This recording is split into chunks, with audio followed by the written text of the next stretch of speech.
I'm doing all right. Right, you hyped for the event? I am. So we're located here in the beautiful Quad Cities here in Davenport, Iowa. This is a GRV regional. We currently have 110 people signed up online, and it is so hype. We've not had this big of an event here in the area since Shift, which was in Yeah. 2019, right? Wow. So we're going to start off with doubles, right? I'm not sure who we have first. It looks like I see Dr. Burns over there. I see Whiff King coming in. He's got pink hair. Looks great. I don't know who the other team is, but they're getting set up. Who's winning doubles today? Uh, yeah, I got my bets on Dr. Burns. Got your Whipping. You got your bets on Dr. Burns and Whiff Yep. King? You know, looking at the bracket, who do we got for doubles? Let's take a look real quick. Over at stream, we got Peasy. Peasy and Welfare Pickles. I got my money on that. Or Bok Choy and Cam could take it too. I could see Bok Choy and Cam taking it. I don't know. We have so many great competitors today. I'm so excited for the event as a whole. Like it's unreal. It really is unreal. We've had COVID for the past couple of years. Most people around here are masked up. We're just unmasked because we're casting, right? And we're okay with that. But yeah, I mean it's exciting. So if you're here in the area, if you're checking out the stream, go downtown because this event is part of a greater festival called Alternating Currents that takes place in downtown Davenport. It's going to be exciting. There's festivals all weekend, comedy, music, art. They even have these like big hands in downtown Davenport. They're like purple for like an art show later. It kind of blew me away. I was standing on the rooftop of the hotel because on the top of the hotel that we're at, the Current, there's a Sky Bar and it's a restaurant throughout the day. So really cool. But I was standing up there yesterday and I was looking out. I was like, are those purple hands? Looked really weird. But ultimately, very excited for the event that we have today. We have so much action. We're over here on the Smash stream, but there's going to be other streams for Guilty Gear, Street Fighter, Tekken, Dragon Ball FighterZ, Rivals of Aether. We got a lot of the Iowa Rivals of Aether in the house. Very excited. It's 110 people split across like 7 events. It's going to be very exciting today. Yeah. Looks like we're going in, and it's looking like we got Booga on the Wii Fit. We got we got Whiff King obviously on the Little Mac. We got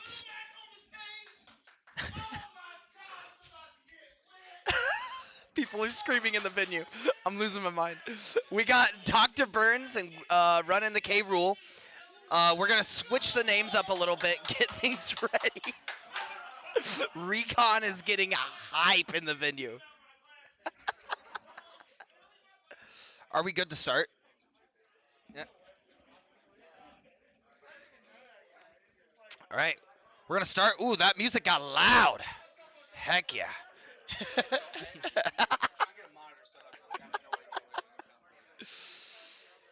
Can you make the best of 5 a little bit shorter? All right, we're starting the action now.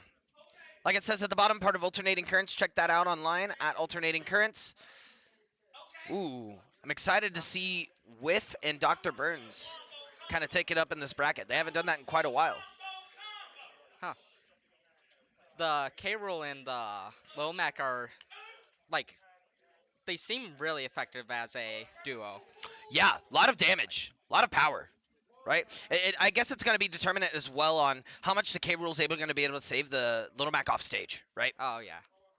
Booga and Mario tearing it up though. The Wii Fit Mario is working well. Ooh. Oh, almost getting hit by the spike. Air dodge going to catch. Up B, they kind of have split up now on the right and left side of the stage, and it looks like Dr. Burns is going to take the first stock. Whiff King does have the KO punch though. Booga going to be able to keep him off stage. He's going to try. Oh, he got grabbed. There wasn't Throw? much to do with there. Ooh. Ooh, that was a great stall off stage from the Wii Fit. Ooh, the up tilt to the up air. Now down. What? Oh, yeah, now down a stock apiece. Wow. Edward's just getting launched up and then just tacking straight out of it. Yeah, we're seeing a lot of Dr. Burns getting set up for the up air, right? And getting those kills off the top rather than off the side. Ooh, Booga with the sick combo. Dr. Burns stopping it. Oh, wow. The spike coming out from the volleyball. Up throw. Trying to clap. Looked like they're going to switch sides now. Looks like Ooh. Whiff's trying to get in there a lot, but the two projectiles are just keeping him out. Yeah, that's something I haven't even considered with this matchup. Whiff has to deal with both Mario Fireball and Wii Fit. Salute the sun, right? Ooh, the up air coming out again. How many kills has Dr. Burns had with that up air this game alone? It's been About like 3. Yeah. Throwing the Oh, volleyball. got the Ooh, spike. the spike coming down. Ooh, almost getting hit by the volleyball. Booga going off stage, trying to get the spike. Then on the other side, Brian. Ooh, gonna get smash. caught with the down smash. Now it's just Booga against the world. He's got quite a hill to climb.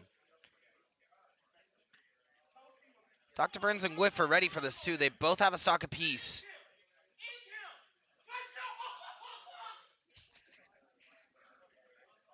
Oh, the pummel, the back throw, the up smash.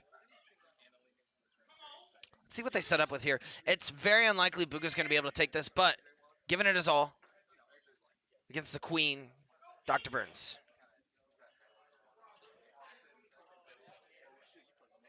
Oh no, the KO punch is ready. Oh no. Oh no. Oh, the backer? Character for staying off stage and just trying to avoid. It didn't work out though. No, and that up smash is going to seal the deal in game 1. Looks like we're on the winner's side of the bracket. Dr. Burns and Whiffkeem gonna take game 1 over Booga and Brian. Boo, boo, boo, boo,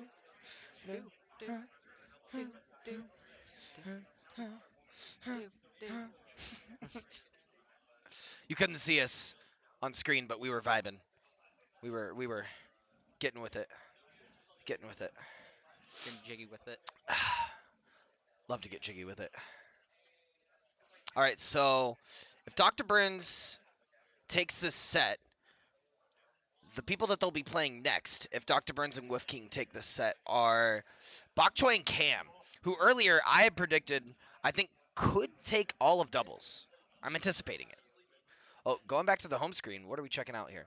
Of course, someone had the wrong controls, right? Naturally. Looked like it was drifting. Like It did look like it was drifting into the blast zone. All right, we're gonna reconnect. Do a quick check, make sure it works. Seems like so. All right.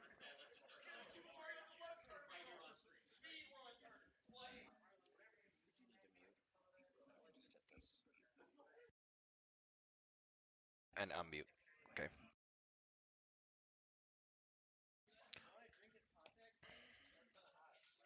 Okay. What are they picking here?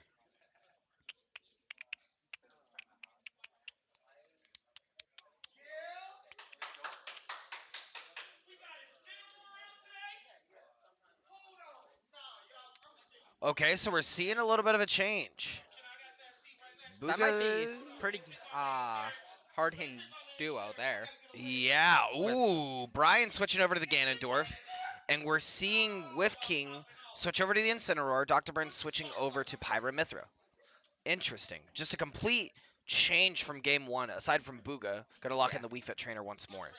Checking and making sure that that works. I think Wii Fit trainer is good with the projectiles and just keeping away while the hard hitters trying to get in.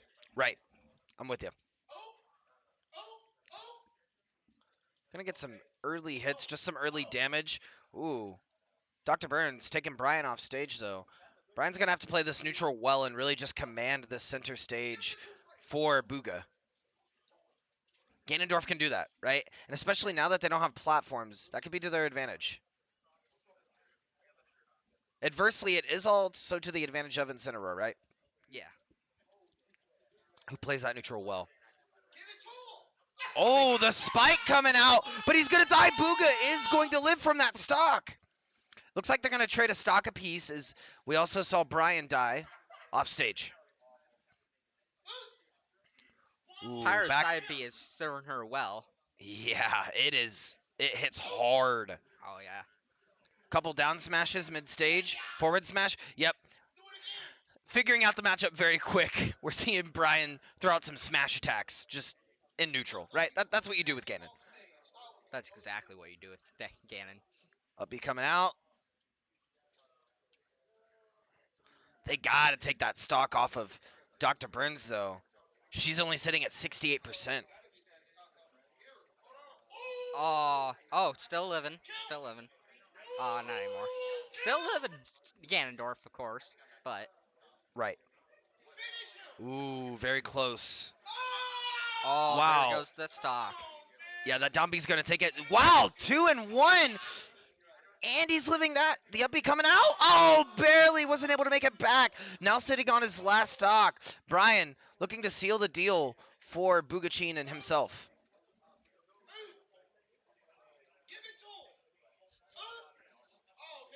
Back throw. Booga does have a stock. So the stocks are pretty evened up right now. Yeah. However, they are going to want to take the stock from Dr. Burns very quickly because Booga's already racked up some percent. Could die very easily here soon. Ooh, good save. Great save with the volleyball.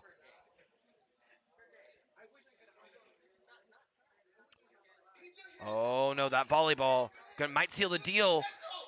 Ooh, the side B is going to be able to make it back. Trying. Going for the down smash. Dr. Burns going for Pyra. Trying to get Booga out. Ooh, Nair's going to stop it in the air. The back throw is not going to seal the deal. There goes Booga. Yeah, Booga finally dying. They are going to want to take the stock from Dr. Burns very quickly. Oh, and that's going to seal the deal. Booga sitting at 16%, a much more manageable game 2 than game 1. He was able to fight with both of them at 2 stocks. Now, if he's able to take the stock from Whiff, Whiff might take the stock from Dr. Burns. Ooh, that kills! Dr. Burns killing the teammate saying, nah, don't need it. Oh, and they are going to steal the stock. So, if Booga is able to take out Dr. Burns here, he might be able to even it out. It's all percent game here. Forward smash, getting the setup. Dr. Burns with the spike, and it is going to seal the deal. The set going to Dr. Burns and Whiff King. There we go.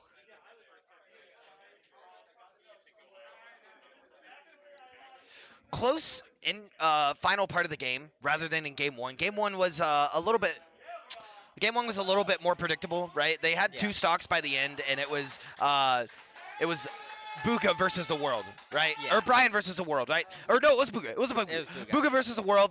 Couldn't do it. Game 2, much more manageable. Dr. Burns had 2 stocks, but was high percent, and Whiff King only had 1 stock. However, wasn't able to quite get there. Now, next on stream, we are going to see Kyle and Special K versus... We got the bracket up here. Perfect. So, we're see Kyle and Richard versus Slip and Salad. This should be a really good second set. Technically, quarters, right? Because we are in doubles and we only have like 8 teams signed up for doubles, so it's technically like a top 8 double them. But fun time. Buttered, how you been? What you been doing this summer? Just vacations and Vacations. Cool. Where you been? I've been to Florida. I've been to Lake of the Ozarks. That's about it. That's about it? Yeah. Gotcha. Cool. The rest have That's just fun. been work. Fun. Okay. I've been pretty much working all summer, getting ready for St. Ambrose. We just finished our boot camp this past week. I've been seeing that on Twitter. Yeah. We had President Amy Novak, new president at St. Ambrose. She came through and was at our boot camp yesterday, and it was a joy to have her. She's a delight. She actually, right before coming into our boot camp, she came in a little sweaty, and I was like, is it hot out there? She's like, yeah, it actually is. I was moving in students. She was out of her office on the front lines helping freshmen move in. And you don't often see that from presidents, right? Just because they have more important things to work for, right? And work with. But she recognizes students' importance. And it was really cool to see. She came down and talked with our team for a couple of minutes, and it was a lot of fun. Yeah, so I am going to big dip skadoodle. We're going to get someone else in. I'm required elsewhere. Buttered, it's been great. Yeah. Enjoy casting doubles. And I'll be back maybe later. Maybe you see me on stream competing. Maybe I'm just in the venue yelling. Who knows? You know, I'll be around. Look forward to him yelling. But before I leave, the at Chase Newcomb right there, right there, right there. Right there. You got that. You got that.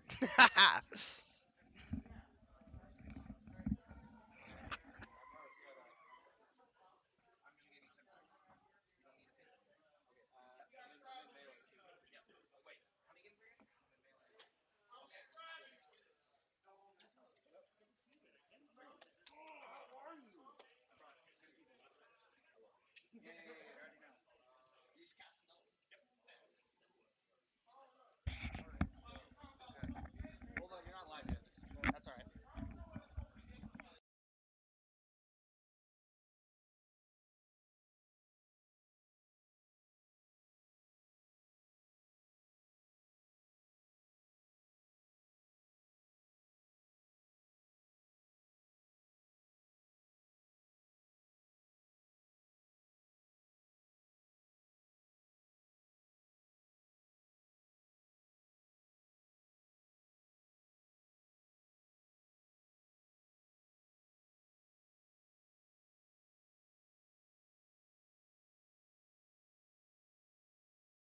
Richard and Kyle, the homies from Blono, and we got Slip versus Salad.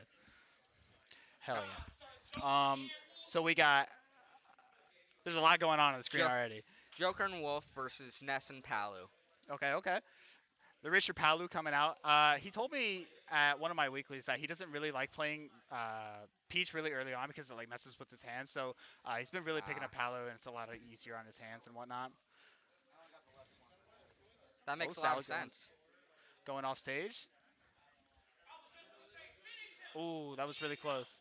Oh, the two frame? Nope, not gonna get it. All right. The Ness and the Palu might be a really good projectile spamming, Mm-hmm. try and keeping them away from each other. For sure. And Ness can actually heal off of Palu like pretty easily if Oh there's like yeah. a lot of idle time and whatnot. So it's gonna be really good. Good two frame from Kyle A. Oh, the PK Thunder, the shield break. Is he gonna get the punish? Oh, he got Joker at least. Yep. Okay, the Move two Joker frame. away. They're doing really good at keeping both of these players off stage and just keeping them locked down. Again, Kyle's on top of it with these down smashes and up smashes. Good parry coming out. Joker with the friendly fire. Oh, good Oh, damage. both Didn't of get them quite got the into confirm. that PK fire there. What's Sal gonna do? Okay, Richard with the defense, coming out strong.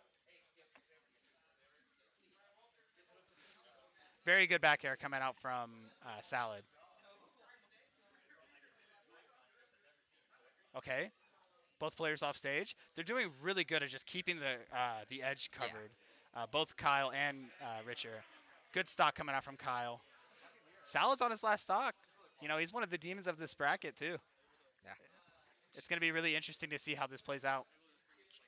I can't imagine that Joker Back is throw?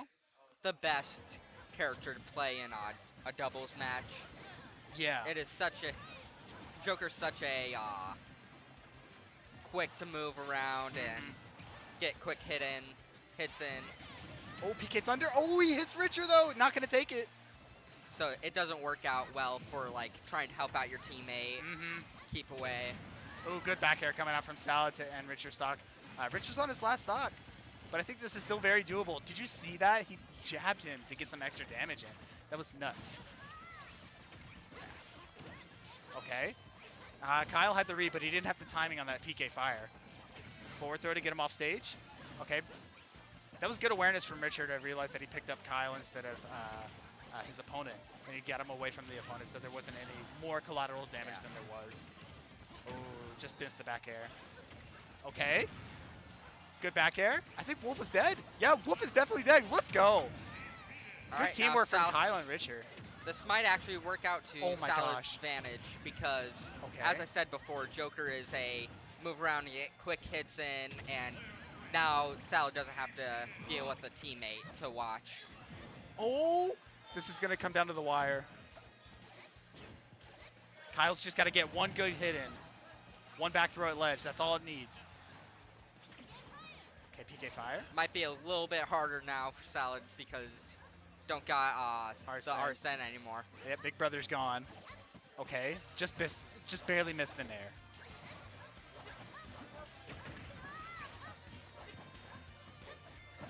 Oh, Salad's doing a really good job at keeping Kyle in check. Yeah. But again, all Kyle needs is just one throw. One confirm. One hit and it's life or death. Again, Salad's doing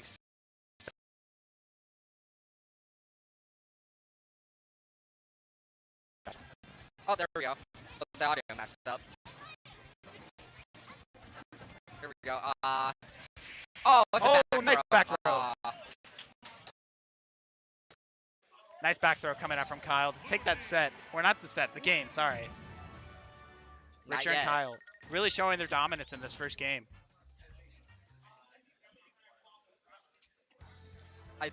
I think the main downfall there is the characters they chose were both get in quick hit, and they're very good for one-on-one matches, but For sure. There's a dynamic there that needs to be met. But I personally think that, there's a healthy amount of damage and a healthy amount of teamwork just because there's so many like throws and confirms that both these characters can do that lead into combos, team comp, things like that, All right, game 2 coming out here. They're going back to PS2. Seemed to be a good pick last time. Good PK magnet coming out from Kyle. Immediately gets Salad off stage. Both these teams' awareness is so good. And like where their teammates are. Good PK fire, even though it got the collapse. He got that reflect in. He did more damage, I believe. Okay. yeah, with Palus, I think it does do twice as much damage. That sounds about right. Back throw? No, he's going to opt to down throw. Keep him away from his teammates so Salad can get the edge guard. Ooh, very, very nice coming out from Salad. Again, Ness is off stage, and again, he takes another stock. Richard tries to save him, but it's not enough. Salad about getting that spike there. Very good forward smash. And again, Richard's just in such a pressure-heavy situation. I think both these players see what's really going on and like this team dynamic and the pressure, and Kyle's just kind of wrapping up the stocks with the ledge game. So they're doing really well at adapting to this. Good back throw coming from Kyle, and again, another back throw. PK Thunder. Oh, he tried to get him with the PK Thunder, or the PK Rocket. Okay, very good. Okay, good down tilt coming out from Salad. Ooh, he took both of them with that F tilt. That's insane. Let's go, Blono. Okay, another PK Thunder. Oh my gosh, he did 43% with that combo. That's insane. Richard trying to do his best to keep out both these players. Kyle's really putting in a number on both these players right now. Good forward air. Richard's on his last stock. It's not going to be a clean one.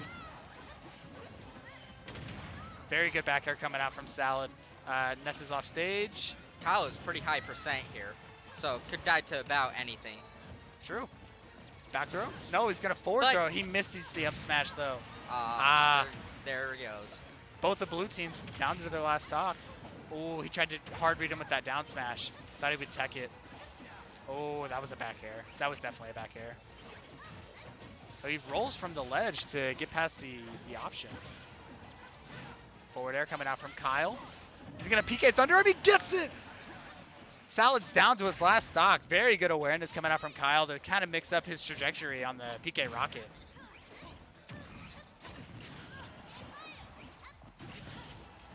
Both these players are just really on top of it, though, on red team.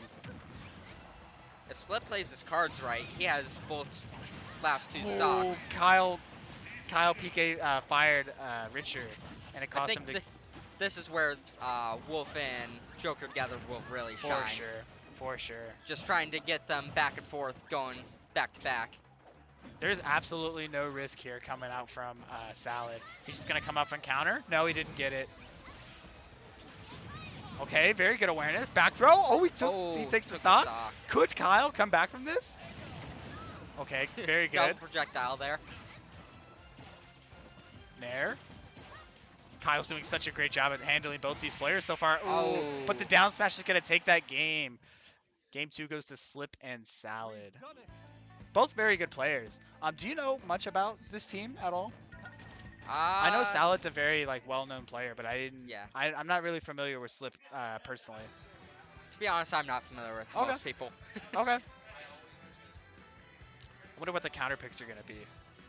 And this is best of 3, so this is match point for both of these teams. Make or break here. Yep, for sure.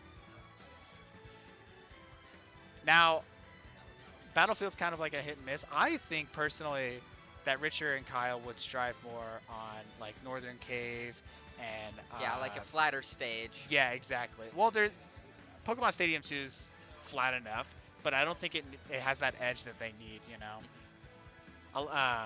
I noticed a lot of Slip and Salad are relying on that platform to kind of recover, and Kyle can't really cover it as well with Ness, you know. So maybe they might opt to go for that to where Ness can cover it a little bit better. Okay, they're going to Yoshi's. A little bit of a smaller stage. Palu definitely strives here, for sure. Yeah. Literally one neutral air can cover half the stage here. Absolutely. Then again, though, since it's 4 players, the stage does grow in this game. Yep. Absolutely. And the wall's going to play a factor, I think, as well with Joker and Wolf here, because I believe both of them have a wall jump. Don't quote me on that. It's been about 2 years since I played this game. Anyway, game 3 coming out here. Already out the gate, both these players are doing really well. Very explosive damage coming out. Gets the neutral air off, but didn't connect. Trading hits left and right. Just. Oh man, Salad's shield is so low. He broke his shield. Whoa. Okay. Oh, is that gonna do it? Not quite. But he already broke his shield. The Nair coming out from Palutena. Is he gonna get the stock? Not quite. Oh, the teleport cancel. Oh, PK Rocket. Oh, don't regret that. Okay, the side beat. He just walked up to him. What a statement. Good down smash coming out from Kyle. PK Thunder's going to clip him. Oh, he had that back air. He had it so hard. Yeah. Okay. Kyle's doing really good at just utilizing down smash and up smash throughout this set. Richards has been trying to juggle with that up smash a bit. Absolutely. Okay, didn't quite get the neutral air on that. Good forward air. Both players off stage here. Very good. He utilized the fact that Wolf had to grab the ledge, and he side beat to catch that with that ledge trump. And Salad just wasn't prepared for it. Very good nairs coming out from Richard. Very, very skillful. Jabs. Okay. Didn't quite get the conversion. Ooh, the up air was really close to hitting Kyle there. Very good dash attack coming out from Slip here. Slip is doing a really good job of just keeping stage control whenever his partner really needs it. Very good from Salad, able to capitalize on that end lag, and he was able to close the stock from Kyle. Salad's running out of Arsene quick though, so might want to use that pretty quickly. Oh, both players off stage here. Kyle just going for the ledge trap. Very good back throw. Is he gonna take it? Not quite. Notice how Kyle is using the stage to get rid of PK Thunder whenever he's in disadvantage or when he sees that, hey, this isn't gonna hit. It's very good awareness coming out from Kyle as well. Very good forward air. Both these players are just doing a great job of keeping both these players out. Dash attack. Oh, he got the... Oh, no! No! Oh! Accidental friendly fire. Oh, no. You hate to see it. Forward air. Both these players at a super high percent. This is still anyone's game. Richard going to take Salad stock, and wow. Kyle's going to take Slip stock. It's 1-1 to 2. 1-1-1-2. Oh, man. All it takes is one gimp from any of these characters, and then that's it. Yeah. All of them have such good spikes, and they can keep you off stage really well. Absolutely. If they really want to. Absolutely. Red team coming back, though. They're doing a really good job of keeping blue team out. A little bit of friendly fire. Oh. He tried to reverse the PK Thunder. That doesn't usually work out. Oh, he too well. friendly fired. That's it. Wow. Wow, such good awareness from Kyle and Richer. Very good games. Kyle and Richer's going to take it 2-1 over Slip and Salad. What a game. And that was winner's bracket too. So Slip and Salad still have a chance. They're going to make their way through losers. And maybe, just maybe, they'll see Kyle and Richer again in grand finals. Bring it back. For sure. So I'm not sure who we have next. Looks like 7 Pikmin. And maybe Cam? No? Yes? See, is it there? No, not Cam. Not 7 Pikmin? I don't know.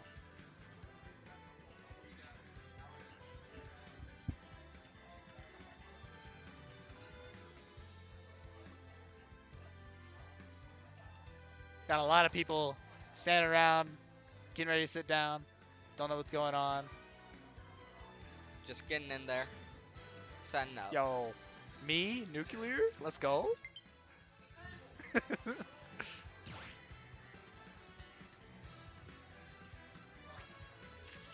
Oh, cool. Yeah, here we go. So next we have Winner of the E. Cool. So well, it's probably going to be Welfare Pickles. Oh, no, that's not it. No, we're going into Hippodress? No, is it's up there. Is it? Oh, okay. So it is disabled, and is it? No, it's. Okay, so this one didn't get reported, I don't think. Okay, so that's is it in disabled, and then we got either Welfare and Pez or Booker and Kyoka, which it looks like it's Welfare Pickles and the follower or the latter. I forgot his name already. I'm sorry. I don't even try.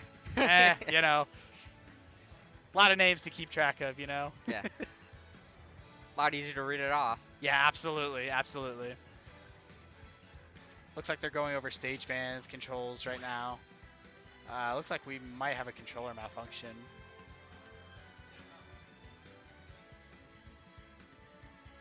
Kind of doing button checks right now just to make sure.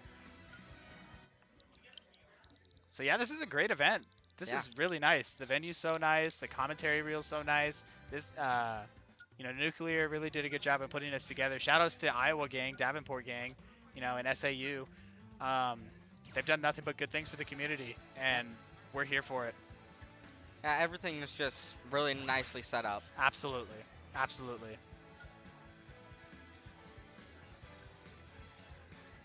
Looks like they are going over stage bans right now. They're going to start at PS2.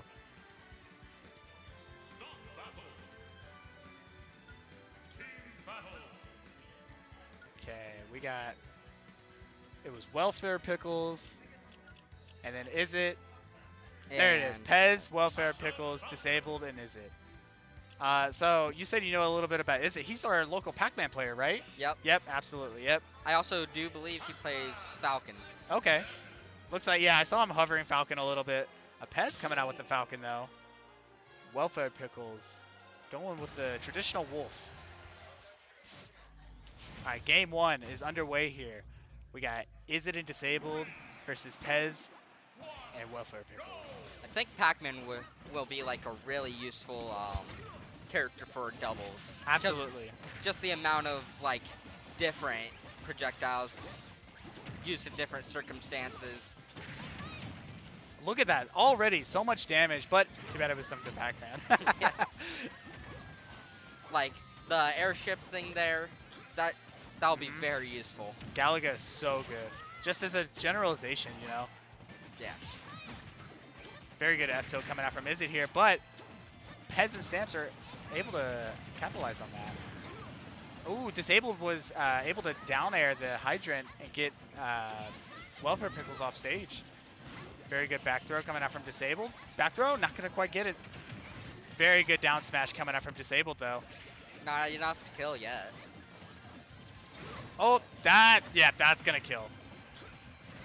Very good awareness coming out from Disabled as well. Able to jump over that Hydrant up Up B not going to quite connect from Pez. Looks like they're really focusing Disabled here. They really think that he's the threat here. And again, Disabled's going to down air that Hydrant. It's just kind of taking it slow, which I can't really blame him. In two rushdown characters, I think it's very, very wise to do this. Yeah, these teams are very much opposites of each other. Is he dead? Oh, he saved him! Welfare Pickles went out and saved him. That was nuts. These characters are opposites of each other for these teams. Absolutely. Yeah, you got the two back air. Not projectiles, gonna quite get it though. And then you got the two rushdowns. Very good forward smash coming up from Izzet. Wow, that up B was insane. I think he was actually aiming for Izzet and he just got collateral damage from Disabled. The down air's not going to quite connect. Welfare Pickles is kind of taking it slow, playing very spacey. I noticed, I think the strategy is they might be stock boarding as much as they can. Very good forward smash coming out from Izzet to hit that Hydrant. Oh, wow. That was a little bit of bad DI on that F tilt. Good back air coming out from Welfare Pickles. Forward air. They're trying to use that. Everybody's using that fire hydrant to the best of their ability. Yep, absolutely. It's a tool for everyone. It's the communal fire hydrant, you know? And again, Disabled's really aware of what's going on with this hydrant. He's doing a really good job of being able to use it against and with Izzet at the same time, you know? It really mixes up the opponent, like what's really happening. Where did the bell go?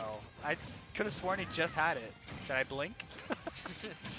I think it just disappeared after a while. Welfare Pickles getting carried away with that back air. He's just like, there's somebody here. Gotta hit him. Very good up smash. Catching both players, and Pez is able to close out that stock. There it goes. Okay, Izzet's off stage. Not a good spot for Pac-Man. But I will say Pac-Man can stall off stage a little bit to kind of catch whatever recovery he can. Yeah, it does have many recover options. Absolutely. Very good up tilt coming from Welfare Pickles. Izzet doesn't really have an option for all this. Oh no, I thought he was gonna SD.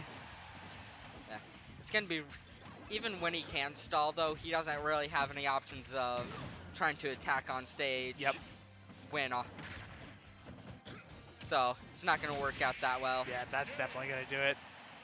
He should have tried to wait a little bit, see if he could wait out the invincibility and try to, you know, catch the iframes on Wolf's dash attack, but unfortunately he wasn't able to do that. He tried to wait it out and didn't quite work out for him, unfortunately. Yep. So game one going to Welfare Pickles and Pez. I wonder what the counter pick's gonna be, or if there's one at all. PS2 is a very good stage for all of these characters, in my opinion. So they may not even change.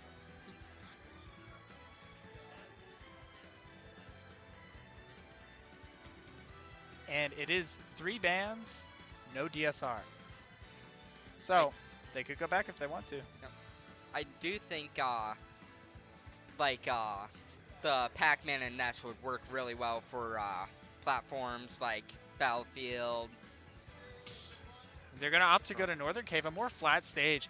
This could work out more for Izzet, because the more flat the stage is, you know, there's not really any obstructions from platforms or anything like that. He can just throw the Hydra down, not really think about it, has more set play with it, doesn't really have to think twice about it. Yeah. Game 2 coming in, and they opted to go to Northern Cave. Very good choice. Very, very good choice. The side platforms could work well with the Hydrant too, yep, with its trajectory and... Oh, forward air's coming out from Disabled. They're able to get out of it pretty quickly. Notice how Disabled used that as like a coverage if Welfare Pickles kind of overextended. Man, both these teams are just doing so well at pressuring each other, even when they're in disadvantage. Like, they're just doing so well at just being aware of what's going on. It's kind of opting to the stock court here. Only taking 15%. Very good PK fire coming out from Disabled. Oh, this Falcon. Oh, the knee's going to capitalize. He closed that out so fast. Izzet was at such a low percent. He was able to just... He did so well. Continuous Double the parry. double parry. Continuous attacks are just very useful. The stun, the double stun. Okay, was able to get back on stage. And again, this is kind of where the platforms come into play here. Pac-Man's gonna. What is happening? Laser, Laser, laser. laser parry, laser parry, laser parry. Okay, very good awareness coming out from Pez. And again, is it not really utilizing the invincibility frames on that grab? Back throw coming out. Oh, the PK Thunder is not going to really catch the PK Rocket, though. Forward throw. Oh, is it hit him? Oh, the Hydrant, though. The Hydrant! Oh, man. The Hydrant's such a blessing and a curse. Yeah. Hydrant's always there for right or wrong time moments. Oh, man. This Hydrant is so scary. They can make or break any team comp on any side. Whether you're on offense with Pac-Man, defense with Pac-Man, or even just on the other team in general. Very good up B coming out from Pez. Able to get disabled away. Welfare Pickles is doing a really good job at keeping disabled away from his partner. This is not looking good for the red team. Just got a little bit of friendly fire with that Hydrant again. Just a little bit. Oh, it's going to take Disable's stock. I don't think that was a... Oh, wow. He was able to catch him on the DI mix-up. Cross the Back stage. throw. Oh, didn't quite catch the F smash on that. Very good up B coming out from Pez again. He's on top of it with these up Bs in this set. He's either doing him on out of shield or he's catching him with like just random aerials. He's doing really good at just capitalizing on it. All right, Pez is down to his last stock here. Yeah. The main thing they really need to do here is knock out Welfare Pickles because he's got one more stock. Yep. Then they might have a small chance. It's a little bit even right now, but if they take Welfare Pickles stock, that'll put them in a better position. And again, he's gonna take it. It's not quite an even game, but it's pretty close. This could be anyone's game. And remember, this is Welfare Pickles and Pez's winning match. This is their match point. Oh, the apple just barely missing. Very good forward smash coming up from Izzet. Oh my gosh, he almost gimped him with that. That was so scary for Izzet. I think their goal here is just to get rid of Pez as fast as possible. Yeah. Real. The apple coming into play. Good up air from Izzet. Izzet. Soaking up some of these hits instead of disabled because... Ooh, this is still doable. I think this is still doable. With Pac-Man, oh yeah, definitely. A little bit of friendly fire going on. Oh, up tilt didn't quite catch the spike though. Oh my gosh, what an option coverage. What was coverage. that interaction? What an option coverage. He knew that he was going to come down with Hydrant, and Welfare Pickles preemptively, yep, that's going to take it. Welfare Pickles and Pez are going to take that set 2-0 over Disabled and Izzet. Very good set from both of these teams. Yeah, it was close matches each time. Absolutely. You can tell that both of these teams play well with each other and play often enough that, you know, they're able to identify what's going on with each other's characters.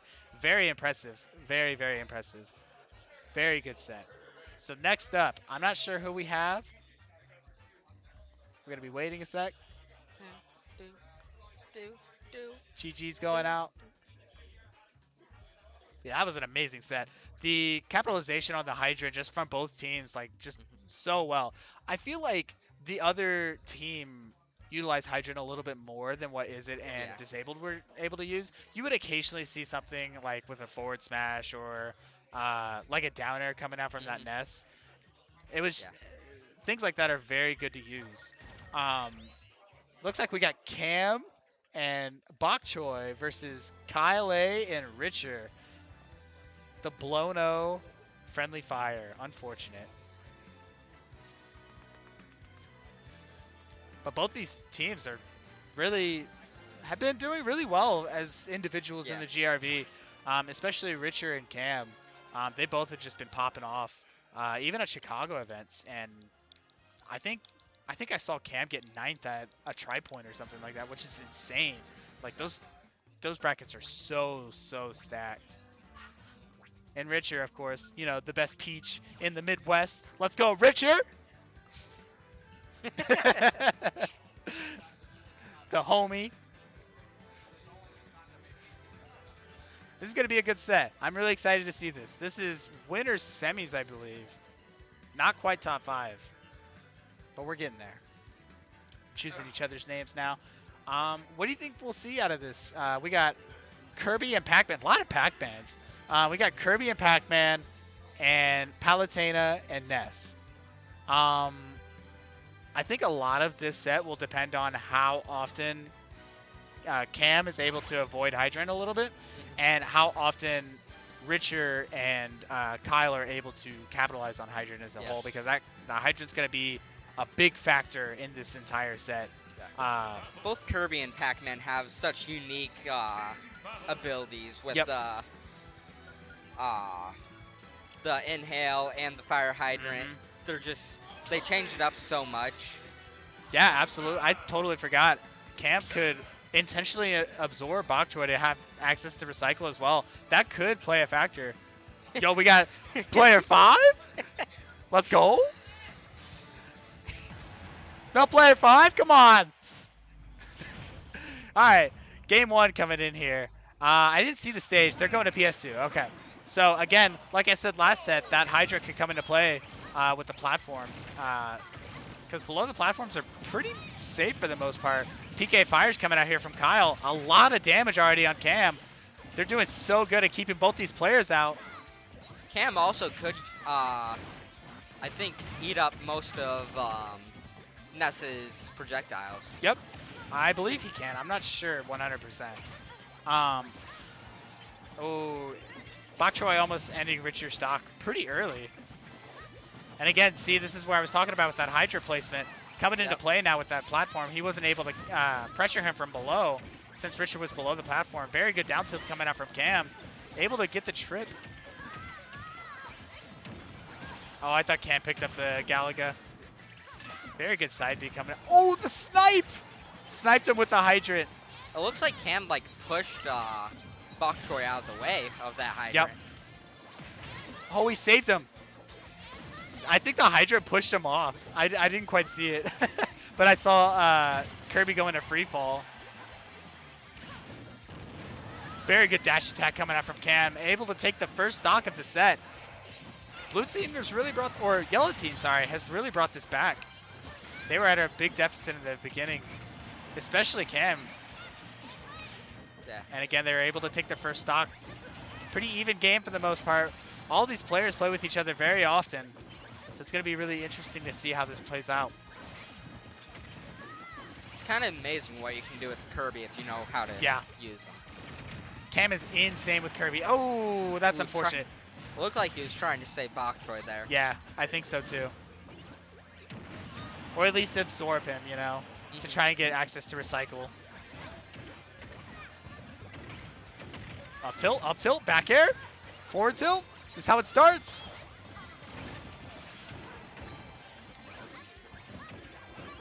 Cam has to do so much work to get past Hydrant. Using all these tilts, because if he uses F smash, that's such a big commitment. Oh, able to get the spike. Oh, it didn't quite end it though. Kyle able to take the stock from Bok Choy. The side B not gonna quite hit. Maybe he tried to get him in the confusion, but very good counter coming out from Richer. Bok Choy was able to capitalize. Gonna try and get those tilts in. Yeah, absolutely. Yeah. Side B coming out from Richer. Not gonna quite hit. Kirby's jumps are gonna just get in the way. Kyle's just standing there menacingly. Oh, Kyle's shield's going really low. He tried to get the shield break. Oh, the PK rocket. It was gone. It was here. It said, all right, I gotta go. Peace. Very good back air coming out from Richer. The side B not gonna quite get it, but he's able to capitalize and force him to go high with that. Able to capitalize with an up air. I also noticed Kirby's up throw, if you're not expecting it, can just, because he just disappears off screen for a second. Yep. So come that back could down kill and some people. slam him down. He's going to take the stock, though. This is still really close. This is still anyone's game. Yeah, Richard last doing a stop. really good job at keeping Cam in check. Ooh, not going to quite take it. I know a big strategy that some people do versus Pac-Man is wait for him to use his second trampoline and like air dodge through the hitbox. But Bok Choy unfortunately lost his last stock against Richard and Cam. This team is hot, let me tell you. Both these players are so good in doubles. PK Rocket, even if, oh my gosh, he was able to recover that. Just about. Cam is trying his best to just keep both of these players out. Oh, the teabag! Yo, from Kyle? My man is in it. Oh my gosh. Yeah, Kirby's just that light. Just flies off the screen easily. both these teams look like they're having a good time. Now they're laughing and joking with each other.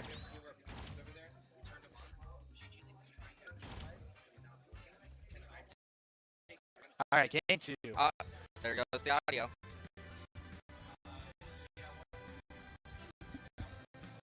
So what do you think the counter pick is going to be? I want to say it's probably going to be like a flatter stage again. All right. It's a good choice. I think, honestly, they may go back. I don't think there's any reason for them not to, unless Cam and Bok Choy choose a flatter stage like Final Destination. Yeah. Like you said. So it looks like we are going to go to FD. Again, the player 5 is there. Oh, they took him out. Richard's like, I don't need Kyle. I got this. Enough PK Fires will do it. Yep. And it is 1-0. Kyle Richard right now. All right, game 2 underway. Again, this match is going to come down to the hydrant. Yo, they got the song boost. Someone had to purposely have chosen that. Absolutely. Very good PK Thunder coming out from Kyle. Able to just keep Richard in a somewhat safe position. And again, both these teams are just trying to juggle each other as much as they can. Yeah, just trying to. Oh, he got the recycle. See if It's he can so keep hard it. to tell. It's so hard to tell if Kirby has it, unless he just has. Oh my God, he threw. Yeah. There's so much He gonna just be gets happening this weird here. nose. Oh my gosh. Kyle actually knocked out his own partner with that hydrant. Oh my gosh, what is happening? I can't even keep up. What is happening? And it's all now an even game. I guess so, yeah. I guess it is an even game. I had to like take a step back and be like, whoa, what happened? But yellow team seems to be getting the advantage here. Both these players that are around the mid percent. And Bok Choy still at a pretty early percent. Kyle's trying to catch him with that yo-yo, and it's not really working out. Oh, the forward smash. He's going to take it from Richard. Yeah. Looks like this flat stage pick really turned out to be a good thing. Okay, the PK Thunder not going to quite connect. It's going to clash. Oh my gosh, this hydrant. It's coming back to haunt them. I was actually expecting Kirby to run into that up smash there. Yeah, I did too. All right, both the blue team is on their last stock. I don't even know what's going on. I don't think Kyle even knew where his PK Thunder was. Ooh, very good down there coming out from Cam. Just able to kind of weave in out of that up smash. Ooh, That down tilt Palutena is serving Palutina's- Cam well. Yeah, Palutena's shield's really low. Richard's kind of taking a step back, but it's 2v1. It's not going to be pretty. Forward air. Side B. Again, good option coverage with the hydrant. Oh my gosh, this option coverage from both these teams is insane. Yeah, they're just trying to pressure, try and get him off stage. Oh, down air. And again, the pressure. Able to catch that grab. Notice how he grabbed him, and he was able to hit Cam out of the grab, and the hydrant still hit him anyway. Yeah. Kind of unfortunate for Richard, but Bok Choy and Cam are going to take game 2. That flat stage pick really worked out for them. But I think they're going to go back to Yoshi's. I think Yoshi's is a really comfortable stage for both Kyle and Richard. I don't know. They might take it to Northern Cave, though. That is also true. More flat stage, more, Yep. you know, platform, off-stage presence. They might take Green Hill, though. Smashville, what an interesting pick. It's a very small stage. They're not going to be able to charge fruit as often. You know, use recycle. So maybe they saw that, hey, Cam is trying to utilize Pac-Man's ability. Bok Choy waving. Bok Choy! Bok Choy!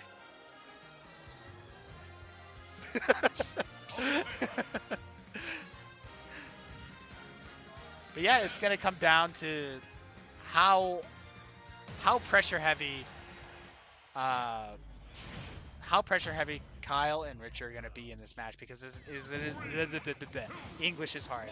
If it's a smaller stage, it's going to come into play. And that platform in the middle, I think this is Pac-Man's worst stage. Oh my gosh. A lot of damage coming out. They were able to juggle it really well. The key, oh my gosh, Kyle just ran in his face. No regards. Didn't give a single care in the world. It worked out, though. Got that stock on Richard. Oh my gosh. I don't think they even know what's going on. Yeah, they're just going all out. Oh, Kyle tried to get the grab, but just barely whiffed, unfortunately. It looks like everybody's just trying to be as Up tilt? aggressive as possible here. Just I try think and get that's as the many play. stocks. I Yeah. think that's the play. Oh, the shield break! This is like the third or fourth shield break we've seen in this tournament so far. Happened so much in doubles. Oh, yeah. With all sorts of characters just having such beefy moves, you know? Bok Choy kind of taking his time charging fruit to gain that pressure. The Hydrant not gonna... Oh! Richard's on his last stock already!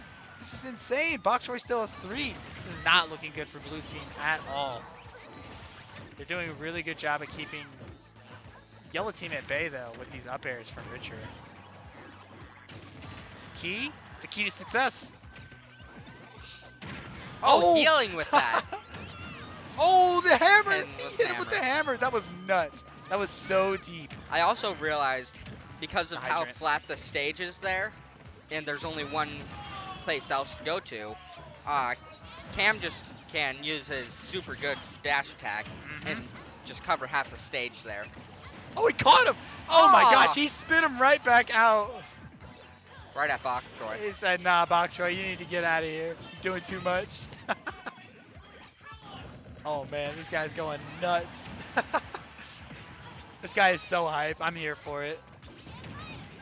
The up B, he kind of catches him with the 2-frame on the up B of all things. Jabs coming out, hitting Ness more though. Oh. Might just want to focus here on got the key to- Richard. Oh, he doesn't have the key. Not yet, not yet. He has the bell right now. The bell. Oh, I thought he was going to catch him with that back air, but not quite. Didn't have enough %. But Richard loses his last stock. It's not looking good for Kyle against both Bok Choy and Cam. Not good matchups for Nessa, in my opinion. Oh, the up B, or the Right up on. throw. The Up key to throw success. onto The the hydrant. hydrant. Hit him on the way up, brought him all the way back down. But that brought Bok Choy and Cam to win that set. Yeah, absolutely. Bok Choy and Cam taking it 2-0. Unfortunately, Blono's taking out Blono, but you know, it wouldn't be a GRV event if we didn't have friendly fire, you know. We have so much of Macomb taking out Macomb, Blono taking out Blono, Peoria taking out Peoria. It's just awful. That's the GRV for you, though. All right, now we're on to winners finals, aren't we? We're either going to, I think that, no, that was No, winners that was semis. winners semis. Yeah. Yeah, so we might see winners finals. We might see some losers brackets. They may start holding off on some of the winner side stuff. Kind of give winner side a break a little bit because they've been kind of gun-hoing the entire bracket so far. So they may start doing losers, which is completely okay. We got tons of good players here in this bracket. Tons of good team comps. A lot of Pac-Man. Yeah. Whole a lot lot of fun. Pac-Man. Yeah, absolutely. I think that there's like 3, maybe 4 Pac-Mans in Yeah. this bracket. Pac-Men. Pac-Men. Pac-Legion. So I'm not quite sure who we have next. We might have to wait a bit because it looks like we might have some bracket conflicts. All right. What up? Hey, Oh, I'm a little bit closer now. I'm a little bit far. Is that what we're doing on stream? All right. Well, it sounds like we're doing Welfare Pickles and Pez and Cam and Bok Choy on stream.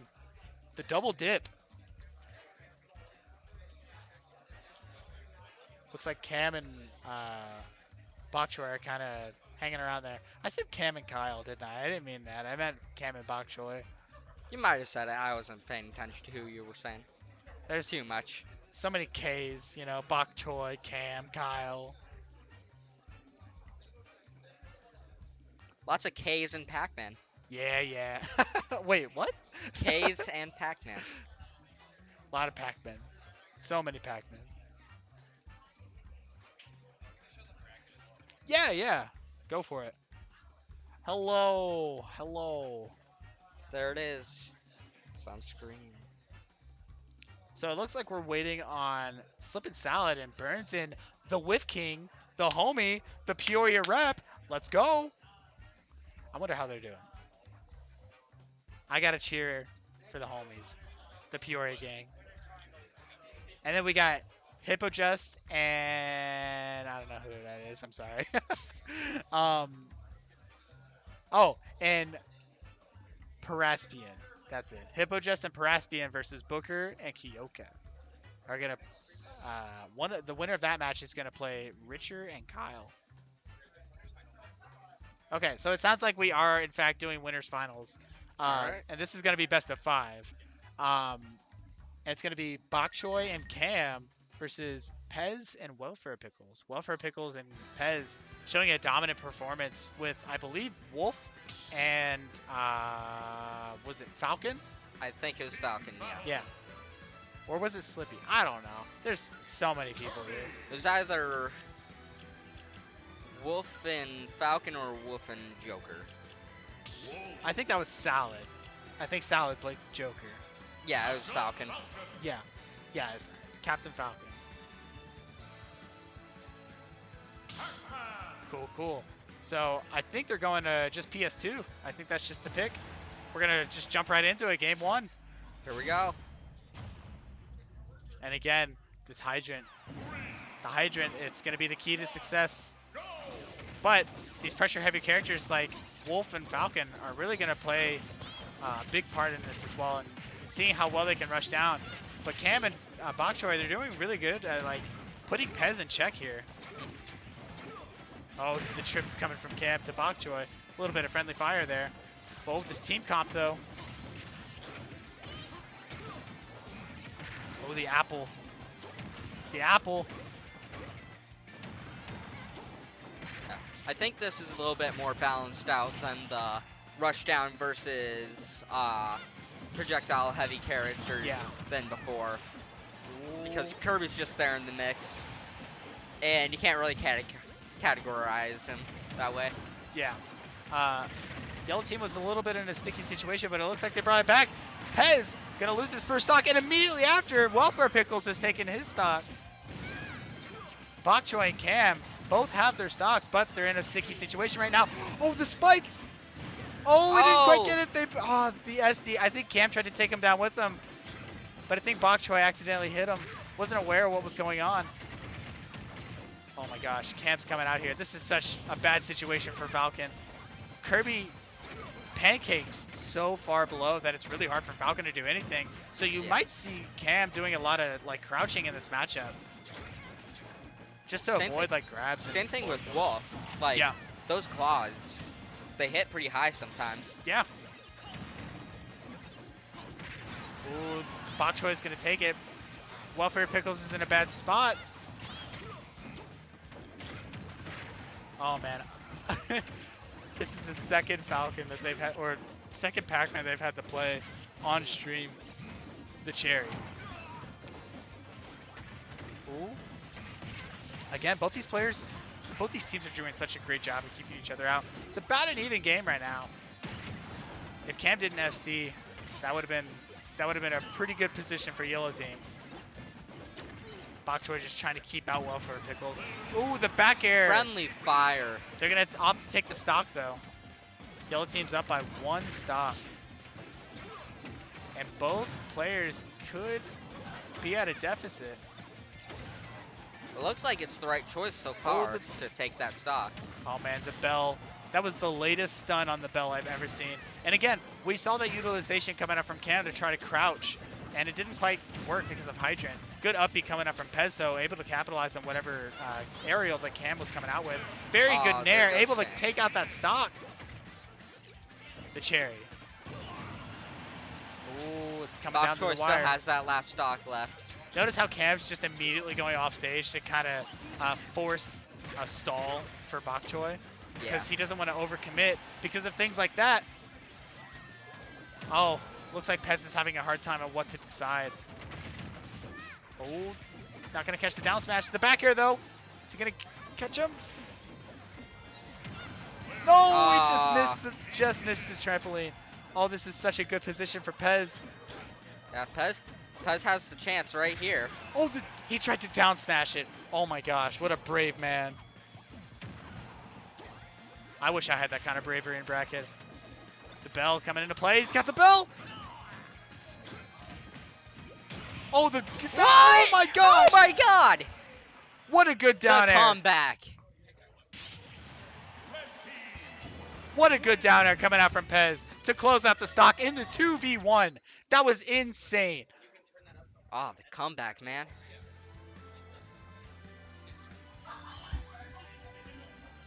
Oh, man. That was so hype.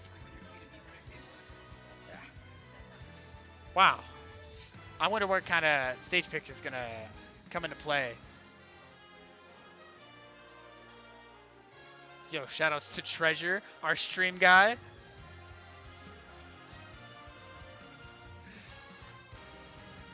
Looks like they're really thinking about these picks here. And again, remember, this is best of 5. So these stages will come in to play more and more. You might see a lot more counter picks in these situations as well. And it's winners finals, so a lot of pressure there. Yeah, absolutely. Looks like they're staying with the same teams. I didn't quite see what we were picking, but we're going to go into game 2 here. A little bit of the load time. Game 2. I think they chose FD. Minecraft. You know, Kind of you disappointed. hate to see it. Yeah. Minecraft always comes full circle in some way. But anyway, game 2's underway here. Both players are already, both teams, are doing really good at just keeping each other out. But it seems like Yellow Team has a little bit of an advantage. Ooh, very good down air coming out from Pez. He's on top of it with these down airs. Bok Choy's putting on a lot of pressure. Not gonna quite. Oh my gosh, he got that spike! I'm surprised the trampoline didn't catch him. Yeah, straight through that trampoline. Ripped a hole in it. Oh my gosh. Notice how he used the hit stun from the fruit to kind of delay when he was coming down, and he was still able to catch the spot dodge from Welfare Pickles. Very good apple coming out from Bok Choy. Cam's putting on the pressure. Very good awareness from Pez. Realizing that his partner's in trouble. The key to success. You love to see it. Bok Choy's just sitting down in the back a little bit. Yeah, he's just kind of trying to throw out whatever he can. Yep, he's kind of letting Cam take control, which is not a bad strategy, especially if Bok Choy's trying to, you know, stockpile some stocks. Both of Red Team is going to lose their stocks, though. Oh my gosh, I cannot believe he didn't press a button there. Welfare Pickles doing a really good job of keeping Cam away from Bok Choy, keeping both of them off stage. I don't think Cam has a jump.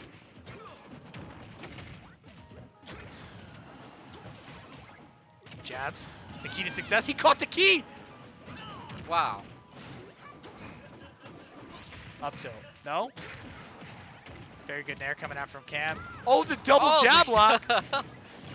Oh no, he got him with the down air. Or the side B, I'm sorry. Oh my god, he got him with the down air too. Insane. There he goes. Oh my gosh. What is happening? He took the stock. What happened? I blinked and it feels like red team just Cam brought it stole the all the way stock. back. Cam stole the stock. Bok Choy died immediately after. Oh my gosh. So much is going on in this set. Just goes to show how much stockpiling can really go. Okay, Pez is down to his last stock. This is still doable for yellow team, believe it or not. Yeah, it's going to Up be a tilt. hard one, though. Oh my gosh, Pez, this is like the second or third time. The knee, he caught that fruit. He's doing such a good job of just being aware of the item play coming out from Bok Choy. The forward smash, not going to quite connect. Oh, the down air, that might do it. Pez is on his, Oh, Bok Choy saved him. saved him. The accidental save. Cam is off of his last stock. That is so unfortunate. Yep. With the there it reflect. is. So That's going to bring Pez and Waffle Pickles up a set. Not a set, a game. yeah, I believe it is. Is it 1-1 or is it 2-1? 1-1. Okay. It is 1-1. Pez and Welfare Pickles and Bok Choy and Cam.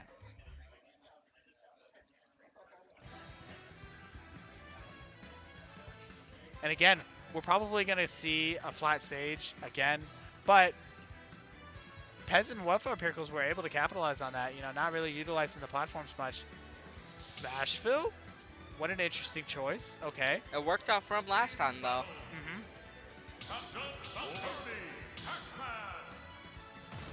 All right. It especially Game works 3. out for that dash attack, as I said before. Yeah. That dash attack goes so far, and it's so powerful, too. Yeah. Does a lot of damage, a lot of percent. I'm pretty sure it makes him invincible for a few frames. I'm not quite sure at the top of my head. Oh, he tried to absorb him almost immediately. Yeah. Red team is doing such a good job of keeping Cam out. I don't think he has a jump. Oh, he does. He had 2. The orange. Oh, just barely connecting that uppy. Oh, the forward airs. He's going to take that stock from Welfare Pickles. Wow. And the knee. He's going to take it from Cam. He said, you know what? I don't need to help Welfare Pickles if I take Cam stock right now. And that's exactly what he did. Very good capitalization coming out from Pez. Yeah.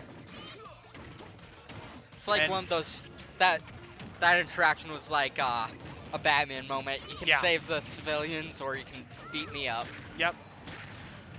Big vigilante vibes. The down air. Notice how he used down air to kind of keep it at bay and kind of keep it in one spot to force recoveries from Cam, or so he could like delay it out, see if he could catch him with another option. Good up B coming out from Pez to take Bok Choy's first stock. Still pretty even game for the most part. Oh, the side B's gonna take Cam stock. That's huge. That's so huge for red team. The Hydra coming into play again. Oh, man. Up throw. Not going to quite take it. He's not high enough a percent. Maybe Cam saw the different percentages and he just hoped. Good down throw. Very good shield pressure. What happened? How did he get sent that way? Yeah. Opposite side of the stage now. Oh, but got that stock there. That's pretty big. Welfare Pickles is on his last stop. Bok Choy has no fear. He just needs him. He just runs up and needs him. They really got to take out Pez here. Oh my gosh. And the reflect on the Hydra. Red team is on top of it. Oh my gosh. Look at There that we go. option coverage. You notice how both Wolf and Falcon kind of stood next to each other, and then they separated to cover the tech options. Luckily, Cam was able to get out of it with a little bit of bad spacing on Red team's part, but they were still able to get the pressure. Very good awareness coming out. God, both these teams are just so well. The key to success coming into play again. Good forward tilt. All these players are on their last stock. This is still very doable for yellow team. Yeah, this. Oh my gosh, he takes Oh it! my lord. He takes Pez's last stock. This is down to 1v1. It's not looking good for Cam, though. This matchup is really brutal for Kirby. It's going to come down to how patient Cam can play. Good forward air coming out from Cam. Yeah. It's now turned into a 1v1, so. Oh man, this is so tight. I'm so tense just watching this. Both these players, because I know both these players have explosive damage, explosive conversions. Yeah. Oh, There's- the up smash not gonna take it. Oh my gosh, Kirby's doing such a good job just keeping him out. Oh, Oh, and- bad DI on yeah. that. And Kirby's So that- lightness did not help at all. Yeah, that was 3-0 actually. So that was 3-0. Welfare Pickles and Pez. Wait, I thought it was best of 5. Yeah, I think they recorded the score wrong. Okay. So, Pez and Welfare Pickles are going to go into winner's side of Grand Finals, and Cam and Bok Choy are going to try and make it through losers.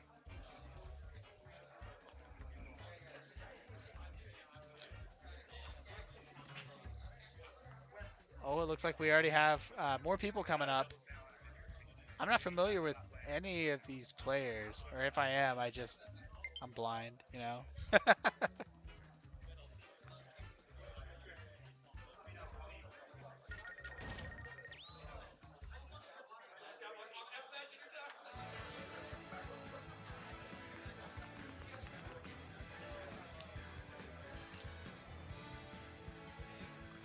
All right.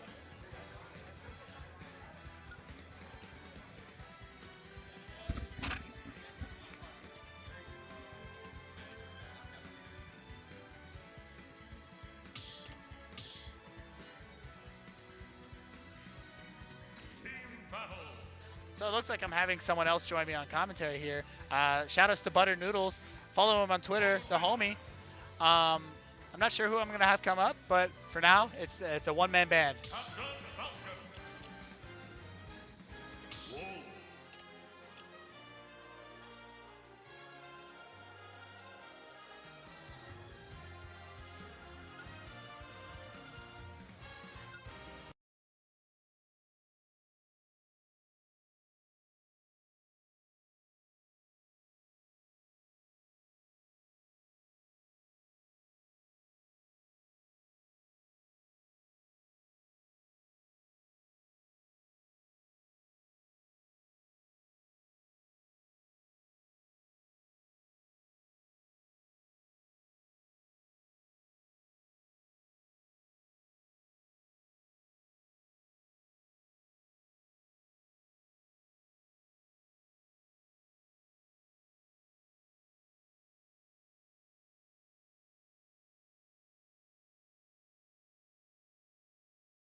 can save him.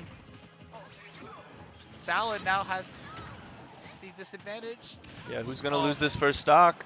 It's not gonna be Izzet right now. Oh man, there's It's so not much gonna be going disabled. on. Back throw, that's good. Oh, both teams keep it even. Oh. Disabled hanging on right now. With the lead, nope, it's an even game. This is Wow, a dead testament to how evenly matched these two teams are. The Nair's coming out from Palutena, the up tilt. A little bit of friendly fire there. I think he was just trying to catch him on the platform. Very good shine coming out from Slip. Look at this awareness. Yeah, The awareness from blue team is insane. they're really going off right now. They've dominated the second stock. Izzet and Disabled have just been on the ropes. Oh, and a tactical body block from Salad. Taking Disabled second stock. I like that term, tactical body block. Tactical, That's good, that's yeah. good. Yeah, you're welcome to use that. It is not copyrighted. The back air coming out from Disabled. Yeah, they got to find these stocks soon on Salad and Slip. They're going to run away with it here. Oh, there's one. Oh, we got him with the back air. Get him back on stage. Yeah. Oh, that should be. Okay. Ooh, this is so close. This is such an even game, honestly. Yeah, right. Like you think it's going one way, and then the other team just evens it right back up. Yep, absolutely. Oh, the up smash coming Oh, out but from that Slip. that could What a be big call for out. Slip and Slip and again- Salad. And again, they just brought it right back. It's dead even once again. The Nair's coming out. This is kind of in a Oh, is spot. it? Oh, I thought he was going to upbeat. That was a smart recovery from Salad there, recovering on stage. Yeah. The jabs? Oh, I thought he was going to run back and Yeah. grab him. Ooh, just barely missing that down tilt. Okay, Salad's got Disabled on the rope. Izzet has Slip on the rope. The up tilts. The back throw. This is huge. Oh my gosh, this is such an even game. Yeah, it really is. It could go either way right now. The up smash coming out from Oh, Disabled. if they can find this kill on Salad or Disabled, that's going to be the deciding factor most likely. Notice how Izzet is trying to keep Salad out away from Disabled because just that matchup was just so atrocious. Yeah. The Oh, teleport the cancel. cancel! Yo, that was sick. Oh, okay. this is still doable for Izzet It though. is so doable. Oh, the jabs. Oh, man, he that was can't. such a risky recovery. Oh, he's doing good though. He can't get desperate here though. Oh, the recovery on stage. Oh man, imagine. Oh, Dude, that they was got. good awareness. Oh, he catches him. So it is 2-0. 2-0 Slip and Salad. Yep. They're gonna take that set. Yeah, they're gonna take that set because that was best of That three. that was incredibly close right there. That's about as close as a 2-0 can get. Yeah. You know, like absolutely. you've got the nomenclature of like, oh, it was a close 2-0, but like that That was a was a close 2-0. Yeah, you know, that was like down to the wire up until the very end. It took one gimp and that's all. that's all it took. That's all it took. Yeah, like even at the second stock, even at the third stock. Mm-hmm. Yeah, that's just how it goes sometimes. Yeah, it was really good from Those both are- teams. Super impressed with what we have here in terms of like doubles teams. Looks like we got, oh man, the man himself. We got Booker and Kyoka, and then we got Salad and Slip again. Okay, It's like they're staying on stream. Stan, dude. I don't know how Booker plays a heavy in doubles, but more power to him. Oh man, I can't even imagine. It's tough. It's a hard life out there. I can't play a heavy in singles for that reason. It just feels bad. It just feels. But hey, he's made it work. He's been doing really well this season. Yeah, so I far. assume he'll play Bowser, but he's got a pretty nice Bowser, I will say. Having yeah. lost to it multiple times, we'll see how this goes. And then Slip and Salad, you know, we just saw them. Mm-hmm. So it's going to be an exciting game here. And loser semis, I believe this is going to be best of 5. I'm not sure. But Kyoka opting to go Wario. The last time I seen him play, he was playing Inkling. Oh, really? Mm-hmm. I've always sort of known him as a Wario main. Oh my gosh, the down B immediately coming out for Booker. He tried to gimp him with the up B and he almost got it. Oh man, this is so bad. This is where the feels like bad now what does he do? I almost feel like you have to prioritize Wario fighting Palutena. Like they might try to stock horde here. That's yeah. Decent strategy. I mean, it's a pretty even game, all things considered. Oh my gosh, the up smash. That was yeah. Oh my gosh, that was good awareness coming out. If he had let it rip a second earlier. Okay. The up smash. Not gonna quite get a block. No, he's got. Oh, good recognition from Kyoka there, keeping Booker alive. Oh, the down smash missing both players. Yeah, it was close. The up air. This is how it starts. Kyoka. Oh man, he almost got it. I saw him. Oh, the bike. Oh, but it was his partner. Oh no, he gimped him with side B. That's so unfortunate. Yeah, that's tough. Oh, the nair's coming out from Salad. Yeah, Salad and Booker both hanging on to this first stock here. Yep. I'm waiting for the top of screen down B from Bowser just to shield break. It's not gonna happen. I'm waiting for it. That's like little brother tactics. Hey man. Not saying it doesn't work, but I don't know if we'll see it. Oh, that should be. Oh, not gonna quite take it. Still hanging on. Booker getting a little desperate there. Hey man, Palutena, she kind of thick, you know. All right. Takes a little bit. Takes a little bit more. Yeah, that's true. Sometimes she just will not die. Booker off stage. Oh, the unfortunate SD. I don't think he meant to air dodge that. I definitely don't think he meant to air dodge that. The side B. Still not gonna kill.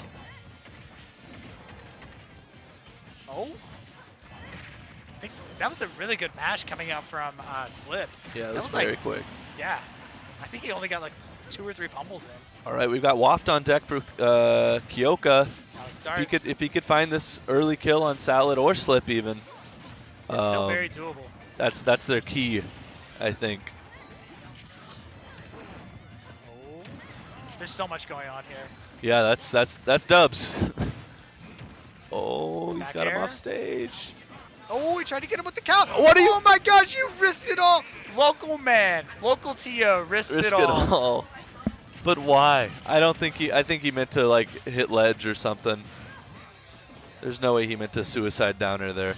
That's way too high risk. It's the nerves that's getting to him. It could be, honestly. What? He just dropped out of that nair, I believe. The friendly fire with the throw. Yeah. Oh, and the nair. Oh my gosh. Booker's getting tossed around. Yes, he is. Oh, good back air coming out from Slippy. That's going to take Kyoka's stock. Yeah, this is tough. This is going to be tough for Booker, but I believe. Okay, Again, this is how it starts. Wait. Hold up 1 minute. Okay, never mind. Wow, the crowd's into it now. They wanted that comeback to happen. Who didn't? Right? You know, that would have been insane. sweet. Just a sequence of events that would have been just absolutely perfect. Perfect. You know, I don't want to say we were clip farming, but that was that was pretty close to clip farming. Oh, we got someone changing controls, perhaps? Oh no. Forgot you picked stage second in this game. Oh man. This guy in the crowd, he's so hype. I love him to death. I think I know exactly who you're talking about. I love him to death. Yeah. He brings the hype. Shoutouts to the hype. What's his tag? Do you know? I just came in and he was yelling, and so I was like, oh, okay. That sounds about right. Oh man. Oh, thank you. All right, game 2. I did not see what stage they picked. They're keeping it. Everything the same. Everything the same. Immediately, Booker comes out with these flames. Yeah, it's really strong if you can get someone in there. That's like a guaranteed 30% uninterrupted. Pretty even game for the most part. Both these teams just trying to feel each other out, kind of see what's going down. But Kyoka's off stage, so a Slip. Good up smash coming out from Booker. Yeah, Booker's getting all kinds of reads on Slip right now. He almost had that. If he had that back air, that would have been insane. Good back throw coming out from Salad here. Oh. Oh, good recovery on Booker there. Oh my gosh. This is such a clincher. Oh, the up smash. Ooh, That the Wario friendly dash fire. attack. Oh, Booker Oh, he back didn't have a airs. jump. He didn't have a jump, I don't Yeah, think either. I think the Wario dash attack back took air his jump. and the Takes friendly both. fire. But now, oh, Slip's still living. Oh, wow. Oh. The friendly fire. There's so much friendly fire going on. Yeah, right there too. Oh, Booker in a bad place. The up B out of shield. Very nice. The patented Bowser tech. Salad going for the kill already on Bowser with that down air off stage. Oh, he is at 83, 87%. So. Yeah, that's fair. I mean, Bowser's got a pretty predictable recovery, but Booker's actually been doing a great job of mixing up that recovery. Absolutely. It looks like Booker gets caught more with like whiff punishes and stuff. Yeah. So he's got to be careful on that. Oh, back air. Oh. Oh, he was babysitting. He's making him afraid. Yeah, he is. Oh.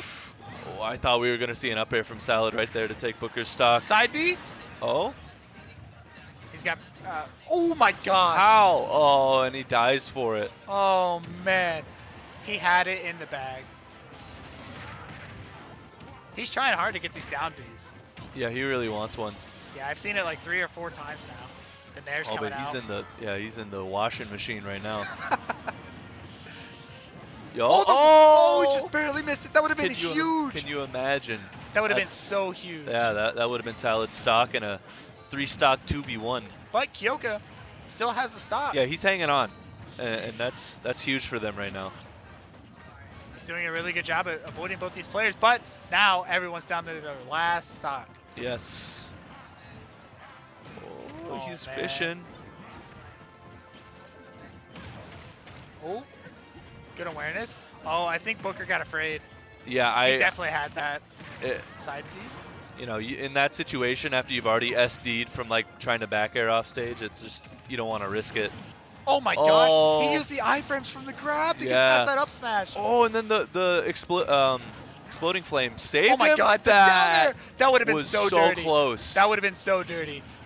Okay, but that gives Booker a second chance at life. Oh, the down smash. Okay, but this is doable for Kyoka. The back air? Is he gonna take? Who's he gonna prioritize? He's just waiting at ledge. The dash attack? Another dash attack? Oh man. Oh, how? Both these players don't want to hard commit. Another dash attack. No. He's just on top of it with Dude, these dash attacks. he's winning these footsies. The neutral winner. Yeah, but now. Oh man, how do you? The Nair. Oh, he got him out with the. Yeah, I don't know. Still what that, staying another alive. dash attack. Oh. Another dash attack. He A did. back air. Oh, Oh my god. This is so close. Oh Waff my is God, almost you on deck. You gotta know he's probably He's gotta so be so- nervous right now. Oh, the He's side still B. living. He's still living. Gotta One more of watch those out for side the Bs. up air. Oh. He's trying to get him with the trip down tilt. Yeah. Oh, the forward air. Okay. Not gonna quite get past the iframes from the dash attack. Oh my gosh, that down Oh, smash he was could've- so risky. He could have forward tilted again. That would have been it. He Oh, tried he's to got parry. waft. Oh, Oh, the ledge cancel. Oh my He's so gosh. consistent with Oh those. my gosh. That was a make or break play right there. That was insane. Oh, just when you Slip. think that he's not gonna do it, he does it. Slip and Salad are going to take that 2-0 and they're going to move on to losers finals. They are going through the gauntlet right now. Oh man, they really are. They're running it right now. And now, yeah, they're in grands. Wait, was that losers? Yes, that was Oh, losers. we had I think Yeah. we had the okay. Yeah. Oh, so now we got Bok Choy and Cam. So this is losers finals now. Okay. I believe so, yes. And this, for sure, is best of 5. Yes. Now we know. So we got Cam and Bok Choy and Slip and Salad coming up. I can't get over that last match. That was just heartbreaking.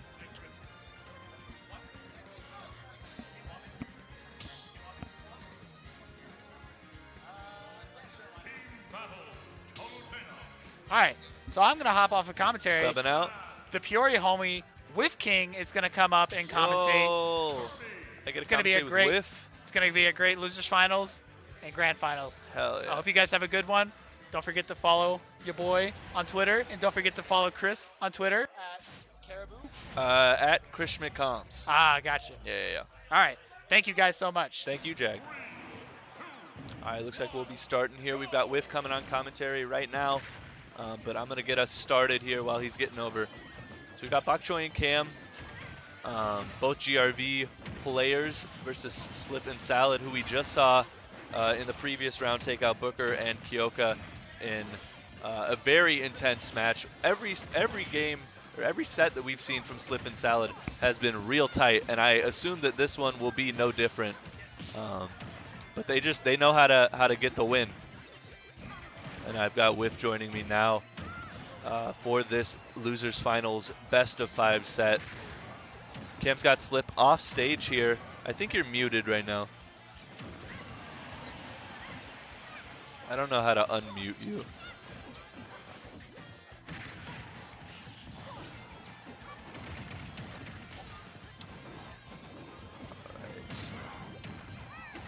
No, I don't hear him in my ear anymore. How about now? Let's try now. Yeah, we're good now. All right, fantastic. All right, very even game right now. Dead even, in fact, which has sort of been the flavor of the day with Slip and Salad. Yeah, Slip and Salad have had a lot of these. On paper, it's going to say 2-0, but you wish you could put an asterisk next to it and say it was close. Yeah, These were right. all really close That's- games, nail-biters. It's exactly what I was saying earlier. They've had the definition of a close 2-0 constantly. Finally getting that kill on Salad there. Cam holding on. Just as I say that, it's even stocks. Immediately, these teams are just going to be trading it back and forth. With the Pac-Man constantly throwing out the items, the fire hydrant damage is just going to keep racking up, and stocks are going to go just like that. Yeah. That's not what you want as a Pac-Man player. That reflection is going to be the bane of your existence if he can land it. Absolutely. That hydrant is always going to be a nuisance, and Pac-Man wants to be the one to utilize it more, but you get it right in his face, he's going to throw the hydrant at you or smash attack it, throw the reflect, and stock gone immediately. Cam and Bok Choy are in a difficult situation here. Both players on the ropes. Oh, but they find the kill on Slip. And again, we're back down to even immediately with stocks, Yeah. and almost dead even on percentages. Slip obviously keeping it at 0%, but this is a slugfest. Yeah, it really has been. Oh my god, he finds the kill so far off stage. Cam trying to connect that forward smash on Salad. Oh. Unfortunate. Cam really good at using the down airs to drag his opponents off the stage, even at the lower percentages, so that would have been huge if he had managed to connect that. Yeah, interesting team dynamic from Cam and Bok Choy, but they both can go incredibly deep for edge guards. Oh, that is not what you want. Not at all. I think, unfortunately, that was a forward smash coming out of Cam to accidentally take the stop Yeah. off of Bok Choy. But it's definitely not undoable here. Salad's at an incredibly high percent. One dash attack or smash attack can end up taking the stock. And then you find an early kill on Slip, and you're back in this. Oh, if there's any player works better under pressure, it's going to be Cam here. Or if they get an SD. There it is. Oh, No, but it's a the double footstool. Unfortunate. Salad got the quick footstool there. It was good awareness by Salad to know that you could go for that. So with Cam not being able to recover there. Yeah. Absolutely. This is a best of 5. We're going to get at least 3 of these amazing games. So. Yeah. And that was incredibly doable. We had some unfortunate SDs from Cam and Bok Choy. But if they just sort of tighten those up, I think, absolutely they'll be able to take this set. Absolutely. And Cam and Bok Choy, obviously 2 players that play a lot together. Just in generally they're against each other or with. So, they know the dynamics. They know how to work this Kirby Pac-Man team, which maybe some other players in the region aren't used to playing against a Kirby kind of, I would say, underrepresented character in the grand scheme of things. So yeah, definitely a niche character for sure. But Cam makes it work. Absolutely. He's got some great wins. And Slip and Salad could just be another on his long list of W's. But we'll see. They've got to figure a little bit out first, like where to go.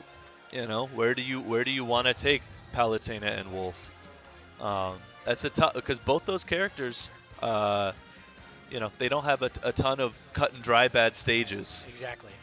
They're characters that are just generally going to be considered good. They'll work on any stage for the most part, whereas Kirby and Pac-Man might have those limitations that they have to think about. it's interesting playing characters that have stronger stages versus weaker stages, or just playing a character that's, you know, you've got your Palutena Wolf. I don't care where you take me. I'm gonna be a good character regardless. I've got safe buttons. I've got good aerials. The game plan does not change. You know, maybe slightly, but they can deal with that. Their characters have the kit to deal with that. Meanwhile, Kirby, a little more limited. Didn't see where they're going, so we'll find out. Be see. a surprise for everybody. I wouldn't be surprised if they went back to Pokemon Stadium 2, just because it was very close, just a couple of misplays. But we'll see. Yep, Looks like freaking PS2 called again. it. Good prediction. Thank you. Everybody's favorite stage. We're going back to PS2. It's a good stage, you know. And immediately it's starting out as an absolute slugfest. It's percentages racking up immediately. And most of the time you can barely tell what's happening. It's just multiple hitboxes being thrown in the same area. Yeah, that was interesting. Bok Choy and Cam both went for that edge guard on Salad. Salad just kind of 2v1ing over here with Slip controlling center stage. It's an interesting decision. Salad, if he feels comfortable being able to take that 2v1. Yeah. You know, Wolf just looks for the opportunity to run in there. Good forward smash, separating the two. Yeah, honestly, I'm gonna argue that it's not working. You know, the play has differed here, but it wasn't working too great because Salad was already at like 130. Everyone's still else at mid percent. Bok Choy and Cam now sort of getting up to kill percent. That's unfortunate there. They're both on the right side of the stage trying to figure out how to approach what their game plan is. Exactly. And ooh, amazing. The up smash managing to take the first stock off of Bok Choy there. It's definitely interesting that Salad and Slip are able to control center stage and just say, you have to approach us. Yeah. Now we've got some separation here. Both players dueling their prospective partner here. Oh, Cam hanging on. Ooh. Every moment's so tense. I'm just waiting for one straight hit to take the stock. Yeah, it's still super close. Cam and Slip both got 3 stocks. Who's going to lose it first? Absolutely impressive that Cam, unfortunately, I say that commentator's going to lose the stock, but Cam managing to stay alive incredibly long as Kirby of all characters. Yeah, it's tough being so light. Is this the down air? Ooh, we go off for 2. This is. But he still catches him. Oh my god, anyway. Salad cannot die. That was phenomenal. Yeah, both on Cam's part and Salad's part. Oh, looking for the trip there with the down tilt at ledge. Okay, now Kirby and Bok Choy are, or Cam and Bok Choy are sort of off stage here. Yeah, but Bok Choy does a great job of getting them out of there with 2 forward smashes. Cam finally, can he find this kill? No, Palutena just able to get back from wherever she is.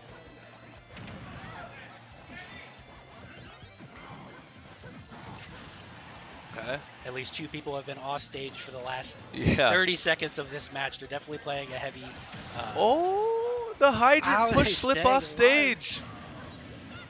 And unfortunately, Slip's going to lose the stock there. Oh, but and so we're back Cam. to even it's again. Dead it's even. dead even. Literally, it was so close. Oh my goodness. I'm almost at a loss for words. I'm waiting with bated breath. Okay, Cam and Bok Choy both sort of trying to get up from ledge here. Cam unfortunately killing Bok Choy with that forward smash. I think he was trying to take out Salad with it. Salad still holding on. Yeah, Salad. This is absolutely doable. Just got to get, if they get the stock off of Salad, we're back to, again, a dead even set. But Salad not making it easy, playing very, very safe right here. Super comfortable with letting Slip sort of fight Bok Choy while he baits Cam around the stage. Okay, Cam finally with the up air or up throw. 1 stock apiece for every player here. It's anybody's game, honestly. Bok Choy trying to get something started here. He finds it with Slip.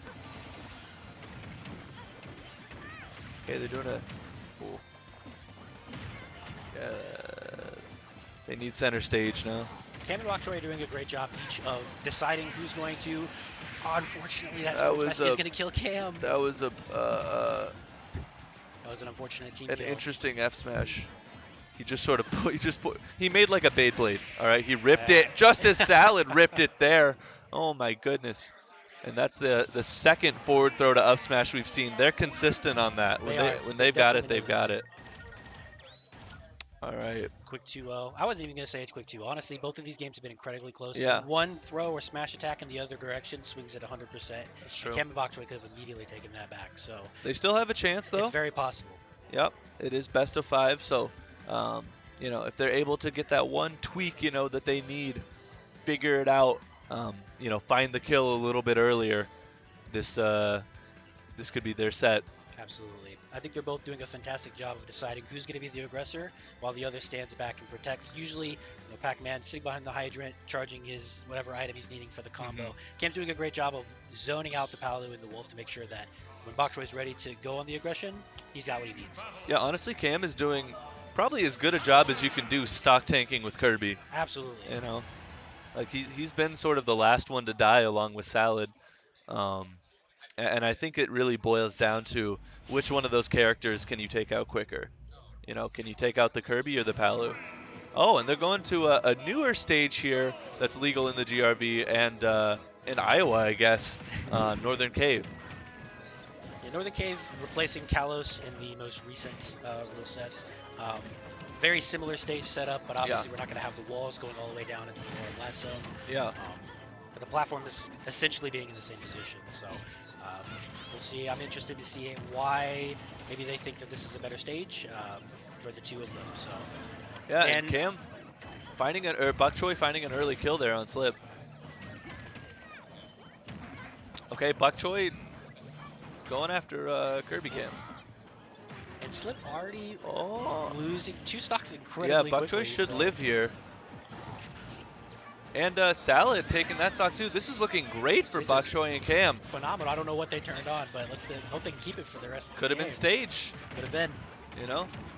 I know Bok Choy is very comfortable on long stretches with no platforms. The stage is that great tech coming from Cam, keeping him alive. Can he find the kill on Salad? No. Not quite yet. This is a phenomenal lead for Cam and Bok Choy. This is... And Slip's out. An incredibly large lead. We've got like a audio issue right now.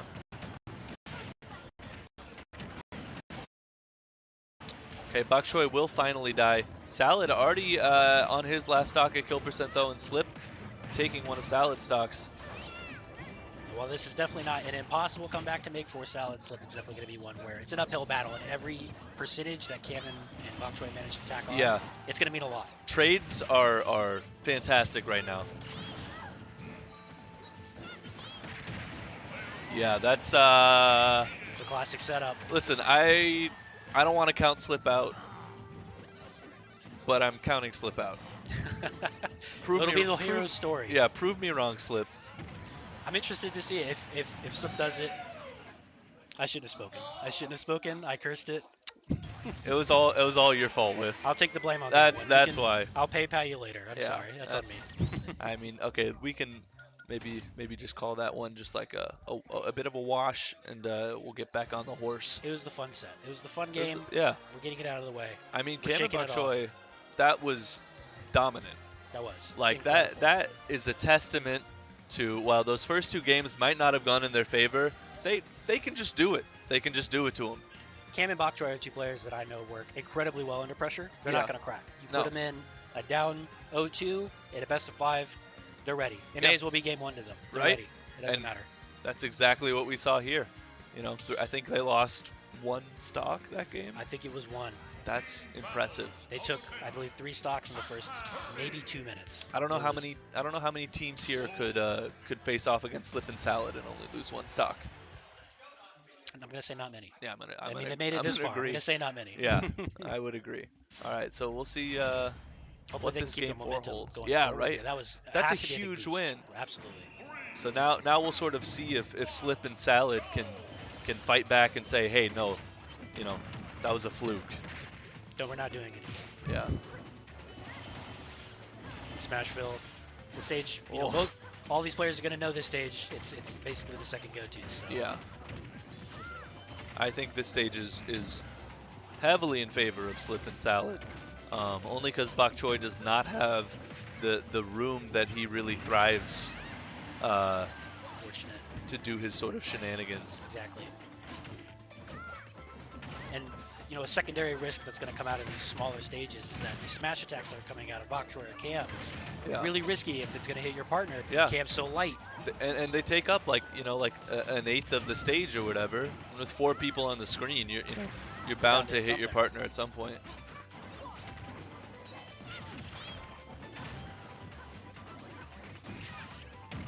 Very intense. Cam off stage. Cam is just so comfortable off stage, it doesn't phase him in the slightest. Yeah. See what the ledge guard options are here. I'm just gonna let Bok Choy on the stage. I lied. Back air catching Bok Choy, jumping Yeah. off of the ledge. Now their yellow team's at a little bit of a disadvantage here. With Slip still holding on. Oh, and Cam losing that stock. That's huge for Slip and Salad.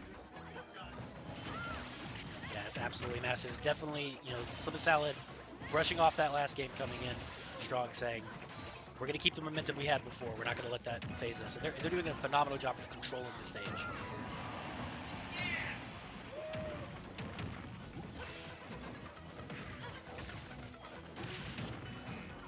All right, they're only 1 stock behind. It's absolutely still doable for them if they can just get a quick kill. But again, the longer this goes on with them at a disadvantage, that percentage just starts to scare you. Now Slip and Salads are... Oh my god, that was incredible awareness from Salad. Yeah, this is Bok Choy okay. going to carry him off? No, unfortunately not. Not quite. Yo, that was nice. Oh, but Cam's good on Bok Choy to sort of save his partner there. But they're both on the edge here. Salad and Slip firmly controlling center stage.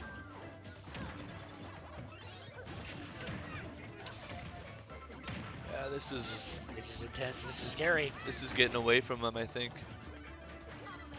They have to find a way to either get this stock off of Slip to reset it all to 1 apiece, or force the share stock out. Which, with the way that Salad's been playing, forcing that share stock is going to be tough. All right, Slip sitting at a dangerously high percent. This could be the moment they're waiting for. Have I spoke too soon? Oh. Unusual call moment in this neutral here. Doesn't find the back air. Okay, but there finds we the are. kill We're on back in Slip. it. If they can find the kill on Salad here, this could be their ticket back to the tournament. Oh, but now Bok Choy's in a 2v1 situation as Cam loses his final stock. This is looking difficult, but not impossible at all. I would never count Bok Choy out. No. Pac-Man is one of those characters where you can kind of just do stuff. Push buttons. Sometimes you win a 2v1. Right? Okay, that's not what you want though. Yeah, the ledge grab. That'll do it. That'll do it. And just like that, Slip and Salad. Grand finals. Consistent on these close games. They're winning them. Yeah. And, you know, that one game was a fluke. Well, possibly a fluke. I don't know Bok about Choy and Cam definitely turned it up, turned on something, and managed to bring it back there. But, you know, Slip and Salad not letting that phase them. They're consistent. They're ready to win this. They're gonna win it. Even if it's close, they're gonna take it. It's a testament to their mentality for sure. Absolutely. All right. So now we've got. Do you know who's in Grands? I do not. I thought we saw winners. Maybe we didn't see winners finals. Is it? Let's see who we have. Is that? That's not. Is it? Is it? No. That's a great sentence. That's not sure. Is it? It's not. Is it? Let's see what we got here. Who we got? Looks like we've got this Pez and Welfare Pickles. Oh, okay. Salad in our Grands. That makes sense. Pez and Welfare Pickles, both incredible players. So it's no surprise that they're sitting in Grands on winner's side. But Slip and Salad, with a very nice losers run, as we see here. They got knocked into losers. What, round 1? Or round 2, I guess. They had a bye. Yeah. And then just game after game, 2-0, 2-0, 2-0. And then that 3-1 that we just saw. So they're running the gauntlet for sure. But Welfare Pickles and Pez looks like they have not dropped a game. So we'll have to see if that changes here in this grand finals. Absolutely, and I think if there's any team so far that we've seen that's going to be able to do it, it will be Slip and Salad. So yeah, they're clutching out these close games. They're able to fight back from disadvantages. Yeah, they're making it work for sure. But we'll see how they stand against the current #1.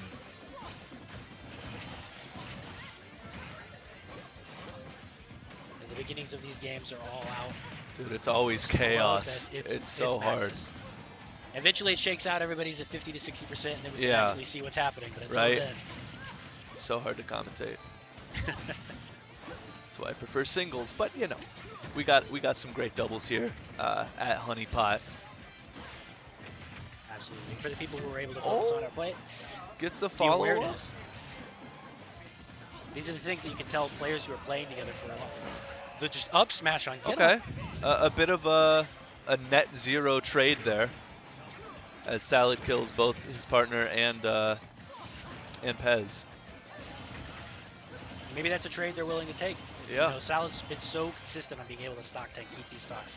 Maybe these trades of, I'll take my partner stock, but we're getting rid of yours as well. That's what they're looking for. Yeah.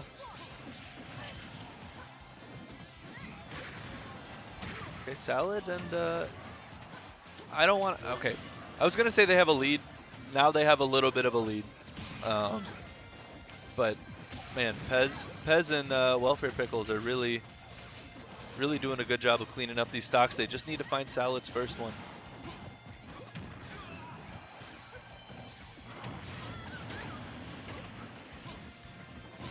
All right, I looked away for 2 seconds and another stock is gone. Yeah, Salad These games did are finally lose that incredibly stock. fast. It's almost dead even. This has sort of been, and I've said this a couple times, but the scenario that we've seen with Slip and Salad every single set is that it is close. But they just find a way to eke it out. Oh, great counter coming from Salad there. Slip using that Wolf Flash to get back on stage.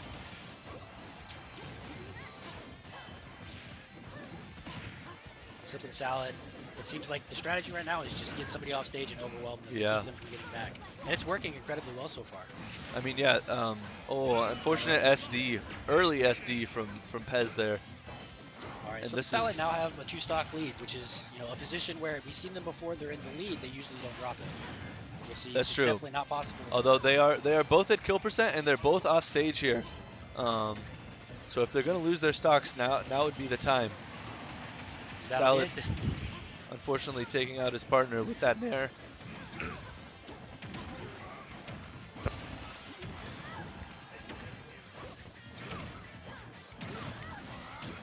As putting in an immense amount of work, just tossing both Slip and Salad around the stage. Yeah, Pez went deep for that edge guard too.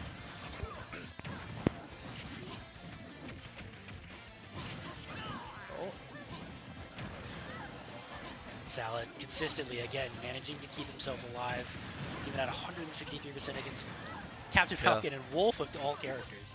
These characters are not ones that'll shy away from killing you in one No, he's hit. doing a great job of holding on to the stock right now because Slip has sort of climbed back up to the same percent as Welfare Pickles and Pez. So if he loses the stock right now, this could easily turn into Pez and Welfare Pickles' favor.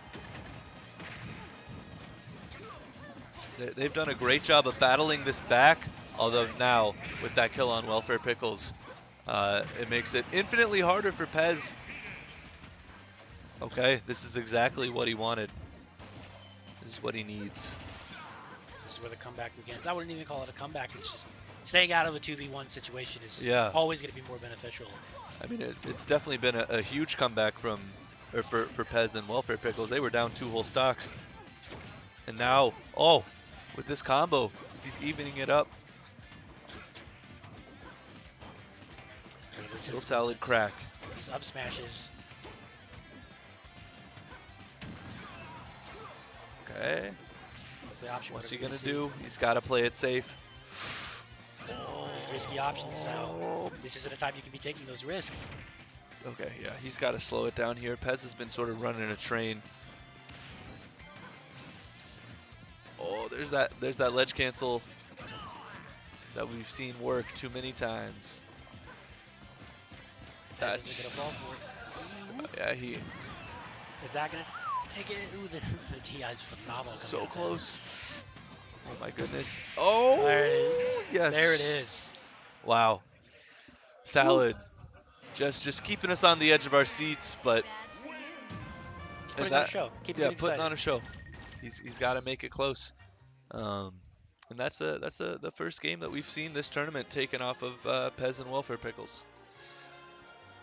You kind of like we said, if any team's going to do it, it's going to be Slip and Salad. If any they team, took yeah. they took that advantage, and Pez and Welfare Pickles made them work for it, but they were able to clutch it That's out true. in the end. And this is going to be, if they can manage to go all the way, this is going to be a long, grand Yeah, finals reset I was into. just gonna say that. Yeah, it's gonna be a slobber knocker, if you will. Can I say that on stream? Slobber knocker. Yeah, we're good. I got the go ahead from Treasure. All right. Slobber knocker is green. Yeah, it's gonna be one heck of a set if they manage to reset this bracket. But they're off to a good start for sure. And we'll see what stage Pez and Welfare Pickles. They just go right back. This has been the stage of the tournament so far. I expect we'll see a lot of it. if I I'm being honest. I really do.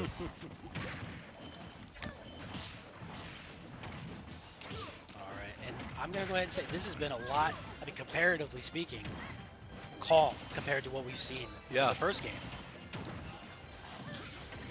Yeah, it's still counter coming up from Salad.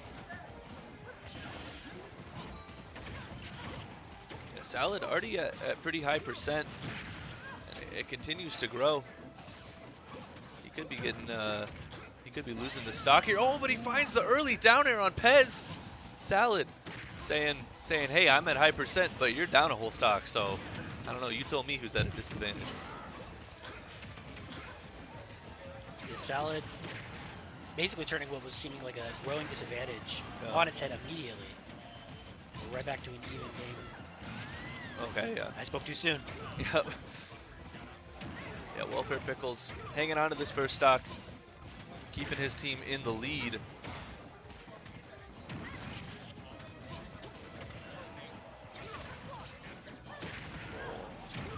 Pez got both of them. He's got both of them on the edge here. Red team firmly controlling center stage. Wolfo Pickles, again, doing an amazing job of holding on to this side. Oh, up air knee. That was nice coming from Pez. Taking Salad's second stock. And the advantage is mounting here for Pez and Welfare Pickles. It's becoming increasingly more difficult. Yeah, I think they lost the game and they're like, oh, we can't have that again. We need to turn this up. We gotta change something. And change something they did, because this is, oh my goodness, that jab into down air. Oh, he found the kill. Catching another down air spike off the stage. Although, unfortunately for him, that's Welfare Pickles' first stock. So he's gonna have to do that a couple more times if he wants back in this game.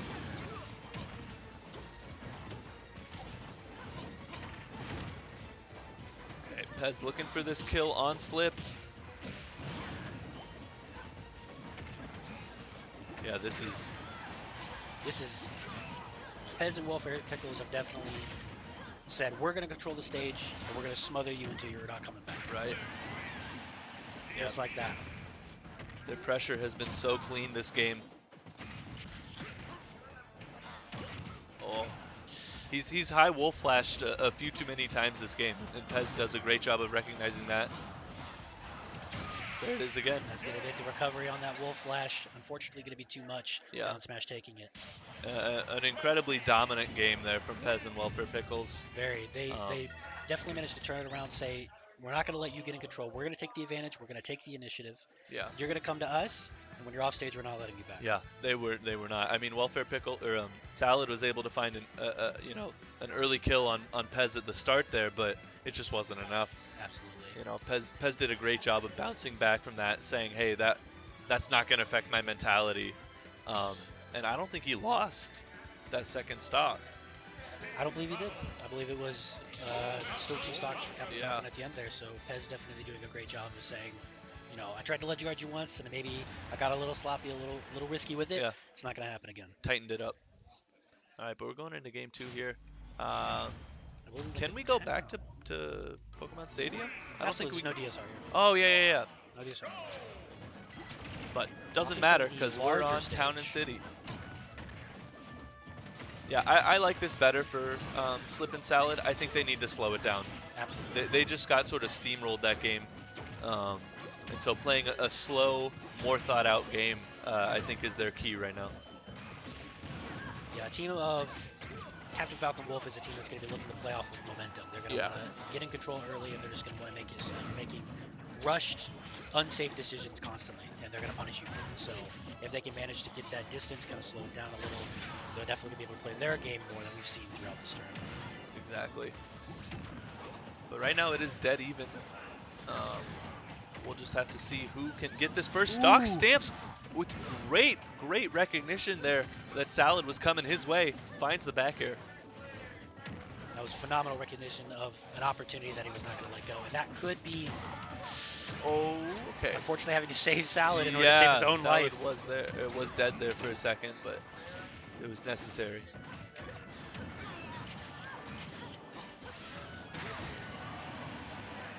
Yeah. Again, Welfare Pickles and Pez managing to take control early, and they're saying we're playing the rush game. We're not letting you know, regroup, separate us.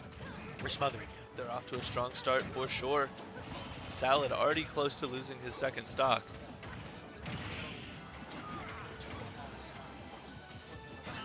And again, Welfare Pickles doing an amazing job of stock tanking here, up to 144% and just keeping it, saying I'm not losing this. I need to stop talking. Yet. You know what? I'm just going to stop talking. we I'm going are. to lose so much money PayPaling people for this. Oh, that's unfortunate. Salad trying to get the edgeguard on Pez, but ends up getting stage spiked by the up B. Yeah, Pez and Welfare Pickles are doing a great job of controlling this game. They're keeping both of them on the outside, knowing when to approach, when to push. Absolutely. And When to, you know, deja vu. yeah, they're also doing very good work, just sort of relying on their teammates. We've seen quite a few like tosses between these two players.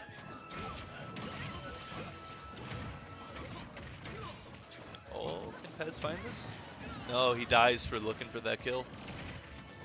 Unfortunately, focusing a little too hard on Slip, not realizing Salad was ready Yeah. to pick up the back here. All right, this is definitely a closer game than game 2, but it's still looking like Welfare Pickles and Pez's game to lose. Salad unfortunately trapped in the corner between both Pez and Welfare Pickle as well. Slip's in center stage. Okay, that was And unfortunate. I think that was, yeah, unfortunately, Palu up air taking that. Yeah. This is, Ooh, yeah, that's not a trade you want. That is not a trade you want. that's a All great right. trade if you're Welfare Pickles. Oh, I mean that's ideal almost. Yeah, so this is gonna be Slip and Salad's tournament game here. As Welfare Pickles and Pez go up 2-1, they could take it. They could take it right now. Absolutely. These last two games, with how dominant they've been, they've controlled the pace of the match. They're the ones in control. They're in the driver's seat. They know that they're, you know, at tournament game here. The pressure's got to be mounting for Slip and Salad. Yeah, I would agree. Yeah, we'll have to see. You know, if they crack or they've taken one game, so we know they can do that. If you can take a game, you can win the set. So Exactly. the old But adage. Now is when the Ridley all right. comes out. Interesting. Apparently. Okay. I'm with it. Yeah, that's a choice. I like it. I don't know if it's a good choice, but I like it.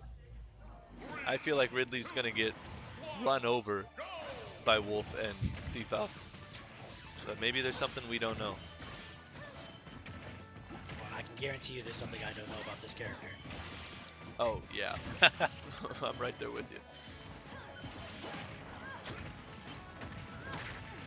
And right out the gate, Yeah, Pez and Welfare Pickers are not playing around anymore. They're No, ready they're- to win this. They're ready to be done. They're saying we're taking this, whether you like it or not. And Say- we haven't seen the Ridley manage to really take off right now.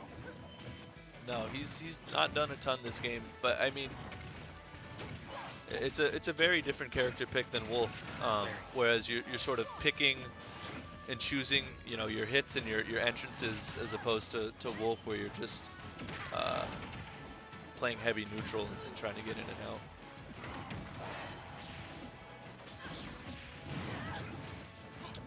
Yeah. Some Salad both sitting at 130+%.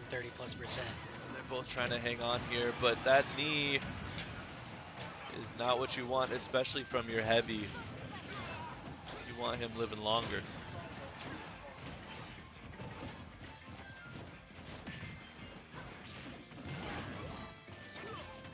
Suhlivan Salad again being stuck on this ledge. They're not able to control the center stage. Pez and Richard Pickles doing a phenomenal job Yeah, of controlling the stage and making. Slip is just getting tossed back and forth. Okay, that up smash coming out of Slip. It is going to take the first stock off of Pez, so the potential's there. They're not out of it yet. No, it's even stocks, but Slip is gonna have to hang on. Salad's gonna have to put in some work while Slip sort of plays back, trying not to lose this stock. That's not what you want to see. It's not. It's definitely getting dicey here. Really, such a big body, so easy to get caught into these hitboxes that more Falcon are just throwing out. That's why the Ridley choice, I think, was tough. There's a chance that it works out, but there's also a really big chance that you just get ran over, as we're seeing with a full stock lead for Pez and Welfare Pickles. It seems like every time I look at Slip, he's over 100% already. This is a rushdown team that's going to deal that damage, especially if you're a big body combo. Yeah.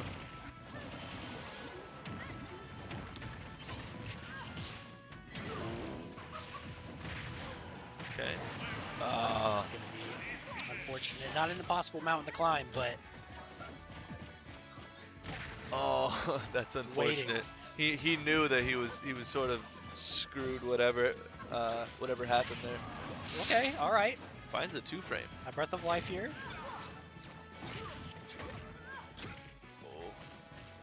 Welfare Pickles and Pez are just so coordinated. They know immediately when to capitalize on the other player.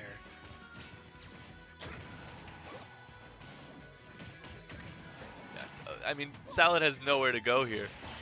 Oh, but Again, he's got there it there. No, this. Let's do it again. We're riding the narrative. Yo, he waited. Oh my God. This is entirely Salad. possible. Salad has all the momentum. But Welfare Pickles, not one to crack under the pressure. Just looking for a forward tilt, a back air. There's the back air, and it does. Unfortunately, I didn't think that was going to kill. No, I didn't either. I think maybe we caught him with some weird DI or something. Wasn't expecting it. Yeah. But, I mean, that was a phenomenal set to watch. I mean, Welfare Pickles and Pez, I mean, they lost the one game, but they immediately turned it back around. Yeah.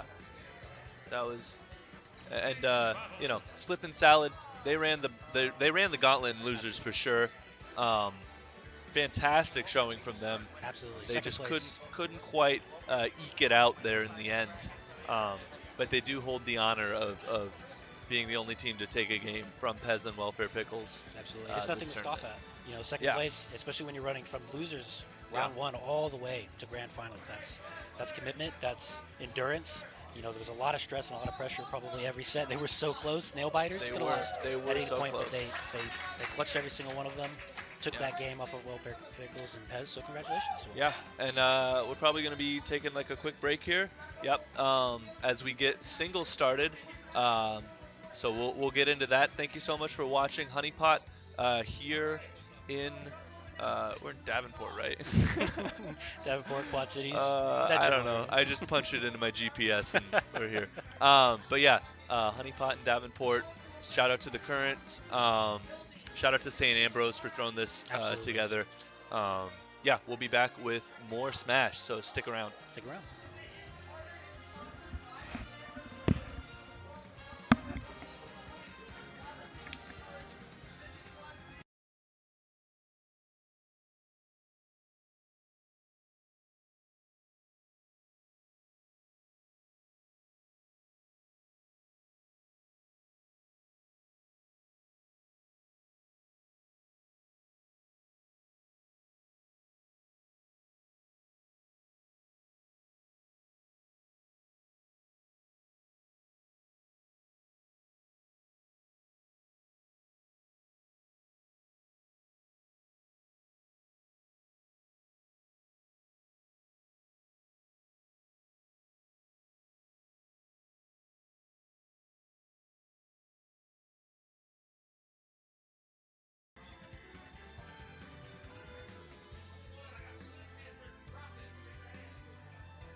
Hello, everybody. Ooh, that's a game music a little loud in the headphones here. Yeah. All right, I'm Treasure. I'm here with Seven Pikmin, and we're Hello. gonna get here into singles. We're going into round robin pools.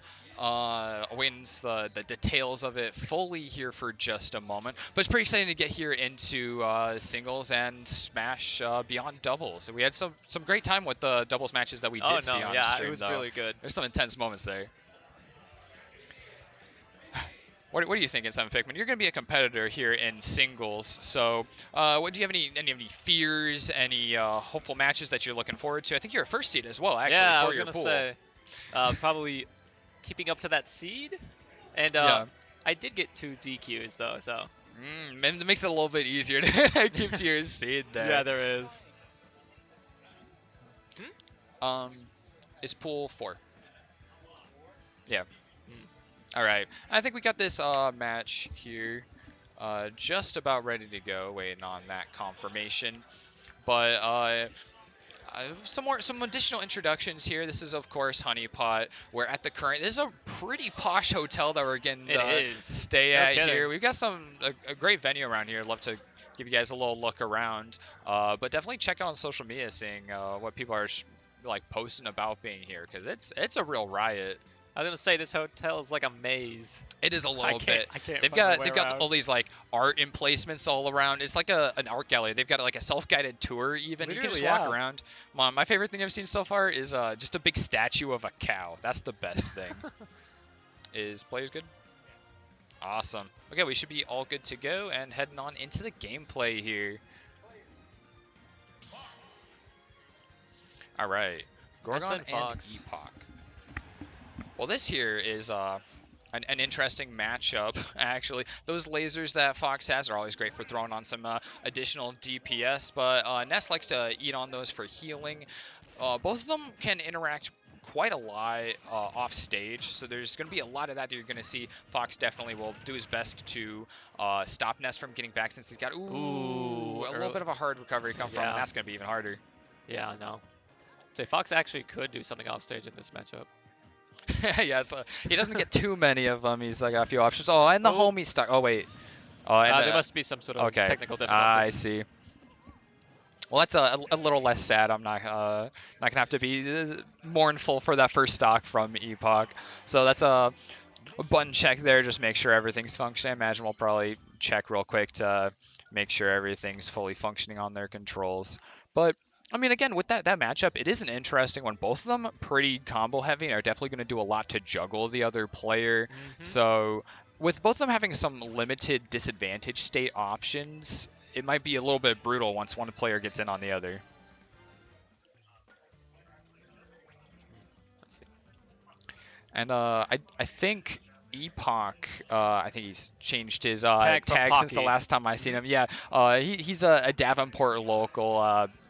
One of those columns of the scene, so definitely seen him a lot. Gorgon, I think, is entirely new to me, so I'm pretty excited to see. I've heard the name, but I'm not too the sure where gameplay. he's from.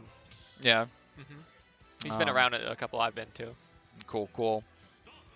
All right, buttons should be all fixed now after that unfortunate loss of that first stock. All right. Now the Just if actual they're- match.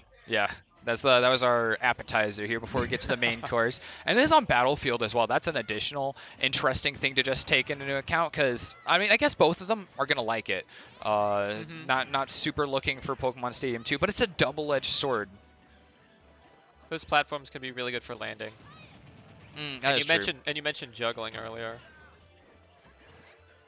Yeah, we see there Gorgon's definitely going to make use of that ability to get back using the mix-up of whether or not he's going to go for the platform or not, to make sure he's not going to get juggled by Epoch right off the bat. But Epoch doesn't land a big back air here, trying to guard the ledge with the yo-yo, but it doesn't come out here, as Gorgon has really converted this.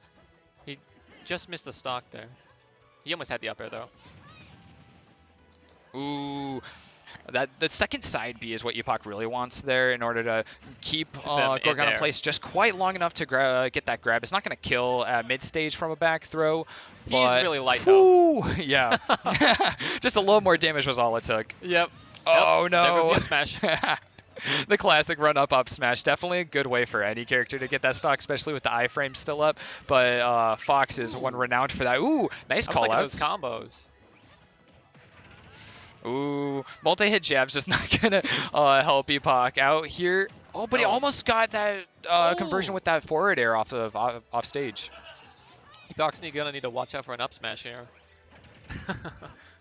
Yeah, Epoch's definitely fallen behind here as Gorgon has pulled together a big string, making sure to keep an advantage and keep tagging on those little hits. We've fallen back into a little bit of that neutral cadence while these two try and size each other up to go back into it. And once again, it's There Gorgon that gets almost the upper was. hand.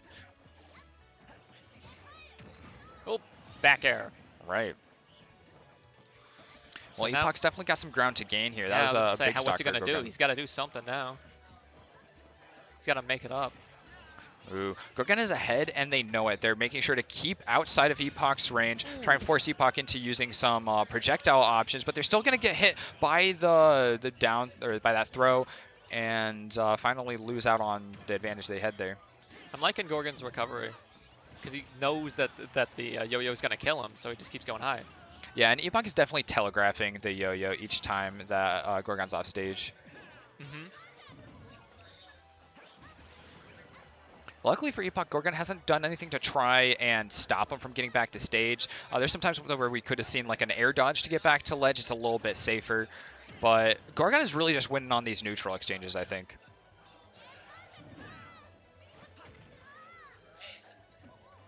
There we go. That's exactly what I was talking about. Air dodging back for a little bit safer. But once again, Gorgon just wasn't going for it, and the up smash Yep. gets the kill anyways. Well, for one of the first matches of the day, that's a great way to start off that first game for Gorgon. Epoch, though, is going to be looking to bring it back from behind since it's going to send us onto that match point, since these are just best of threes throughout all the pools and through most of top 32. Oh, sticking with the Ness? All right. The I classic. definitely don't think it's an unwinnable game for Epoch at all. It was a No, not at all. very evenly matched game one. Gorgon And pulling until, like, the ahead second after or that third first stock, stock. yeah. Yeah, Gorgon definitely ran away with it, but I think it's going to probably play out quite differently here on a very different stage. These up tilt combos. Yeah, once again, Gorgon coming out heavy with this stock, just as they did on the second stock of last game. But Epoch's not going to take nearly as much damage as before. Oh, he wants to do something to interfere with the recovery, but he's just too far away. Yeah, he just keeps barely missing it is all. That was a good tech. Oh, that missed nair is painful, especially as Gorgon gets that jab lock Oh. and chases him all the way up to the platform. Not quite the stock, though. He baited that out of shield option there. That was good on Gorgon. Yeah. Ooh. Once again, the grab just not being there quite fast enough because Epoch's going to run too far. He really wants that bat. He's going to get the forward throw, but that's not the kill option. Nope. Though I think on that side of the stage, it would not have killed. Ooh. All right, Gorgon getting a bit ahead here, but it's not too bad at this point. Epoch is not far off. He's got a big up smash as well, totally available, and a back air that kills just as readily as Fox's. Or if he'd prefer, he could always just tack on a bit more and then do a back throw. Yeah, that's always a great option to have available. But wow, Gorgon has just about lapped Epoch at this point. Only 3% off it. Oh my god, a brilliant was a down good one. smash That was call good. out. Ooh, those up tilts are coming out again, but not nearly as many of them. Oh my god, as Gorgon Oh, goes but low, and it's he got him. successful. What a gambit. He was doing like the smash forward run off forward air. Yeah. Yeah, a little less disgusting nowadays, but it's absolutely what Gorgon needed there to close out a clean end of that game for a really good 2-0 there. Not a bad showing from Epoch though, and we won't see it, but Epoch will continue on to play against all the rest of those players in Pool 4 that we'll see. I'm not sure if we have a deck match up here yet. No? Oh yeah, we might need to contact Sol for that. But what do you think about those map choices overall? We saw some interesting ones. That's not too common to see. Battlefield coming out as a starter pick Yeah, for I was sure. gonna say, and I then, haven't had Northern Battlefield as a Cave. starter like ever. Yeah, especially since coming back from quarantine and everything's locked down a lot more, people are really comfortable just going Pokemon Stadium to start. Yeah, no kidding. So I feel like I barely see anything other than Pokemon Stadium, sometimes even in counter picks. Yeah, no. A lot of times, like if I lose or I win, we'll just go back to Pokemon Stadium because it's such a good stage in general. Yeah, like for a lot of players, it's just the best stage, apart from like maybe one counter pick that no one's ever gonna take their character to. Yeah, because Um, they'll just instantly ban it, so you're not left with a lot of good choices, and it's just okay choices. Yeah. Oh, I think that's Dr. Burns setting up.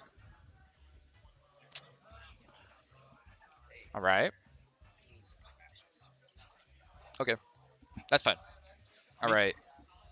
Yeah, I think we'll be sending you back to your pool. Good luck, 7 Pikmin, and thanks Thank for you very joining much. me Yeah, here. Follow my man 7 Pikmin on Twitter. There's the @. We'll be right back as we transition our team here. Be right back.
I think my Twitter's in there. Oh, okay. Well, we'll get that, I guess, as we Okay. go. Do I sound okay? You sound great. All right. All right, here we're back. Once again, Treasure and Rubble now. We've got Dr. Burns and Is It here for our first game. The big ol' K-Rool and Pac-Man. Yeah, absolutely. Both of these characters, probably a little bit of zoning-ish. A little bit, Yeah, definitely prepare for a lot of projectiles. The neutral from K-Rool is definitely going to be really reliant on the crown that we've already seen a bunch in the blunderbuss. Is It already charging up fruit as well, so definitely a lot of projectiles. oh yeah, absolutely. Both of these players definitely know their characters as well. Like, Dr. Burns been playing like ever since the beginning with Smash 4, and then like immediately wanted to go back into with K-Rool. Ooh, she gets a nice big back throw here, and trying to use those projectiles that we're talking about to space off some more zone outside of the stage, and staying up on that platform to try and avoid Is It's fruit, which could definitely come out if she tries getting down lower. Is this going to give up some space here, though, to make sure that he can safely get his charge? Absolutely, yeah. But Pac-Man really likes to keep the opponents in the air, and it's going to be a little hard for Dr. Burns with K-Rool having a really bad disadvantage state. Dude, what just happened there? Did you see that Bell proc off of Dr. Burns and then allow her to shield afterwards? Yeah, I've never the seen super that armor, man. interaction It keeps before. going. Oh, she's doing it. Ooh, No, we get a love kill to with see the it. blunderbuss. Dr. Burns does a nice job here securing that first stock, but she's taking quite a bit of damage from Is It. Is this going to get aggressive off stage just Nice as tech. Dr. Burns was earlier? She's Gonna be a little staying alive tired. here. Oh, man. Those are such limited recovery options. Just the helicopter. It's a really nice recovery But she's that back, keeps her and in she's it. ready to go back. Okay, nice grab. Ooh, no key for Is It, though. He's going to go back to dropping the Nice fire tech hydrant again. on Dr. Burns. She just needs these techs. And the back air will take it. Nice. Dizit does a nice job of saving face there, making sure he doesn't take much damage before he secures that kill from Dr. Burns. So making sure to keep it close despite losing that first stock. Right. Keeping them on the platform. And the super armor again. Really great use of the crown with Dr. Burns. She's really making use of all of the tools in her kit. Yeah, you really wouldn't expect in a matchup that's going to end up being more zoning oriented that K. Rool is the one that's going to be coming out on top, but very consistently Dr. Burns is winning these fights. Yeah, it looks like Izzet's having a little hard time against K. Rool's super armor. Yeah, we see it coming up time and time again here. Okay. Yeah, Izzet really needs to keep hold of these positions where he takes advantage state. Oh, nice. He's able to keep Dr. Burns off stage. Getting that first kill, or the second kill here is going to be really big because now Dr. Burns is forced in that position of having chase where that she has not had to be in yet. Yeah, but we got the combos here with the projectile. I don't know what that is called. Yeah, but it's a nice 47% on K. Rool. But I think Dr. Burns can definitely bring this back. Ooh, no two-frame available there. Nice down tilt there was a good option. Oh, and a key off stage was really cheeky from Izzet, but Dr. Burns is ready once again. Really great use making of the hydrant into her advantage. Yeah, I really like that Izzet is doing a good job of using as much of his time as possible, especially right when he's lost a stock or right after he has taken one. He got 70% there before losing his own stock, making sure to save plenty of face just like before, but now it's put him well ahead. So a little bit of percent advantage for Izzet here, but rage is a factor in this game, and I feel K. Rool can really utilize a lot of the rage. You were talking about that super armor. It's been really big because anytime Izzet is able to find an opportunity to punish Dr. Burns, she is able to get out of it just because those projectiles won't actually give him any effect. There's a nice use of that invulnerability from a throw there, too, to get through projectile. Yep. So Izzet's doing everything he can to get a right for him, and it's paying off. He's getting a lot more damage in than Dr. Burns. A little cheeky counter there, too. Would have done a bit of damage as well. Something else that would have worked, too. If Izzet used the projectile and Dr. Burns used the counter, it probably would... It doesn't reflect in this game. I don't know if it does or not. But if it does reflect... Oh! Oh, no! The nice mash! Playing through all those items was really nice for Dr. Burns. She could have gotten a command grab out of that too, but it didn't quite pan out. She's at a lot of percentage here though, and Izzet is charging up fruit, going for one of the nastier ones. He's going to get back thrown by that command grab, but he makes it through the rest of these projectiles. Really close here. This is a do or die moment for this game right now. Both of them are definitely within kill percentages. This is game one. This is an intense game one already. If that crown lands, Dr. Burns can get a really nice follow-up. Oh, Izzet is having here. He knows he's plenty light to be killed by. She's got that big throw that we've seen kill earlier. But we're just right back to the bell. Even play. Not he doesn't enough. get his optimal punish though. There we go. That was a great setup. That's that one was of the really things hard I to really deal love with. to see out of Izzet is really nice frame traps. He doesn't give that one up very often, and the only really good solution there is to drop from ledge and just try again. Mm-hmm.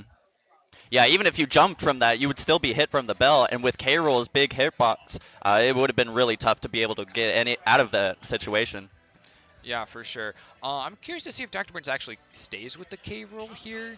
It wasn't that bad. Like, there was really good zoning on that part, and even Izzet was just not feeling Pac-Man and switching to Captain Falcon. Yeah, it's a little interesting. Definitely is staying with the K Rool here. On the other side, though, Izzet goes with his Captain Falcon. I've seen quite a bit of several characters from both these players. Dr. Burns has been moving towards using Pyramithra a lot more often, too. So that was kind of more what I was anticipating.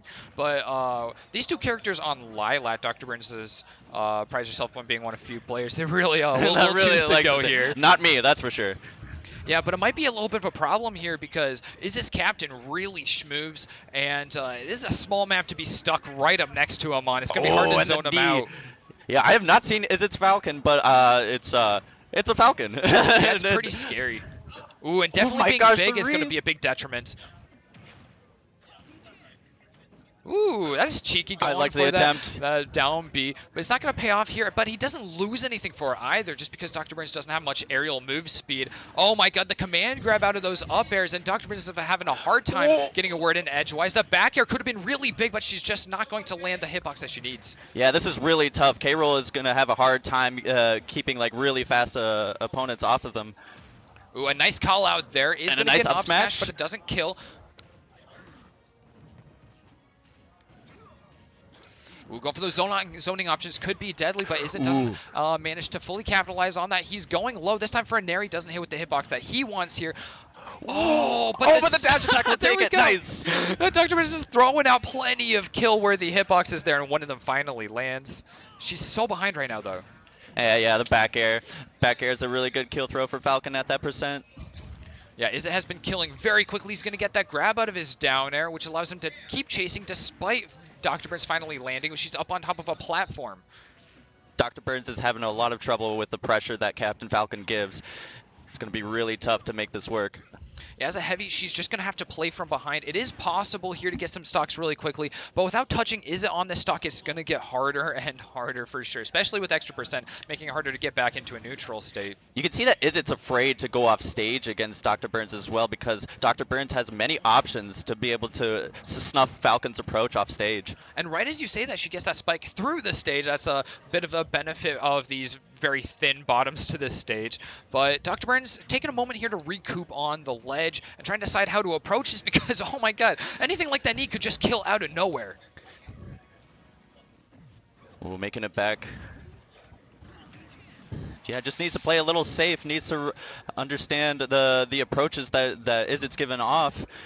Maybe to be able to read what I've been noticing is it's been jumping a lot too. And Dr. Burns is, okay, the yeah. Falcon kick will take it. When it's perfectly spaced too, he gets that edge cancel for those bonus style points. Landing that 2-stock on his 2-0 win. I mean, I think that's a nice game early on in the day to really prove his merit on that first seed in his pool. Absolutely. It's going to be, looks like already a really exciting pool so far. So excited to see more. Absolutely. There's a lot of pink on that screen there. We got that pink Captain Falcon, the pink King K-Rool. And there's some nasty, hard-hitting characters there. Definitely stuff that can go by really quickly. We got another stream match here coming up pretty soon.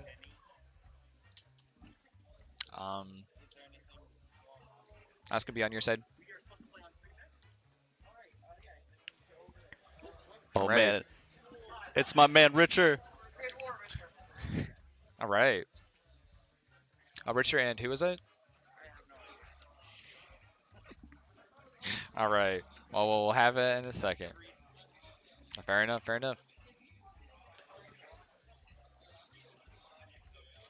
Well, Richard, I think, also should be a relatively high seed in his pool. Oh, I think yeah. it looks like it's the same pool, actually. So Richard will be the seed right underneath Izzet. The two of them, I think, probably, they might not have clashed. I think Izzet's usually on the Davenport locals, and recently, since ISU has been out of session, Richard's been frequenting Peoria for sure.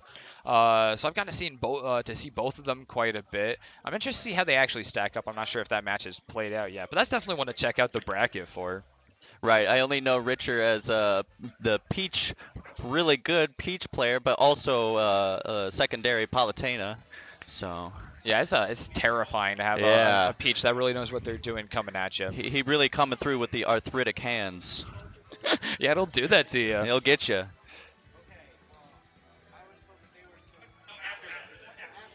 Who's the other player?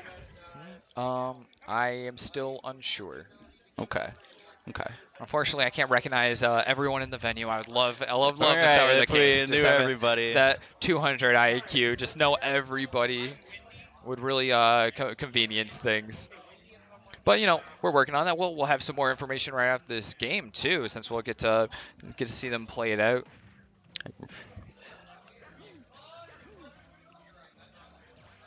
I don't know if it's already been said or not, but shout outs to the current that is the current venue that we have for letting us have all this space for us. Yeah, this is a great place to have the event. We mentioned a few times. It's a great place to be, and it's really nice to be part of this festival happening downtown Davenport this week. And it's nice to be part of all that action and bring some people in here to Davenport. All right. We got some information here, too. You'll be seeing this pool's bracket so far. We saw Izzet and Dr. Burns play earlier. And, of course, we're, getting Richer and... Oh, I don't know. What's the full tag there? Trade Port? Trade War. All right, there we go. Oh, There's okay. the answer finally. There it Trade is, War. yep. Awesome. So I think seeing them a little lower down there, they might be a little more of an unknown factor. But that's great, too. We get to see unknown players show their stuff. Yeah. And I think they're ready to go here. I'm seeing Pyra and Mithra up there. All right, let's see how it goes. Ooh, and I'm interested to see Richer bringing out the Peach in pools. Not such a common thing to see from him, just because of that almost arthritic inducing play from her. Just having to put in so much to properly get your combos out. I feel Richer's confident enough to, in his practice, to be able to go through with the arthritic techniques. Yeah. Well, already he's having a hard time here getting in very consistently. He's getting definitely the better end of these trade deals, if you will. But he's not getting any of the punishes that he's really looking for as Trade Wars, keeping just a step ahead. Right. Richer is such a good player for fundamentals and knowing how to get into the opponent's head. He's so good at just everything that you need to know for Smash Fundies. Ooh, a grab is great there. A down throw gives a lot of options for Peach for optimizing that punishment. And I really like seeing Trade War making sure to DI underneath the stage to make sure he's not going to get hit by that turnip as it makes its way down. Oh, I like the cheeky up B play. It's very safe and it kills ridiculously early. But the nice forward air from Richer. It was a nice move there to switch with that down B over to Mithra, though, get some extra move speed to try and evade some more. Richer, wow, right after getting that first kill, really wants to mess Trade War up. And he's got to chase all the way up. Wow! Wow! Fire Mithra, not a very good recovery. Yeah, that is definitely the biggest downside, despite having some great move range and priority. But just the disadvantage state is a little bit rough. That's definitely scary. not the B reverse Trade War is looking for. Oh, nice call out with the up smash. Is going to miss by just a little bit there, though, as Richer makes sure to evade that. He's using his float there to make sure he can stay above and make great use of the aerials that Peach is going to provide. Nice up smash. Switching to Pyra for maybe to get a kill. Richard's trying to bait out these options. With the float. Forward air. Okay. Finally, we're seeing Richer sort of having to play from behind on this stock. He's well ahead in the game, but he's having a hard time making sure to get in and actually land this kill. You see him glowing red. He's had his turnip taken away from him. He's going to take that forward smash to the shield. We'll take it. Yep. Wow. That looks really tough. Yeah. It's terrifying. Watching Richer really just go in on someone, you're like, man, I'm a little happy that's not me right now. Absolutely. No, it just seems like Trade War is also trying to figure out Richer, just how he plays, how he's moving, but he's so deceptive in his movement, and it's just really hard to be able to get anything off of him. Yeah, you look at those weird plays, just playing mind games, even just floating up above the stage. It's so just strong. to wait out any potential options, especially against a character that really benefits from you being above them. Both Pyra and Mithra can jump up. They've got these big sweeping up airs that do a great job of keeping the opponent in the air and guessing on what they're going to do next. Right, it's going to be hard for Trade War to be able to get through Peach's to game plan, but I think what Trade War would need to do is just to keep going forward with Mithra's solid, fast, neutral game. Yeah, there we saw Trade War actually be able to get out of that combo. They've got a little bit of an extended dodge range. It's sort of similar to Bats Within. I don't know exactly what the name is for it in this game. Oh man. My gosh.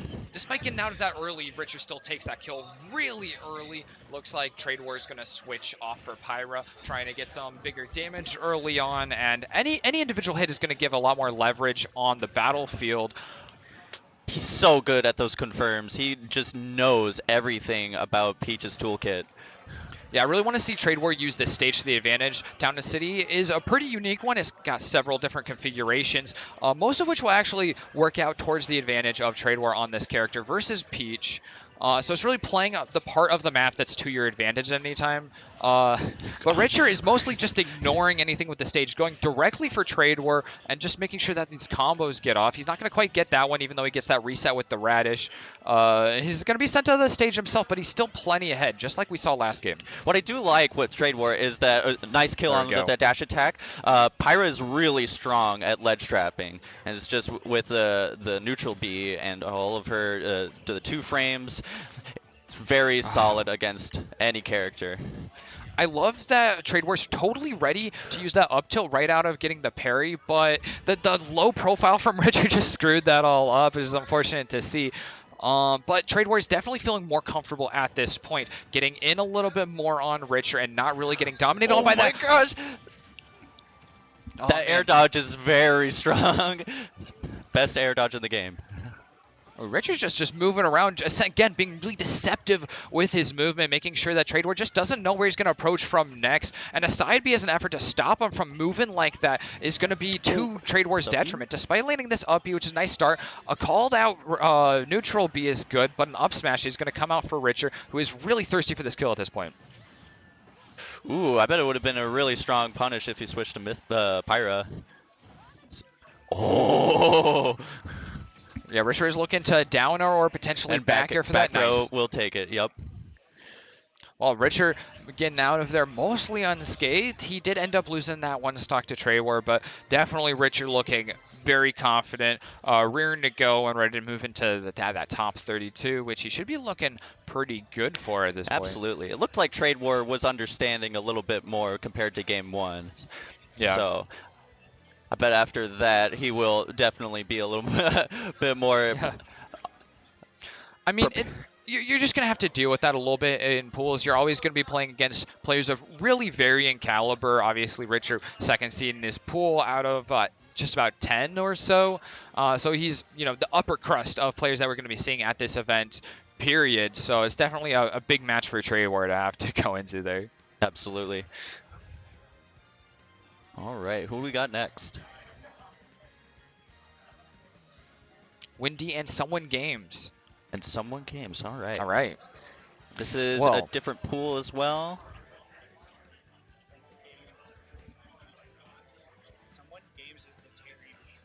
Yeah. Someone Games is GRV.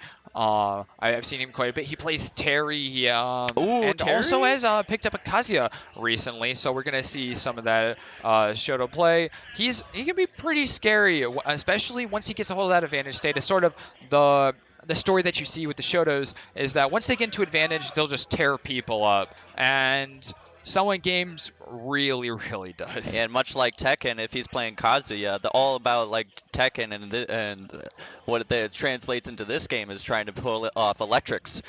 Pulling off the electric wind Godfist. You get some crazy damage and confirms off of that, so I want to see a lot of that. Yeah, and definitely that one thing that he's going to be facing playing Terry is always when in disadvantage state, there's not many options. That's kind of similar to some of the other characters that we've looked at today, where once they're in disadvantage, it's a little bit rough to get back or stop a combo. And I'm not entirely sure who Windy plays, so I'd be curious to see how that interaction does end up going. Yeah, it totally depends on what character Windy would play. If he's really good at advantage state, that's going to be really hard for any of the FGC characters. Yeah. Ooh. Darn, I didn't quite catch that map choice. Yeah, I didn't see either, dang. I always like that little bit of insider information. We're waiting on the character picks. They're both moving around, Elias. The mind games. The mind games. Who are they going to play? It's Terry and Weed Fit. All right. Oh, no. That is rough for Terry. Yeah, that is. And Demny's going to be off stage. So Windy's going to be able to stay out there for just about ever, throwing out hitboxes. Absolutely. Almost any character has a terrifying time getting back to stage at all against a Wii Fit. All right. I'm already seeing the Some initial trades of damage here, coming out quite a bit for either player. Wow, Some Windy really knows, solid crack shoots. Yeah, Windy knows that Someone Games can't come out to stop him from healing up a little bit and getting that damage boost. Definitely being up on ledge or on platform is going to be a problem for Someone Games because Windy can pressure it big time. It's just crazy limit in this game. It's like Wii Fit Trainer. That deep breath is so strong. Yeah, Someone Games really needs to set up a perimeter, choose a bit of the space on the stage to Oh, be nice his zone. confirm into Buster Wolf. Never mind, I'm totally wrong. He just needs to kill. He just needs to kill. And right, once he gets to 100%, he's ready to go. And gets access to 2 specials. They're crazy damage and crazy kills. Okay, someone's starting to move around here. You got that 50% right off the bat. He's going to get traded out there, extending a little bit out, but he's got these nice parries, which are setting up for him to land some big damage. But the parry wasn't enough. The 2 hit off of the Nair from Wii Fit. Deep breath again, it's very scary. So much damage, so much speed. Yeah, whenever Someone Games is able to get some real estate on the battlefield, he just needs to capitalize on it a little more. We see Windy seeing that and just going, okay, I'm just going to go to the other side of the stage, heal up. Don't really have to mind you so much at all. Oh, interesting play from Someone Games that totally pays off. That was a crazy offstage game. I did not expect Terry to be able to walk away from that. Yeah, clearly Windy didn't either. He was definitely not prepared for those options. And he makes it back. Oh, Windy didn't even go for the down tilts. We see that crouch there, just totally waiting for it. Oh, from the side B. Let's go. All right, we got a match on our hands. Yeah, this is insane. These two really are just flourishing in totally different environments. Someone Games is converting combos from Windy on the stage. Meanwhile, Windy, whenever the two of them are apart, is really getting to get ahead. Oh, you man, can definitely see both of these players really know their characters too. And the up tilt into back air will kill. Oh my god. With deep breath, it's so strong. It will kill extremely early. I don't know. Oh, okay, we're good. That was solid play from both of them. Like, it could have gone either way. Yeah, those are just kills coming out of nowhere just about. I did not expect a kill to come out there right at the end. I guess I'm not the most familiar with Wii Fit Trainer plays, but I didn't know that was a confirm right there. Wii Fit is crazy strong when she has deep breath. It's insane what she can do both on stage and off stage. What I'd like to see more from Windy is the Wii Fit was very afraid against Terry off stage, probably because of that one interaction when Terry made it out and then got the kill with the down smash. Yeah, Someone Games definitely proved right off the bat that he was going to be a threat whenever he's off stage, and that totally changed the way that gameplay was going, because Windy's still definitely at a state of advantage when the two of them are out beyond the safety of stage, but there's definitely a threat presented by Someone Games there. There's a nice tech there that converts into a combo for Someone Games despite taking all of that damage. Yeah, both of these players can have a really strong start, but Windy started off with a Nair, and it's already reading the air dodge with the forward smash. Yeah, Someone Games is getting a little bit aggressive at ledge without throwing out really confirmable options. Oh, and that retreat is not going to do anything for him. Windy is taking every option like a book. Finally going to get grabbed here.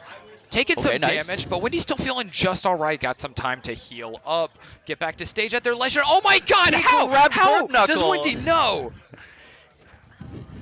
I feel like Windy just knows the Terry as well. He's just able to punish whatever someone does. Once again, get up into grab. Someone Games isn't doing anything to check that. He's going to have to switch up his ledge guarding options there. If he doesn't want to get hit by it again, he goes for a shield instead. Oh my gosh, nice power gazer. Windy could have gotten a free grab there. He didn't need to dive. He just did the same thing as the last 2 times coming up from ledge. Huh, Someone Games getting away with it. He's getting away with it again. It's going to be a little hard. Yeah. And yes, the side B spike. Headbutt him. That's why I like to see. Windy's so close. So close to someone pulling out the healing. Like, the absolute balls. But he's going to be taking some damage once coming back to stage. And Someone Games is putting out so much pressure. Anytime Windy's on the ledge, looking for a spike here with his Nair. It's not going to come out here, but definitely it's scary. He's going to throw out a couple more. Looking for that option. But curiously enough, Someone Games is just not getting the right options to actually punish Windy when the two of them are right on top of each other. Windy is absolutely dominated on Yeah, that. did you see what that Windy point did blank on combat. the left platform? He had the soccer ball on that platform to cover that option if he went onto that platform. So it's just how much coverage that Wii Fit Trainer has against Terry. Someone Games really wants the spike. Going off ledge now for that Nair a couple times in a row. Oh, Ooh, burn that hits knuckle. below. That's terrifying. The soft hit from the down air spike. And dash attack Nice. will take it. This is a really solid start, 88% with Windy. Yeah, Windy's feeling real comfortable here, ahead on this stock, but it's getting a little bit closer here as soon as Someone Games gets in. But Windy is the one sitting on match point, so the stakes are going to feel a little bit different for both of these players. Someone Games is really on point with these parries. Wow, and he's evened up the percentage even at this point. Both of them killed extremely explosively. Oh, this is scary, and There it is! Geyser takes it! Someone Games gets to stay in here for another game. We're going to game 3 with Windy and Someone Games. It's a real even match with two players who are capitalizing on totally different parts of their gameplay. Once again, this is only pools. Well, I'm kind of curious to see what the counterpick stage here is. Windy's going to get that option, and I think Windy's probably going to benefit more from some more exciting stages. We saw Someone Games after the counterpicking process end up on Small Battlefield, basically the same as their first map on Pokemon Stadium 2. So nothing too crazy. We're going for an Omega stage here, so Windy really wants to keep Someone Games up in the air. Yeah, like we talked about before, the FGC fighters have a really bad disadvantage state in the air. So it's going to be really tough, especially with how strong Wii Fit is in the air. Ooh, looks Rock like at the Someone Games blue. switching to blue. And as we all know, skins equals wins, so that's how you get a better play.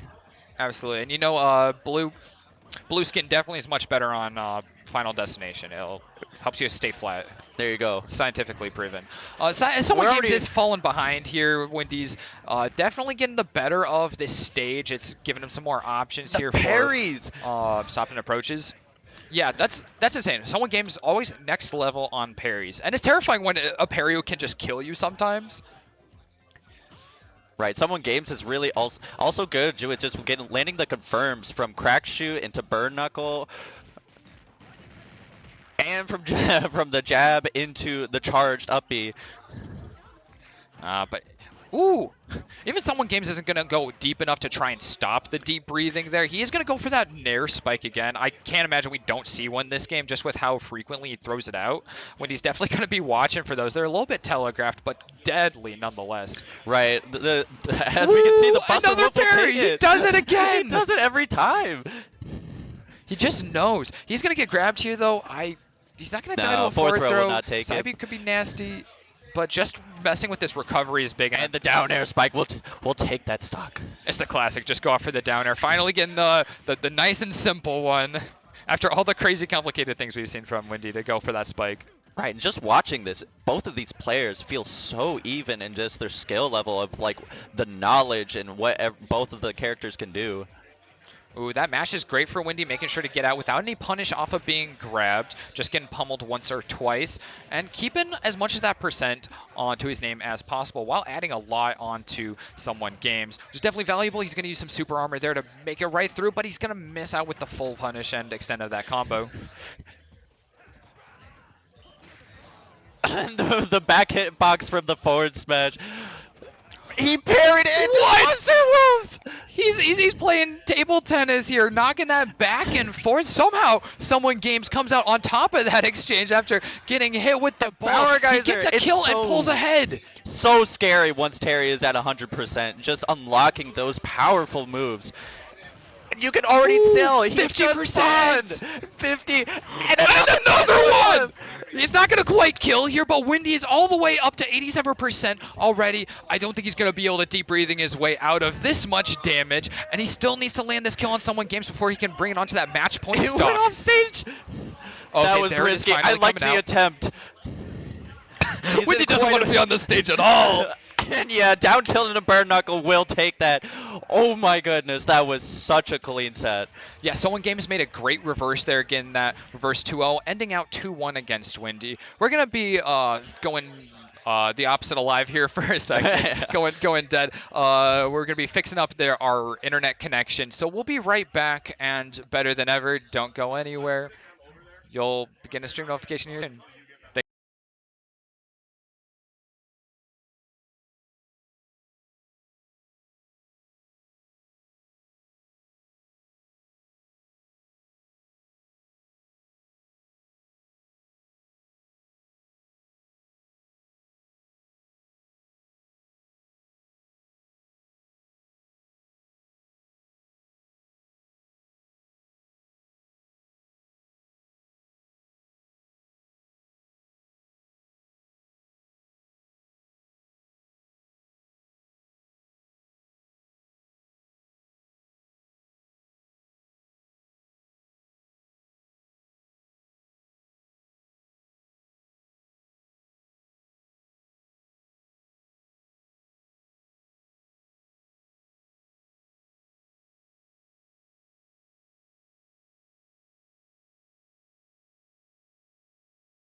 playing a little more bold and getting hit by a lot more after he got a really nice first stock, but Provident is keeping with them blow for blow. Only a very slight difference here on damage. Oh, nice it was quick very recovery from RJ. close.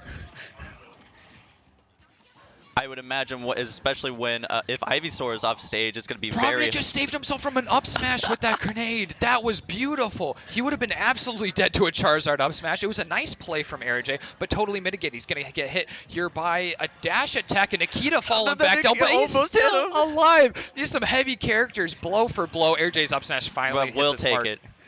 Oh, that's really scary. 140% with Squirtle against Snake. Ooh, but RJ is not afraid. He's going to go in for his out air into his back air. Barely losing this back air as Ivysaur going into a 50-50, which isn't going to pan out for Provident, but he does get the dash attack nonetheless. That was a great setup. If he rolled away, C4. If he rolled in, probably an up tilt. But he did take it.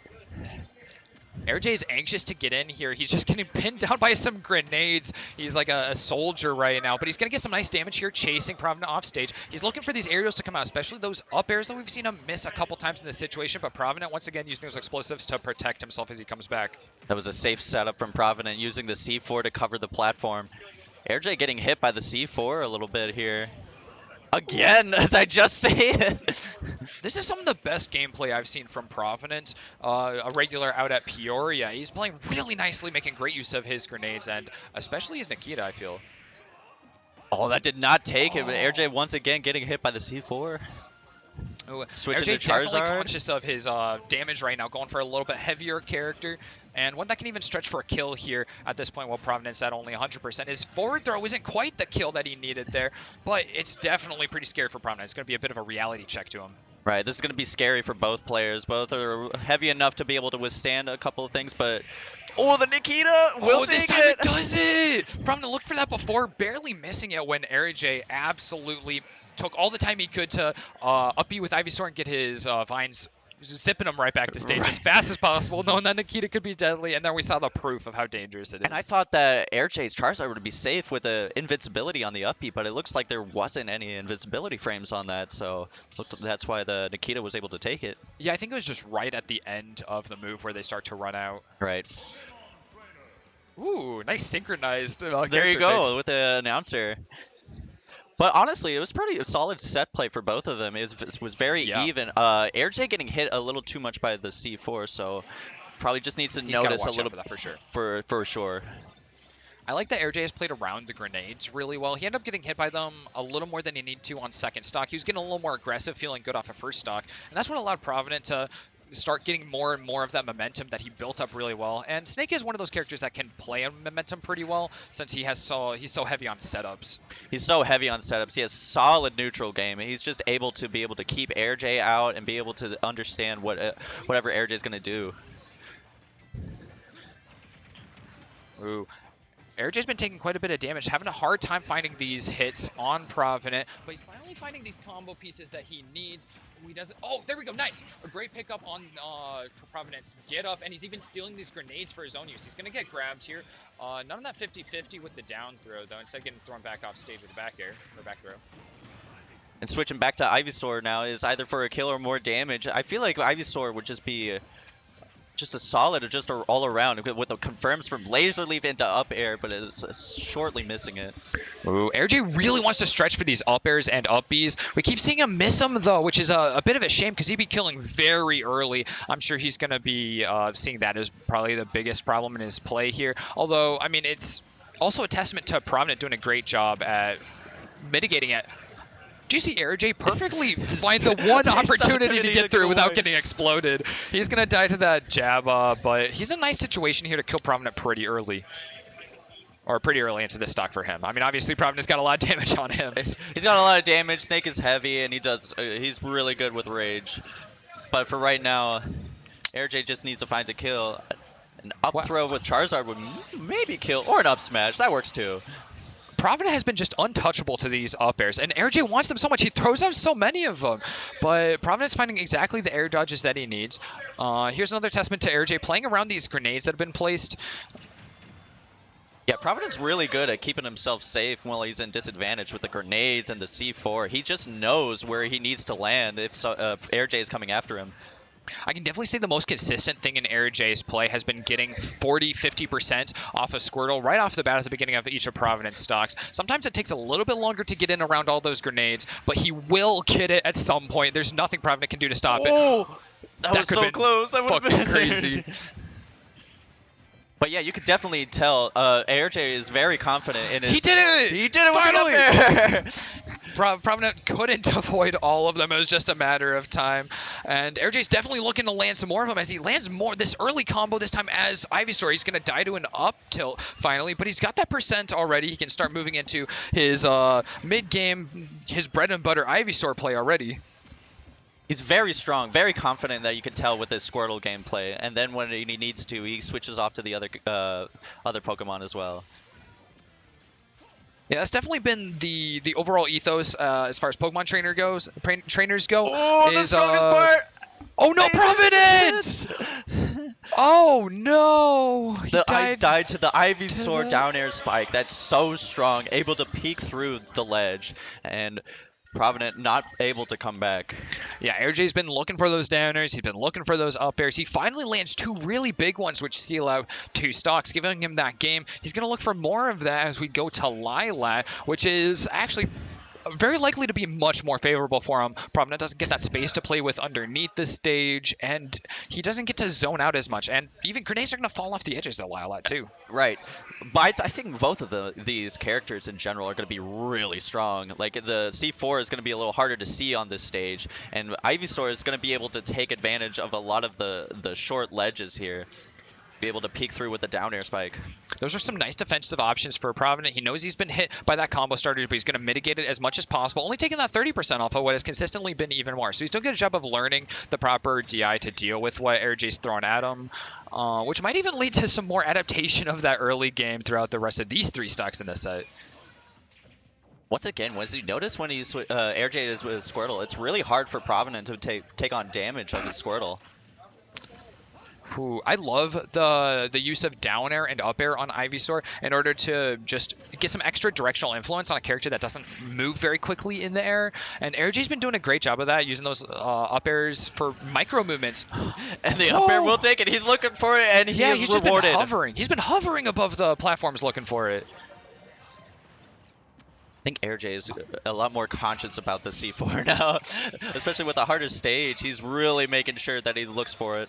Yeah, and Providence going kind of sicko mode on the explosives here. Just a rain of fire across the map, trying to find something to catch Air J out with. But Air J didn't fall for it once. Saw a nice out of shield option with the down air from Providence Snake. That uppy is definitely going to hurt Provident here. He's been stuck up top above Air J, who's looking for any chance to capitalize on that. And he's continuing to just follow Provident no matter what he does to try and avoid. Ooh, nice confirm. Off of Snake Zones and Grenade. Yeah, I really like Air J reacting very well to the C4 and the grenades when they both get hit by them. He comes out on top even when he's getting punished. Seeing a lot of shield play here, a lot of good, solid footsies. Oh, the explosions just all around Provident here. And the forward air to the up air, he's taking it again. Nice. This is a solid start for Air J here. It's going to be really tough for Provident to come back. Oh, wow. You can tell Air J's feeling much more confident with his advantage play here. Consistently landing those up airs. Who used his uppy there was a little concerning, but it gave him a nice opportunity to switch to Charizard here, giving him more access to some big damage early on, or maybe even a switch to Squirtle might be his move. I think I anticipate that from how he's been playing. Or maybe just to avoid dying to a grenade out of nowhere. Just to avoid dying to a grenade. Charizard has a better recovery than the other Pokemon, so I think he's just trying to stay alive and put as much damage before he takes another stock. Ooh, the tail gives and it takes. He's taking some damage, but he got a nice big back air there. Adding on some damage, but he doesn't want to get overly aggressive because Provident can just kill him. If they were any closer to that ledge, the dash attack could have killed him. He's gone a little too low. He's back to Squirtle, though. This is where he feels really comfortable. Oh, he's not going to Squirtle. As soon as you say it. Proves me wrong. You win some, you lose some.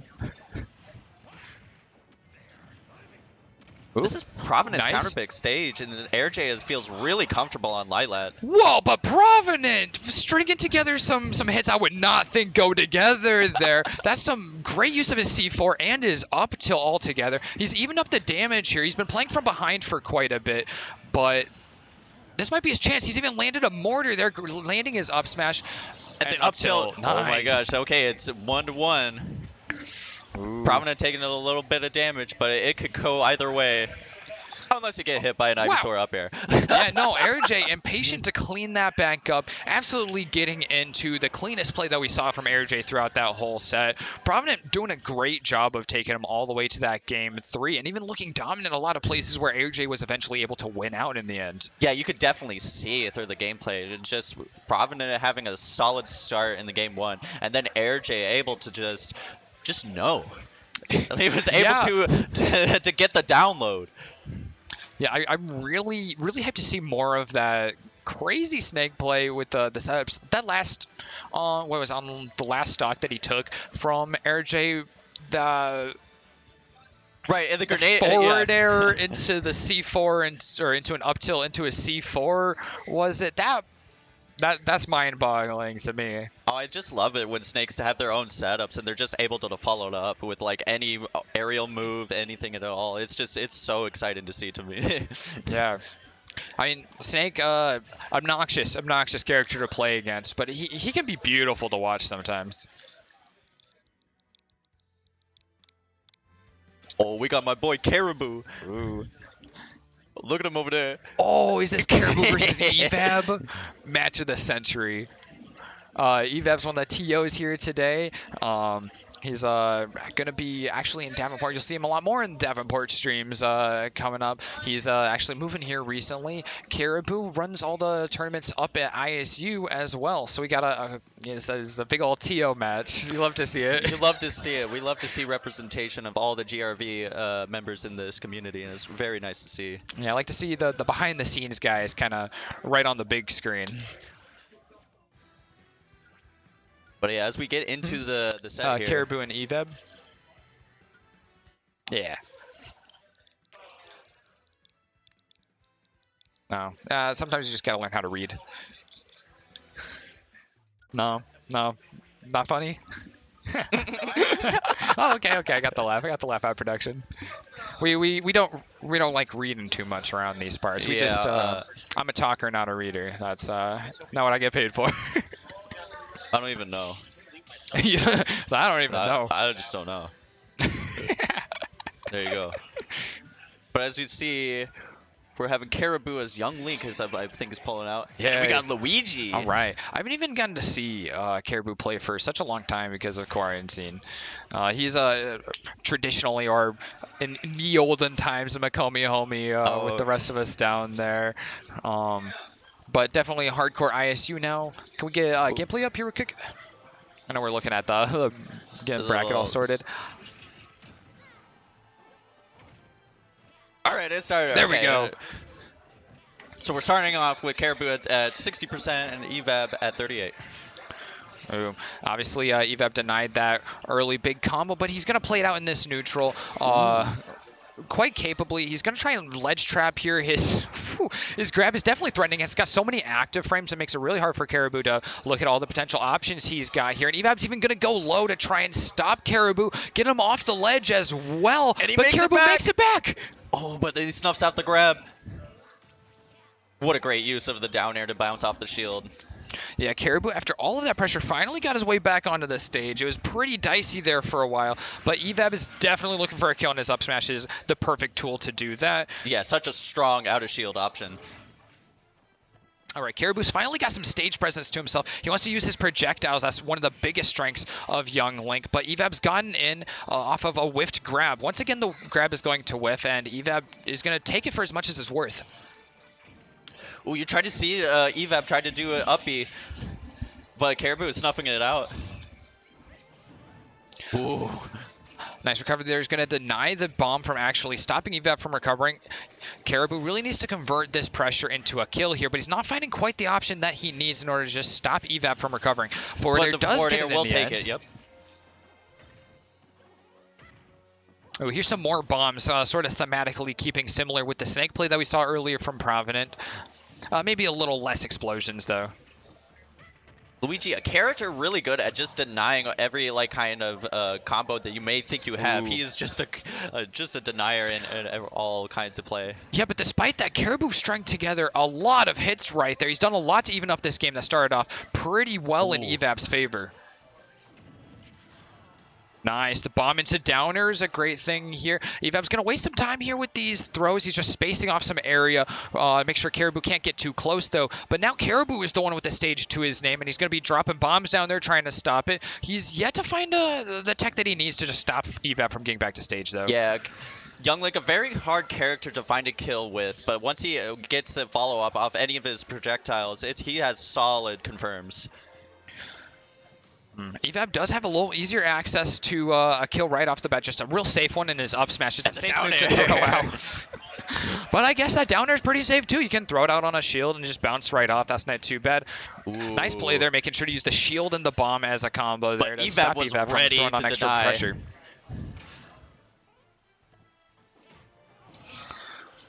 Ooh. No! The up smash will take it. It was so telegraphed. Oh, the nair into down B, so much damage. Evap has really pulled ahead on this stock. Caribou struggling as he knows that another up smash could absolutely spell the end of this stock. But Evap's playing a little more defensively. It's definitely doable. Here. Like he has shown that he can definitely rack up some damage. Yeah, Evap's really making sure not to get hit by anything. He's trying to just space off some area. He's going to throw out some safe moves like that up smash. We've seen a couple of them already here. He even could have run up for that one actually right there. An up smash once again will take it. It's so strong. Yeah, Caribou's getting a little bit over aggressive. Evap definitely defensively has the advantage. With being able to zone out with his tether grab and his neutral B, it just makes it really hard for Caribou to approach. He's not a character that has too many approach options, but once he gets in, the combo options are just going to carry him, and that's what we've seen. It's very much traditional in the sense that the arrows and the bombs are what able to make him approach. But if you know what's coming, it's going to be hard to be able to confirm off of that. Yeah, I really hope to see a little more defensive play from Caribou. He was suffering for pushing out, overextending against Evap, and Evap was kind of sitting back in his chair. As far as his gameplay goes, I'm sure he's all the way pushed up there for his tournament games. But he was playing a lot more carefully. He's able to sit on the other side. He's using those platforms to his advantage. So I'm curious to see what Caribou does as far as stage pick goes after all those bans. I'm not sure what a Luigi versus Young Link stage ban looks like typically. And I looked away at just the right time to not see what stage we're going to. All right, still keep him going. I know Caribou has Ganondorf, but I don't know if he wants to pull that out. Yeah, I don't know. I'm so out of the loop on Caribou or Evap's gameplay, really. I guess they've kept with the same characters. Overall, the gameplay tactics look similar, but I don't know if either of them have pockets to bring out. Nothing too exciting as far as stage goes, though. Right, yeah, this small battlefield is pretty similar to Pokemon Stadium. Ooh. Oh no, a very low air dodge is going to be a problem. But not for Caribou. What a solid start. Call the ambulance, but not for me. This time, Caribou is the one that's starting off with a Stark advantage due to Evap getting a little too aggressive off stage. This is going to be a very solid start, and this is going to make Caribou able to get some work in. Evap's got some really fast reactions, sometimes reacting to Caribou about as soon as he makes the decision to do something. There we go. Nice answer to that up smash. Is definitely a dangerous thing right there. And Evap's going to keep looking for him because that's the most easily accessible kill available on his kit. You can just see Evap is always looking for the up smash. It has solid invincibility on startup, and it just high kill power. Ooh, the scary combo. Yeah, those down airs just canceling right back into each other. Adds a lot of damage, even if it isn't going to be that 0 to death. Is that down B safe? I don't know if it, he didn't get any punish because he got a hit, but it's it just seems he uses it a lot. I think that Evap's movement is really showing some maturity. He spends a lot of time moving, making sure he's got an option out, and making sure that Caribou never gets to approach for free, even if Caribou's just setting up, like maybe some projectiles. Ooh. Ooh. And the misfire gets him back. These are some weird conversions. Luigi's a weird character. Sometimes like, oh, someone's gonna kill him, and then they get hit right back, and I'm like, wait, whose combo is this anyways? As Luigi gets a hit, and your combo is now his. Yeah, but Caribou has been the same way, able to just throw out a projectile, get his nair out even. That's a great early move. Comes right out. Evab is so good at catching other players' movements. Like, I'm just noticing, he knows the air dodge or the dodge rule on Caribou. Yeah, Evab is so dynamic. He's going for different options. Every couple times Caribou's in a position, like being off ledge. His up B doesn't kill here. It's not as strong as the other links. It's more of a combo tool. As is much of Oh, the he other misses links the kit. forward smash. Yeah, Caribou's really suffering more than being aggressive, but for missing punishes. Because Evab is throwing out some punishable opportunities, especially those up smashes a lot of times, kind of raw. But Caribou isn't getting the punishes that he's looking for. Just barely missed space and getting caught a little bit by surprise by Evab's movements. Right, he's getting caught a little bit by the down B. It's just snuffing out a lot of his projectiles. Oh, there we go. There we go. You got the up air, but it's going to be tough. Yeah, he's very well behind Evab, and Evab is still very heavily in Caribou's mind. He's looking for some options to kill right off the bat. I'm sure we're going to be seeing a lot more of those down Bs, those up smashes, maybe even that Shoryuken that we just saw from Evab, trying to look for an option. It's the up smash once again. Caribou couldn't get the best of Evab's up smashes. It just seemed really safe with the first hit of back air into maybe an up smash, but Luigi up smash too fast. It do be fast, and it's big. If you can consistently get that reversed up smash from Luigi, used a giant hitbox on the back of his head, and we saw even like scoops. So anytime Caribou is trying to neutral get up, it's totally safe for Evab to be throwing those out. He can only be hit by a get up attack. We saw Caribou do that one time, which was a nice answer to the problem that got brought up time and time again. But he doesn't actually have any confirms off it. He doesn't have more damage he can get. It's just bop him once for like 4 or so %, and then he's got to go right back to neutral. It's an unfortunate situation there in that matchup. Just no options for that. Yeah, it just seemed rather tough for Caribou to be able to get anywhere. But Evab was very smart in his gameplay, dodging all the projectiles, being able to read Caribou's movement. He really got that download. Yeah, Evab, really smart player. Not that brain dead Luigi that everyone's gonna complain about. He never, we didn't see that zero death. We didn't see him fishing for it. There, no lame play from Evab. I mean, I think it's very legitimate to be playing to your character's strengths, but Evab plays Luigi to his personal strengths, right? More so, which is pretty interesting to see. Yeah, all about those fundamentals. All right, we're getting Dr. Burns back on stream. Let's go. Heck yeah. Always got to root for my Makomi homies. Always.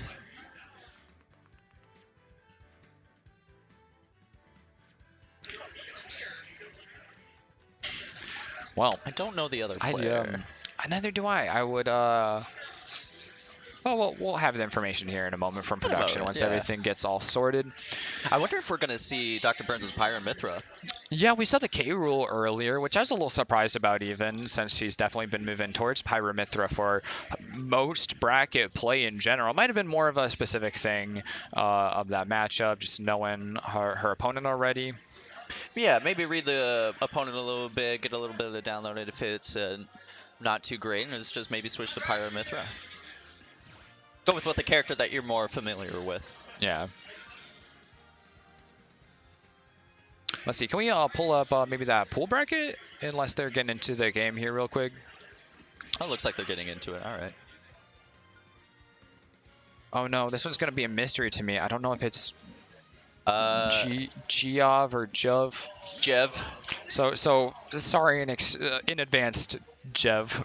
I'm going to say, oh, we are seeing Alyssa or Dr. Burns going with Pyra Mithra. And then with Jev on Zelda. Yes! Represent Treasure. That's what I love to see. Having a main with Zelda. Yeah, I don't get to see it too often. I must say it's rough to play Zelda in bracket. It's definitely really rough to play into Pyra Mithra. Honestly, it just seems like a -2 matchup to me.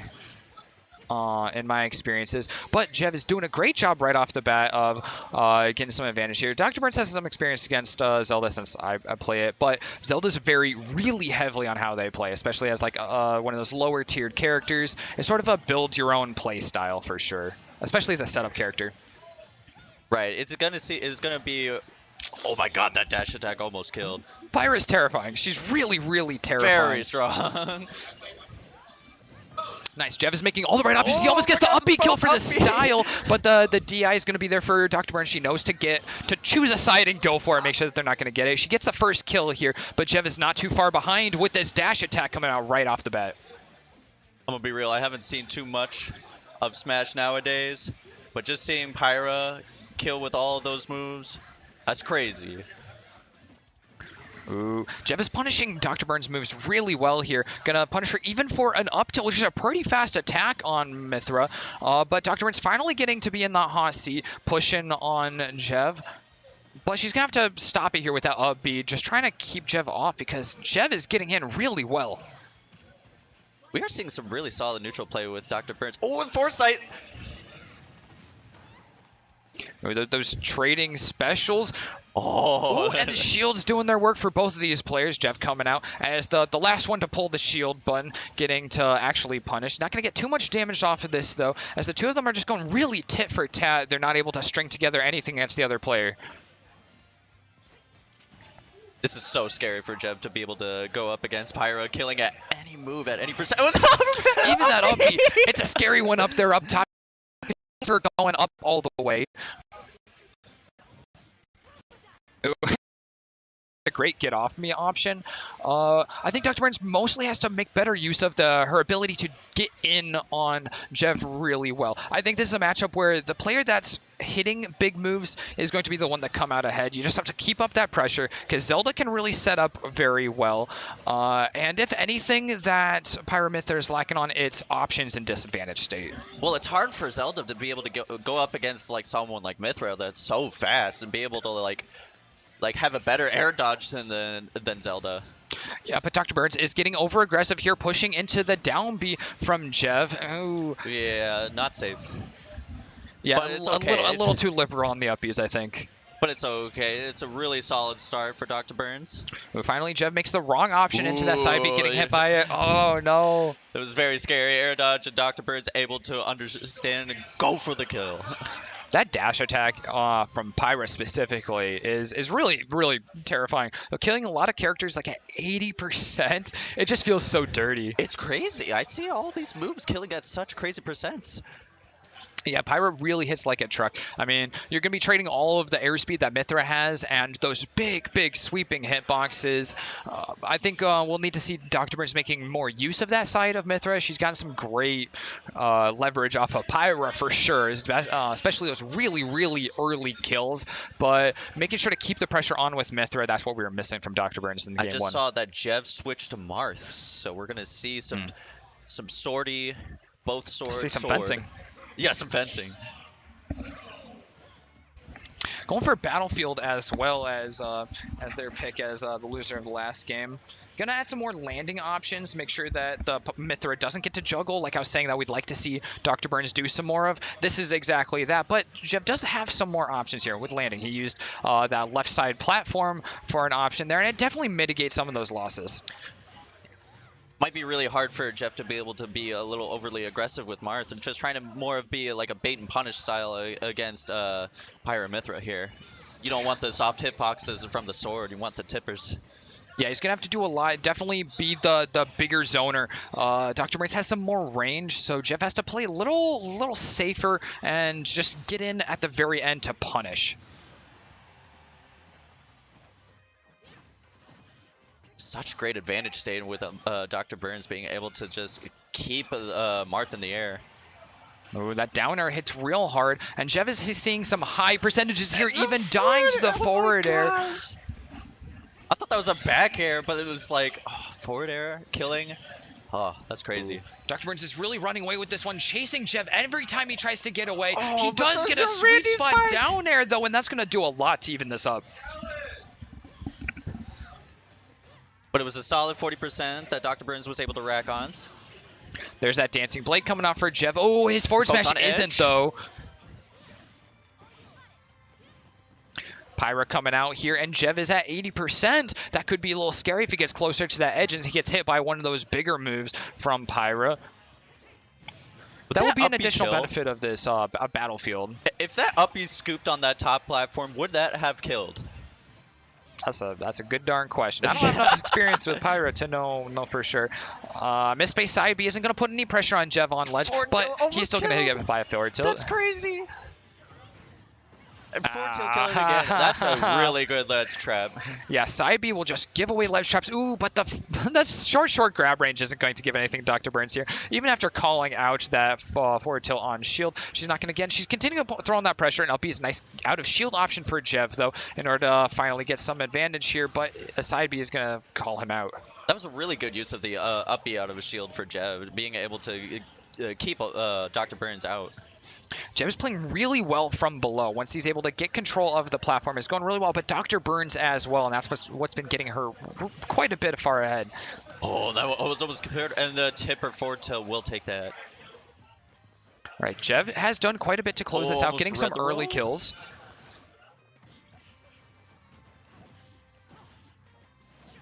Oh, he's getting the download. This is scary. Yeah, Jev has to play to stay in this match, try and take this to game 3 to win this out, or at least pad his record in round robin. Every game is going to count for those tiebreakers in the end.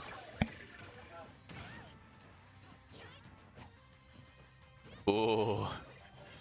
Oh, no. Just No snuffing punish, out though. the punish. All right, Dr. Burns safe here, getting back to stage. The two of them have hit a bit of a stalemate. Hard for either player to totally get in and keep ahead of the other one. That download has sort of faded from Dr. Burns as she's just going even with Jev and not willing to go in nearly as heavily as she was before. She's going to get a grab this time, but not following up on it, waiting for something a little more assured. This is scary. Martha's able to really take advantage of just offstage stuff. Oh. That spike so close to the ledge is terrifying, but both of them at high percentages could go either way. The forward not air taking is it. big. Ooh, Dr. Burns just throwing her sword away, not going to be able to use it there, and Jev is the one that lands the forward air. They're just playing tennis here, sending each other to either side. It's like a slapping contest no almost. Punish again? Oh, the Wow, counter! that big sweeping hitbox is just out there for so long, and it's going to even call out that air dodge that Jev tried to pull out. Dr. Burns gets a 2-0 over there, winning the best of 3 against the combination of Zelda and Marth. Neither of them really seemed like quite the end-all be-all solution, though. The Marth, the play was like, he was getting the download a little bit on Dr. Burns. It was just, he was very much missing his moves. Yeah, I mean, it's really hard. Like I said, Pyra, Mithra, they both have bigger range. They've got bigger swords than Marth does, and while Marth really excels at keeping the enemies at the very furthest reach of his sword, those trades aren't going to be favorable, especially with Pyra when she just hits like a truck. Right. Well, you can tell that both players, it just seemed like there are a lot of tense. Both of them are really like Yeah. on edge. It's just like, oh, I got to get my move out. Yeah, definitely really punish heavy matchup there, and neither of them were really too dedicated to getting into those punishes. You could see all of the tenseness from both those players towards the end of the match, as no one wanted to approach and no one wanted to be the one to strike first, because missing something could be the end. I mean, a Marth tipper really will kill you once you get into those triple digits from just about anywhere. All right. We seeing now. All right, we're waiting information on our next match. We're keeping it loose. We're having fun here. We're having fun here. We have over 100 entrants for Honeypot. It's good intense. turnout. I was so surprised to see how many entrants we just kept mounting up, even like the last 24 hours. It's like, when will the people stop signing up? And it turns out day of is when people started petering out on the signups, as we had more people filtering in since we had signups even on the day. So plenty of new faces, lots to see. It's really exciting to have a bit of a GRV regional today. Yeah, and this will be the first GRV as I'm I've been told that will be part of The festivities for alternating currents? Sure. Yeah. Yeah, it is. There's a lot going on in Davenport here. That's why there's a little bit of an earlier tournament, just to bring people out here, get some time out here with our fighting games, and then got some time to head out around the town and see what's going on in the good old city of Davenport. I love a river city. I really do. It's all these hills. You love going through the residential areas, and you're like, oh, I'm like driving up a wall to get to somewhere. But it's so nice. It's beautiful down here, and the downtown is just really well kept and everything. I don't get paid by the Visitors Bureau, but I do like the Visitors Bureau. We do like it. Oh, we're starting the game already with oh man, not Zarek and Bugachin. I like that username. Okay. That's fun to say. And I hope that is saying it at least close enough to correctly. But another Wii Fit, and we have Mega Man. Yeah, these two characters are pretty nasty ones to fight against. A lot of projectiles to throw out. Zarek's definitely showing us that. Those pellets going to be constant pressure throughout this match. A nice low recovery in order to make sure that Bugachin isn't going to come down off stage and look for any of those crazy Wii Fit trainer spikes. And Zarek's finally getting some pressure. I say that as they finally die here. But Buga has been pretty impressive. Right, and it's really scary. Mega Man really does not want to be off stage against Wii Fit. Wii Fit is so strong off stage. Yeah, Mega Man doesn't have a lot of options once off stage. Got some powerful aerials that are able to be used, but definitely a character that's better at keeping other people off the ledge than getting back on the ledge themselves. Right, very strong projectile game. I love the aggression from Zarek. Zarek's not willing to...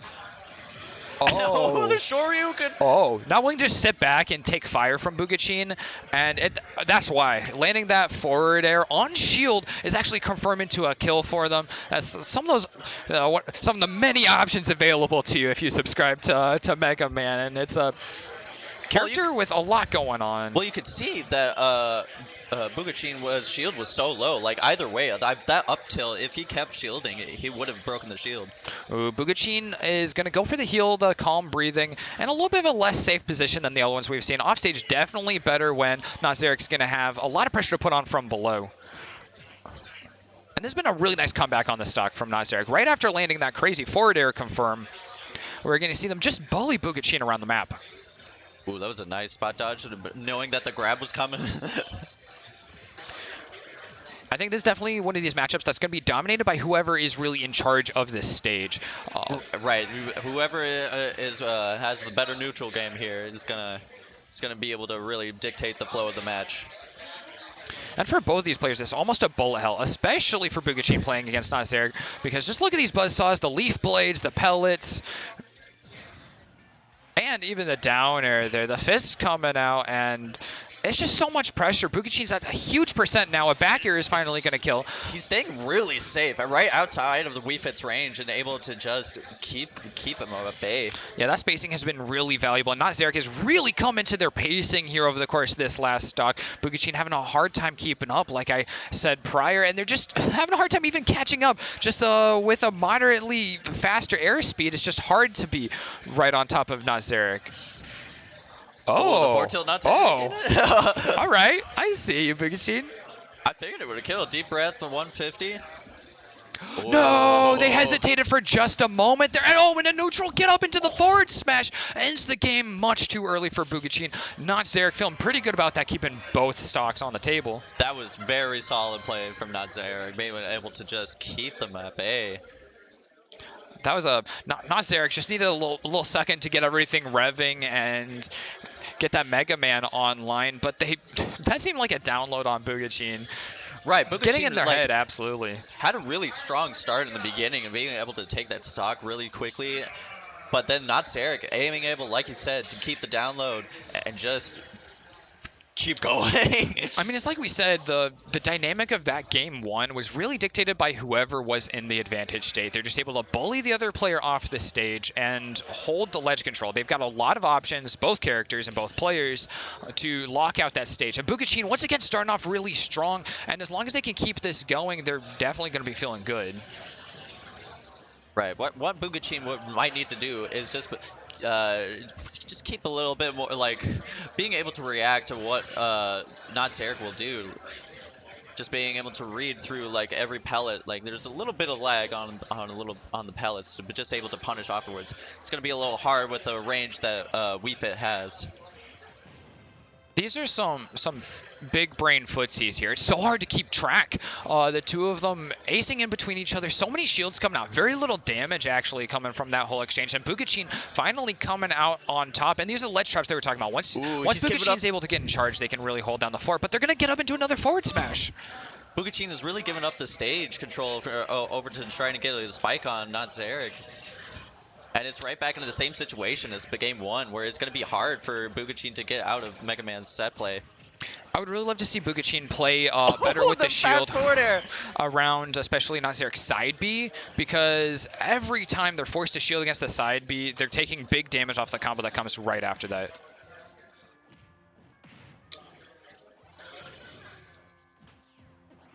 We have just received water.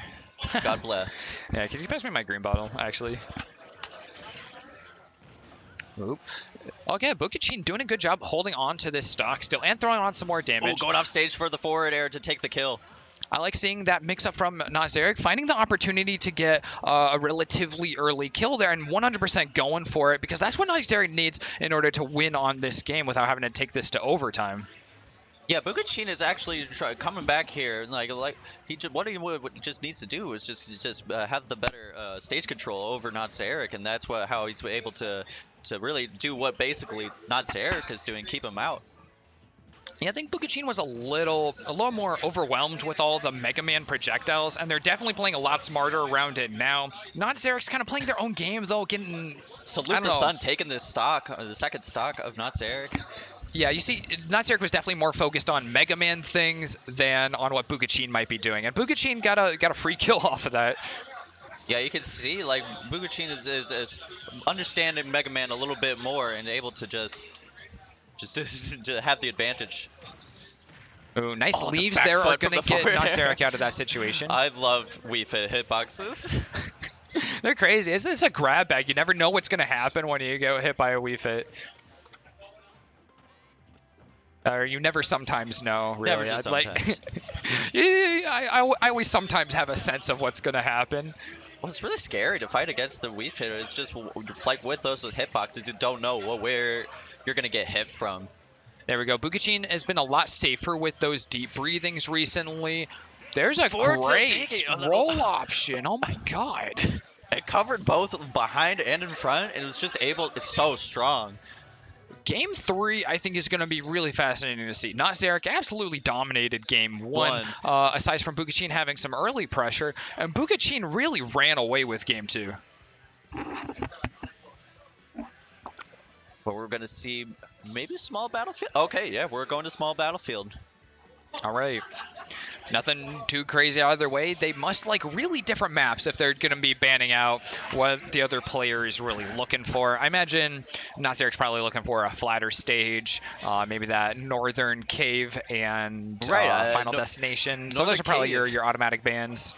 Yeah, it's a stage pick in this rule set, and I haven't seen any of it at all these games.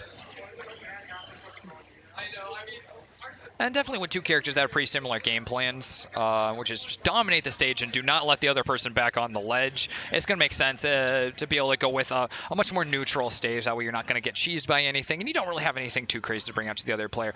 Ooh, nice pressure there, throwing out that neutral B to try and limit Not Zarek's options coming back from ledge there. And it's going to pay off here for Bugachin quite a bit. They've taken a bit of damage, but they've healed almost as much. And Not Zarek's at quite a bit of percent going to get grounded here. Ooh, almost tried to Bugachin, where was the kill? Now Not Zarek is being able to capitalize on this, being able to get more off of the Mega Man things. Not Zarek absolutely making use of that second chance at life they've been given, slamming some damage on Bugachin and actually taking much better control of this stage. And once again, we're about to see, but he got hit by the soccer ball. If he was not hit by the soccer ball, we would be able to see more of the ledge trap gameplay that Mega Man is very strong at. Bugachin just plays this retreating projectile game. Anytime Nazarick is trying to get in, Bugachin will throw out a side B, throw out a neutral B, and just keep moving across the map, staying in the air and staying far away from Nazarick, because they saw in game 1 what will happen if Nazarick gets right on top of them and gets that free option, just pressure shield. Ooh, getting hit by that side B. That's exactly what I was saying. Down air. Oh, Not connecting. No, that's the second kill that we've seen just narrowly miss a really early taking one, and Bugachin is continuing to hold on to this. Having gotten that first stock on Nazarick, they're getting a lot of extra credit already as Nazarick is struggling to find that kill. Back air not killing quite yet either. Ooh, Nazarick's getting more and more aggressive as time goes on, too. These are plays we have not seen from them yet. Oh, Bugachin shielding, not aware that they traded off the sticky. Oh my god, Bugachin is running away with game 3 just like game 2, and maybe even more at this point. They've healed so much percentage over this amount of time, getting to throw lots of neutral Bs and down Bs. They're getting hit by a sticky bomb, but they've traded off. Oh, and it's right back. Nazarick finally getting the kill, yes. Well, this is a solid start for Bugachin to be able to keep going through with this. It's going to be really hard for Nazarick to be able to just keep it going through this set. Ooh, but Nazarick finally gets that new side B on the shield. That's the pressure that they really want to push Bugachin all the way off the edge, and the back air isn't going to land on Flesh. That shield is going to keep doing its job. This set has really been decided by smart shielding. Yeah, what it takes to win. I mean, with a zoner in general too, as we say in the Macomb, play lane, win game. Play lane, win game.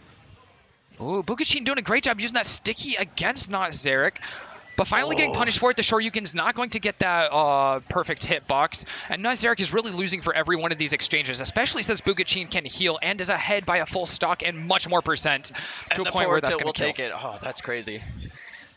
That was a hard-fought battle. Bugachin clawing from behind, getting closer and closer, pulling ahead more and more until Nazarick just couldn't do anything to deny that huge lead in Game 3. Right, it was very hard. You could definitely see the game 1, Nazarick had a really strong start, but Bugachin able to get the download and be able to really dictate the whole set. Yeah, I think Nazarick took a second to get really comfortable in game 1, but then Nazarick kind of got in their own head, playing their own game and not adapting quite as much to Bugachin as Bugachin did, because Bugachin really made sure to keep ahead and aware of what Nazarick was bringing to the table. Okay, we're looking at Praspian and Shaggy. Okay. Shaggy, yet another one of those Davenport locals. And I like to say Shaggy is one of the has some of the best movement in Davenport. Always really impressive. He's got a great Zero Suit Samus and Captain Falcon as well. Both really intensive movement-oriented characters. They're going to get in and they're going to hit hard. For sure.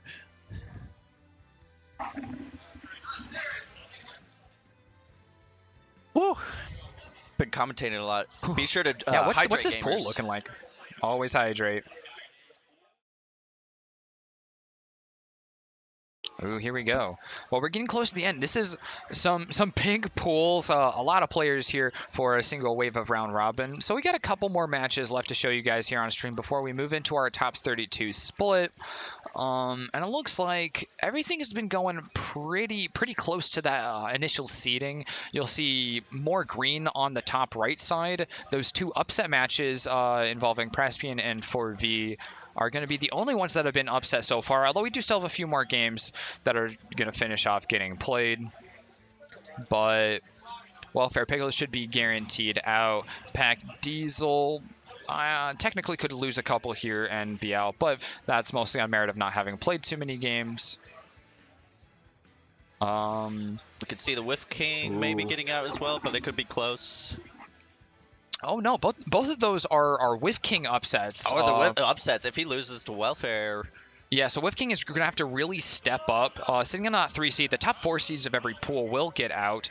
So at this rate, he's going to need one upset most likely in order to stay in the top 4 spot, that seed spot that he's really looking for to keep going in. Otherwise, he might get passed up by one of these next up players like Praspian, or Praspian and Shaggy is also seeded again. But Praspian and Shaggy are the next up that are pretty scary for moving their way in. Oh, but we're seeing Captain Falcon and Inkling. Yeah, we don't get to see too many Inklings lately. They used to be so prominent at the beginning of Smash Ultimate, if you remember. And And where are they? Well, you see one now. Yeah, I do like to see it. It's a much more interesting character than I think people gave her credit for early. I just know that the movement is really solid with Inkling, but it's just really hard to kill with Inkling in general. Just trying to find a side beat, but it could be really unsafe. Yeah, so Praspian will definitely have more access to flat-out kill confirms, but Shaggy has some moves that just hit on their own. If you can hit a raw knee, a raw up smash, these are safe moves that kill early and kill hard. Right, Captain Falcon, all he would need is just one straight hit, and he's able to take a hit. Like, he could kill at this percent right now. Praspian is really looking for that side B, really looking for that grab for these kill confirms, especially with Shaggy getting up to these high percents. And Shaggy's having a hard time getting in at all. Usually this is something that is kind of his forte, so it's definitely going to be a concern for him to see Praspian making it so hard for him. He's looking for a kill there at ledge, but being stuck there, grounded at such high percent. Grounded into forward smash. Right, that's what we were talking about. And like, Inkling gets that roller and able to just get the kill. All right. Praspian is taking control of this stage really well. Oh my god, and making sure that Shaggy cannot stop them from getting back to the stage. A great drag block there, even into that side B. It's not going to ground, but just slamming on all of that damage. He's not going to get the punish as Shaggy gets that reversed up B for a nice command grab. Nice tech will keep Praspian in here as the damage just keeps mounting on. Dash tech not taking it. Oh, Praspian is just evading death so well. With 70% here of extra credit, they're feeling good. Approaching with a roller is really scary.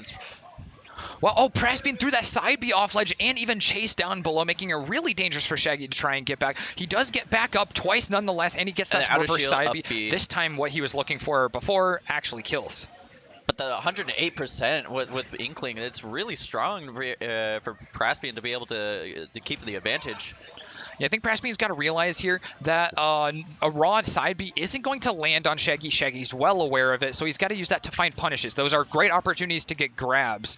But despite not really reading that next step ahead, Praspian is just winning off in these neutral engagements, getting a lot more pressure and finding kills earlier. Praspian, I'm noticing a really strong catch on just like being able to catch Shaggy's movement. And they're chasing Shaggy really well in the air. This is usually that area of forte where Shaggy is getting kills. And wow, a nice jab lock there, getting everything that Praspian can get out of it.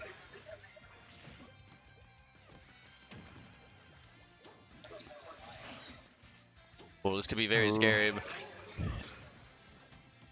Praspian is just reacting a couple frames faster than Shaggy pretty consistently here. It's making it so hard for Shaggy to actually find his options. He's going to get pulled into a different, less well-known confirmed there, but the up air will definitely kill right out of that throw. It was very scary. Once Shaggy was off stage, I would notice Praspian trying to edge guard Falcon, and it's not very good recovery for Falcon. Yeah, and Shaggy's definitely having a hard time ledge guarding Praspian. There are definitely some opportunities to do some stuff to mess with Praspian's recovery, go for some down tilts potentially, but Shaggy just doesn't find any traction there. He's going to go for that Zero Suit Samus now. This is a similar oriented character, but it's going to have some different options, definitely better off-stage options as well, which is a place that he was suffering against Praspian game 1. And hopefully Shaggy can be able to make use of the movement that Zero Suit has and not be able to be caught by Praspian. As we saw in game 1, Praspian was able to really catch Shaggy on his landing options and wherever he was going to air dodge. So maybe he can take advantage of Zero Suit's movement. Ooh, Shaggy is getting a little spooks there. I think that was blowing an air dodge off stage, which actually limited his recovery options, but luckily for him, Praspian didn't go off ledge for anything. Ooh, he's got a nice stun here, which could continue to land some damage, and it is indeed. He's not going to get that flip kick or anything, but he gets away safe with everything, even getting a side B here for some extra credit here. And first stock's looking a lot better for Shaggy right off the bat. It's a lot more even. Yeah, you could definitely tell he feels a lot more confident with his Zero Suit's gameplay. But we can see it's pretty even so far. A little high percent for Shaggy, but could go either way.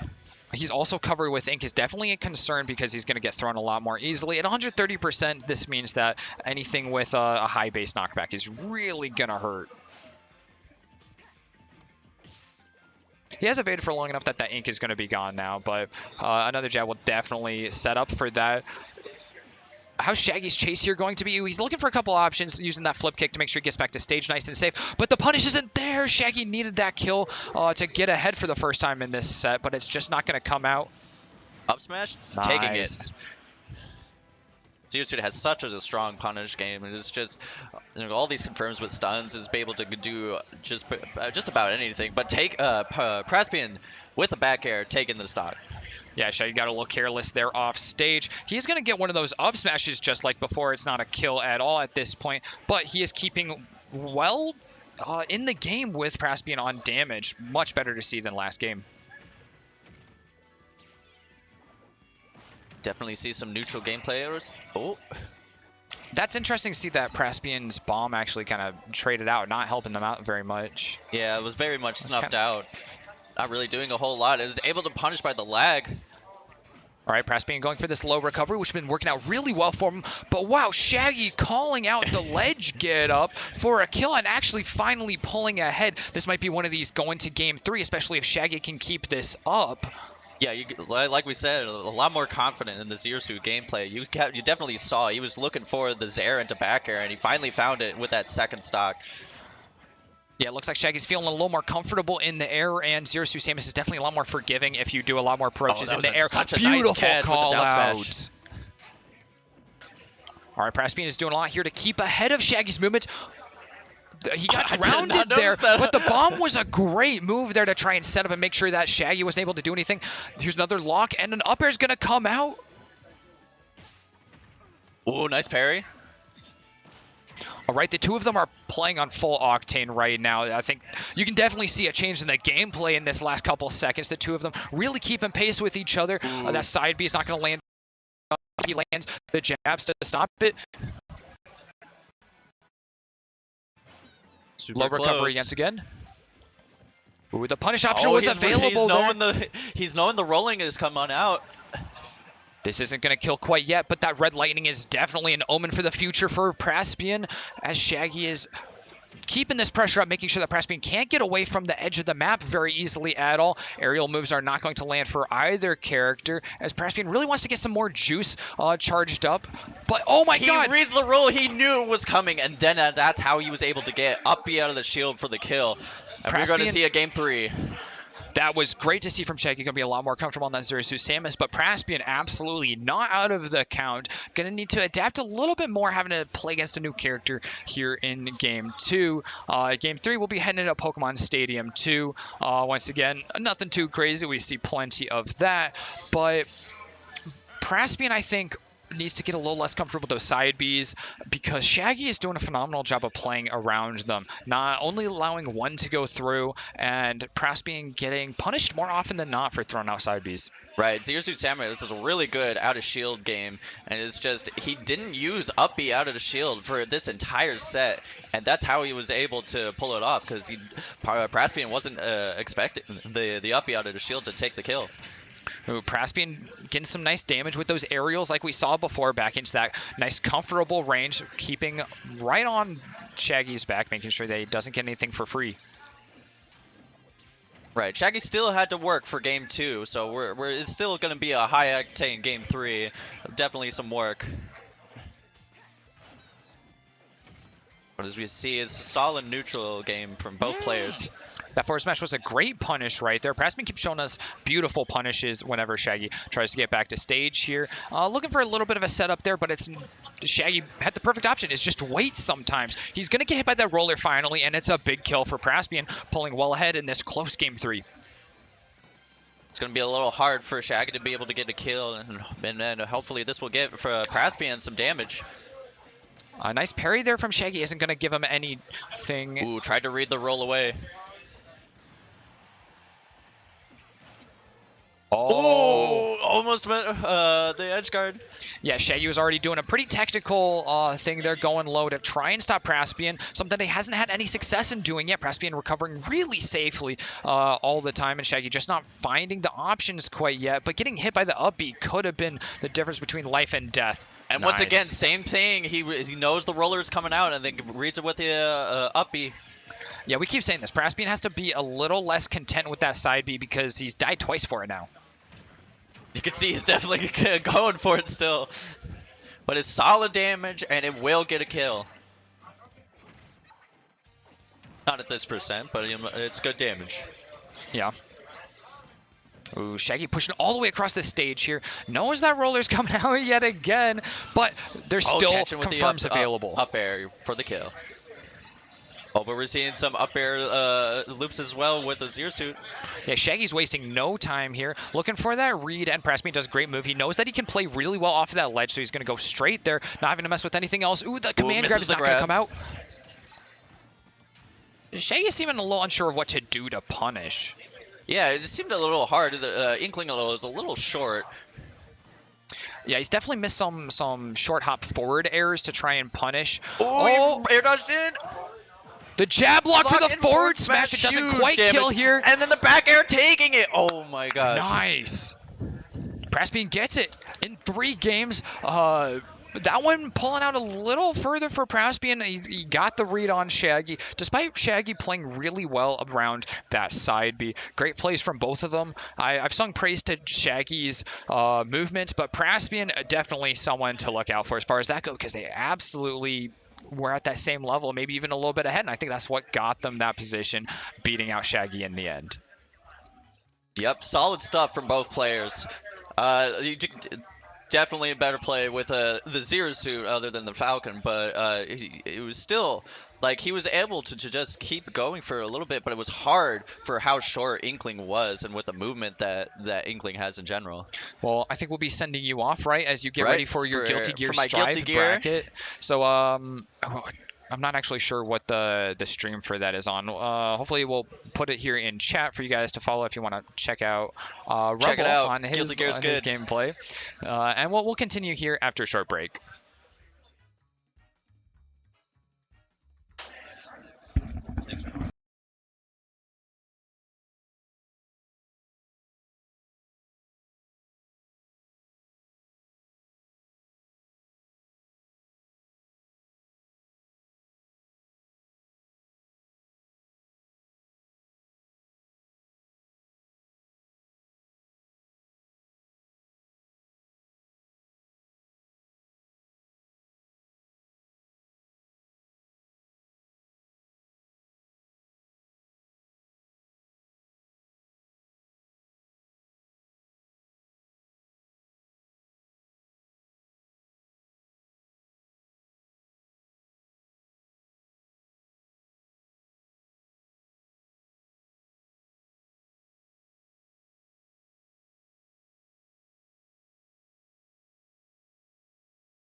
this kit. It's going to allow for these attacking retreats where you try and keep yourself far away and throw out these hitboxes to stop someone from chasing you.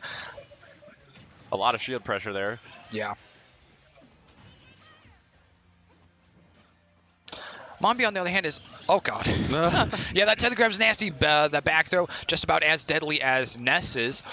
He's got a lot of confirm options. He's got nice aerial combos, but Balloon Pants has been doing a great job of making sure to stay away from those at all costs. Balloon Pants definitely zoning out huge swaths of the battlefield, while Mombi just doesn't want to have anything to do with it, quite correctly. Mombi seems to start picking up a little bit of momentum here, getting these big other down hits. smash. Down smash to the ledge. Yeah, nice. And Mombi is realizing when Balloon Pants is throwing out that Phantom Slash a little too soon, trying to just edge their way a little bit closer, but getting a little bit too aggressive this time. All right, I think Mombi's starting to get the timing down on most of these projectiles when he's deciding to send out the Phantom. He's able to weave in between those. As you can see, he's brought it nearly all the way back from a full stock. Yeah, he's clearly more comfortable now. Yeah, he realizes that Balloon Pants is going to set the pace for this game, and he's got to play really safely away from those things. It's just these small misspacings are going to really be the death of him, just like it was on that stock. Oh, that's great. Wow, Whoa, yeah, the angle. I've never seen it do that.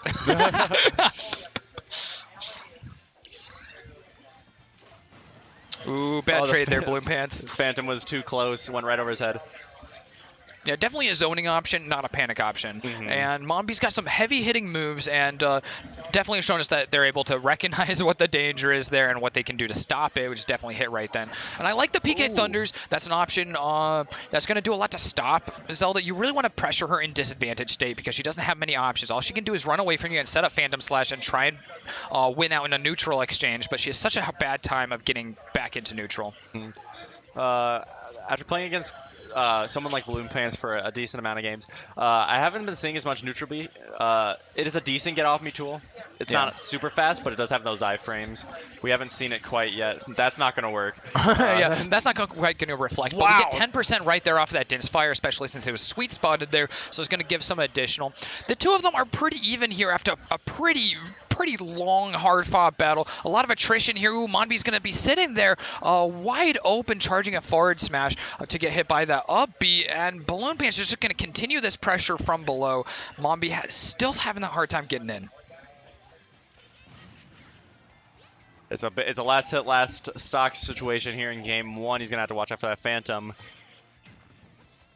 Balloon Pants is completely content just to sit back. Yeah, this is a what a punish, the Din's Fire or the Nair's Love. Oh, he's gonna regrab. Oh, he's going. Oh, that could have been really big if he hit with that Din's Fire. They're both looking for this kill right now. That's the opportunity. Oh, back and the wrong smash attack from Balloon Pants. Mombi gets the grab and the back throw kill.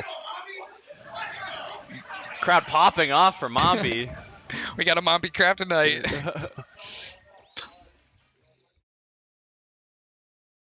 Well, I said before that Zeldas definitely play a variety of ways. It really depends on the individual player. Lucas is quite the same way. He's not nearly as aggressive as Ness. He doesn't quite have the same tools for that. Of course, his side B doesn't just pin your opponent in place, allowing for a grab or anything, but it's going to knock them off. It's more of a spacing tool, so Lucas definitely plays a little slower, but he doesn't have the same kind of range as Zelda has. So he's a character that's not all about getting in, sort of forced to be the aggressor. All right, getting into game two here. I think Balloon Pants is going to want to start mixing up timings on Phantom. As you can see, Mombi kind of had the read, had the download of the Phantom timings, the side B timings, stuff like that. Yeah, I definitely anticipate him getting hit a lot less by just the mistimings of getting hit right on the edge of a fully charged Phantom Slash.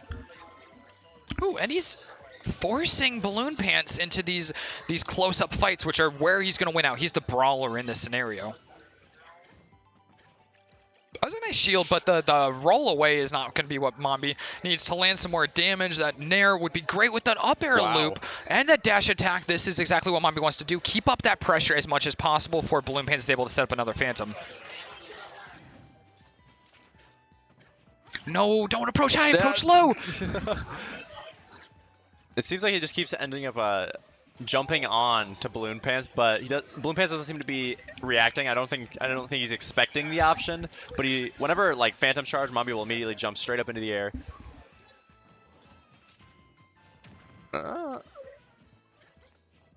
Right, Balloon Pants, I think, is looking for a big punish if Mambi gets too close at all. Going with the Phantom there, nothing too scary, and a slightly misspaced down smash isn't going to get that kill. It'll actually slide you out below the stage quite a bit, which is a nice situation to go for that neutral B underneath the stage that we saw before from Balloon Pants. Back air hitting behind. All right. I like that Mambi's willing to play very patient, knowing that they've got to get aggressive, but they're not going to do it in a dumb way. That's what got them that first win. Ooh, that reach. The reach on that Phantom. Oh, that... Whoa. Oh. That was kind of tricky. I didn't know you could lean it all the way back underneath the stage. That was kind of cool, honestly. Wow, Balloon Pants is really hitting some big percentages, even getting knocked off the stage by the down B hitbox. Balloon Pants trying to get as much insurance on the stock as possible. Mambi going to drop off forward air. Going to secure that stock. Mambi has saved face quite a bit here, only taking a little bit percentage before actually getting that kill on Balloon Pants, so they're not feeling too bad going into this second stock. Pretty even on both sides, and even getting these aerials that were really useful for adding on damage in the first one. Nice trade. Yeah, Nair clanking with Knight. I imagine he's pretty happy about that trade. Yeah, definitely saved him a lot of hassle there, especially when he's getting to these high percentages. Every little bit is going to count.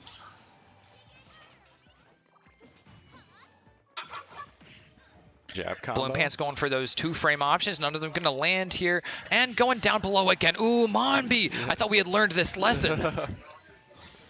Dash attack. Mambi's cannot find a way to get out of disadvantage here. Comes back to the stage, but he's going to get hit by that raw forward smash. Twice in a row, Mambi getting a little too close for comfort, and Balloon Pants recognizing that right off the bat. A lot of pressure there that Mambi's going to apply to ledge. None of it quite landing on Balloon Pants. Ooh, Mambi's playing a little bit scared, not willing to punish in these options at these moments when Balloon Pants will just land on them. That lesson has been learned now very permanently. All right. Just kind of traversing the ground, waiting for Balloon Pants to land with an option. He's staying in kind of a safe range where nothing Zelda can do at a burst range. Like, she has no burst options to punish Lucas at the distance that he's threatening these aerials. Yeah, and that's been working out really well for him. He didn't take any damage after taking that stock, which is really nice. He's actually fully evened it up. And I think that's going to be on the back of Balloon Pants not utilizing that Phantom nearly as much as they had been earlier. They just could have been getting freeze. Ooh, he was going for real estate on that stage. See that neutral B invincibility? Dodging that F smash, getting some percentage and some positioning. Ooh, the air air dodge. No, Mambi burned the air dodge. Oh, and it's going to hurt really bad, especially getting hit by that full forward smash. It's not totally charged, and he's rolling right into the Phantom. His options are getting pretty limited here as Balloon Pants has full control of the stage, going to land that up air on the platform. It's not what's going to kill quite yet, but these percentages are going to mean that a bunch of these big hits that he just got hit by are going to kill next time. The shield and shield.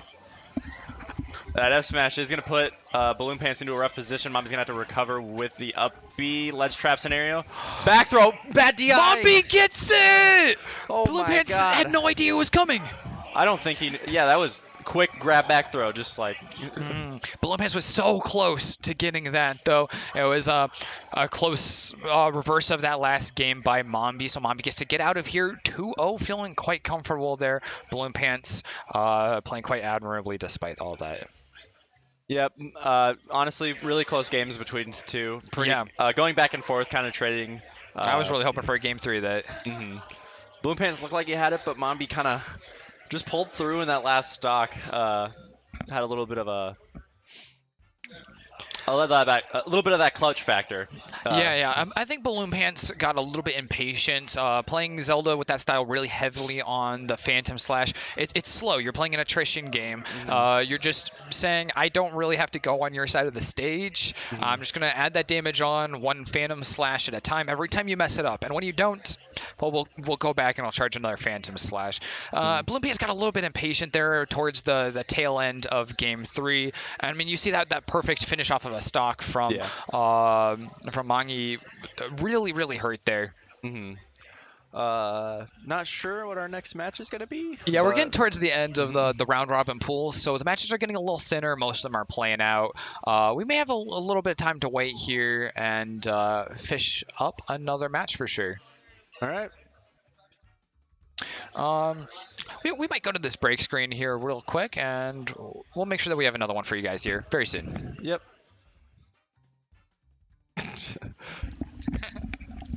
Do you want to input Kyoka? Yeah. And his Twitter? I was about to say, like, I want my Twitter there. I wanted, I was gonna try. So it's just Kyoka, K-I-O-K-A for the normal name, and then for the that is K-Y-O-K-A M-S-K with capital M-S-K. Kyoka, there's an A there. Capital M-S-K, there we go. There we go. And then my normal name. Same thing, except no MSK, just Kyoka.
Oh, dude, we got weird audio. It's doing the robot.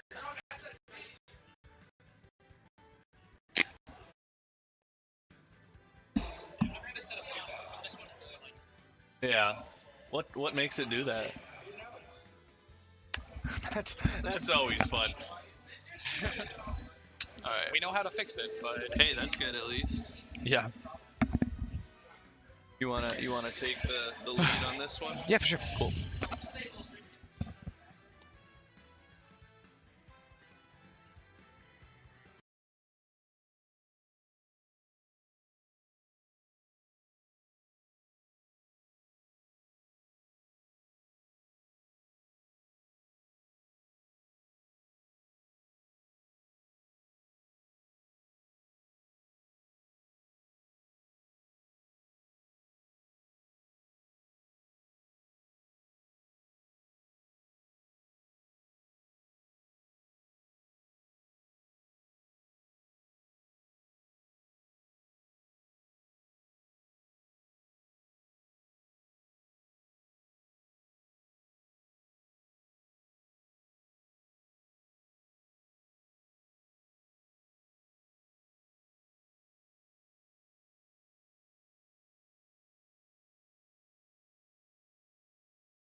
I don't know, production things.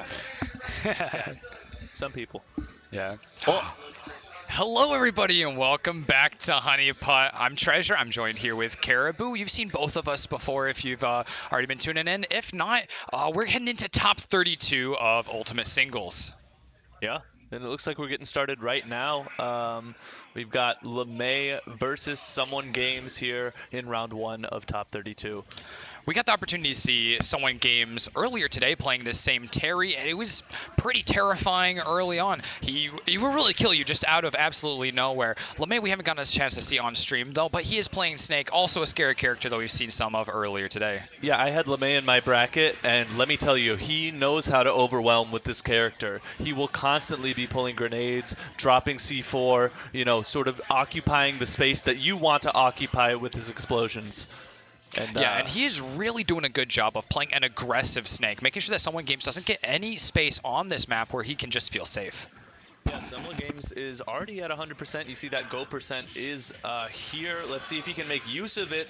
Oh, that's great. LeMay made great use of his DI to make sure that he's going to get onto that platform and keep away from that kill, which was surely going to come out for Someone Games if the platform weren't there. He's going to hit a big go move there. Sorry for not being familiar enough with Terry's full kit there. It's not going to kill, though, from across the map. They're both at these big percents right now with easy access to kills. And there's one of them. Is that an up tilt? That was an up smash. Up smash. Oh, man. Yes. Yeah, Terry, yeah, he can make you explode, much like Snake can. Yeah, quite literally. Yeah, dead even game right here. Oh, that's a very explosive platform. It is. You know, that's the thing about Snake is he throws that C4 on the platform and he just kind of owns that side of the stage because he could always detonate it and that's the last thing that you want. Oh, I like that Someone Games makes good use of his side B in order to close the distance against zoning characters. You're going to see that a lot in this matchup. We saw it just a moment ago here. And he also does a really good job of using his shield to his advantage, making sure that he's not going to get caught out by any of these projectiles. There's some nice super armor there that's going to get him right through an up smash. That's super valuable because otherwise that'll hit like a truck. Yeah. Oh, jab, jab, power dunk? No, he goes for the up B mix-up. Interesting. All right, he's got that grab again. He's going to get that throw. It's adding some more damage on, and now LeMay is stuck in this position where he's got to drop down from above. Luckily, he has the C4 that he placed before, which is going to make sure that Someone Games does not want to jump up on that platform with him. Yeah, I feel like Snake has so many tools to recover high, and Terry has so few tools to keep people from recovering high. Yeah, that's usually one of the biggest weaknesses with Snake, but it's not going to come out nearly as big an effect in this matchup. LeMay gets this second stock right off the bat. He's going to get some damage to go along with it with this combo right here. Ooh, even trying to make use of that C4. He's had a lot of percentage himself, though, so he's going to get chucked to the other side of the map. Yeah, Terry definitely has to make up some ground here. LeMay is very content with just staying at this high percent. Snake is notoriously hard to kill. He's very heavy. He's recovering low for once here. Yeah, and the grenade does a great thing. You see a lot of the time using a grenade to recover back up to the platform when you're really low or far off. But this time he actually used a grenade to get out of a combo. Someone Games could have killed him even earlier if there wasn't a grenade sitting at his feet just ready to explode. Yeah, Someone Games is... oh, that's not what you want. He's looking like he can make this comeback happen, though. Oh, ooh. That grenade in Someone Games' hands is not going to help him out at all. He's going to get grabbed again. Ooh, and he doesn't do anything. That'll be an option that can kill you when it comes to that down throw. It's a really scary situation to be in. There's just, it never feels like there's a right answer against a Snake when he down throws you. Well, so in that scenario, I think it's if you're above 165, you're just dead. You can't react quick enough before the up tilt, and you just die. Huh. Yeah, so he was just dead in that scenario. When he got the grab, that's a guaranteed kill. Yeah. All right. Both players keeping with the same options. LeMay getting game one there. It's going to put him in a nice situation to move on through the rest of this match as his first top 32 match. Yeah, no, that first game is big because, you know, if he loses this one, he's got stage pick then for game 3. I like this pick of Smashville. It has this central stage, which is going to be a lot nicer. For Someone Games, it's easier to deny that vertical recovery from LeMay. We saw earlier, it's really hard for Someone Games to punish LeMay's very vertical recovery, but this time he's going to be forced, if he's going for a platform, to stay in the very top. That's where Someone Games can threaten from below. Yeah, although he is going to have to watch out because when LeMay puts that C4 on that center platform, he essentially controls center stage. Yeah, that is really valuable. Someone Games continuing these really consistent counters. Someone Games' counter or parries are extra scary too because as a Terry player, he can convert those into kills in so many situations. His armor on that up B isn't going to save him from an Akita though. LeMay making use of that to make a safe kill. Yeah, no, Terry's super explosive, so anytime you get a parry, there's the potential for the taking of a stock there. Ooh, here's that situation we were talking about before, that vertical recovery. LeMay decides not to go to the center platform, though, going to ledge, and it's worked out really well for him. He's evaded dying, and even got some percent here in the aftermath. Yeah, he's really trying to extend this lead as much as he can here, just throwing grenades, trying to tack on percent. That shoulder tackle won't right take in the corner of the blast zone. Yeah, that next one will, though. He's got to be careful. He's sending out these explosives. It might be a trading thing. If Someone Games were to push up, he would kill him pretty easily without 156%. But with some explosives there to trade out damage, it's totally worth it. And somehow LeMay holds on. He's playing a pretty heavy character, but Someone Games has just not had a chance to get in at all, and the damage is mounting up here very quickly. LeMay feeling very comfortable as he picks up that second kill with his Nikita launcher. Yeah, LeMay's looking like he's wanting to move into the next phase of this top 32 bracket. Yeah, and this is some very convincing gameplay to bring him to it. He's dancing perfectly with all of his grenades, making sure that his own damage is almost perfectly mitigated. Very few times taking any himself. He's in a situation here to actually have lapped Someone Games on damage and on this stock. Yeah, and against Snake, that's just such a bad situation to be in because, you know, he lives so long. He can tack on damage so easily. He's so happy to take trades right now. Oh, there's another parry into a grab this time, not getting a lot of pressure out of it. Ooh, landing a neutral beat. Oh my god, the dunk from a long range. That's that diving that I was talking about earlier. It's brought someone games back into this game. He is far beyond, but he can close this distance pretty darn quickly if he gets that opening. Yeah, now LeMay has to be a little bit more careful about taking trades and stuff. Although that could have been it right there. Yeah, that was so close. LeMay would go for that one again. I'm sure it's really unpunishable. He had the same 4. I didn't even see it. He baited it. He baited the grab, and when he saw the grab, he yoinked it with the C4. That was so good. All right. Well, LeMay, I do kind of have to be rooting for him. He represents us commentators who are actually good at the game. So. Yeah, no, it's a rare breed, really. Yeah, Caribou here definitely. Which is why a level up for me. I'm not even bothering entering in tournaments at this point. We're both sitting right here. That's all I'll say. You know, I made it as far as you did in top 32. So. All right. Well, this will be a treat here as well. We have Cam up against Pac Diesel. These are two pretty important players from very different regions. Pac Diesel up from Chicago, a really prominent tournament organizer over the past many years. He's actually here out to commentate top 8. Granted, he doesn't make it. If he does, then we'll be right back in the same situation. We're trying to find casters bad enough to cast, bad enough at the game to be on the mic. But he'll be making his top 32 run just by wanting to get to hear him on the mic since he is quite proficient. Yeah, so let's hope he loses.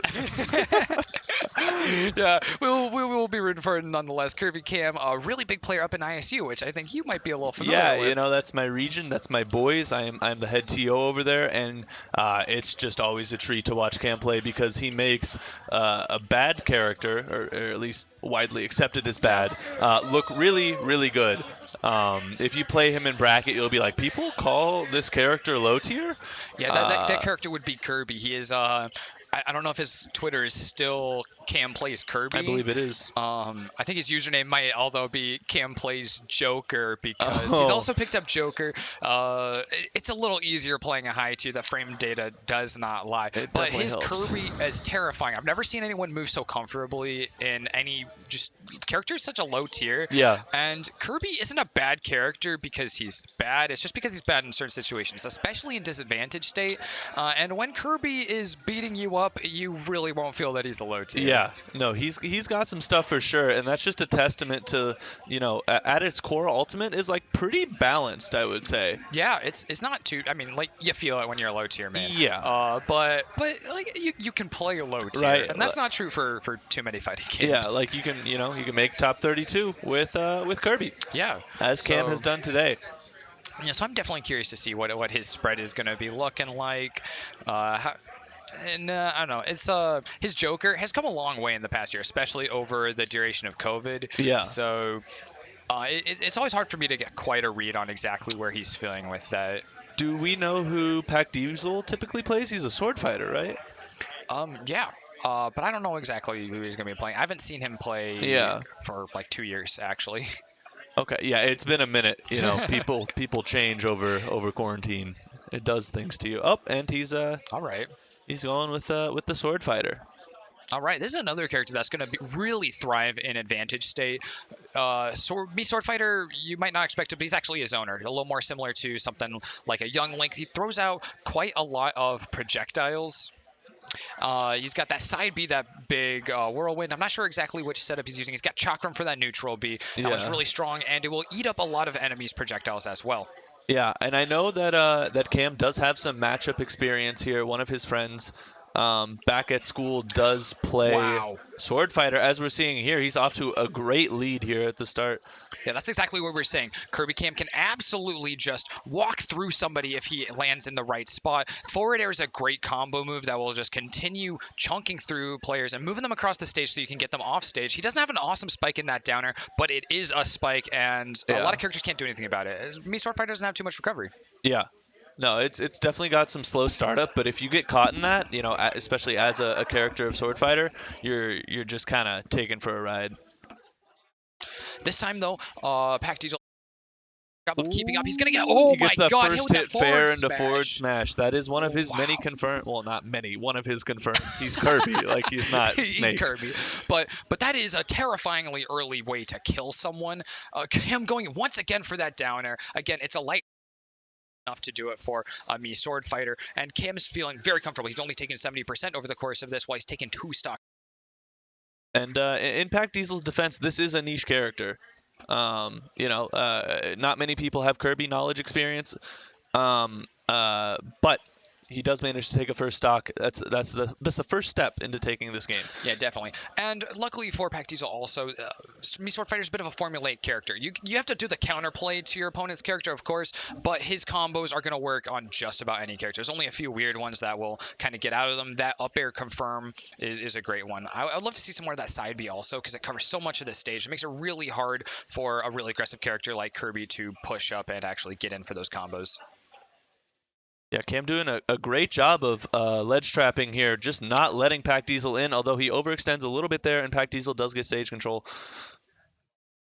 Yeah, Cam is doing a lot to try and get back to stage. He sucked at I don't think he was ready for that. Totally on I accident. don't Another think he even was on stocks. prepared. Pac Diesel is quite a bit behind here on percentage, but I've definitely seen crazier things happen.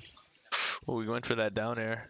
Just try and cheese him. Yeah, that'll do That's it. That'll 3 do for it. 3 on forward smash kills. It's Hey. a terrifyingly early kill with that forward It's a smash. very strong forward smash, and it's one of the few smashes that Kirby actually has confirms into, with that first hit fair into forward smash.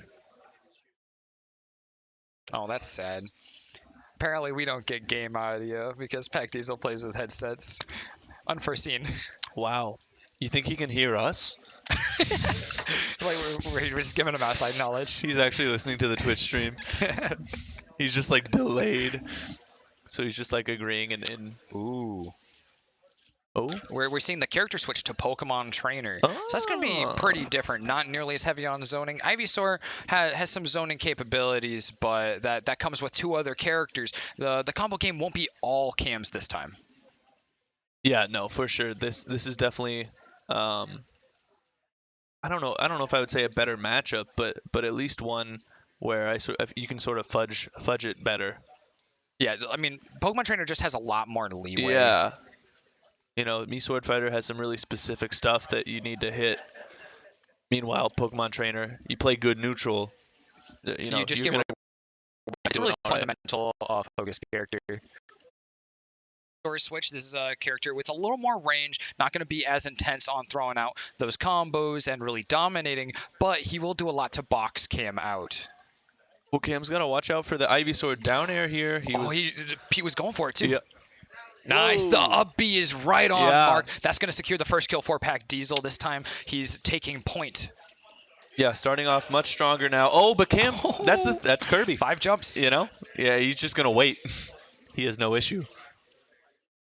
Oh, that side B is going to be a little bit ballsy and totally called out by Cam there. Pete, however, is going to convert this into a combo for a neat 30% before Cam is able to get a hold of him. Oh, and he's getting trips here. Kirby forward tilt and Kirby down tilt, I believe, have a 33% chance to trip, which is something that Cam is always aware of and always looking for. Yeah, if you're able to capitalize on those trips, it really takes your play to the next level. There's so much free damage there, sitting waiting to really be claimed by a character ready to get those. Cam is back in the lead here, taking charge of the stage, but Pete has very successfully got himself back to a stage himself. Yeah, Cam looking for the kill. Oh, that whiff grab hurts bad. Yeah. Oh, the tail. The That's drop such a down back satisfying air. move. Oh yeah, it's beefy. Pete is forward air. definitely fighting for his life Forward here. air. He doesn't have a jump. Okay, he made it back. Yeah, taking note of that jump is really important, especially since Cam can really just carry off the other side. But Pete is a lot closer. This time he's going to add some percentage of himself. He is fighting for his life, though, as this is on that 2-0. He wants to stay on this side of the bracket. Oh, that could have potentially killed there at the edge of the stage. Maybe Terrifying. not, but okay, the switch to Charizard. This is a bit of a double-edged sword here. He's definitely combo fodder for Kirby, but man, he's gonna kill early here. Yeah, one whiffed back air could be deadly. We saw him almost just take a big punish there for one that he missed a second ago. He's got this grab, though, and the percent is definitely going in Pac Diesel's favor. He's got this opportunity to protect against the ledge. Cam's made it hard to stop him from getting back. Oh, I wanted that down air so bad. I thought he was going to back air. All right, Pete is doing a really good job of evading Oh, Cam the as a first hit parry, the Charizard, forward smash. but not quite good enough. Cam makes it through 2-0 over Pac Diesel. Pac Diesel will have to make his way through losers bracket and try and get that run back and continue pushing up his placements. Yeah, no, that was some good adapting from Cam. I was a little worried that we'd spend a little much time talking about Kirby, and then we just see Joker from Cam.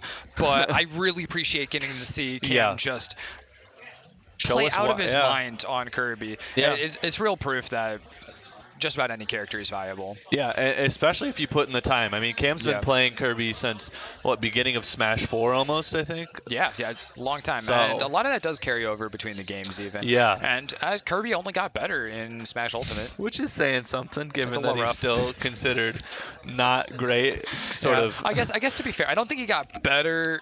He's better than Smash 4 Kirby. Like, if the two of them were in a cage fight, he would win. Ultimate would win, but he's lower on the tier list. Yeah. Just because the characters are better in Ultimate.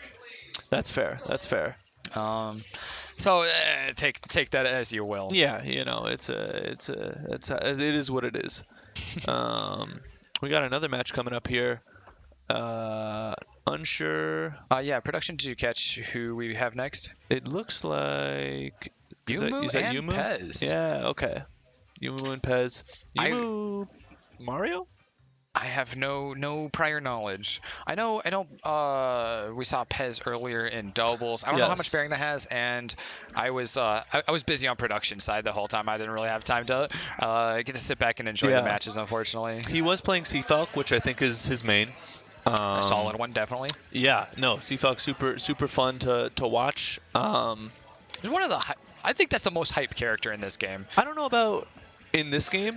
I think like melee Seafalk is kind of like my peak. I think it's like peak Smash character, honestly. It's really good. Except for Smash 64 Samus, the best character in the game. Smash 64 Samus? No, she's bad. That's like the hottest take. That's like she's either dead or she's getting a combo. So it's really feast or famine. But it could be exciting. That's Smash 64 right there. Yeah. But no, Seafalk super fun to watch. Definitely a hype character. And then if we get Mario, which I'm probably wrong, but for some reason I'm thinking Mario. Either way, both characters super enjoyable for different reasons. Mario's very much a vertical fighter, and Seafalk is more horizontal, which we are. You are dead on. Yeah. Dude, what can I say? My knowledge is... His brain is infinite. It encompasses all. I know things. Caribou is our lord. Okay, well, that's... We're all but figments of his imagination. It's a little much. All right. Ooh. Yo, Yumu's starting off cooking. Yeah, coming out real strong and taking a lot of damage right back in exchange. I think he wanted a jab reset there. Yeah, Pez has gotten like nothing started, just a few stray hits. Yumu has been running this. Oh my god! Yeah. No, Yumu is the one that's really, oh my god, and Pez's head, jeez. No, there's no quarter. No, this has been one-sided as a stock can be. Yumu just stood there for a while and just go like, what are you gonna do, Pez? And Pez didn't even approach it. Yeah. Not willing to mess with it. Getting hit with that up smash didn't quite kill at this point. Okay. Finally, Pez is getting some damage. There's that pretty free up smash and a back air off the back of that. And suddenly this looks a lot closer, especially as Pez lands that back air. That's why you never lose hope, folks. You hang on. That's the Captain Falcon for you right there. That's why he's so exciting to watch. Yeah, he can just do. Oh, I love that cape there as an option to just get Captain Falcon off of the stage. That way you could go forward, maybe for a forward air. Yeah. Pez wasted no time here using those invincibility frames to get in there for that up tilt reset for some damage. And Yumu going right back in. Down throw, down tilt. Yo, he's just all over the Seafalk, dude. Oh my god. Dude, this feels Okay, like but now it's Pez's turn. What a reverse! What a reversal! Not gonna quite kill there, but suddenly the damage is right on even. That's what I'm saying. Both these characters super explosive. We see Mario just all over Seafalk, and then in a moment, Pez turns it around, evens up the damage. Yumu's spacing is so clean, and I love these ledge trumps. They're absolutely giving him a lot of pressure here that Pez is just not prepared to be taking. He's taking a little too long on the ledge, and it's hurting. Yeah, he was off stage for a hot second there. But now neutral has returned. Oh my god. The up smashes are going to be crazy in this matchup. Yeah. Both of them have basically free up smashes. You can throw it out. You can't get punished for it. Okay, Yumu looking to get this started. Pez is looking pretty desperate. Ooh, Oh, what a that great up out of B. shield option. Yeah. Oh, this is scary. Oh my god, he down throws forward smashes.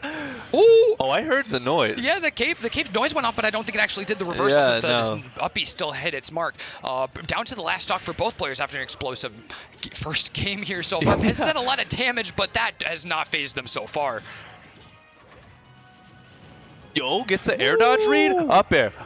Oh, unable to continue that string, unfortunately. Got to get back to stage now. That's where Seafalk can struggle. Oh, doesn't get that the missed down smash strong is hurting. hit. These back airs, Pez really wants them, but they're not coming out. These up airs, though, are proven true. Finally, a punish on one of those up smashes, though. And a re-grab for the forward throw. This definitely won't kill, but the pressure is definitely on. The capes are coming out, and the back air finally lands for the kill. Yo, if you had showed me the first minute of that game and told me that Pez won, I'd be like, that's a no. Yumu Yeah, was just with all over him. 150% on that last stock. Yeah. That's...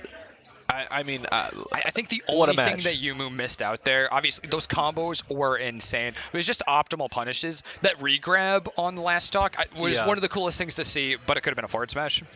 That's very true. I mean, not really me being nitpicky, but right. I'm in no I don't know. Your brain has to critique. Yeah, obviously Yumu's brain is going faster than mine does, and you have to be going faster than that. Yeah, so. both these players are in the zone right now, and it is fantastic to watch. I hope that Yumu takes this game so we can get a game 3 from these guys. Yeah, that's the one thing with these really blitzy characters. Sometimes the games go by really fast. It's like, I didn't get enough time to enjoy it. Go run it back. Come on. Can we make this one a best of 5? Yeah, just Yumu Pez. Ooh, there we go. Perfectly spaced up smash. That's a great way to take advantage of all the end length that you get out of that nair. Ooh, and a great shield there. And Pez is going to get... What? The absolute most value out of it. Yeah. I just thought those up airs were going to come up, but the knee is so good. He's going to take plenty of punishment right back in exchange as he's brought all the way up to 80. No. Almost 90% here. And he's still on platform. He's not out of the fryer yet. Dude, I thought Yumu was gonna up B out of that, maybe take it. Yumu's just not letting. He's like, hey, you 0 to death me, I'm gonna do it right back. Can this be the 0 to death? Pez comes right back to the stage. It is! The 0 death comes out. Pez right back to even. 2 stocks all. These players are just trading stocks. They're not even trading hits. They're trading stocks. Yeah. They're just styling, being like, okay, my turn. Well, that was a perfect B reverse to punish that up smash. We've got to a point they've sped up. They were so fast at the beginning of this match, and it has just kept going. Mom says it's my turn to win 8 neutral interactions. Jesus. Now it's his up air string. Oh, that trade is finally going to break the combo. This lets Pez get away without maybe losing a full stock this time. Oh, yeah, now this stock is dead even. I'm interested by that down B the water. Oh, what a great quick. Reverse of that knee. So quick. Well, Yumu's going to have to get this stock to bring it back. I don't really doubt it's going to come out here. He's going to go deep for the back air. It's going to come out. I love that mix-up. We haven't seen Yumu go nearly that deep yet at all in this match. Yeah, he was waiting for the right moment, and he found it. All right, I got to be rooting for Yumu here for game 3. Yeah, I got to have another game from these guys. This is too much, and Yumu is there's the up tilt. off to a good start.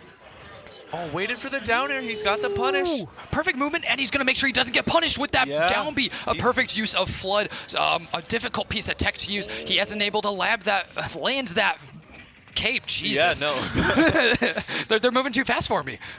They are. I can't keep up. Yumu's got a nice lead here, but Pez, The up airs just keep coming out. There And it the is. up smash. Wow. Yumu is really doing it for me. I'm doing so happy. Just like I was asking I'm for. so Gonna take happy. it all the way to the end there. Not let Pez get another save because I think Pez would have just done it right there. Yeah. Dude, the first 2 stocks of that game were bananas. That's crazy. Pardon my language, they were bananas. That was like 14% on the first stock and the full 0 to death. Yeah, that was fantastic to watch. I'm so excited we get a game 3 from these guys. Whoever wins, I know, someone's going to be upset, but I could not be more pleased Hey, with I'm this just here match for right the now. game 3. Like I've already won at this point. Yeah, yeah. Ooh, and I think whoever loses here might be a little devastating to that losers bracket. they're both playing fantastic right now. Ah, good old Shadow Moses Island. That's fun fact. It's legal in Iowa, so. Like full Shadow Moses Island? Yep. It's actually the only stage that's legal in Iowa. Oh, okay. Yeah. You have to go Shadow Moses Island, or you have to. Yeah, they know how to Gentleman's. game. Yeah. All right. I'm hoping for no character switch. I've been really enjoying that matchup. Yes. Gimme it, Yumu. Yeah, you want to see Yes. some terrifying up airs? Yes. Well, here you go. I love that they both characters have up air strings, and they'll just trade. Okay, the craziest thing is Yumu's perfect timing with fast falling, making sure that they get the absolute best mileage out of those up air strings. Yeah. It's just, he doesn't have much vertical. Like Right. Mario doesn't jump that high, so you got to jump right back up to keep your combo going. Yeah, he so makes he's it making work. the best of his time. And it's not easy to do. Like Like it's if- not true combos. He's No. just making the best of his time and Yeah. staying right on Pez. If you pick up a controller and you try and get these up air strings that Yumu does, I guarantee you will not have as an easy time as he is making it look. Wow. Okay, and gets the he's Tekken just keeping the place. pressure on right off the bat. Pez is waiting for this opportunity. His shield isn't going to give him a punish option. Oh, no, and he gets reset there right on the ledge. No other option but to There give him that it smash is. attack. Wow. That's what he's been looking for. With the taunt. Cheeky. Yumu, you dog. Well, Pez isn't going to take that by sitting down, landing some damage here right off the bat, but Yumu squirrels his way right out of that combo. Yeah, and with explosive as these characters are, we've seen pretty even matches, but it's entirely possible that someone just steamrolls. Yeah, that's true. We haven't seen it yet, but it really could just happen. At this point, Pez is having a hard time getting in for much more than Yumu! like 30 damage at a time. Oh, did you see that forward air almost come was out? so He's ready. got the re-grab here, getting that back throw, and he's going off for it. He goes deep. Pez doing a great job of going high to make sure he doesn't get hurt by that. But he is still a full stock behind, and it's looking pretty even on this stock deficit. Yeah, he's fully extended this lead. Pez needs just a little more damage, though. Yeah. Meaty That was down there. nice. Pez has to take this one Oh. all the way from behind to be feeling a lot better about this match. The stakes are high. Okay. Pez not wanting to commit too hard. He could get punished and die Oh here. no, the jabs didn't come out. He gets him anyway. Oh, he went low. He thought. Okay, he's making it doable. Oh, that up smash. Oh! Man, if those hitboxes were coded correctly, that would have hit. Just because it's true doesn't mean you have to say it. Oh, jeez. This is the most tense neutral we've seen in this matchup. Yeah. Yeah, neither of them landing these moves, and the up smash finally comes out. That's huge. Yumu ahead, but not by too much, especially if Yeah. he's going to take a full down smash. Pez might go low. He gets the down air yet again. This time it doesn't spike, but it kills off this side. The two of them are dead even on their last stock of the goodness. set. This is exactly what I wanted. Let's Yumo go gets in the starter. distance. Oh, Yumo's Oh. got it going. The air dodge is But now perfect Pez for starts Pez. it.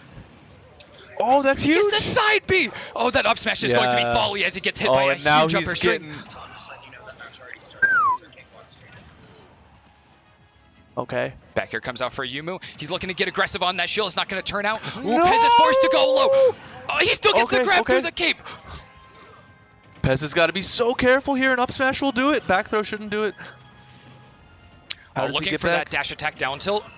Oh no. He should be okay. Nice, that late Oh, he gets the late turnaround up B grab. was saving. He's back on the ledge. No back air, no up smash. He's looking for it. He's looking for it. He can't. Oh my god, the knee! The run knee! The two of them size each other up, look each other dead in the eyes. So who's gonna act first? Pez lands it. What a beautiful way to round out that game and that match. He just pulled the trigger. he was like, you know how we've been like playing intense neutral interactions with like minute spacing. I'm gonna throw out a knee. Dude, it was that coin flip in the end. Who's gonna do it? Oh my goodness. Okay, end the tournament. Yeah, we're done. That's my that's set what of we're the looking day. for. That's what it is. I got my clips. I'm going home. Yep, I got my fill. I'm content. Woo! Hey, you got some Caribou fans in the crowd. Yeah, it's a Caribou crowd tonight. Yeah, it really is. Oh man, it only goes up from here. That was winners round 2, I think. I think it only goes down from here, honestly. I'm hoping not. No, absolutely not. We've got some great matches coming up. I think it's probably going to slow down a little bit here. We're not gonna. It won't be the same. Not pace. everything can be as explosive as those two characters, but man, I'm glad that we got to see that. Yeah, we do have a matchup that I've gotten quite a bit of experience casting, actually. Oh, yeah? One is one of my personal favorites. And what might that be? It's Izzet and Bok Choy. Both of them no, really? pretty heavy around here in Davenport. Bok Choy as one of the Macomb crowd. Doesn't really have a local right now, so he's in Davenport most weeks. Is a Davenport native as well, so keeping it local here on this stream. Also plays Pac-Man. It's sometimes this is the Pac-Man Ditto. They're 50-50 on who wins the Pac-Man Ditto, though. It's terrifying. You never know what's going to happen. Yeah, it's a Ditto, you know?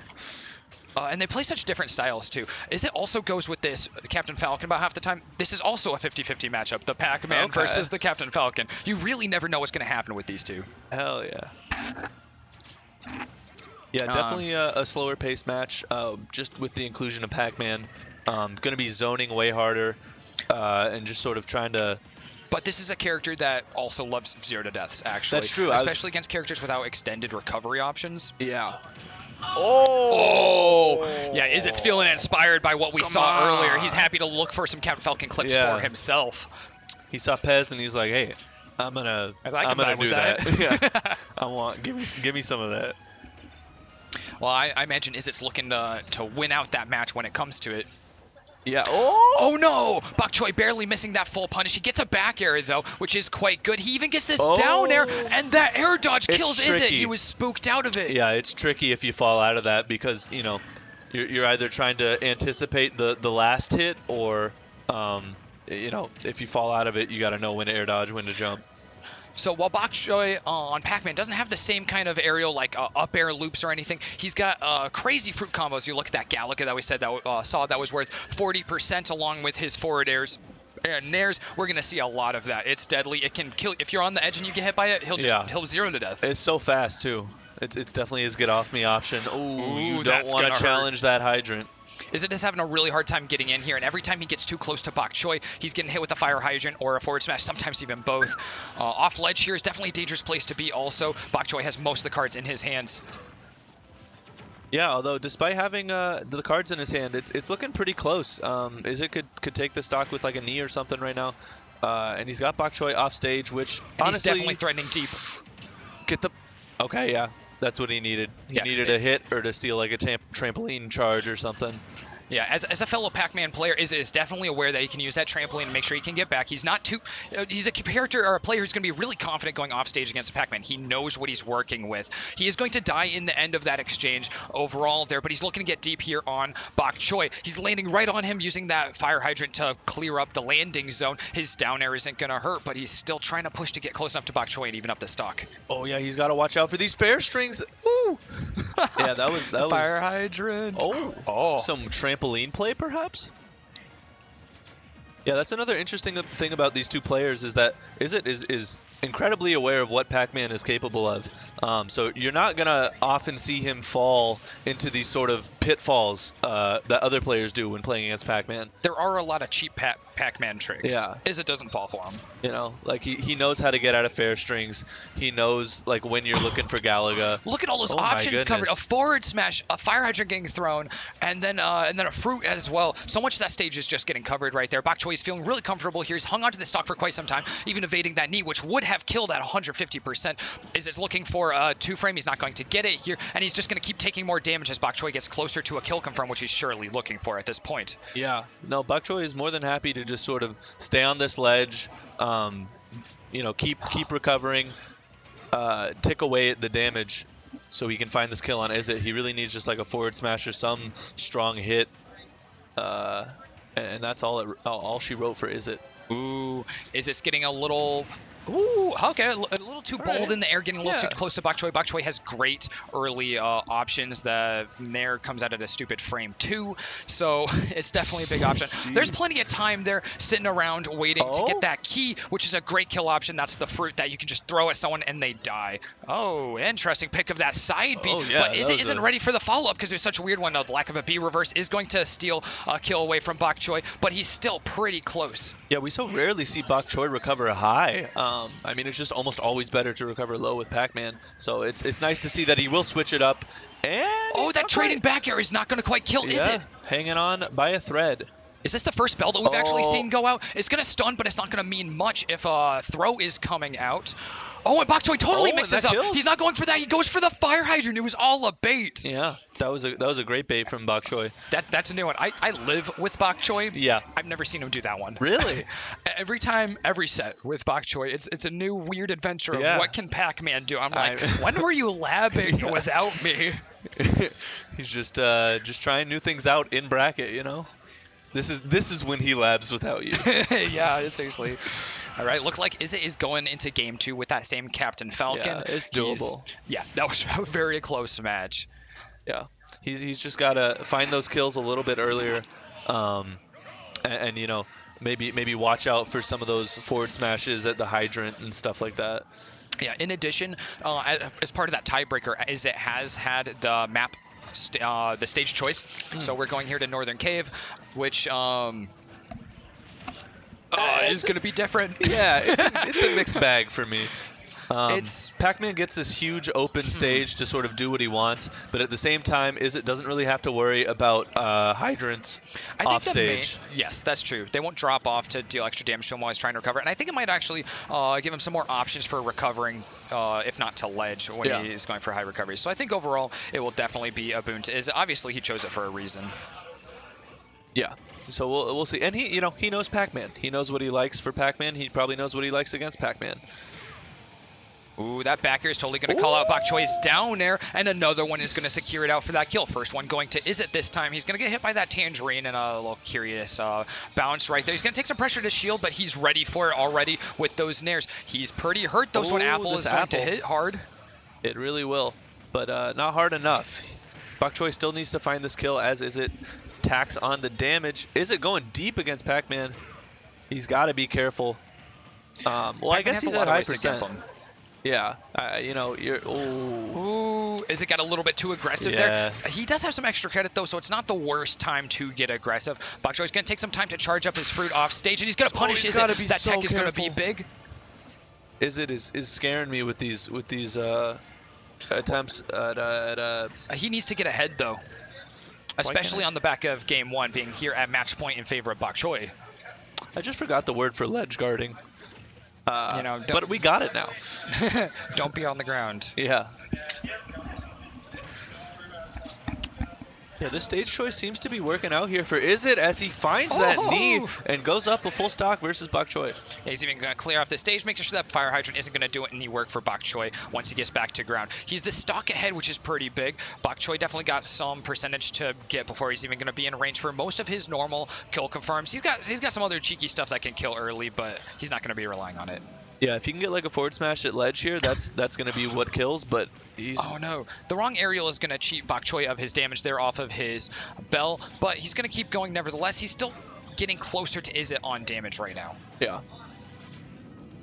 Ooh, Izzet getting hit by yet another bell, and Bok Choy even gets that chance to re-grab it and even use it again.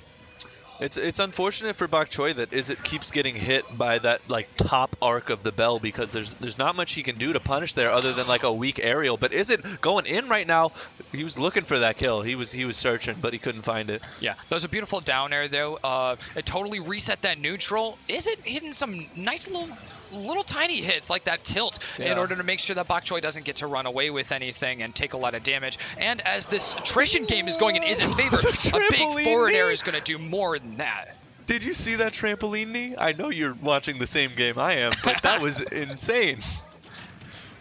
Okay, finally. Oh, big shout out to Yeah. Fire Hydra for extending that back air, lasting just about twice as long with all of that hit stun created by the Fire Hydrant. Bok Choy gets a good off-ledge option. Getting his first bit of damage on Izzet on this stock, but he's still well behind, and Izzet can kill him pretty darn fast with those aerials.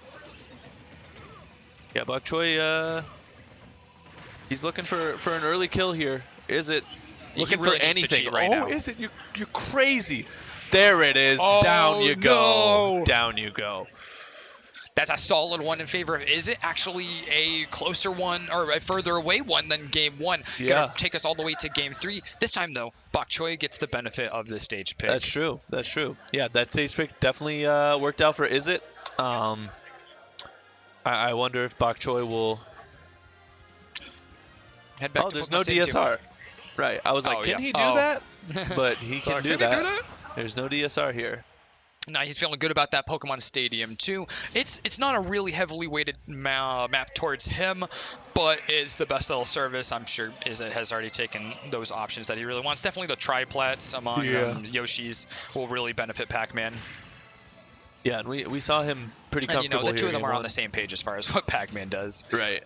Ooh, I'm surprised that clanked.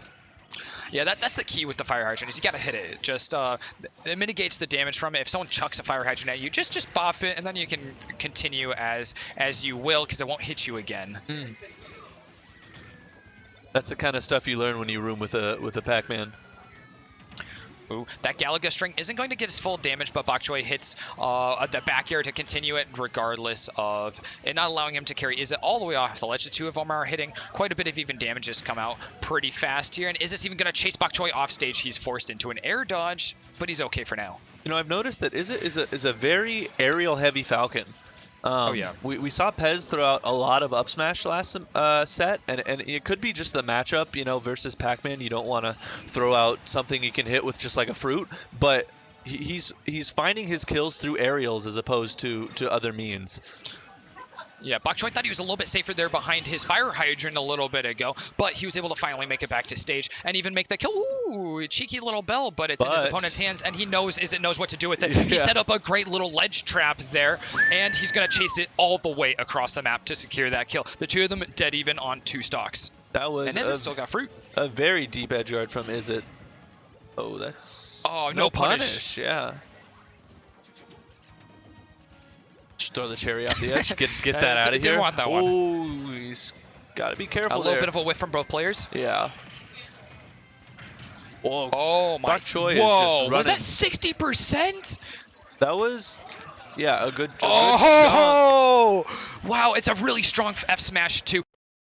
Fire Hydrant, which is big, but he's got a lot of percentage off of this. 45 seconds, which is going to bring Bok Choy into a heavy lead on this stock.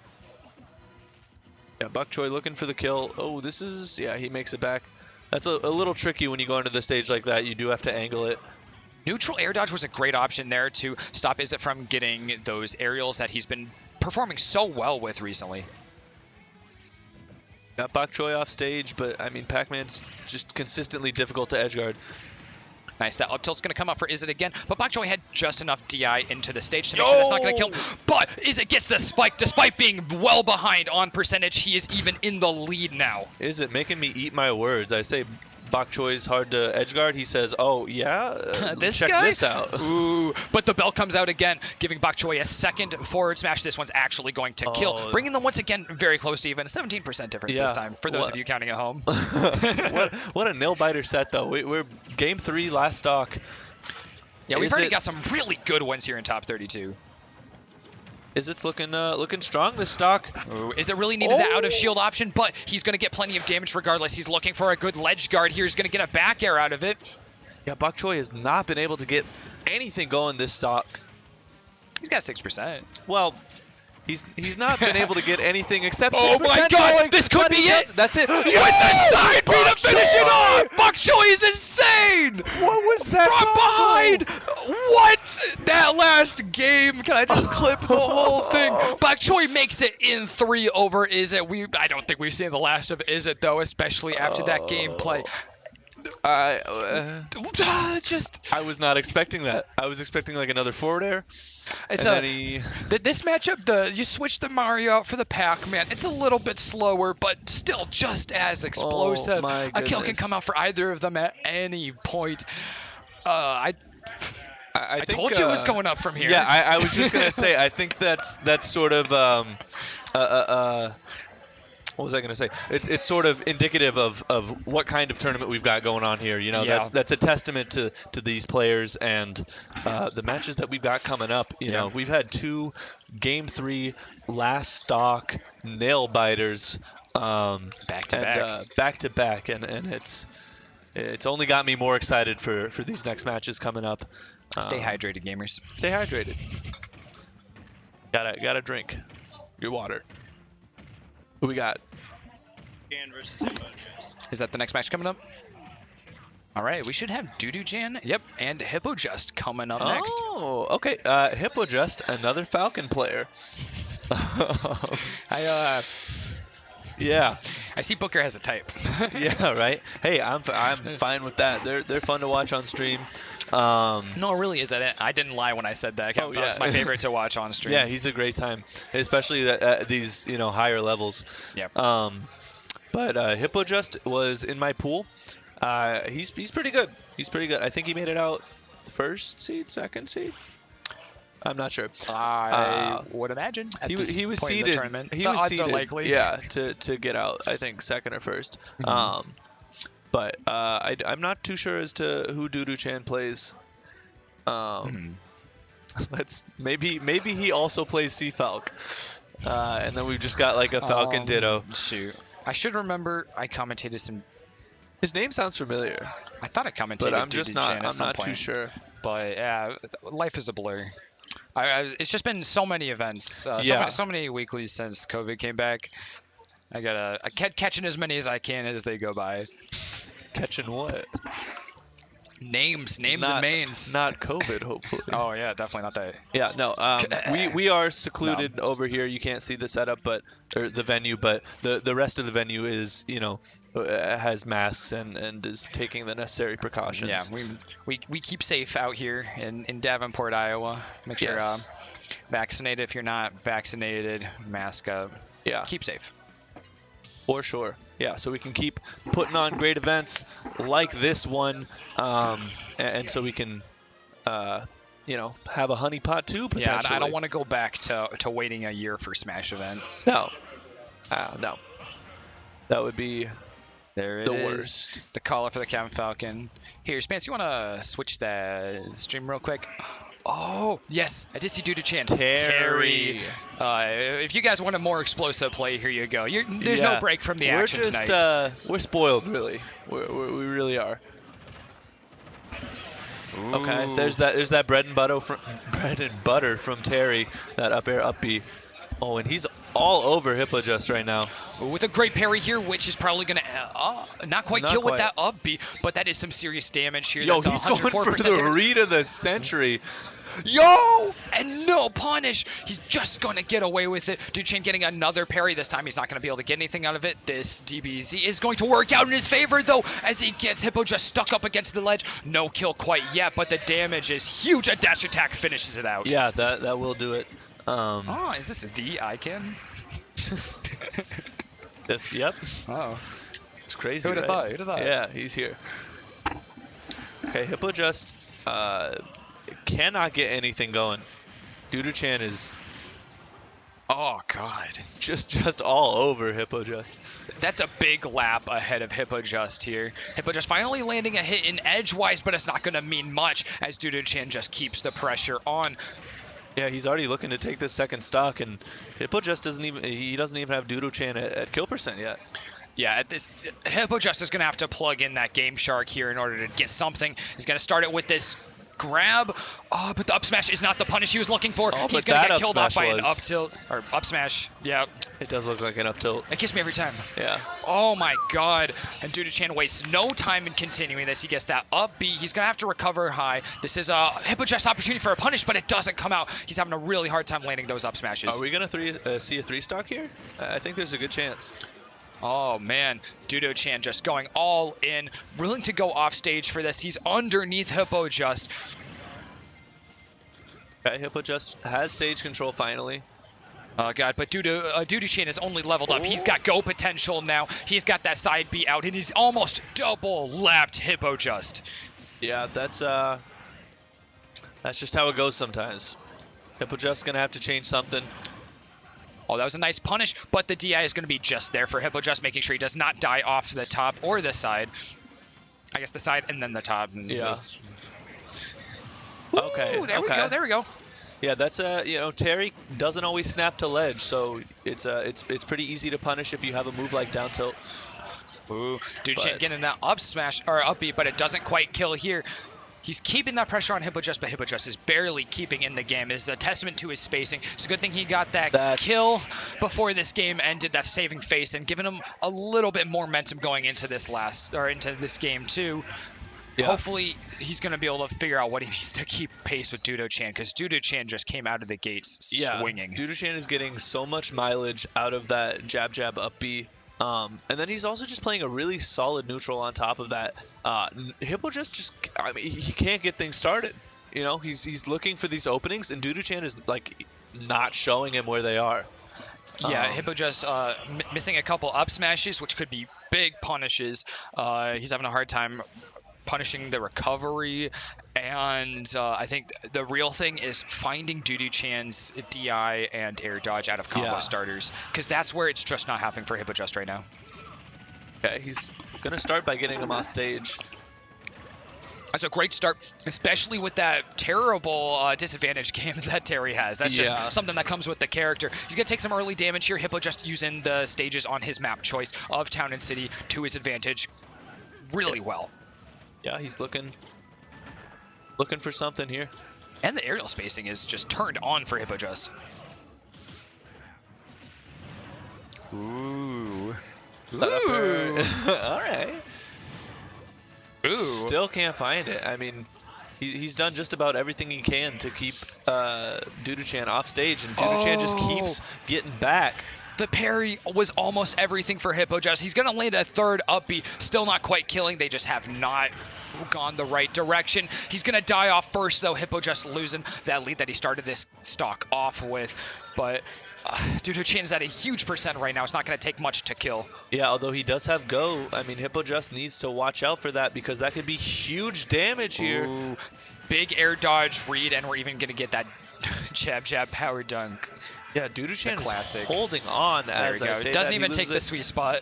No, but he's got 70% of extra credit right now. Although Hippojust has leveled up with the gold skin here. That's true. Justice for his game 1 loss, and he's having a much better time of this. He's got it back to even after losing that first stock. Ugh. Oh, that is so big for Hippojust. He's ahead for the first time. Yeah, he caught him hanging onto that ledge just a little bit too long, and we saw what happened. These tall platforms are really panning out well for Hippojust. He's performing very well in the air. He wants to get off the ground, which is where Dudo-chan is absolutely flourishing. That down B is really nice for making sure he can get back to the stage before giving Dudo-chan too much time to set up and make sure he's in the optimum, comfortable position there. But Dudo-chan is going to keep throwing out these hits. Hippojust is at a lot of damage, and this will kill. Yes. And now we're witnessing the closest game. I mean, there's only been 2, but way closer than game 1. Hippojust definitely made some adjustments. Hippojust is throwing out moves, but none of them is actually the read for what Dudo-chan's gonna have to do there out of the get-up, unfortunately. He gets this down B, which is big, keeping just a little bit ahead on percent. He finally lands on up smash, and even a raw one, but Dudo-chan takes back stage priority. He's chasing Hippojust. He's all over the place, and that should do it. Woo! Right there on the edge of the map. 2 of them are at huge percentage, very close. Hippojust has to get this stock in order to keep in the match. His up B is not going to quite kill this time either. He's landed plenty of them in this game. poked. It poked. There we go. No amount of DI is going to save Hippo just there. Dudu-chan moves on 2-0. Yeah, that was. I mean, we saw him change the way he was playing. We saw the stage help, or the stage pick come in to help, but unfortunately, it just wasn't enough there in the end. That doesn't feel bad at all, honestly. No. As far as like I mean, a we're 2-0 goes, I mean, it's We're rough not him, to but- lose a match, but Yeah. he does have that redemption. He gets to head on to the loser side bracket and get some more matches. I don't know, maybe even look for a rematch. Yeah, If it comes to that, I have no idea what the bracket potentially. looks like right now. I mean, we got a lot of people here, so there's a good chance that it doesn't. There's 32 of them in this bracket. There is 32 of them in this bracket. Same amount, I think, as we had for Strive today, which is Heck yeah. pretty sweet to see Oh yeah, from it Strive. is huge to show off for Strive today. Yeah. It's really great to see. That is great. Who do we have next? Yeah, I don't think we have it marked. Looks like we should be having the Pez LeMay and LeMay? match coming up versus Pez. Yeah. Okay. So, All right. so you know what character we're gonna see again? Even more. We're not done with Captain Falcon. I'm No, we're convinced not. that every single match from here Every on is going to single- have a Captain Falcon. That's actually the rule at Honeypot. This is, that one person new in rule. each match has to play Captain Falcon. Yeah, if neither of you plays Captain Falcon, you got a coin flip for it. This is my mandated rule. So yeah. it has come from the very tip top. Yeah, the higher ups really want Seafalk, so they're trying to push for that new F-Zero game. Yeah, we got the hotel administration, like the board of directors actually said they're like, we need some Captain Falcon matches. We need only Captain Falcon Yeah. matches. They just like had a big dart board of all the Smash characters, and they just like threw a dart, and it was like it landed on Seafalk, and they're like, They that's do the like one. some testing. They bring in like people off the street. They got focus watch groups. some focus groups. That's the word for it. Bring some people in at the conference table. What of these matches do you think most exciting? They're like, I don't know what's going on. And now we're here. Now we've Yeah, got. but we will get that Snake in again. Again, it's going to Yeah. be one of those characters that is very setup heavy, going to try and zone out your Captain Falcon. Yeah, I predict it'll be like pretty similar. I mean, obviously different, but pretty similar to the Seafalk Pac-Man match we saw earlier. You know, in the fact that one person wants you as far away from them as possible, and the other one is just trying to get in.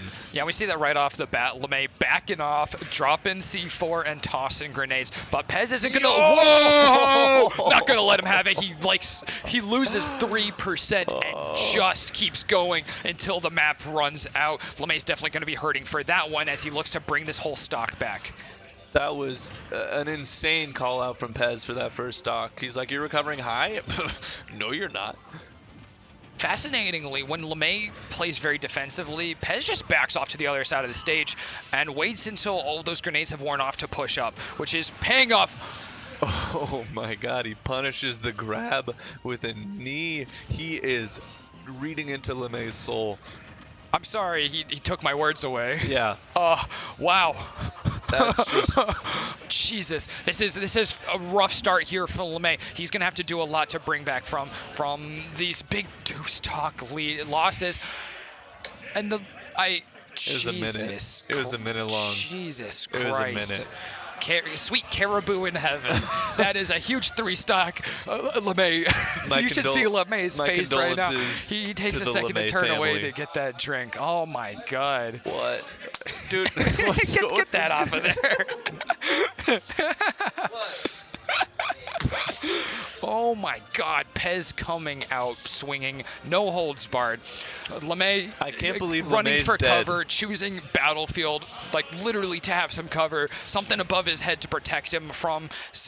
It's raining Captain Falcons It really today, is. and they are throwing out knees. I just can't. I just can't. What do you say about that? That was just about as one-sided as it gets. Yeah, this is going to have to be a total reset for LeMay. It's not undoable, but that is one heck of a scare tactic. Okay, he's off to a good start, a better start than last game. Ooh, those up airs are what he's really got to look out for. Like we said earlier, Snake does have a lot of problems with recovering other than vertically, and unlike the matchup we saw earlier, Captain Falcon really likes you dropping on him. Yeah, I'm going to make a prediction. I don't think we're going to see LeMay recover high nearly as much as he usually does because Pez called him out so hard last game. Yeah, he did go low there. He's going high this time, but Pez has gone low, so it's going to be open for him. He's got plenty of percentage, but he's hurting for just about twice that percent. Dropping the C4 is a great move, though, for LeMay. It's going to clear his recovery. He gets that back air, and this gives him a chance to actually start setting up. He gets the Nikita and the first kill of the game. This is the start for LeMay. Yeah, absolutely. I mean, you take that with a grain of salt, you know? It's like, hey, I'm not getting 3-stocked right now, so... Yes, that's so big, though. You got to set that precedent. You got to tell Pez that you're not going to let him have another 3-stock. Yeah, LeMay looking much better this game, although Pez battling it back, saying, hey, you know, I might not 3-stock you, but I'm still not going to give you a free win. These explosives are doing everything for LeMay. A lot of damage is going to either player, but it is keeping Pez off, but not the whole time. The C4s have to be pre-placed for him to get out of combos, and Pez just keeps starting combos. He doesn't have enough C4 to stop all of these, and oh my god, Pez is not stopping. He's just going to keep this up. He's even using LeMay's map choice against him. He's willing to sacrifice his stock to go down for that knee, and it pays off. With a total of 5 stocks still remaining, Pez moves out of round 3. 2-0. That was just... So we've seen how CFAL can keep it close. Oh, no. We're further on. We're in a best of 5s. No way. Just send another one. He's got the chance. It could be the reverse sweep. Okay. He's been steadily improving. The next step is to take a game. Wow. Are we really all the way in top 8 already? It feels like... Wait. Is this top 8? No, it's 16. Top 16. Oh, we're doing top 5, best of 5 for all top 16. That explains why I was confused. We're going to be here for a Pez minute. starting off quite strong yet again. Oh, good recovery by LeMay there, switching it up. Although... No. Pez is quite good at switching it up as well, though. I would just say Pez is quite good. This is terrifying. LeMay being forced into a situation where he has to upbeat above the stage just to keep out of range of Pez's up airs. Yeah, Pez is absolutely dominating the stage right now. LeMay forced to play up on these platforms because if he goes down there and tries to box with Pez, he's just gonna get lit up. There's a big up smash. These projectiles are going to be big to try and keep Pez off the platform. There's still pre-placed explosives up on these platforms. If LeMay can send Pez up to top platform, he still does have that C4 as well, which is big. Up back air comes out for LeMay. He's got a lot of damage on him, but that's going to be the start to evening this up. Explosives are raining out as those grenades get placed. All right. LeMay at kill percent, roughly. Pez is still just keeping underneath LeMay, whatever he does. Yo, he's going so deep. Wow. You can tell he's comfortable with this matchup. This is terrifying that Pez is comfortable going deeper than the Snake can recover. Yeah. And Snake really has no options once he starts recovering. If Pez is able to drop down and hit him with the sweet spot, he's just going to die. There's nothing he can do about it. I could be wrong, but I believe Pez plays welfare pickles fairly often. Oh, jeez.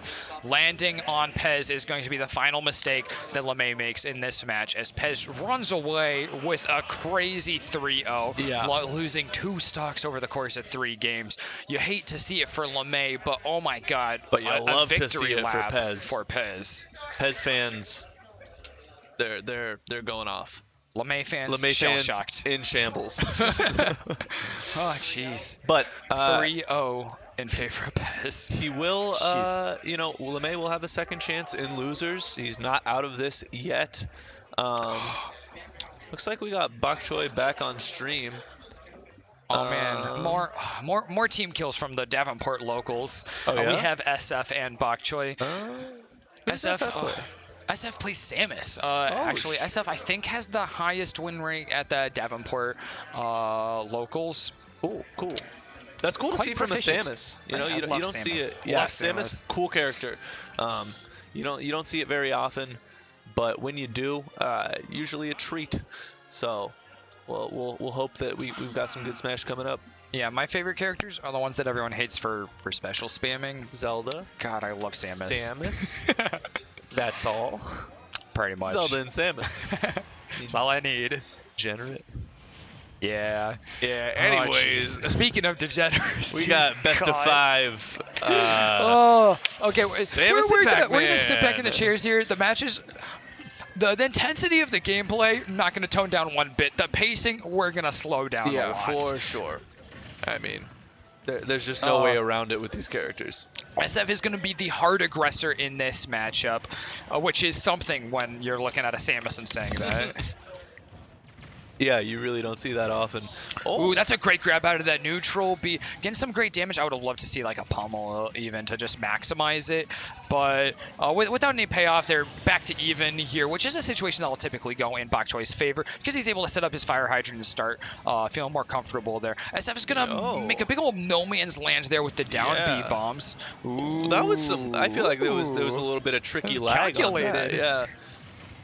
Oh, the reverse. All right, I'm liking SF's charge shot placements. Oh yeah, SF I think really excels with great placements of the Zair and charge shot. I love watching him play. Like The up B out of shield. Geez. That's such a good option. You know, I really have rarely seen Samus at sort of higher levels, and so it's super cool to see this character played in ways I have not seen before. Oh, this is a problem for Samus, is that in this matchup at least, Pac-Man is, Samus is definitely one of those characters that Pac-Man can train all the way across the map. But I think the big thing that we're seeing right now is that SF is doing a great job of using Bok Choi's own utility against him, especially that fire hydrant. Yeah. We saw him get that kill off of a fire hydrant even. Just bombing over Pac-Man right now. That's a waiting great for him move. to mess up. Bok Choi will definitely bread and butter using that fire hydrant and just drop right on top of his opponents in order to stall his landing, making sure that it's safe. SF, though, has recognized this and will use his up B consistently to push right through the fire hydrant and won't deal any damage while he's using the up B because of its active hitbox, and will allow him to actually get up and hurt Bok Choi for his reversal there. Also, I just realized that, you know, Pac-Man drops a hydrant and he's content to charge fruit behind it. Samus is just as content to charge shot behind it. You know, like it goes both ways in this matchup. If you're wondering what happened there, the apple's actually an item, so it being thrown will actually eat through normal energy projectiles like the charge shot. So that's definitely a thing to keep in mind for this matchup especially. Wow, that's a great re-grab there. Bok Choi going out of his way to make sure he can get that Galaga back again. He's not going to get his mileage out of it that he wanted, but definitely added a lot of threat there. He is playing from very well behind right now, though. Yeah, I'm loving SF's play right now, especially his movement. I feel like he's moving very smoothly across the stage, although he'll move right into that apple from Bok Choi. Interesting. Oh, I feel like Miranda Cosgrove and Drake and Josh.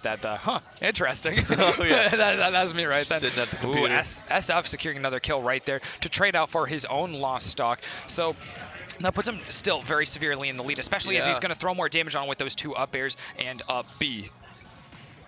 Oh, he is off stage though. That tether coming in, getting him back to ledge real quick, preventing an edge guard situation from Bok Choi. I feel like that's tricky. When you charge shot the hydrant, I feel like it sticks there for a second. Yeah, I think Bok Choi fell for that one twice in a row, thinking that it wasn't going to do enough damage to break it. That is super tricky. Because I think if he had anticipated it, I think he thought since it wasn't a fully charged charge shot that it wouldn't quite have enough damage there. Yeah, SF is playing this matchup pretty efficiently. That was a great out of shield option there, using charge shot to bait Bok Choi into dropping to try and hit with the nair, and then switching to the shield. That way he could actually up B right back in exchange. Wow. There's a big neutral B coming out for SF. Sitting on 2 stocks still. That was a comfy round win. Yeah, that really was. I just there's so many Samus things that I'm seeing where I'm like, oh, I didn't know Samus could do that. Yeah. You know, like the movement is just so crisp and clean, and Bok Choi is just sort of getting danced around and out. Oh, we got a challenger joins. Yeah, we actually run 1v1v1 here at Honeypot. Yes, Bok Choi called a friend. Yeah, it's the worst. And we know it. Oh, man. Well, I'm not sure what the set count is between these two players. I'm sure they have played several times, but... Ooh. Oh, my God. There's a 66% kill with the forward smash. This time, maybe Bok Choi's the one coming out ahead right here off the bat. Yeah, that was a very nice early kill coming from Bok Choi. Yeah, game 1, SF got to sit on that stock lead for a very long time. So we're going to see if Bok Choi is able to leverage it to be quite as heavy a lead as SF had last game, or if there's going to be an even closer one. Yeah, it's starting to look like Bok Choi's running away with this. you know, which is kind of crazy to say 45 seconds in, but that's really yeah, how it feels. I mean, that's 45 seconds to get a stock in 122%. Yeah. He's going to eat a charge shot here, which isn't what you love to see. He's going to get comboed right back in exchange, though that Zare isn't going to quite hit its mark, but Bok Choy's apple does. Okay, charge shot is on deck. SF bombing. That, I feel like that could potentially be a shield break in the future. Bok Choy's shield is a little bit lower. Oh! What was that? What madness? a great interaction Oh, there. the raw Bell back doing air. crazy work for Bok Choy as he secures a 2-stock lead, something I didn't think I'd be saying in this match, maybe in all 5 potential games. Yeah. Bok Choy survives right in that corner with some really nice DI, actually, to make sure he stays in there. While SF saw some crazy utility up top. Yeah, he's just hanging on to this stock, and SF can't figure out how to take it. This map choice has been great for Bok Choy, as you can It definitely really see. has. One of the platforms got in his way of going for a fair train a second ago, but other than that, I'd say he's doing I'd say A-okay. he's fine without that fair train. Controversial, but oh, he's going Bok deep. Choy's gone very low. He's going to use the side B for the recovery that allows him to get the full charge of, a Galaga. I thought it might have been a Bell there, and he's going to charge it the rest of the way for the Bell. It's not going to give him the back air that he wants, potentially, not quite for a kill at this percentage, but the first hit of forward air isn't bad. Oh, going for a grab, that okay. will kill him. SF evades Bok Choy's guess there, even getting that up throw kill. My favorite throw in the game by far. It's so satisfying. It is very satisfying. Okay, yeah. Ooh, Bok Choy surfing his way over to SF and even looking to snipe him with the fruit there using the weird wind box of the water from the fire hydrant. Oh, he barely misses his up smash. Would have been an assured kill. Yeah, he's not sweating that too much though, I don't think. He's got a little bit of time. Yeah. Here comes the apple. It's not going to quite kill up here. Bok Choy looking to stretch for that side P like he did to end his last match. Oh, the down air just stalls enough time for him to pull out that fire hydrant. But SF has finally got a hit there. It's not going to mean much as Bok Choy is the one to make the 2-stock lead this game. That just was, in contrast to the first game, it's like 2 different players. You know, we saw SF. That was a totally different match. Yeah, it was completely different. And I think that's just a testament to like the stage. You know, like SF was moving around very very smoothly on Pokemon Stadium, and he switched it up to a bigger stage, and that just gives Pac-Man so much more room to do what he wants to do. All right, is this Morph Suit Samus, the blue one, or what? That doesn't sound quite right. What's I'm the word not for sure. it? So, I don't know. Metroid fans can laugh at me, especially Alyssa. Big fan. Yeah, not even a Metroid fan. I know so little about Metroid. It's the blue skin. Yeah. Ooh, SF getting some early percentage here, trapping Bok Choy on the ledge for quite a bit of time, giving him some nice percentage there. I love the Zare just tagging on a little bit more. Ooh, it's Bok Choy's turn here, though. Forward airs off the stage can always be terrifying, but SF still had his jump and air dodge.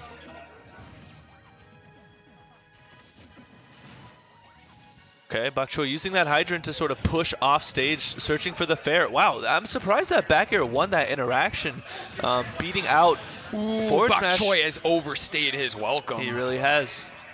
Yeah, I almost called him SFAT. SF. Ooh, what a combo there. Yeah, now it's just we've gone back to SFAT's game, not SFAT. You it's did like it again.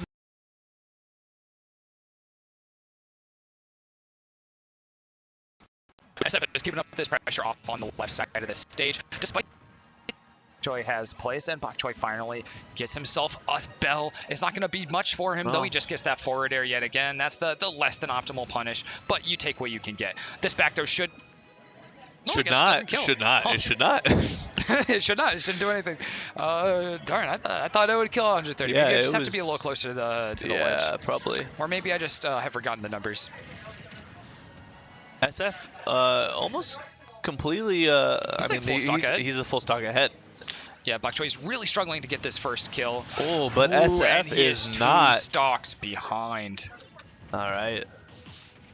Yo! A great parry there. Picks up a combo for B. SF. He's going to get 30% out of that, and he's not done yet as Bok Choy has to get back to this stage. That's a good trade for Bok Choy, though, as he finally gets stage advantage. The bell's pretty scary for SF, but he gets through it nonetheless, even getting the charge shot and the Zair. Okay, Bok Choy. Just chilling. Ooh, that key almost went unnoticed. The charge shot is still going to come out for SF, though, and he's going to keep charging charge shot, throwing on that pressure as he drops bombs below to try and harass Bok Choy's recovery. This is looking like a 3-stock. It's a 3-stock. It's a 3-stock. That's just, I think it all comes down to stage pick. You know? And that's going to look real bad for not Bok all, Choy if it but comes down to stage pick, and is he's behind. losing Smashville and Pokemon Stadium. Yeah. Well, you just go back to town? Ooh, He might have banned even- town. He probably banned town. Yeah, that would make sense. Yeah. Especially after how much of a stomp that town and city was. Yeah. SF going for allowing Bok Choy to make a slightly different play here. Northern K will be pretty interesting. I think as far as lateral zoning, it's a little bit more in SF's advantage there. Yeah, I would agree. Oh, and he's off to a great start here with that down throw nair connecting. Putting Bok Choy at 61%. Although Bok Choy starting a combo of his own. Evening up percent here. Who's going to find this first kill? Oh, That side B interrupting. has been canceled. Bok Choy's going to have to use all 3 of his trampoline hits Oh. here. No 2-frame, but the get up is called out hard. That was some great timing from SF. Knowing exactly where to place that charge shot.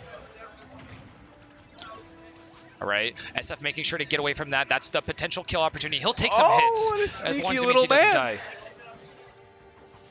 Oh, just walking away. Just punch. Yeah, Little Pac-Man punch. little Pac-Man punch. SF didn't want anything to do with it. All right, this time Bok Choy knows he's got to shield that one, but more pressure is coming from SF. I'm surprised that broke the hydrant. Trying to catch a jump there with that fair. SF. You know, definitely slowing down the play. Yeah, Bok Choy's definitely going to need this in order to get that success that he's looking for, to bring this to the potentially Game 5 in order to keep on the winner's side.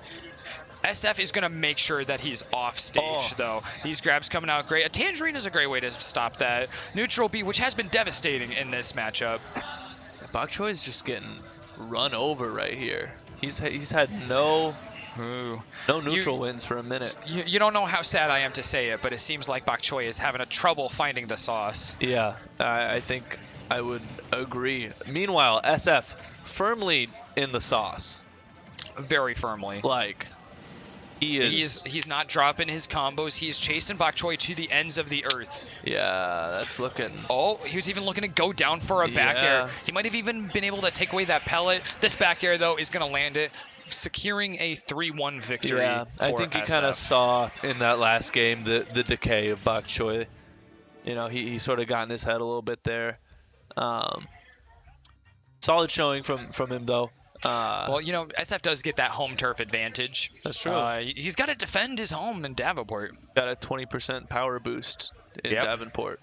Also, the blue skin helps. Also, the blue skin. Were you ever told that in like in Melee or whatever, where it's like if you take like Link to Temple or something, it's like that if you play on that character's home stage, they get like a boost. Or my friends just like an urban liars. legend. I love that. Yeah, there was that. That would be an interesting mechanic. Like, what would Smash be like if that was part of it? Like, worse. Everyone would have to play a lot more characters. I mean, probably just worse, yeah. But something. I mean, that'd be a fun side bracket, I think. It could be. Or I mean, who's to say? This is a pointless conversation. There's a world of possibility. I'm so sorry for introducing this. I was like, just the concept nonsense. of like 20% boost. It's like, does that mean they What did does that 20% even more mean? damage? Yeah. Are their combos true still? Hey, that's what my friends told me, Do you and just I have to believe like them. relearn the character when you're playing the home map? Maybe people would avoid it then. Oh yeah, it's like different knockback and stuff. Not what you want. But thankfully we're getting into another match here, so we can stop our We can stop our our weird rambling. theory crafting. Yeah, it's Yeah. Hey, stay hydrated, gamers. Hey, stay hydrated. I need. Yeah, the bottles are beginning to mount up as it's chaos. Whose bottles? Who's to say? Who's to say? Caribou. Caribou's who's to say. Oh, I am. Blessed be thy name. This is or my bottle. Something.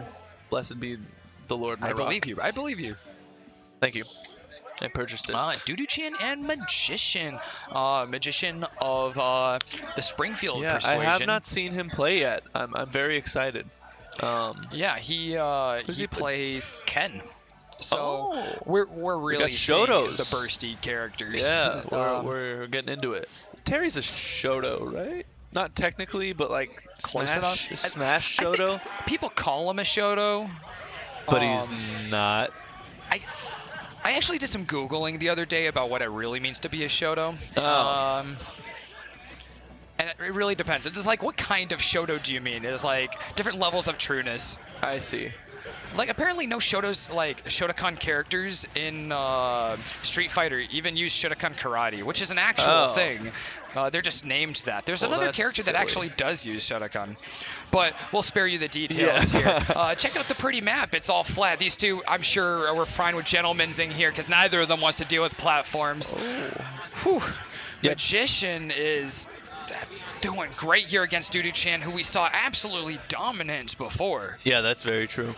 And now we're seeing both players at kill percent here, but Terry's gonna find it first with that go Buster Wolf. Magician will definitely have better access to projectiles. That's kind of the benefit to Ken amongst the Shotos.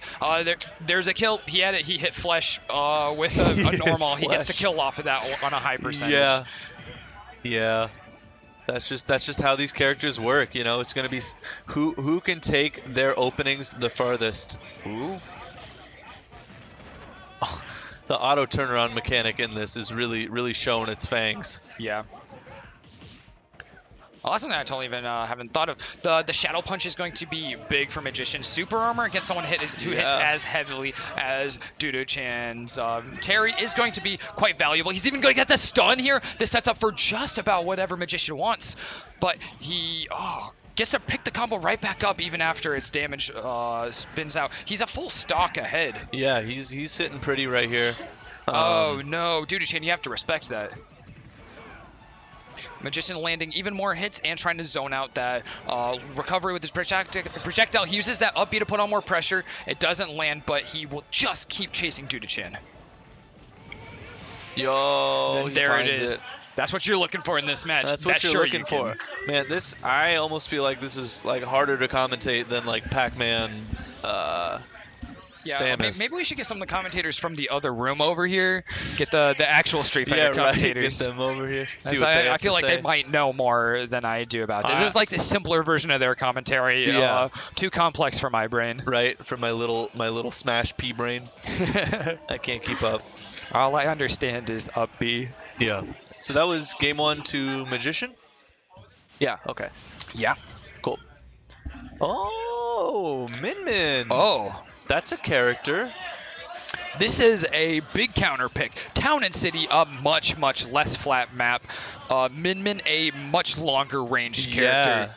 No, this is going to be, once again, the battle of, let me get in versus stay away from me. Yes. This is... Stay away from me. Oh, God. Stay away from me. Magician can't even get on the same side of the ledge to get back. That's going to be deadly anytime he's off ledge. He'll have to recover very low, or if he's hit with a heavy attack, he's at the whim of Dudu-chan's forward smashes.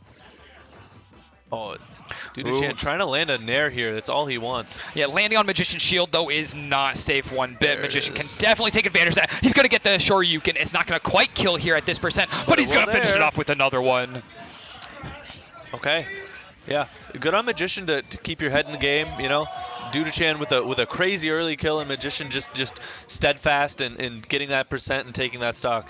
I love that Magician is not giving up any amount of the stage. Dudu-chan playing up on that platform, trying to get some distance, finally getting it once landing on the stage proper, though.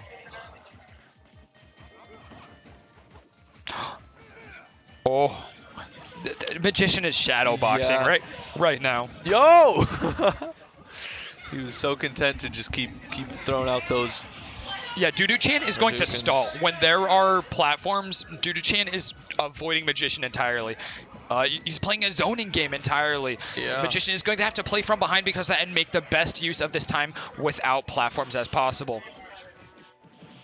Here it is, that opportunity to get the elbow. It's not going to quite kill with the Shoryuken yet again. Once it's the same low percentages. Okay, he's got him off stage. This is scary for Magician. This is real bad. It's right where Dudu-chan wants him. Oh, good use of that Shadow Punch to get back to stage. Shoryuken's not going to come out. Oh, but this time it does. Dudu-chan has left himself a little bit too open. Magician trying to go low for the kill.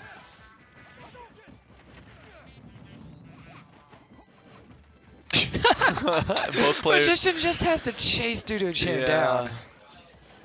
That's such a tough place to be in, but I mean, beautiful Shadow Punch. Yeah.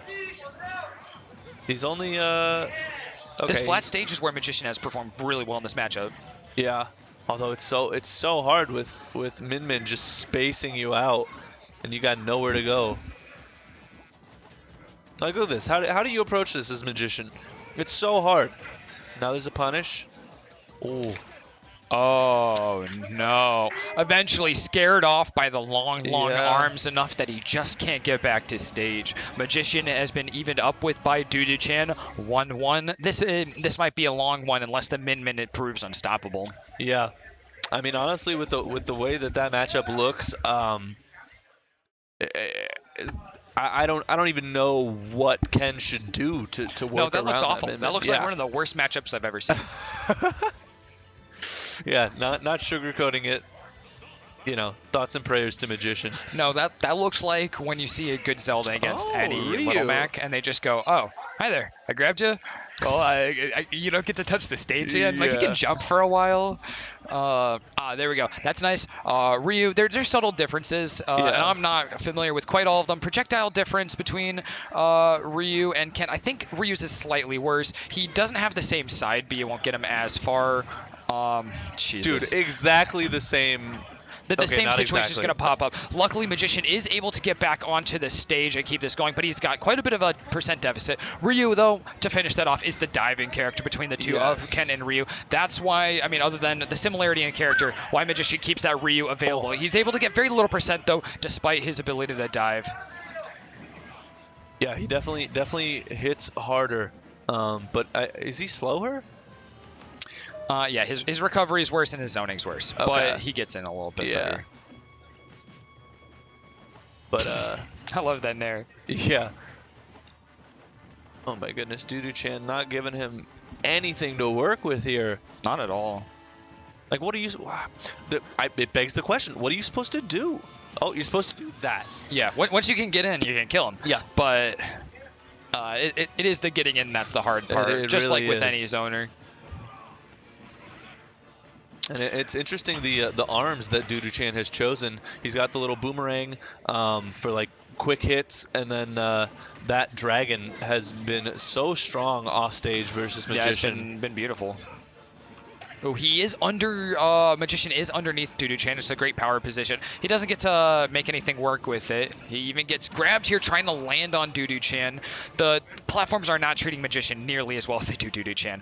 But Magician is going to chase Dudu-chan up into the air with his up air, even down to the ledge. He's looking for a two-frame. It's not going to come out, though, and he has to go right back to chasing Dudu-chan. He gets the parry, but the up B doesn't land. This one will! Okay, and we see Dudu-chan in the lead.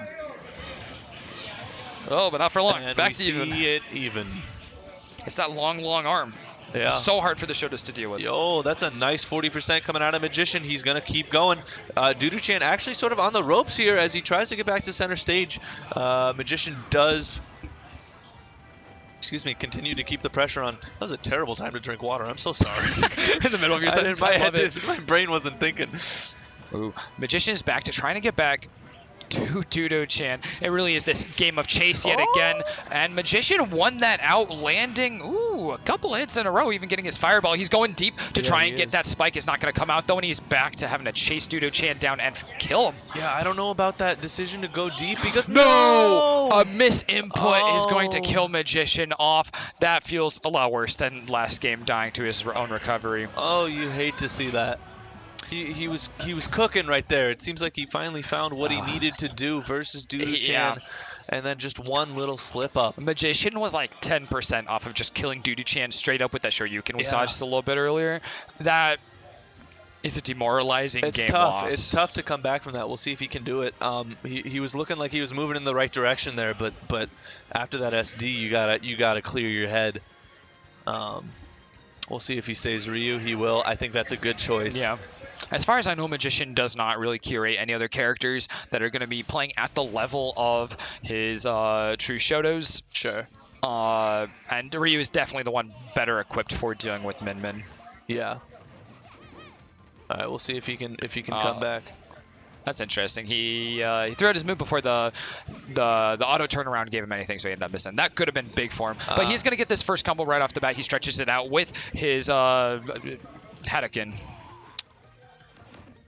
Yeah, it's always a nice 32%, it seems like. Although, ooh, Dudu-chan has messed up by putting out that move, and he's still suffering for it. He's going to get hit by the up B. It's not a true input, though, so it's not going to hurt nearly as much. Magician looking much more comfortable versus this character now. A few games in, it's really seemed like he's been able to adapt. Nice patient wait there, using that down tilt to stop Dudu-chan from waiting it out on the on the ledge. This stage is definitely working out a lot better for Magician. There's so much less space for Dudu-chan to run. But even if Magician wins this, he's going to have to go to Dudu-chan's stage choice, and he needs to win it.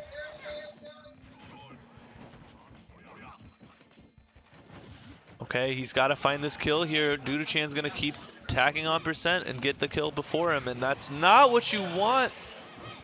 All right, the DI is going to round Magician out, coming right back to this stage with more percent than ever. But, ooh, I think that might have been an accidental reversal. The side B would have killed, but Dudu-chan gets it instead. That's unfortunate. Magician was off to such a good start there, and Dudu-chan just held on, and now the momentum's firmly in Dudu-chan's favor, although that up air, not quite going to do it.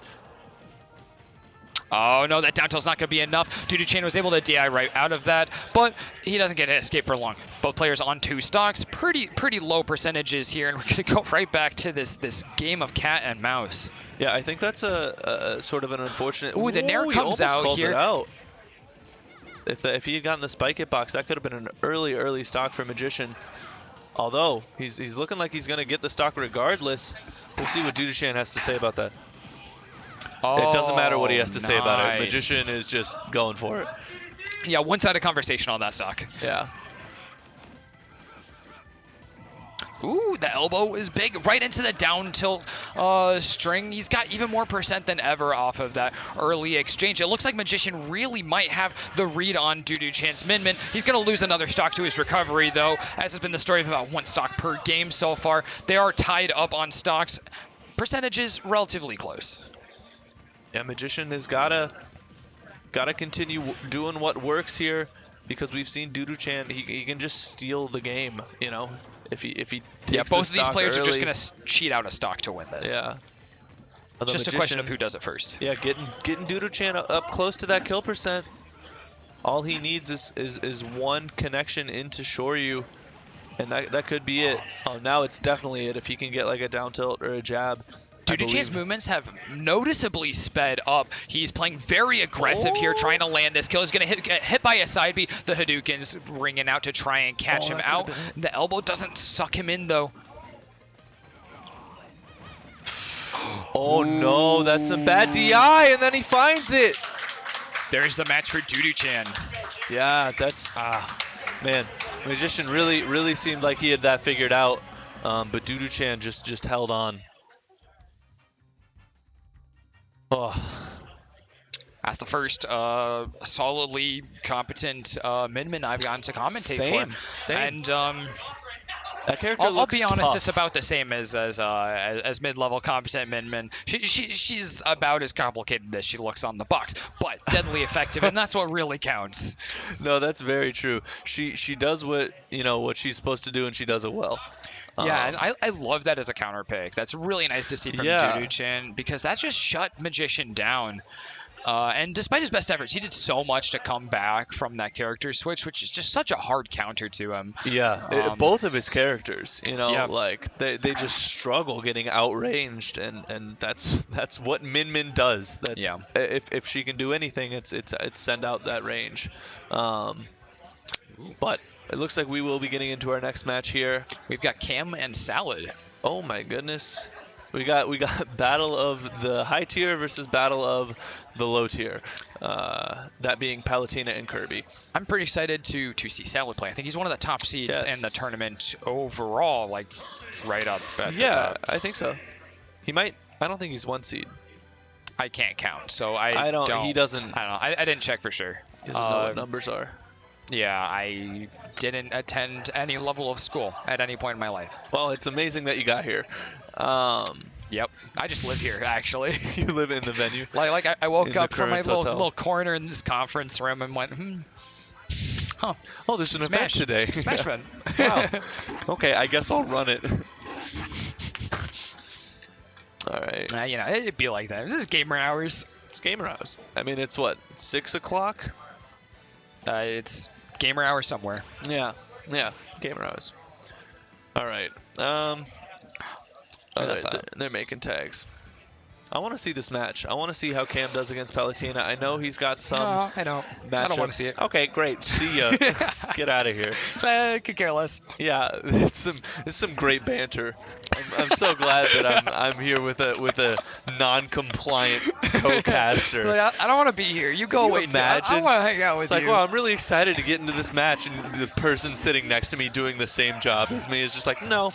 I must say my favorite commentary team of all time is Intero and Kickstar, who commentate Rainbow Six Siege primarily. Okay. And one of my favorite things is when Kickstar will tell a joke and Intero will just go, no. It just shuts them down. It's like one of the funniest things. When I first started watching them, I just didn't understand. I was like, why are they so bad at banter? It's just like, no, they're just like best friends. So they'll just troll each other and be like, no, I'm just going to shut down your banter entirely. That's not allowed. Yeah, that is you. Oh, God. Okay, Cam off to a great start here, winning the first few neutral interactions. You have to wonder, if Salad has this matchup knowledge, and if he doesn't, how quickly can he adapt? Well, he will have some assistance here from his frame data. Palutena is terrifying. She's got great range on her moves as well, especially her aerials. It does a lot of work, but definitely placing them in the right places, especially her grounded moves. She can cover a lot of area, but those do have quite a bit of end lag. Yeah, and she's but nice little 2-frame there. Yeah, that down tilt's going to be a huge thing in this matchup versus Kirby. That and potentially the counter as Kirby recovers off stage. He does have a rising hitbox, which can fall prey to those counters. Cam is opting to come back to stage pretty slowly here, taking some time to gauge what Salad's going to do. And Salad isn't getting too aggressive either, not bothering to go up for those up airs, which could actually kill potentially. But the two of them have a long set ahead of them. Yeah, they really do. Oh, there's... Ooh. We saw that in doubles a lot, that ledge cancel up B, and I was hoping we'd see it in singles because it is so smooth and so it's quick. So satisfying. Yeah. The one beautiful thing that they kept from Smash 4 Palutena. That's true. Now she's just good. That's not exciting. Yeah. Oh my. Was that something? Oh my god. No, that is going to hurt so much for Cam. He died to a back air quite early on in that first stock. Still hurts. Whoa! What a call out! Yeah. He's no free clout. Salad doesn't just get to show that he's learned his ledge cancels and get away with free kills. Cam understands how that works too. Salad is kind of stunting on Cam right now with this little movement stuff. It's like almost taunting. Yeah, well, Cam is going to grab some great down tilts. Yo! And the spike with the Kirby down air! There we go! And suddenly we're even! All right, that's got to be like a little wake-up call for Salad being like, hey, you can't. Yeah, you got to take the Kirby seriously. You got to take me seriously, man. Oh. Yeah, you got to know, low tiers at the top end of the bracket, they're scarier than they should be. Right? Like, you don't want to lose to a Kirby. Like, if you got here playing Kirby, got some solid you're kind of insane. Yeah. And Cam is kind of insane. He's fallen behind here on percentage for sure. They're having a Yeah. hard time Although- staying on the stage for a long time. Ooh, that forward air on shield could have hurt, but Salad doesn't quite get that punish. Oh, what great punish This on is that huge. get up. Forces Salad to ledge, trying to get back. He's going to get by down tilt. Oh, Nope. yeah, he's looking for that trip percentage, because that trip is a guaranteed F smash. Yeah, I love that Cam wasn't trying to use that anymore. Oh, that should do it, yeah. He fished first trip and he didn't get it, so he was just going to back off. He's not going to get punished there. Unfortunately, he does get punished a moment later with the back air. Nothing he can do about that much, though. Yeah. That situation had kind of sold and sailed itself. Salad gets that game won, but Cam has shown that he is not someone to be trifled with in this Yeah, game. you take away that SD and you have potentially a game in Cam's favor. You know, it's impossible to say what would have happened, but Yeah. the way he was looking there at the end, you know, he's got to be hopeful for this set. Can we back up real quick, though? Yeah, On of those course. 3 kills, that big back air kill, Cam? immediately followed by Kirby Cam SDing with an up B, and then as soon as he comes back, calling out that ledge cancel with a back air. That was just one of the most... We've seen some crazy explosive matches overall, but Yeah. that was in such a short period of time. 3 stocks going, all in an extremely surprising way. Yeah, that's true. They were just like throwing those stocks away. That's going to be on my short list of things to go back and clip as soon as I'm done here. Sure. Yeah, write it down. Not really for my commentary. I was mostly just flabbergasted Yeah, it's just for cool. it. Yeah. Oh. Ooh, I love the up B to get back to ledge there. It puts on so much threat, makes it hard to try and ledge trap. Yeah. It's a great piece of tech. I know it's definitely a required thing for Kirby. He's just always going to be doing that. Oh, that's Wow, nasty shield pressure. Yeah, I'm kind of scared of that. Nice. Cam is keeping ahead right now. Ooh, a nice ledge trump. He doesn't quite get the punish with it, though. But it definitely put him in a good situation there until he's kind of ended up out here on the ledge. But he's not letting Salad get anything on him here. He's even going to get that forward air into a down throw. No real follow-up available, Yeah, though. no. He's content with just letting Salad... Oh, he'll even call him out to do that. Yeah, it seems like Salad's really trying to get in Cam's head here. Yeah, that looks like more of a dash dance functionally than Yeah. anything else. Yeah, and Okay. he paid for it too. I'm not really sure what the thought process was there, unless Salad was just looking to use that to fish for like a cheap back air that maybe Cam wouldn't be expecting. But Cam has definitely proved that he knows what to do about the ledge cancels. All right, and Cam's got a nice little lead growing here as he tacks on the percent. Although Palutena Missing that up tilt's gonna hurt though. doesn't struggle to take stocks, although right now... Oh, beautiful! Finally, he's that up B. Yeah. That's why you do it. Oh, he was so close to low profiling that. That's so funny. He was just on the edge. Oh, Cam. His movement. Cam's in the zone right now. No, it's crazy. Cam has more movement on Joker, but he just moves unlike anyone else on that Yeah. Kirby. That's going to be it. Well, he has gotten plenty of percentage here before Salad managed to take that stock from him, and he's going to get even more here taking point on this one, getting that down throw for the extra percent that its animation will just provide on its own. Looking to nair on that shield, but Salad is taking it slow. He's going to get a nair string of his own for some significant damage, but he's not following it up anymore. He's not getting bowled or anything. Yeah, Cam is at low percent, so these combos are going to be consistent. Oh, he just barely DIs out of that first hit fair into F smash. I think that's like the one complaint I think I have with Salad's play here is these explosive flames that are not placed to actually hit. They're going to punish him a couple times. Good recovery from Cam there. Oh, that shouldn't kill. They are in each other's heads. I guess that back throw does not quite kill even at 140%. He's going for a dash attack to kill. It's a really strong attack, actually. But now Cam is going to be... Oh, a little too low. Having to push to get that. He's behind this stock, but there's plenty of damage on Salad. Salad's looking for these ledge cancels, which have paid off for Cam a couple times before. He's going to be chasing as well, while Salad just looks to create some distance. Yeah, he's got to find this kill here. This is tense. Yeah, Salad doesn't really want to commit. Cam, see, that's the danger. Ooh. Kill. Is that hit forward? They're just going to kill. There we go. Cam evens it up. He's behind on a couple of attacks right off the bat, but he is still in it to win it in this game. Yeah, if you can get a fair or a grab or something, or an up tilt, that could be huge. love that he didn't even actually combo off that up tilt. He just comboed off of Salad's reaction to the, Yeah. the up tilt. It might have been just like a little bit of a late reaction to that. He doesn't get the trip here, but he he does doesn't there. hit the down B either. Okay, he's evened up the percent. It's anyone game. Anyone's game. Anyone game. Anyone game. Oh my gosh, it's so tense. And he finds the backer, gets Salad off stage. Can he get the edge guard here? No. He just gets a down tilt, but there's no trip, so he can't get a punish off of it. Cam's doing a great job of using his movement to Oh, bait but out he just those calls him neutral out with an up smash. I didn't even think that Cam was the one getting that kill. I thought that was a backer for Salad. I think it was supposed to be, but Cam just let it rip. Let her rip. He Beybladed him. Kirby, let her rip. Let it rip, Kirby. I don't know if that quite works. It works. I'll if say you with more want it to confidence this time. Kirby, let her rip. Yep, there it is. That's the one. Package, ship it. Yeah, put that on the recording. 1-1. Yeah. Even Cam and Salad. I really think that this is going to be one to go to the distance after these, unless there's some crazy player or character change that'll just change everything up like on the last match. Yeah, I'm not sure. I mean, if Cam's taking a game as Kirby, I doubt he's switching. But there's a chance, I guess. I mean, both of these games were very, very close. Yeah. And Salad, I'm not sure what his characters are like, but his Palutena seems to be putting in work. God, that recovery's so safe.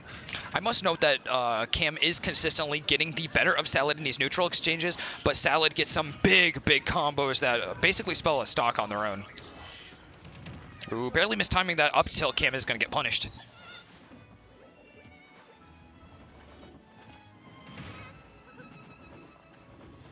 Yeah, Salad's top tier privilege is definitely showing in a lot of these interactions. Ooh. Yeah. We've seen a lot of that up B at ledge, but dropping ledge to use it, we haven't seen yet, and that's definitely a mix-up that caught Salad by surprise. It's going to be worth a few percent, not much more than that, but it definitely will tell Salad that there's more and more tricks to be dealing with. All right. Cam looking to find an opening here. Salad looking to find a kill. Oh, that backer is terrifying. He can just throw it out so safely. Trying to catch a roll there, that should be a death. Yeah, Cam just misspaced his up smash there. These small mistakes that Salad will not let go unpunished.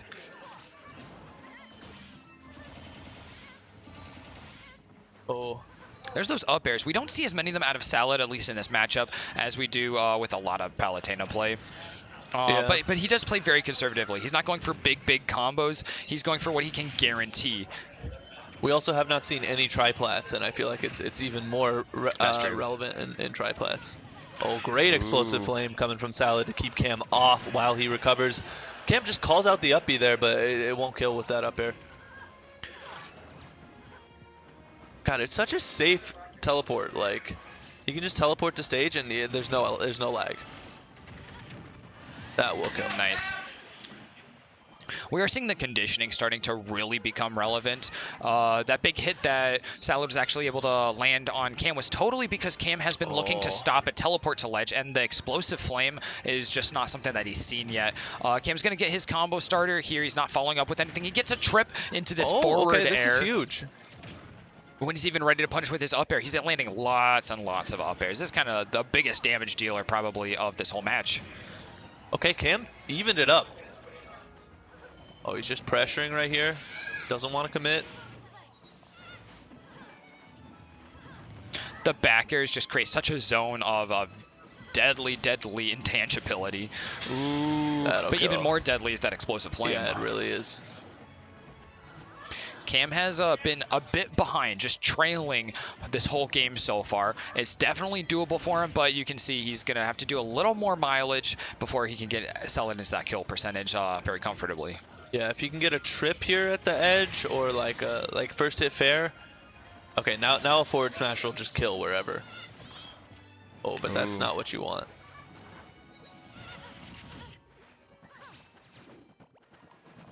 That up B is no longer going to set up for a guaranteed forward air for Cam. He calls him out.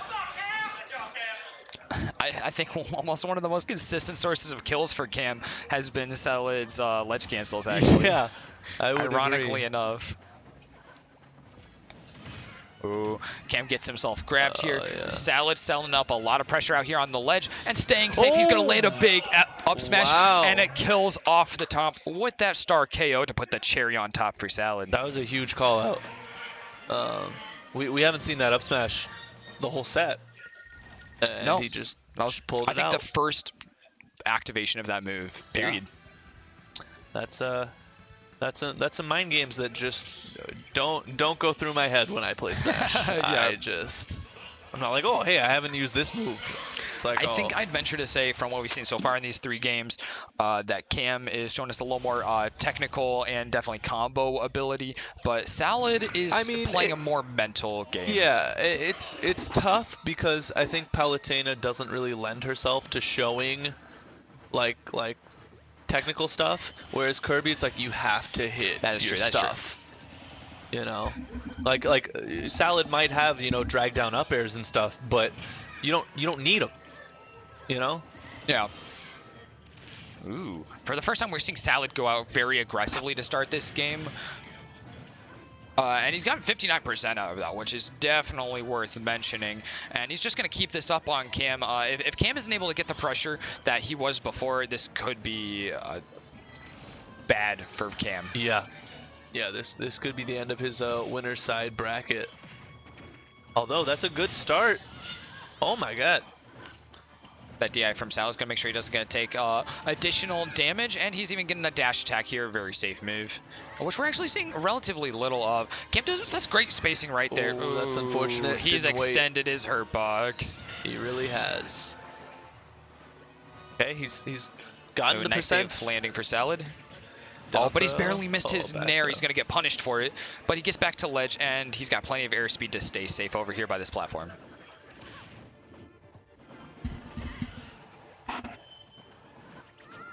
Oh, he's looking, but he can't find it. Both players are looking. Salad so comfortable with just throwing out that back air, because why not?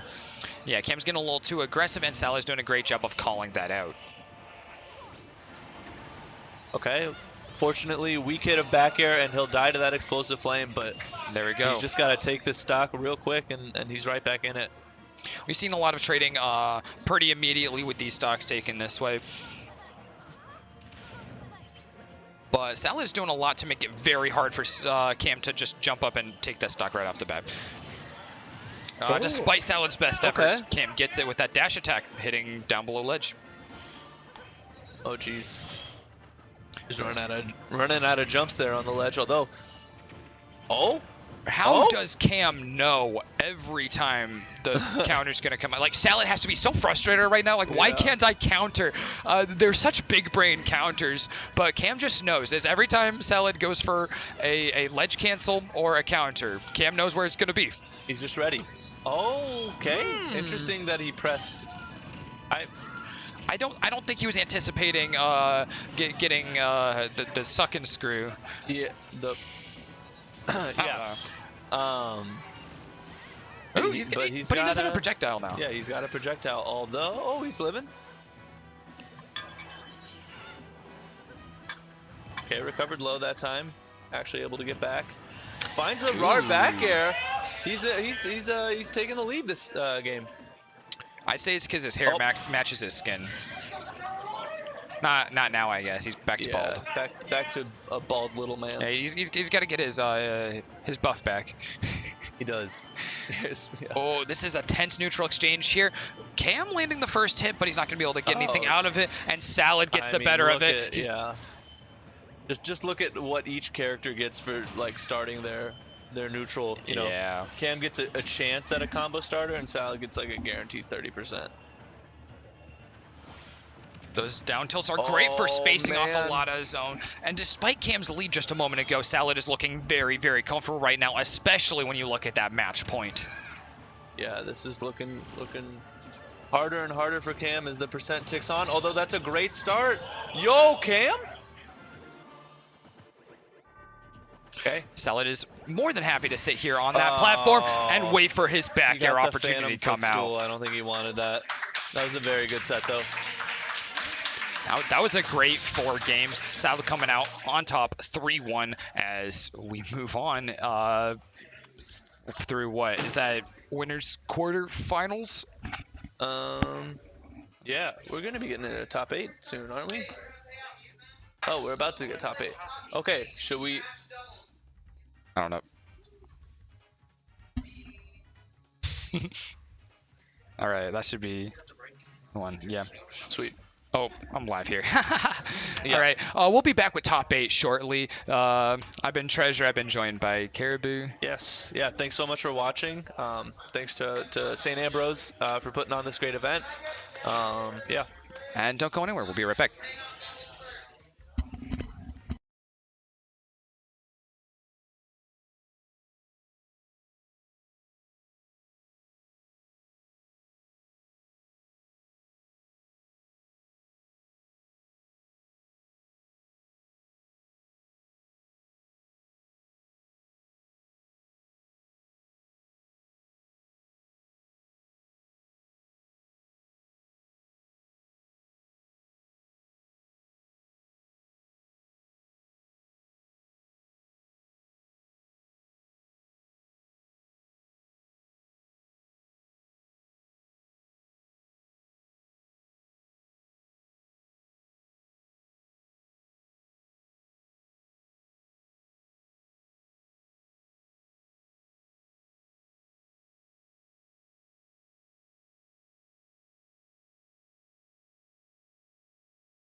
right at the end of one of Fox's stray hits. And Dudu-chan was absolutely prepared to try to end this game quickly. Didn't quite kill. Good DI from Salad. Goes for the Buster Wolf in neutral. Not going to connect. Sizable lead here. Salad trying to get that spacing edge guard. Fishing for the back air with this Fox. Not quite going to connect. And now it's exactly a 1 stock difference. With that Go meter online, though, this is a really scary spot for Salad to be in. Knocked all the way to the right side of the screen, and now these dash attacks, one of them stray, even with or without the Go meter, will kill Fox at this point. That's, I think, is going to be Dudu-chan's win condition. Okay, landing in the neutral air is going to buy stage control and try to bait out some kind of landing area with a dash attack. Right. Oh! Catches the short hop. Catches the short hop as Salad was moving a lot through the air. Whenever he would approach forward or backwards, it always seemed to be with through the air.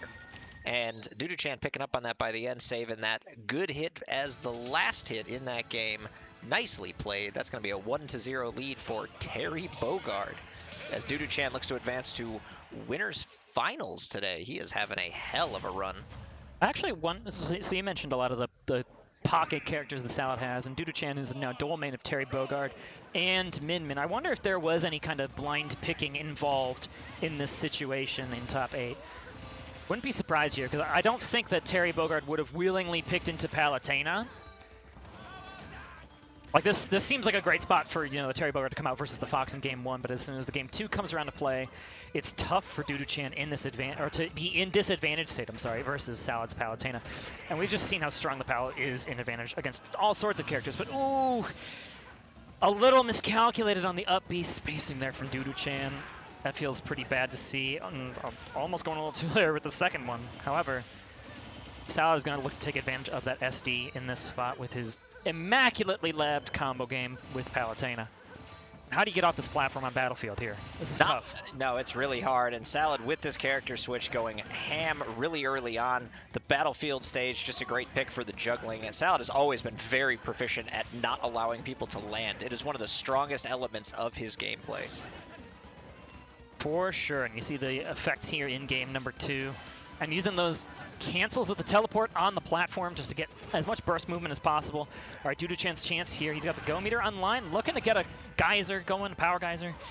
Not quite in the right position, though, to take out Salad. Salad now slows down the gameplay. Whoa. Oh, but waiting out the armor and getting the back throw. Salad looking comfortable game 2.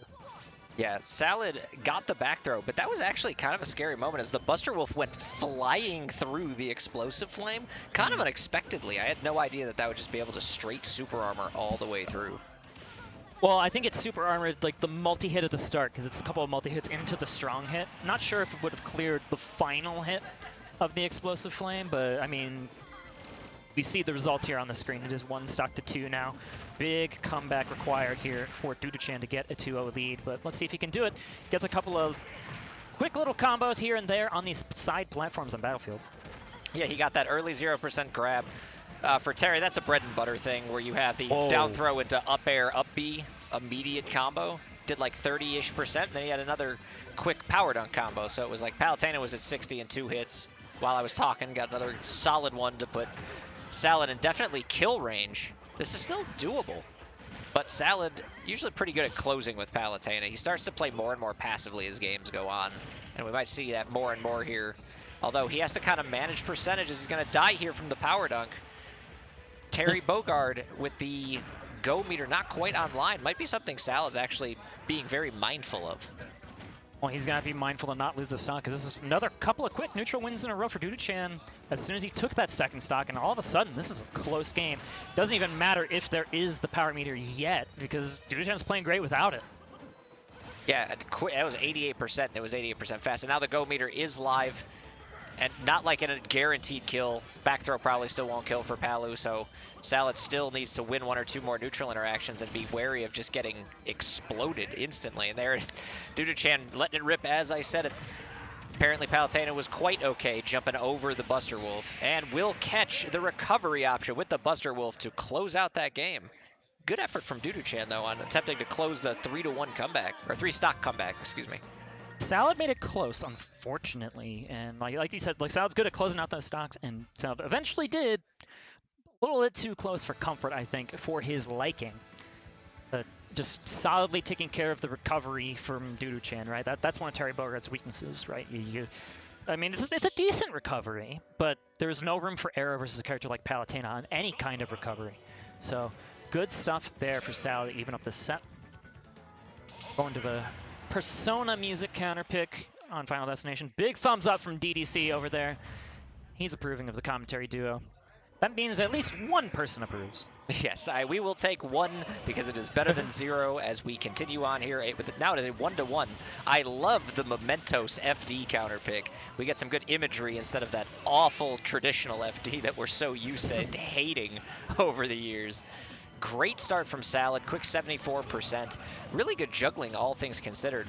You know, Palutena can still get some good juggles in, but platforms are usually where she seems to excel. So Salad just showing why Palutena is such a solid, all-around, well-rounded character.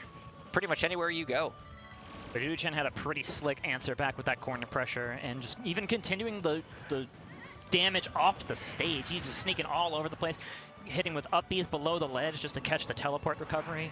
All sorts of good stuff from DDC on this stock so far as well. But, oh, going high for the answer. I liked Salad's attempt there to read the jump, but then the power dunk just came out a little bit too fast. Yeah, power dunk coming out fast is something that you have to be wary of, especially when you go off stage. But Dudu-chan, really smart recovery option. He's been doing this kind of all day. Although he will get back air there. Those high recoveries might have been working out well for him, but Salad quick with the adaptation as they trade stocks here. We go to a 2-stock game on FD. Love to see the answer right back. I mean, those 3-stock leads and those like super stomp games are always fun to watch in their own right, but nothing like a close game on a Final Destination between some evenly matched competitors.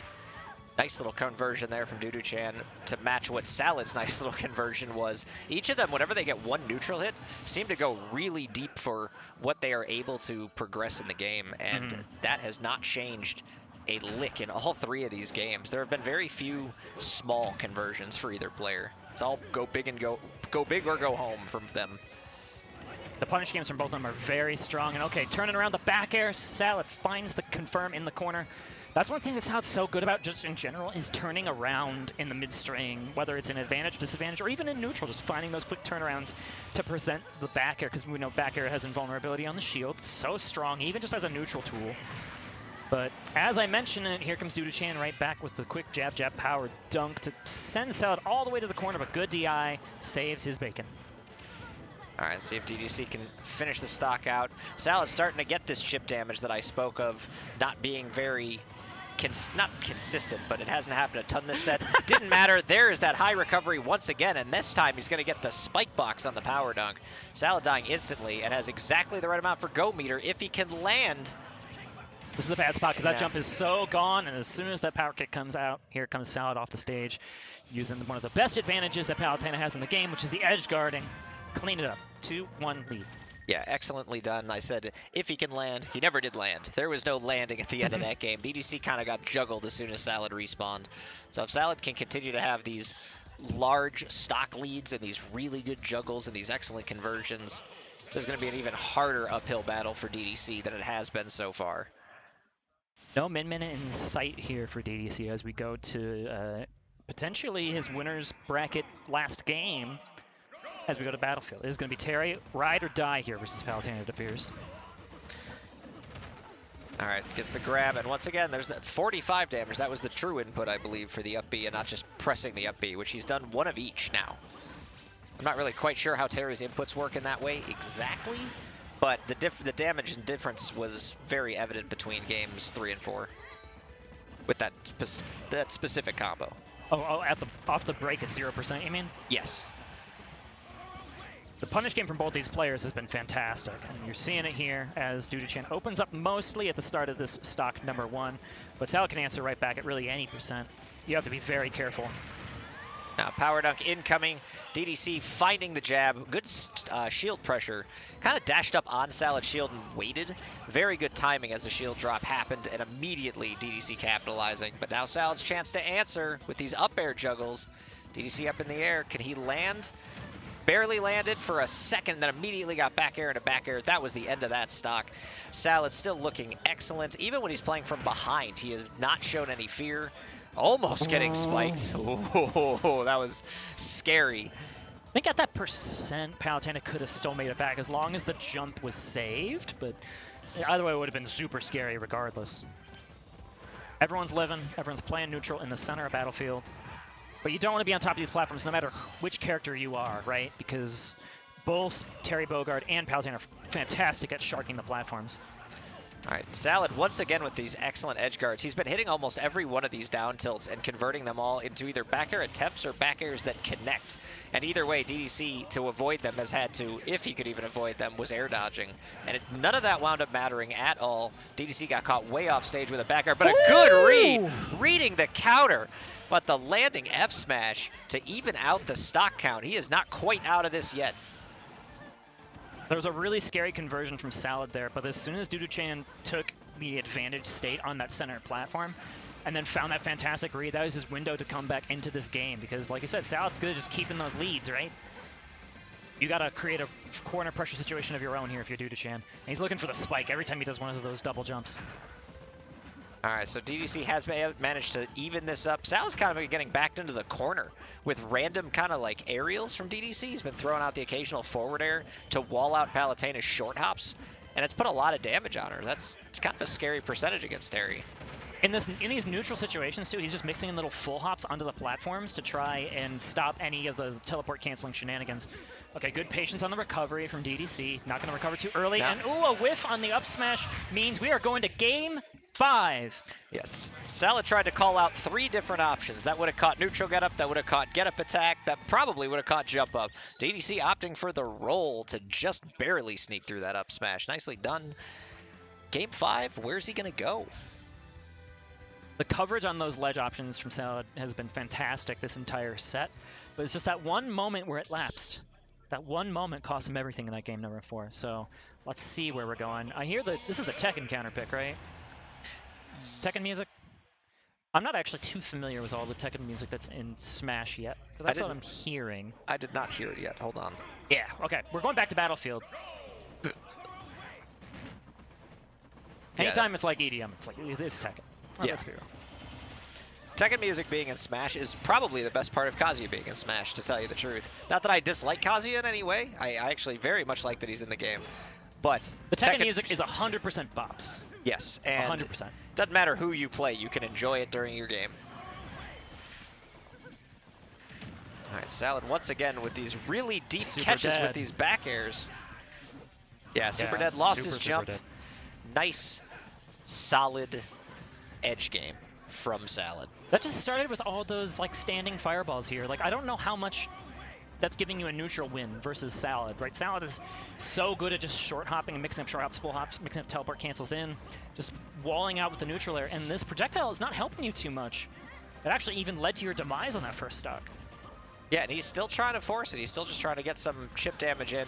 And this is a problem that happens, I think, with some players where they're like, oh, you know, it's game 5. I got to play the best I can. And what the best they can do is they will think that means let's play super, super safe. And eventually they just get punished because they don't ever go for that heavy punish game.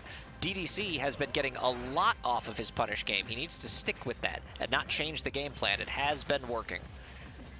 You got to find those windows of opportunity, and that's what he was trying to do with the fireballs, but they just don't seem to be too effective. Oh, okay. Oh. Changing the timing on that power dunk to make sure that the backer didn't come out even early enough. That's going to buy Dudu-chan some space here, but as soon as I say that, he falls victim to the exact same thing. The high recovery sniped by Salad, and this is a commanding lead in Game 5. Yeah, that was an excellent platform edge cancel off the upbeat to lead to all of that as well. Salad just really good with his situational awareness of stage, knowing exactly what his character can do at any given moment, and he utilized that to perfection with that last edge guard. Another high recovery sniped immediately, and Salad gets the final snap!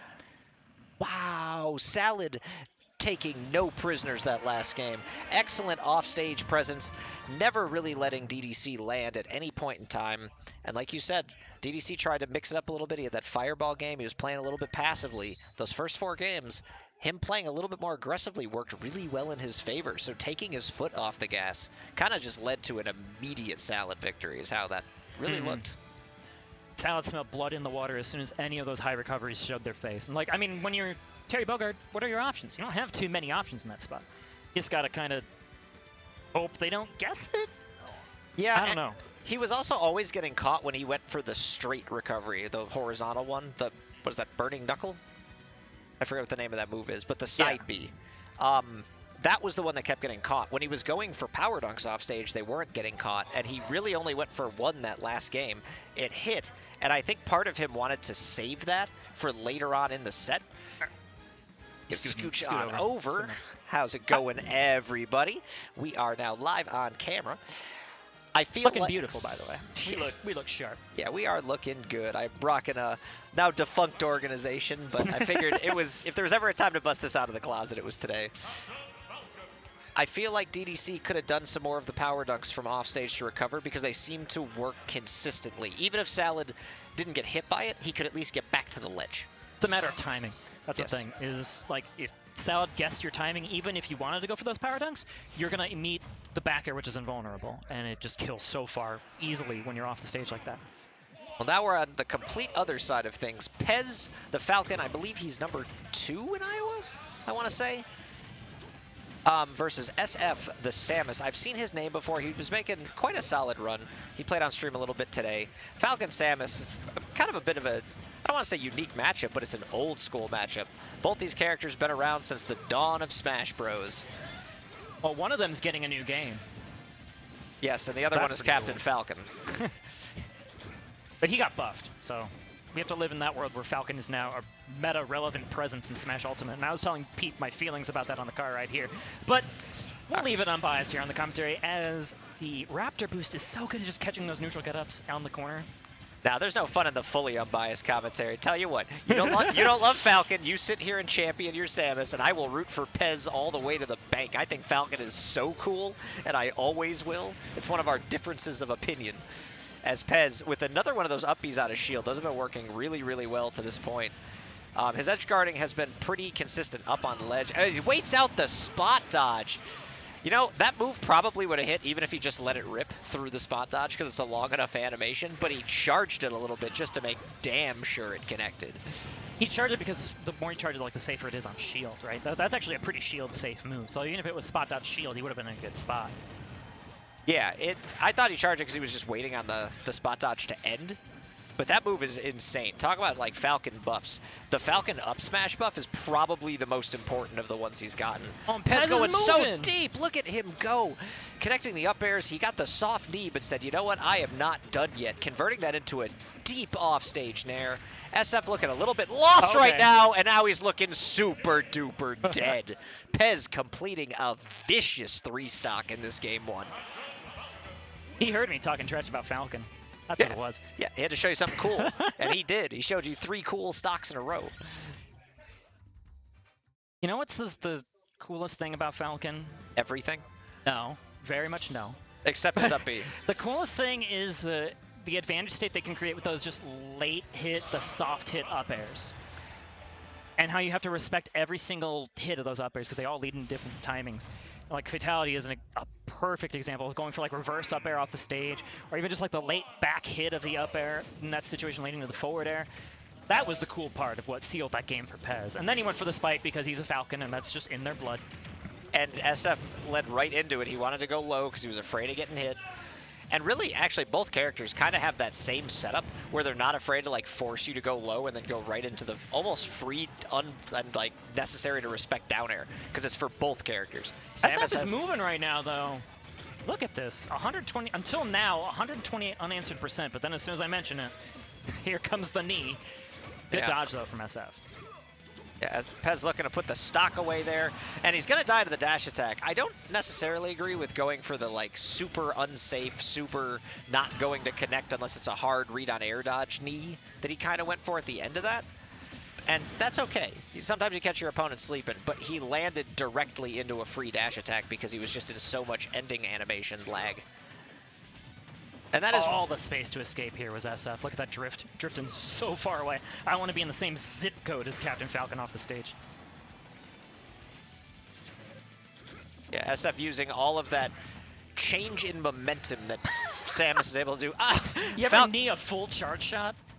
Me neither. Me no, I certainly don't play Falcon, but I do respect Falcon. All right, SF putting together another pretty solid stock, and he's staying alive. And well, All right, Wow, good all burst right. option from the corner. Good commentary, Curse. Mobby. Mobby, SF. SF wanted to keep Pez pinned there, but then the Falcon kick was just so valuable in just creating space. And even if it didn't kill, it would have been super valuable. Yeah, that extra credit is super important for Samus. Like, 79% was a good amount, but if he could have lived just a little bit longer, you were looking at a potential 3-1 stock lead. Now it's scary because the way that Pez is kind of playing, especially with, like, high rage, you can die off of really just one neutral air or one falling up air. Grab, reverse up air. That was what I was looking. saying! That's the cool stuff about Falcon, is mixing in those reversals. Ooh, and that eats the jump. Okay, good drift. I'm actually almost surprised that SF made it back, but you know, the recovery, fantastic. A lot of soft knees. Pez just like pixels away into some of those situations. That offstage thing, you could tell he was looking to catch the tether recovery with the knee and it was just off a little bit. Would have been hype. But he will get up tilted. SF with some really good corner pressure. Not really letting Pez back on the stage in that situation particularly. Although now SF with the panic options, Pez will capitalize off of those panic options.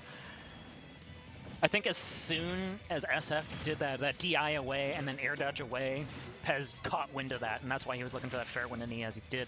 Well, I think that fair wind knee was just true in that situation regardless of DI, but that's still something that's very important to note as the rest of this best of 5 set plays out. It's like, if you're DIing away, there are completely different options you can choose in those corners. All right, a good 95% from SF, but now he's the one in disadvantage. Pez looking for the stop. SF with that was the smartest up B out of like disadvantage that I've ever seen, because that stomp could have led to something horrible at that percent. And it does not matter. Up air, knee will take the stock and bring it all the way back for Pez, who played from behind that entire game until that very last interaction. You know, I mentioned how the DI out was an important scout. I don't even think he DI'd that out. Did he DI that out? That last knee? Yeah, SF, the whole combo. Yes. I know that he did he because when he got hit, he went directly towards the blast zone instead of like up a little. So he was DIing out on the hit. So he was probably DIing out during the combo. That must have been the floaty scout them from Pez in that spot, which good for him. Again, identifying window conditions, identifying panic DI. That's stuff that Falcon players and really any combo-oriented character can feast on if you know what to look for. In the meantime, SF with another strong start, but Pez, every time we notice SF is having like a strong presence on stage, Pez gets one hit and just kind of goes nuts with it. And that's been the story of the set so far. He has a 2-0 lead now, back to small battlefield, which is correct. This is the stage people should be neutraling to, as a side note, by the way. Not PS2. PS2 Not Northern Cave. Northern Cave is sweet. I'm so glad that's legal. Got the stomp through the stage in a back air. That was cool looking. That maybe could have been an up smash off of that stomp. Maybe. I'm not sure. Pez is the expert. Obviously, that's why he's in a 2-0 lead in top 8 winners semifinals. But he could correct me on that. But I feel like that could have been a missed opportunity. Patience on the recovery, but it doesn't matter. Let the stomp go. The huge stomp. That is going to take away any semblance of a lead or like momentum that SF had. We were talking about that up smash being a missed opportunity. And I suppose you're right, because Pez did take 0.4 from the up B hitting Falcon's foot on that stomp. But that's about as missed of an opportunity as it wound up being. SF will take the stock there with the dash attack, but now off stage in disadvantage, has to get back on. Nice up air from ledge. Really good option for Samus players is that up air, especially falling up air, is super disjointed. You know, you're right, because that was approximately at the same percent that SF was at that ending knee combo, and he did not die from it in that spot, so he definitely was DIing out in that game number 2. But okay, here comes Pez right back. I think that was a backer on the ledge to seal up stock number 2. Great position here for the Captain Falcon to make his way to winners finals. All right, Pez looked like he missed an input, going for the double dip. Can't Careful quite down get there. it. All right, Pez chilling on ledge here, trying to put this whole set away. SF has got to make something happen. Falling bear from Pez. Up air, up air. Can't convert off it. But Soft knee? Wow, he went for softy nair. That was scary and also so cool. SF still making it back from these corner positions, though, and again, using the up air just to cover that platform. Pez has not had too much of a problem sneaking by these Samus ledge traps, though, which is, I think, the part where SF is probably regretting the position the most here. Well, SF now got to recover through a potential stomp. Not quite. SF makes it back on stage. Pez gets SF back off stage again. Is he going to go super deep, or is he just going to chill? Almost was able to cover that high option as well, but okay, there you go. Catch the shield in the corner.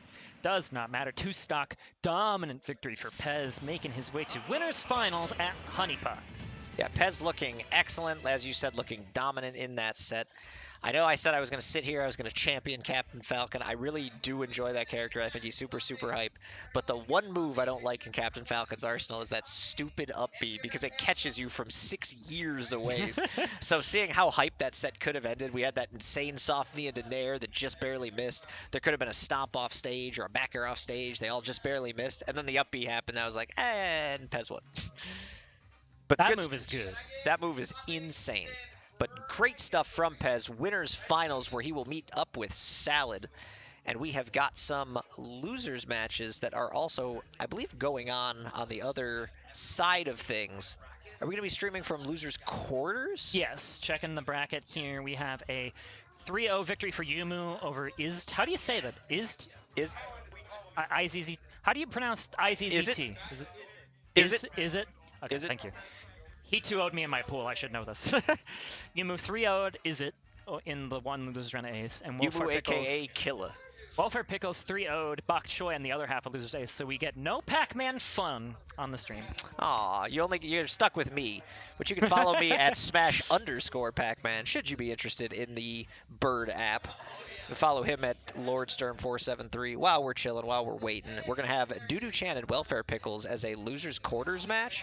We're also going to have our winners finals of Salad and Pez. I don't know if both will be streamed, but we will find out momentarily. I think, did SF beat Yumu? No, Pez beat Yumu in winners. That was the other one. So no double jeopardy here. All right, guys, sounds like we are going to be going to a short break. Guys, please don't go anywhere. We've got losers quarters coming up pretty soon. Be right back.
You'd love to see it. There you go.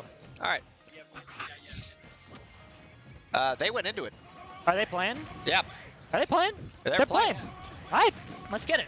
Sick. On the left of your screen, you have Dudu-chan returning.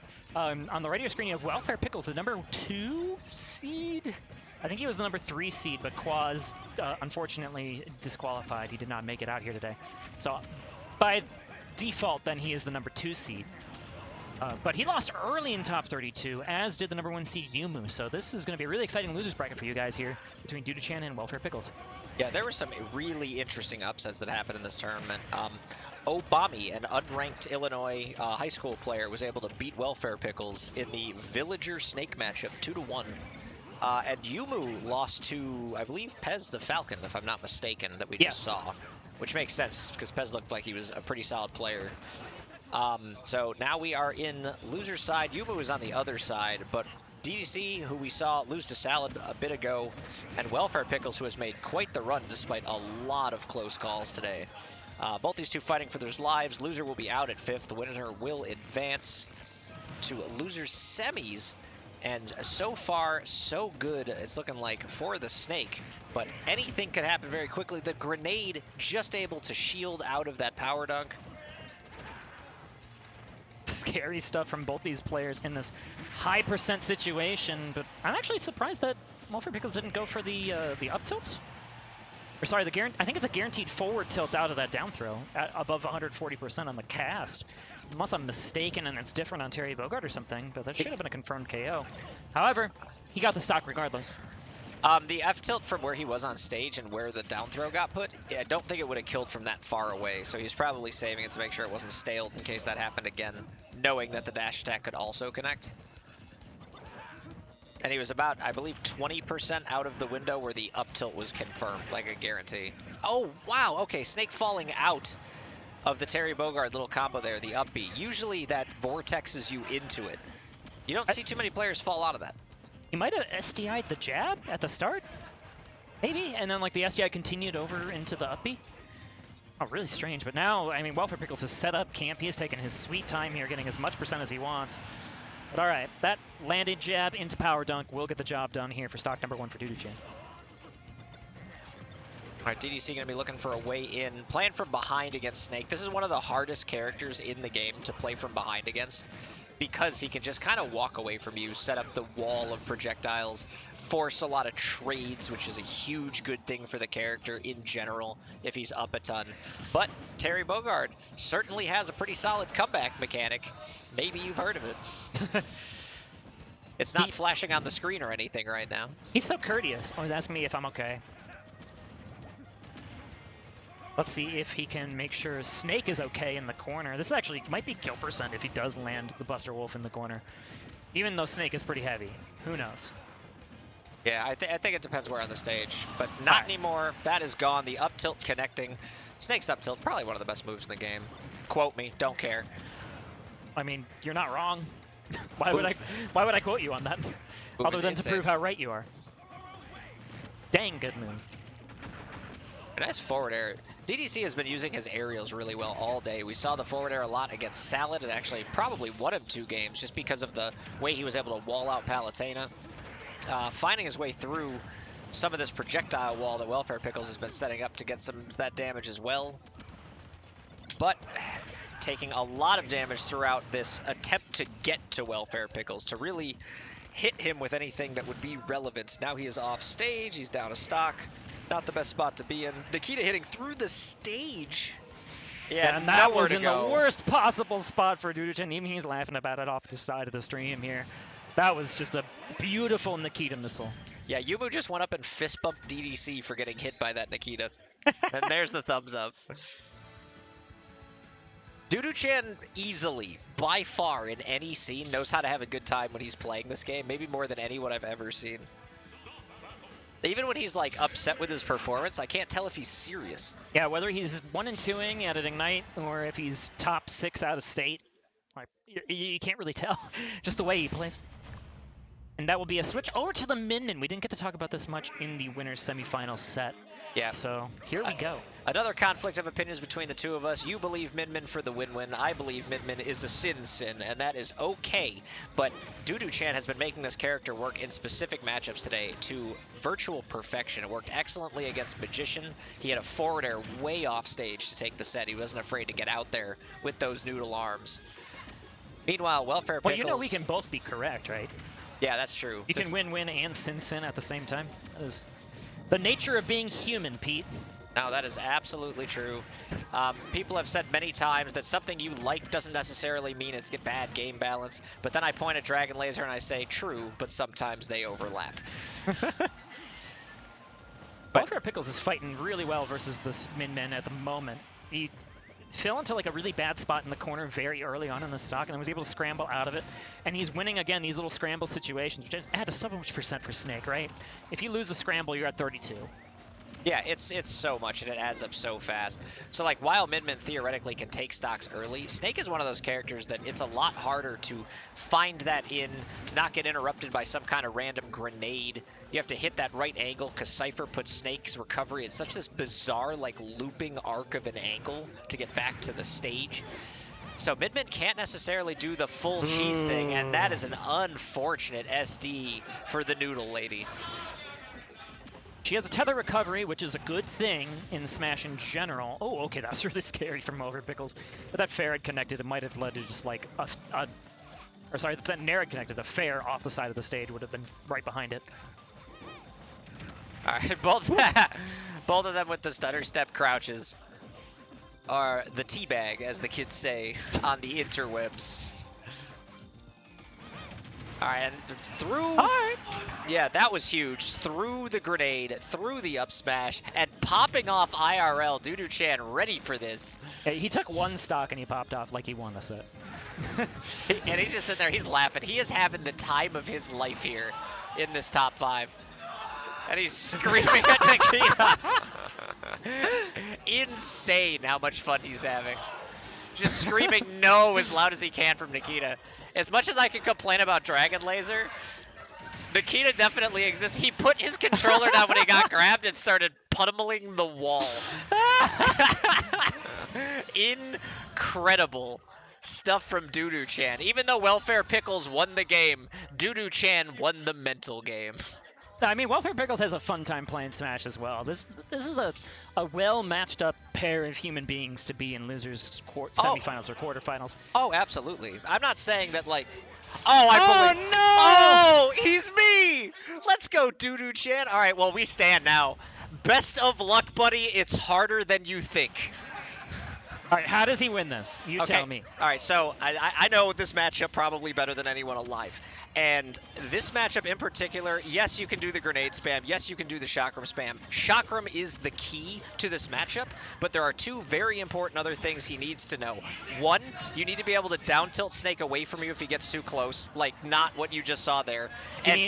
You mean he shouldn't get F-smashed? No, he shouldn't get F-smashed. Right. 2, he needs to be able to reflector the grenades as they come at him, because if you just tornado or chakram them, they'll blow up in your face. There he goes. That reflector, he figured it out. He figured out the button. There's the down tilt. He's slowly figuring out the character. First time Valeria player here, folks, in top 6. I am so proud of Jax right now. The up B across the stage, definitely he knows that better than anyone because he has played against this plenty. Don't do that into a grenade, though. You want to do that into the person. That's very critical here. Okay, so what Let's I'm go, gathering Chakram. from this is that Tornado's pretty good. It's not as good as he's making it look, like, you know, a Wolf Laser where it wins the matchup for you. Okay, the bounce, though, that was a little cute. To tell you the truth, Tornado... Oh, and he got stepped on. To tell you the truth, and Tornado... fell too. Okay. Why was he off the stage? I have no idea what happened. Tornado isn't even that good in this matchup, I'm going to be honest with you. Like, you can catch Snake with it sometimes, but up air is actually the game winner in this matchup. Snakes will often have to go high when you start reflecting the grenades, or they'll, like, Cypher above you. You can catch their landing with up air ever, they're going to die at, like, 90, and they're not used to that. Does that go through the Cypher armor? Depends on their percent. You have to wait for it to be landing, but I think it can. Oh. Yeah! You're playing Sephiroth.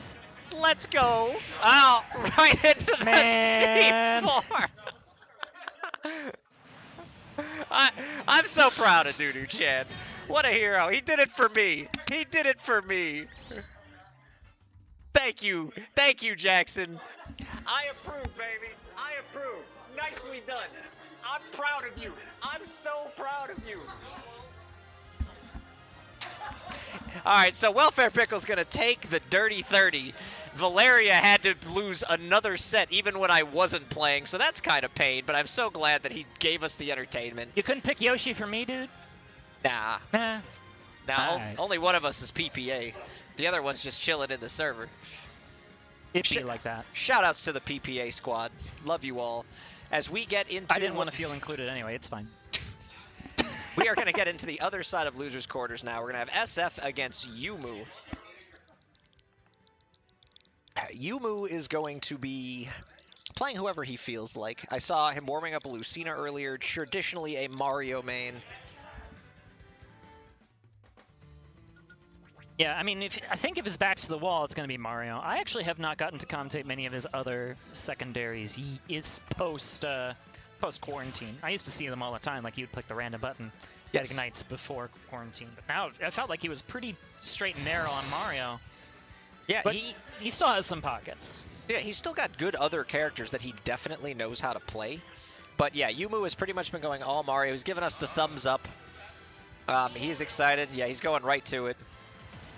I'll have to ask them what the Illinois number tags are. I'm curious. As another member of PPA, Yumu, on the screen against SF and his Samus. We'll see if Yumu can continue his run through losers. He was knocked into losers by Pez earlier today in a best of 3, 2-1. Yumu, very well known for his unique play style. Certain things to note about him. He very rarely, if ever, fast falls. He has incredible corner pressure, and he's not afraid to pick some of the more unconventional options to make them lead into much larger punishes. Ooh. Close to the spike there in the corner spot, but SF avoiding it just narrowly. Looking to convert on the stage presence for himself. All right. Those teabags, they're coming out. It's always in threes. Yeah, always in threes. Always in large multiples. So that means it's not only is it in 3 of the teabags, but for 3 of the players. We've seen DDC do it, we've seen Yumu do it, and now technically we've also seen, I believe, Welfare Pickles do it a little bit as well for fun. Yeah, that's more than 3. But did you see that brilliant coverage where he went off and nared off the side, and then as soon as the nair's avoided, you knew that the ooh. Oh, he was. He wanted to cape the other way. That would have been so cute. SF's doing it back. Yeah. I'm not sure if SF is smiling about it or not, but Yumu, you can definitely tell, is having a great time. He just wants to play the video game. All right, down throw fair. Yumu off stage. Can he make it through the wall, the Samus wall? The answer is yes for now. So he gets the down tilt, and away we go. And that will KO. Yes. As soon as he hit the falling up air, I knew. He was right above the platform. He really knows when to go for that stuff based on his stage situational awareness. It's not like he reacts to it happening because he caught a random up air. It's all by design with him. Down tilts, and he goes for another up air. That up air would have converted into probably a forward air. SF DIing heavily in. And you see, there he didn't go for the up air chain. He went instead for, I think, a nair and then tried to reset afterwards. That's what Yuma's so good about, is knowing exactly how far to extend his vantage state. All right, Yumu off. Gets hit off stage a little bit by the bomb. That could be a funky move to deal with if you're not really used to fighting Samus, is those little down Bs, those little Skittles that Samus drops. When they hit you, they put you in kind of some weird situations and weird spots. You'll be like more in disadvantage than you realize, and it'll hit you kind of like to the side. So Yumu gonna hit that dash attack. And a will cape to Samus. Double teabag taunt. Incredible. As soon as the high screw attack came out to play, Yumu knew exactly how to punish that, which is with the quick cape. No way to recover, obviously, in free fall. So good stuff to Yumu. And he was... You mentioned those Skittles in the corner, the down Bs, the bombs. They are pretty scary when you see them just drop there. And it's like, what is that Samus planning? And SF was able to land a couple of kills into it, which was good to see. But okay, what is happening? I was in the middle. I was in the middle of a train of thought. No. He's getting a whole shake of the head. Jigglypuff is right next to Mario, I think, and he went to Mario, but he missed it by an inch. For such a precise Mario, his character select prowess is just not as good as I would have expected. Look at Jiggly's face. Just All right. he picked me and betrayed me. Jigglypuff with the quick JV4 in under 13 seconds. Nicely played. Can't argue with the result. All right, here we go. An actual game 2. Oh, Jigglypuff is right next to Mario. You know, you'd think they'd fit all of the original 12 on the top row. You'd think. I'm not a graphic designer, but I feel like that would be feasible. The reason is because the 12th is Daisy. Took Jiggly's spot. Oh, so I guess the echo screen would make it work, right? Yes. Oh no, and Dark Samus as well is on the top. Yeah, so it's 2 of them. But again, the echo screen should make it work. All right, here we go. Northern Cave is the pick, a stage we don't have legal in Illinois. And after playing at this bracket today, I will say, I'm not sure why we don't have this stage legal. It was pretty sweet. As SF going as deep as possible for the down air. Nicely played. SF going to take a little bit of a lead now. That was so deep. I was not ready for Samus to go that far down and still make it back. And clearly Yumu wasn't either. All right, Yuma looking for that down air. Gets the down tilt back what air. What a great turnaround. There was just nowhere to go. Mario back air, really good on this stage. Any character with a good back air is pretty much a solid Northern Cave pick. All right, there's the Flood coming out to play. Yuma's been doing a lot less of that today than I'm actually used to seeing. He loves using Flood just to get, like, the space he wants. He'll put you in the corner and be like, all right, you have to work your way out of the corner now against Mario. Good luck. Like, he doesn't just use it for, like, to catch recoveries. Look at these fireball. He caught a neutral get up with a fireball, and he's like, that's fine. I'm going to run away again. Fireball to nothing. Fireball and to take the stage. And that's all he wants is the stage. He's playing like a villager slingshot. It's like, I'm going to take the stage. Yeah, he's completely content just kind of hanging out and waiting for his opponent to make a bad decision or a bad approach. And he just uses these little hits and things like Flood as well to put them in such a bad spot where... He ran under the Northern Cave platform after a back air and then just stood there. Yes. It's like, what's your option going to be? That's what Yumu is so good at, is just waiting things out. And as soon as, like, as these charge shots are charging from SF, Yumu is running into him directly, just looking for a jump or looking for any kind of other option. None of them are showing, and I think he's just trying to take a note of that for later. All right, the F tilt from Mario putting SF at the ledge, which I think is what Yumu wanted. He's trying to use that prediction game. You see the capes coming out. It's almost like he's waiting for the charge shot to come out, and he was ready for it. Once again, catches him. And now Flood has just put SF in this weird, bad spot where he's too high up. Oh, Yumu went for it all. Can he make it back? He'll get hit by the screw attack, but I mean, that's better than dying, I guess. Well, I guess he's out anyway. He did die at the end of the interaction. He wanted to go as deep as he could for that up B. Now he's just going to be content to sit on stage and wait with these up airs, wait with these up airs, wait for SF to get a little too close. Wait for the air dodge. Oh, wow. I'm actually surprised Yumu didn't back throw. All right, there it is the second time. And yeah, the up smash, that was an immediate pivot turnaround up smash. Like, that was so clean. It's a little thing that you don't really think of, but yeah, it looked excellent. Yumu with a 2-0 lead on SF. Clean gameplay. Yeah, very clean After gameplay. that first snipe down air from SF, I feel like he just wasn't able to get any real offense generated. A lot of it was just on those scraps, on those, like, in disadvantage, getting a couple hits in here and there. Yumu playing his advantage state perfectly, as we have known him to do a lot in the Chicagoland area. Yes, he has quite a few wins on our True Skill this season. He is technically #1 in state. He has the least set losses of any PR player with some very big wins. He was double eliminated by Ned at Ignition after taking a set off of him for second place recently. He's won a number of locals throughout the season. Just a very, very strong player overall. And there's the cape. Again! Yeah, you cannot screw attack high up. That's an instant cape. And Yumu Smash Bros will hit him with the Illinois 11. 11 must be the number of teabags he's going for in between stocks. Only 11. All right. It's just 3 capes in a row. Oh, the Mario surprise? He just wants that high screw attack again. He's scouting at it every single time.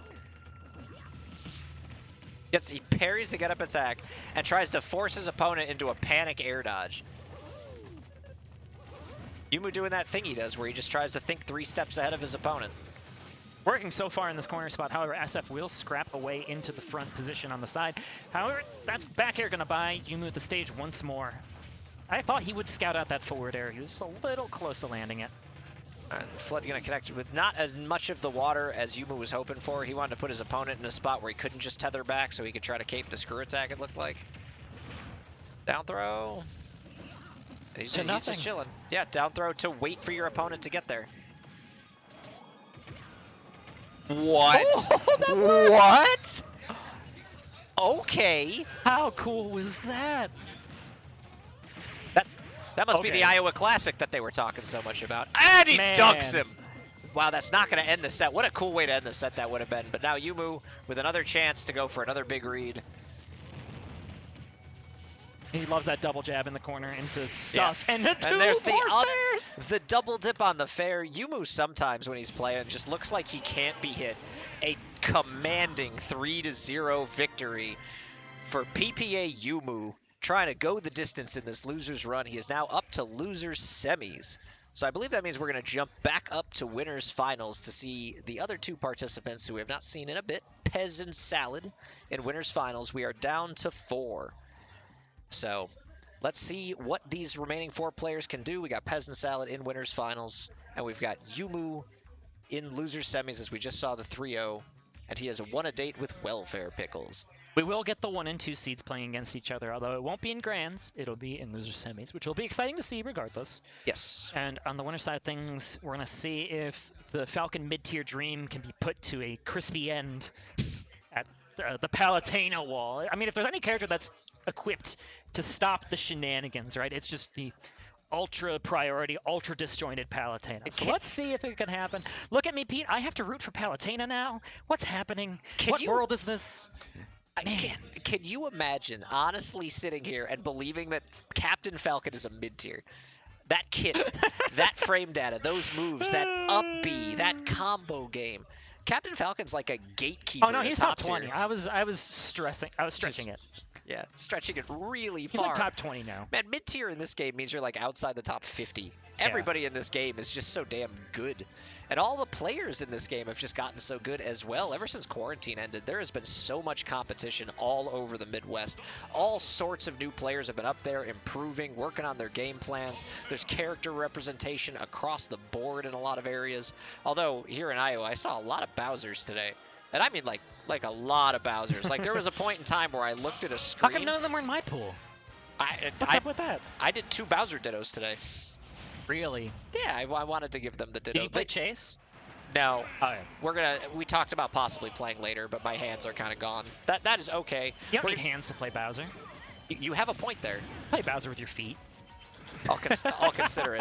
All right, we're underway. Pez the Falcon, Salad playing Palutena, although Salad does have a number of characters that he can pull out. He's been playing a lot of Fox today, and he does have a Pocket Game & Watch that we've seen recently at various tournaments, but mostly known for his Palutena. And Salad going to put Captain Falcon in an immediate disadvantage state after winning that first interaction.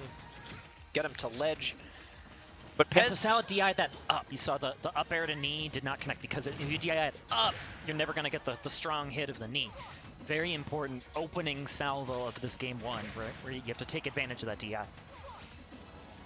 Yeah, Salad already showing proficient knowledge in the matchup, as you stated, and that might change early on the way that Pez approaches this. Like, his game plan could change entirely from that situation. Because he can read the DI for sure. There's that he opened the winner semi set that exact same way, waiting out a spot dodge with the up smash. Good stuff to Pez. Opening blow goes to him. Yeah, Pez has been hitting a couple specific moves where the only real way to, like, you know, get out of them is by spot dodging them, like landing back airs and such. So he kind of conditions his opponent to want to spot dodge, and he always seems to be ready for it. Oh, wow! Pez gonna take a 3-1 stock lead with that heavy read, with that excellent reaction time. Captain Falcon doing what Captain Falcon does best. Looking cool, looking stylish. Take the burst option when it's presented to you. Those teleport recoveries, they're a little bit easier to 2-frame on the sides of the ledge in this game. So take the advantage you get, especially when those ledge trap and ledge guard opportunities are so strong for Salad. Okay, good answer back here, and then it's immediately over. All right. Wow. I was going to hype you up, man. I was going to hype up Salad. Now the up tilt catching the spike box. Pez with a immediate game 1. That went super duper fast. Getting a pair of stocks that were like below 50%, I think. That's been a theme. I think all of his games in this top 8 have been under 2.5 minutes. Just I mean, I don't think he lost one yet because he 3-0'd, but just they've all been fast. Hey, I'm here today as a competitor and a commentator, but as primarily a TO, I'm just saying, you'll love to see it. That's a fact. The earlier the tournament ends, the happier the TOs are. That's a universal truth. And it never happens at Ignition. 0% of the time. Oh, game 15. Yeah, the game 15 week. Classic between the top two players without fail. All right, here we go. Battlefield is now the choice for game 2. PS2 not working out for Salad. Did you see how far away that up smash like vortexed Palutena in from? He only got the first hit. Yeah, it was like the move didn't even know it was supposed to connect from there. But that was not just the first hit. That was several hits. Rising up air, falling up air, knee. Well played by Pez. Mad on the internet right now. He's mad. Now, he is just having a good time. You will be mad on the internet later. Lordstorm473 tweets, did you see this Falcon? Can you believe how BS this character is? Etc, etc. Look at him killing off of one interaction. Send tweet. If it's not happening to me, I'm much less salty about it. It's a simple fact. It's like fighting Steve. Like, I can commentate Steve. But that should be a dead Falcon. Yep, scout out the drift. Seal the deal. Excellent turnaround from Salad in this game in general. The momentum shift, something he needed, but immediately taken right back by Pez with exactly the same interaction. The go deep to almost the same spot on the offstage map for the back air. Both players just very proficient at their edge guarding today. Part of the reason they're both in winners finals. What Pez did there that was so smart is he waited out that neutral air that Salad did as like a little bit of defensive mechanism. Like, as soon as you wait out those aggressive options on the side, if you're good at just jumping off the side and scouting it out, you're going to get that stock. So, okay, Pez looking to answer back, but Salad holding the stage now quite comfortably. All right, wall out with the back air. That is a good ticket to sealing this out. All right, Pez going to be looking for any kind of a poke option here to try to finish off Salad's last stock. 20 to 30% seems to be that window where Pez is looking for that specific landing option where he can make something happen. And he goes for different options if they're ever above that percent. All right, 61. Now he's going for like haymakers instead of like the falling up air combos. Yep, if you spot dodge a grab, that's a really easy turnaround Raptor boost. Adds up to a lot of damage, but here comes Salad right back, trying to get the ledge trap going. I love the Falcon kick landing mix-up to try to screw up Salad's timing, but Salad persistent. They're out like 6 back airs there, but you only need 1 to take the stock. A jab Raptor boost, so hard to find a time to get out of that pressure, right? Because Raptor boost will cover the shield, it'll cover everything. Oh, Salad hadn't in there. He got a number of nairs in a row, and he needed to convert them to those first couple up airs. He could have carried all the way off Battlefield, but couldn't quite get it. Just the right amount of DI for Pez to hit this ground and be able to like tech away. So now Pez back in advantage state. 138% is a high number. Falcon up B, probable incoming. He cannot be caught shielding in the corner. Okay, ooh, good mix up on the platform there from Pez. Pez just went for the raw knee. All right. The corner gets the back air, and it will kill. I'm really surprised that killed. Did he air dodge? I don't think he did. Did he back air? Okay, so Pez hit the back air. We had a little bit of a technical spike right there, so we were kind of looking at it from the projector. Pez hit the back air. Salad went flying into the left blast zone. It was one of those situations where you could air dodge away from the blast zone and carry all your momentum, like directionally, so you didn't die. But Salad did not do that, and he wound up dying, which was a little bit surprising. But nonetheless, Pez will now be up 2 games to 0. They're going to go right back to Battlefield, as this is probably the correct counter pick for Salad. I'm surprised he's not going Yoshi's, so I'm going to go ahead and assume Yoshi's was banned. Reasonable assumption. Falcon doesn't need the extra kill power afforded by Yoshi's. Well, he's totally fine on regular Battlefield. All right, Salad's starting to move and looking for a spike of his own. Not going to quite find the mark here, but those explosive flames just so good at helping out from the like, if you dip down low to edgeguard, you can help you carry yourself back onto the stage with the explosive flame, but even then, the up airs, just laddering him off. Yes, I love that first stock from Salad so much. He had so many really solid interactions in a row. Didn't allow Pez to land. Everything was correct. He needed that for the momentum shift, and he's just avoiding these lethal options, but will not avoid the up smash. DI there, a little bit sus. Pez kind of leaning back in his chair like, oh, really, that killed? I don't think that was necessarily the DI. I think Pez gave it a little bit more juice on that charge. We've seen him do that with those up smashes before. Understanding exactly how much charge he can throw into it just to get the extra kill power necessary. It's possible, but there were no spikes, and he went straight up. So take it as you will. Oh, falling up air off of the stomp. All right, now Salad gonna try to reverse this in his own right. All right, gets back aired. Now Salad the one off stage once again. But Pez looking for the hard read, not gonna connect it. Both characters are on stage again. Oh, Pez gets the falling back air. Salad with a little bit of a trade. Oh, wow. The gentleman jab almost killing. And oh, just avoiding the neutral air. Couple of oohs from the crowd back there. This is a game of inches, and that's proof, if anything else, right? Good read on that high recovery from Salad. And that's Pez is just covering everything right now. Like, it's weird to see a Palutena feel stuffed in the corner, but that's exactly what's happening here. Although one opening is all might take. Yep, send him into the blender. Not enough to KO. Just missing the explosive flame. Forward throw, up throw. DI mix up on top of that. I think that might have killed either way, though. That move does kill eventually. So now Pez potentially... All right, will eat the back air, but still one stock away from Grand Finals. Winner's side as he gets the double, goes for the double back air, can't quite get it. Now he's in the vortex. 1 nair, 2 nair, 3 nair. Can't get the 4th one off the platform. Exactly the same thing that happened last game where Salad had his opportunity. Oh, Pez looking for the knee. Oh, so close. Scary DI situation every single time, but Salad did mix it up both times. And okay, going for the second dip on the up air, not gonna find the mark as Pez escapes to the ledge. This is still a scary spot for Falcon to be in. Oh yeah, don't neutral get up into that up smash. Everyone's living though. Yeah, Pez doing what he needs to do to not actually get killed by any of these moves, even if he is losing a couple of interactions. That down air gonna hit on the side. Pez a back air away. Salad looking to force a 4th game. Whew. Scary cross-ups on the shield from both of these players, but the back air will win out for Salad, and he looks to get a ledge trump victory, but avoided by Pez. Now slowing things down again. Salad just kind of retreating away. Oh, nice jump away from the explosive flame. Great reaction time from Pez. As he gets the up smash, max range Falcon up smash will take the game. Talk about a game of inches. That entire last stock could have gone either direction for a full minute and a half. Saw the back air start to come out from Salad, right? That was so close. If the back air came out, it has invulnerability on the shield. It would have won the clash with the up smash for sure. And like, it was just frames away from being active with that invulnerability. Frames at most. It was so very, very close for Salad to actually hit that back air at 150%. I have to imagine Falcon dies even from middle stage.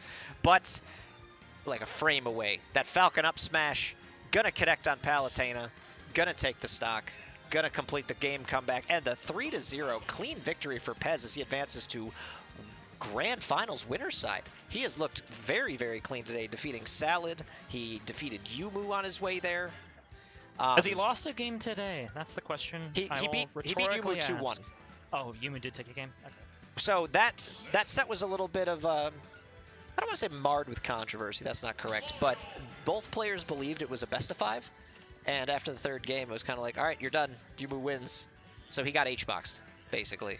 As there's a famous clip at EVO where H-box goes down on Wobbles 2-1, but EVO's always been best of 3 up until winners, losers, grands. Yep. So they were both sitting there like, all right, let's finish the game 5. Wobbles is stoked because he won game 3, but not because he won the set. It's like the first EVO, right? It's like, yeah, like 2013, that's I the think. one that Wobbles got. And as they're about to start playing, somebody comes up and informs them that it was best of 3, and Wobbles, no hesitation, stands up and just offers the fist bump and walks away as fast as he can, knowing that, like, the set is over. So, anyway, Yumu now making that run back. I think he wants his run back on Pez, but standing in his way are 2 people now. First one being Welfare Pickles, who in his own right has had quite a solid tournament with this snake. The winner of this will have a date with Salad in Losers Finals to make it to Pez in Grands. Game 1, PS2 in this Losers Semis best of 5. Yumu looking so very strong through these stream sets today. And Welfare Pickles looking very strong in his advantage state in his own right when he sets up this wall and gets a lead. So we'll see how well Yumu knows the snake matchup with his Mario. This is going to be the kind of matchup where I think Yumu's style of play, where, you know, he was taking advantage so much of players' hesitancies and their disadvantage. Snake is the kind of character where, like, he has the room to have those hesitancies because he can be covered by grenades, he can be covered by armor on his up B, Cypher, he can be covered by the C4. These are things that allow him to hesitate and Yumu might not necessarily have the time that he wants to like establish habits and then punish based off of them. He's gonna have to first prove that he can deal with like the snake shenanigans first, right? Yeah, he will need to prove that. In terms of previous experience, I mean, I don't know Welfare Pickle's resume as well, obviously, but Yumu has played Apollo Kage plenty of times over the course of the last month or so. There was the PPA Yacht Club crew battle that happened in Illinois recently, so Apollo Kage was up for that. And Yumu and AK played both in the crew battle and in the bracket. I did not know AK was in that crew battle. Yes, he is Yacht Club. So Yumu AK was a thing multiple times. They fought a ton. I believe they also fought at Ignition that week as well. So he has a ton of Snake experience, but in terms of how well it has gone in his favor, that leaves a little bit more to be desired than probably he would like. Mario Snake is probably a pretty hard matchup for Mario, I'd imagine, just at face value, not even including his playstyle, as that grenade gonna kill Mario.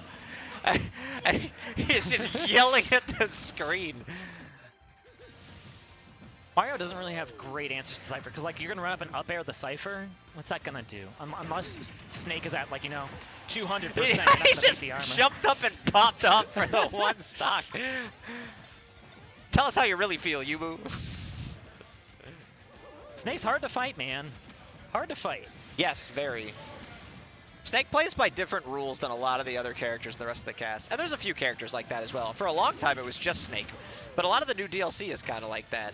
Bayonetta was like that in 4, right? Just playing by completely different rules of the game. Yeah, the DLC is like that, especially with a lot of their comeback mechanics. Well, now we have Snake, Min, Steve. They're all just playing so differently. That you just have Mithra. Yeah, well, Pithra's more just a sword character. But, like, I'm talking, like, way out of the realm of, like, Snake has a move he can leave anywhere on the stage that can just kill from anywhere at any time. I think Sephiroth plays by different rules a little bit. Once the one wing is out, yes, absolutely. Yumu tried to flood the grenade at him down low. That was so clean, but it didn't quite hit. Yeah, he's done that a few times this set where he's just been trying to flood the grenades back at Welfare Pickles when he throws them. And he has to time it right for it to work. Otherwise, he's just going to get hit in the face by the grenade. He's trying to like catch grenades, do whatever he can with them. Being able to catch grenades is critical if you can utilize them. But often you have to catch them before they actually hit you. That'll do it. The cape off of the Cypher will do it. Even with the sly little grin over there, knowing exactly what he pulled off.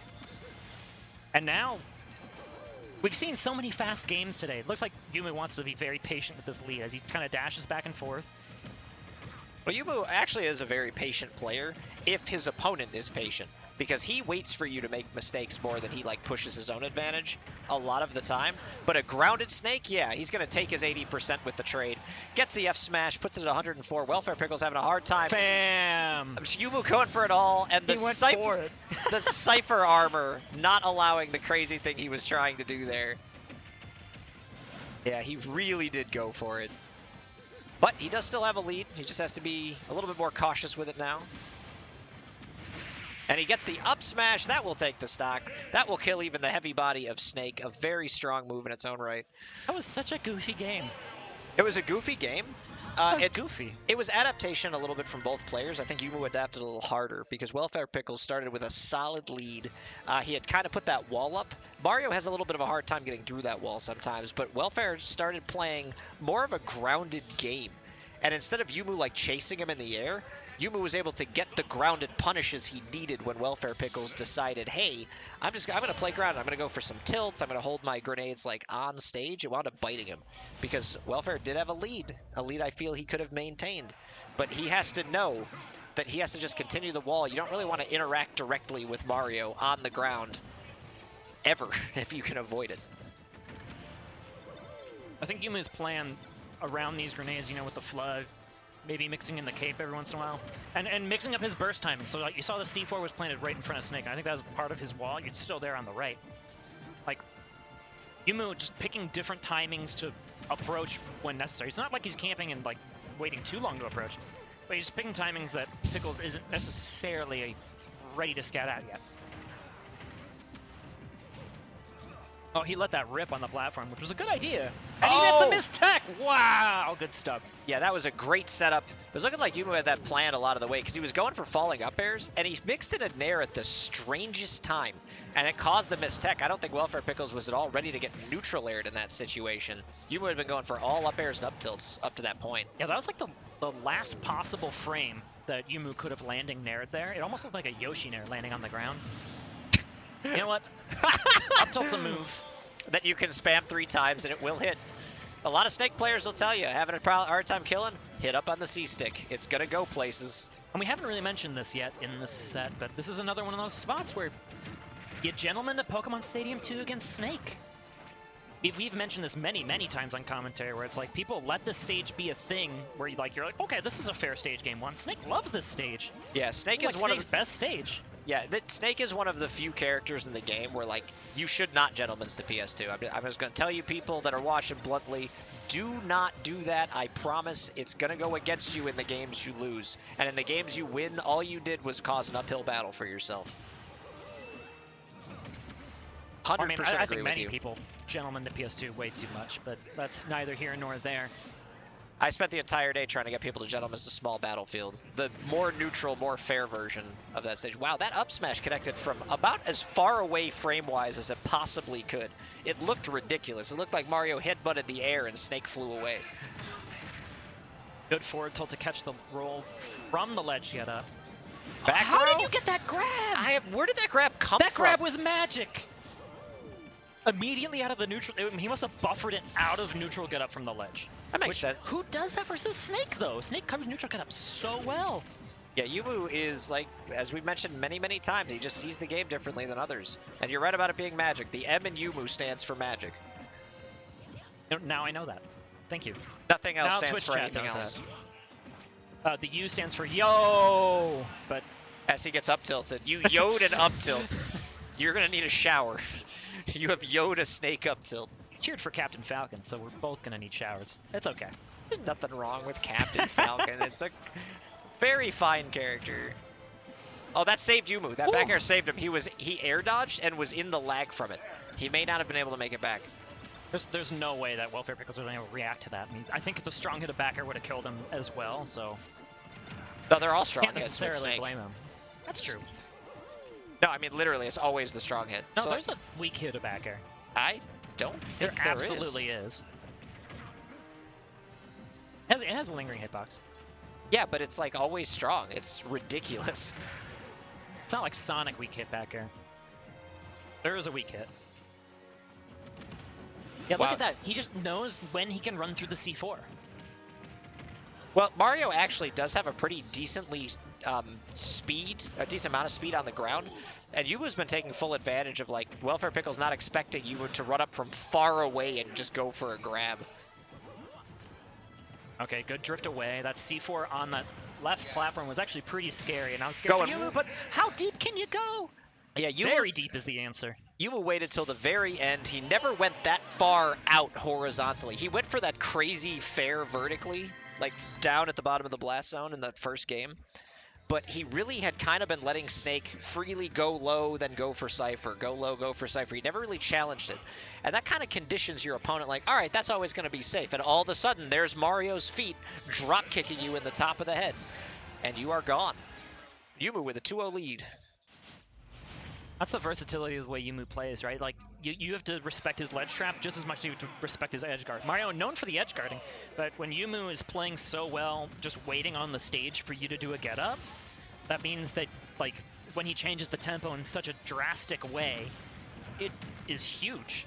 And it's huge enough to give him a 2-0 lead here in loser semifinals. Let's see if Welfare Pickles can answer back. All right, so here we go. I like that Yuma kind of ran up and went for jab just to see if Welfare Pickles would approach. He'd been doing a number of dash attacks. And Welfare, to his credit, held back when he saw the jab and then immediately did 2 dash attacks. Probably got his opponent thinking, oh, I'm not going to go for him anymore. Just immediately catching for the extra damage. And this really is a game of, like, catch your hits when you get it. This is not a heavy combo game like we saw with Falcon and Palutena. This is chip damage after chip damage after chip damage for both these characters. Because Mario can't full combo Snake because Grenade comes in those 1-frame intervals oftentimes. Like, if you do a perfect true combo, you can. But Yumu multiple times has had those broken up by Grenade. Broken up by Grenade over and over again. So they've just been playing the chip damage game. That bounce is not friendly here. Snake should be able to make it back. But he missed the C4! He flooded him as he was C4ing, so he couldn't do it. Yuma going to take the first stock with some creativity there. Brawl Snake's in shambles right now. I guess Mario could have done that in Brawl, right? But Mario just was not a meta character at all. Oh my god, I cannot believe that killed. Mario's not light. There's no way killed Mario... at 124 after the hit. Did Mario have Flood in Brawl? Yeah. Huh. That was the first game he had Flood. Again, just sniping this out, but barely missing the cape hitbox. Yeah, Yumu had an idea there. He got that back air. He knew exactly how he wanted to follow it up. Just barely couldn't make it happen. But here we go again. Welfare Pickles at a decent amount. Just kind of like that sweet spot amount for how Yumu's been taking stocks. He's been getting his, like, confirms into, like, whatever. Uh-oh. He has a jump, and... Yeah. Okay, there you go. I was like, I really was surprised the super jump punch didn't trade with the Cypher in that position, right? So it just has invulnerability the whole way up, but I guess it matters with how you time it. Either way, Yumu is still alive. All right, I love that. That's the thing Yumu's been going for. He'll hit jab, jab, and he tries to get the opponent to like roll away from you or like into you when they're already approaching. And if they buffer that roll, they die to the F smash. I think that's a lot of like why Yumu plays the way he does, is he expects his opponents to potentially buffer bad options, even if they really didn't want to, because the buffer system exists and is a thing in this game, and he uses it to his own advantage. Lincoln, you missed it. Yumu fast fell. Yeah. Missed it. You missed it. You were talking. Nah, glitch in the system. Missed input.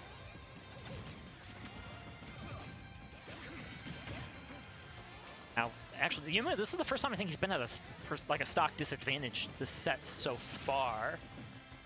See how he can come up with the stock here. Okay, good tech from Pickles though. All right, pivot up smash didn't kill at 140. Wow. Perfect DI, I think, on the part of Pickles.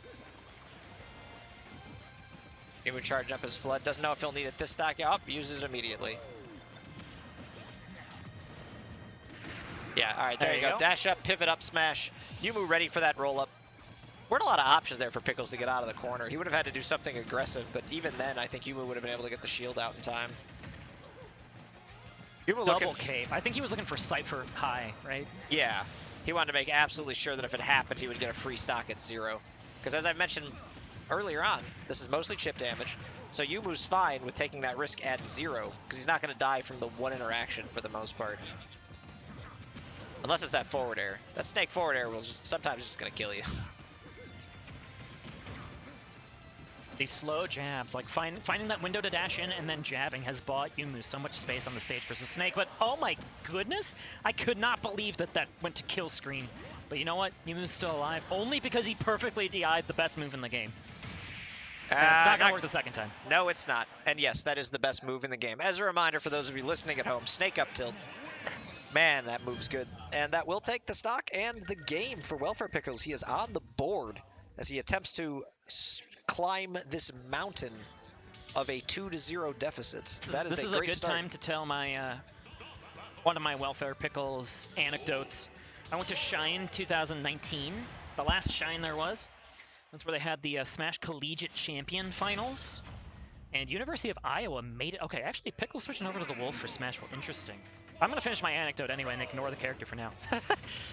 University of Iowa at Shine 2019, they had a player from, I think their crew's of 5, 15 stocks versus 15 stocks in the crew battles. Yes. One of their players couldn't make it, and it was one of their better players. So the rules for the Shine 2019 crew battle is you just have to play down 3 stocks. So they went to every game down 15 stocks as well from the jump. You don't get a sub. And Welfare Pickles, as the carry on that team, made it close. He fought and fought and fought. As he is doing here at Honeypot to transition this back very smoothly, as always. The Wolf doing work on Smashville here at the start of game number 4. Yeah, his Wolf is absolutely real. I don't know if this is like a more recent thing. I played him in bracket earlier. He played Wolf in his game 3, switched off of Snake. And we wound up on Wolf Trainer in the end. Very close game, but his Wolf absolutely real. He really likes that neutral air, and he tends to use it like as a really good fadeaway option, but he times it in a way where like as he's landing, he won't just be an end lag when he lands with the nair, which a lot of Wolves wind up being. Is Yumu with the kind of the panic up B? You don't see that from him too often. Wasn't really sure if he was going to get stage spiked at 0 or not. That was a really scary spot to be, and like he did tech the stage spike, but then you just need to make sure, like, you're not sure if it's gonna knock you down, even after you tech or not. So you gotta throw the up B out in that position. That's gonna cost him here to the tune of at least 60% before the stock's taken. Okay, good turnaround back air, as Yumu is known to do. Yeah, Yumu needs to now kind of recalibrate. You know, he was playing that way that he was playing against Snake with the chip damage because he knew he couldn't really go for those combos. And sometimes when you see the character switch, you won't always realize at the first stock, but you got to remember what your normal game plan is, not your Snake-tuned or, you know, other character that plays by the rules-tuned game plan currently was. You got to go back to just playing your game, doing your thing. So I'm going to see if Yumu was able to do that. Welfare Pickles, this looks like so far has been an excellent counter pick. He's been playing very well, tacking on that damage where he needs to, not allowing Yumu to get anything huge off of these reads. Oh, but then as soon as you say it. And not dead yet. It just turned out to be about 30% in a combo. Just a scary looking combo. Great DI on the part of Welfare Pickles to stay alive there. Back throw. Not quite. Oh, that up B got to go through the stage. Huge for Yumu. And once again, it allows him to recover. That must be hitting like just below the lip of Smashville, which just stops something like, you know, a charged up smash in the corner or whatnot. It's because of where Welfare Pickles was positioning himself on the stage. Because, you know, Welfare Pickles wants that free kind of edge guard attempt that Wolves can usually go for.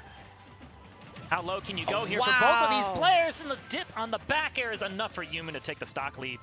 Yeah, this is the most difficult part about playing against Yumu is when you get him to a high percent, it's really hard to take that stock with with what you would call a quote-unquote fair character.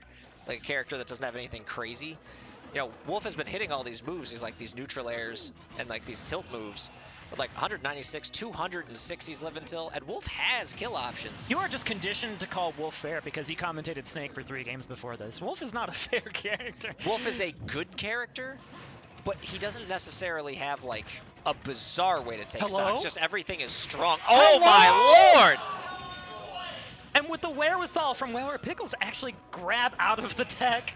That was slick from both of them, even though the shocks had us all shocked on the part of Yumu's combo. All right, Yumu now continuing his advantage there, but Welfare Pickles after that is not out of this game yet. Although looking grim, he gets hit with the fireball. The Flood not going to do it. He's back up on stage. Catches him with the fair. Can't get the landing up air. Yeah, it's up to Pickles now to slow the game down, but he gets grabbed in the corner, and the pressure is still on. Oh, the dash attack lingers. Oh, and he can't quite take the stock. He goes for that down air. That did not connect. The back throw not quite going to do it. Pickles defying all odds, staying alive through so much crazy stuff, but this back throw should do it. Yep. And it will, right into the corner, even with the good DI, as Yumu Smash Bros takes the 3-0 lead, gives the head nod over to the commentators, as PPA Yumu advances to losers finals as he continues this run. After that loss to Pez, he wants his run back. Meanwhile, Welfare Pickles out at a very respectable 4th place.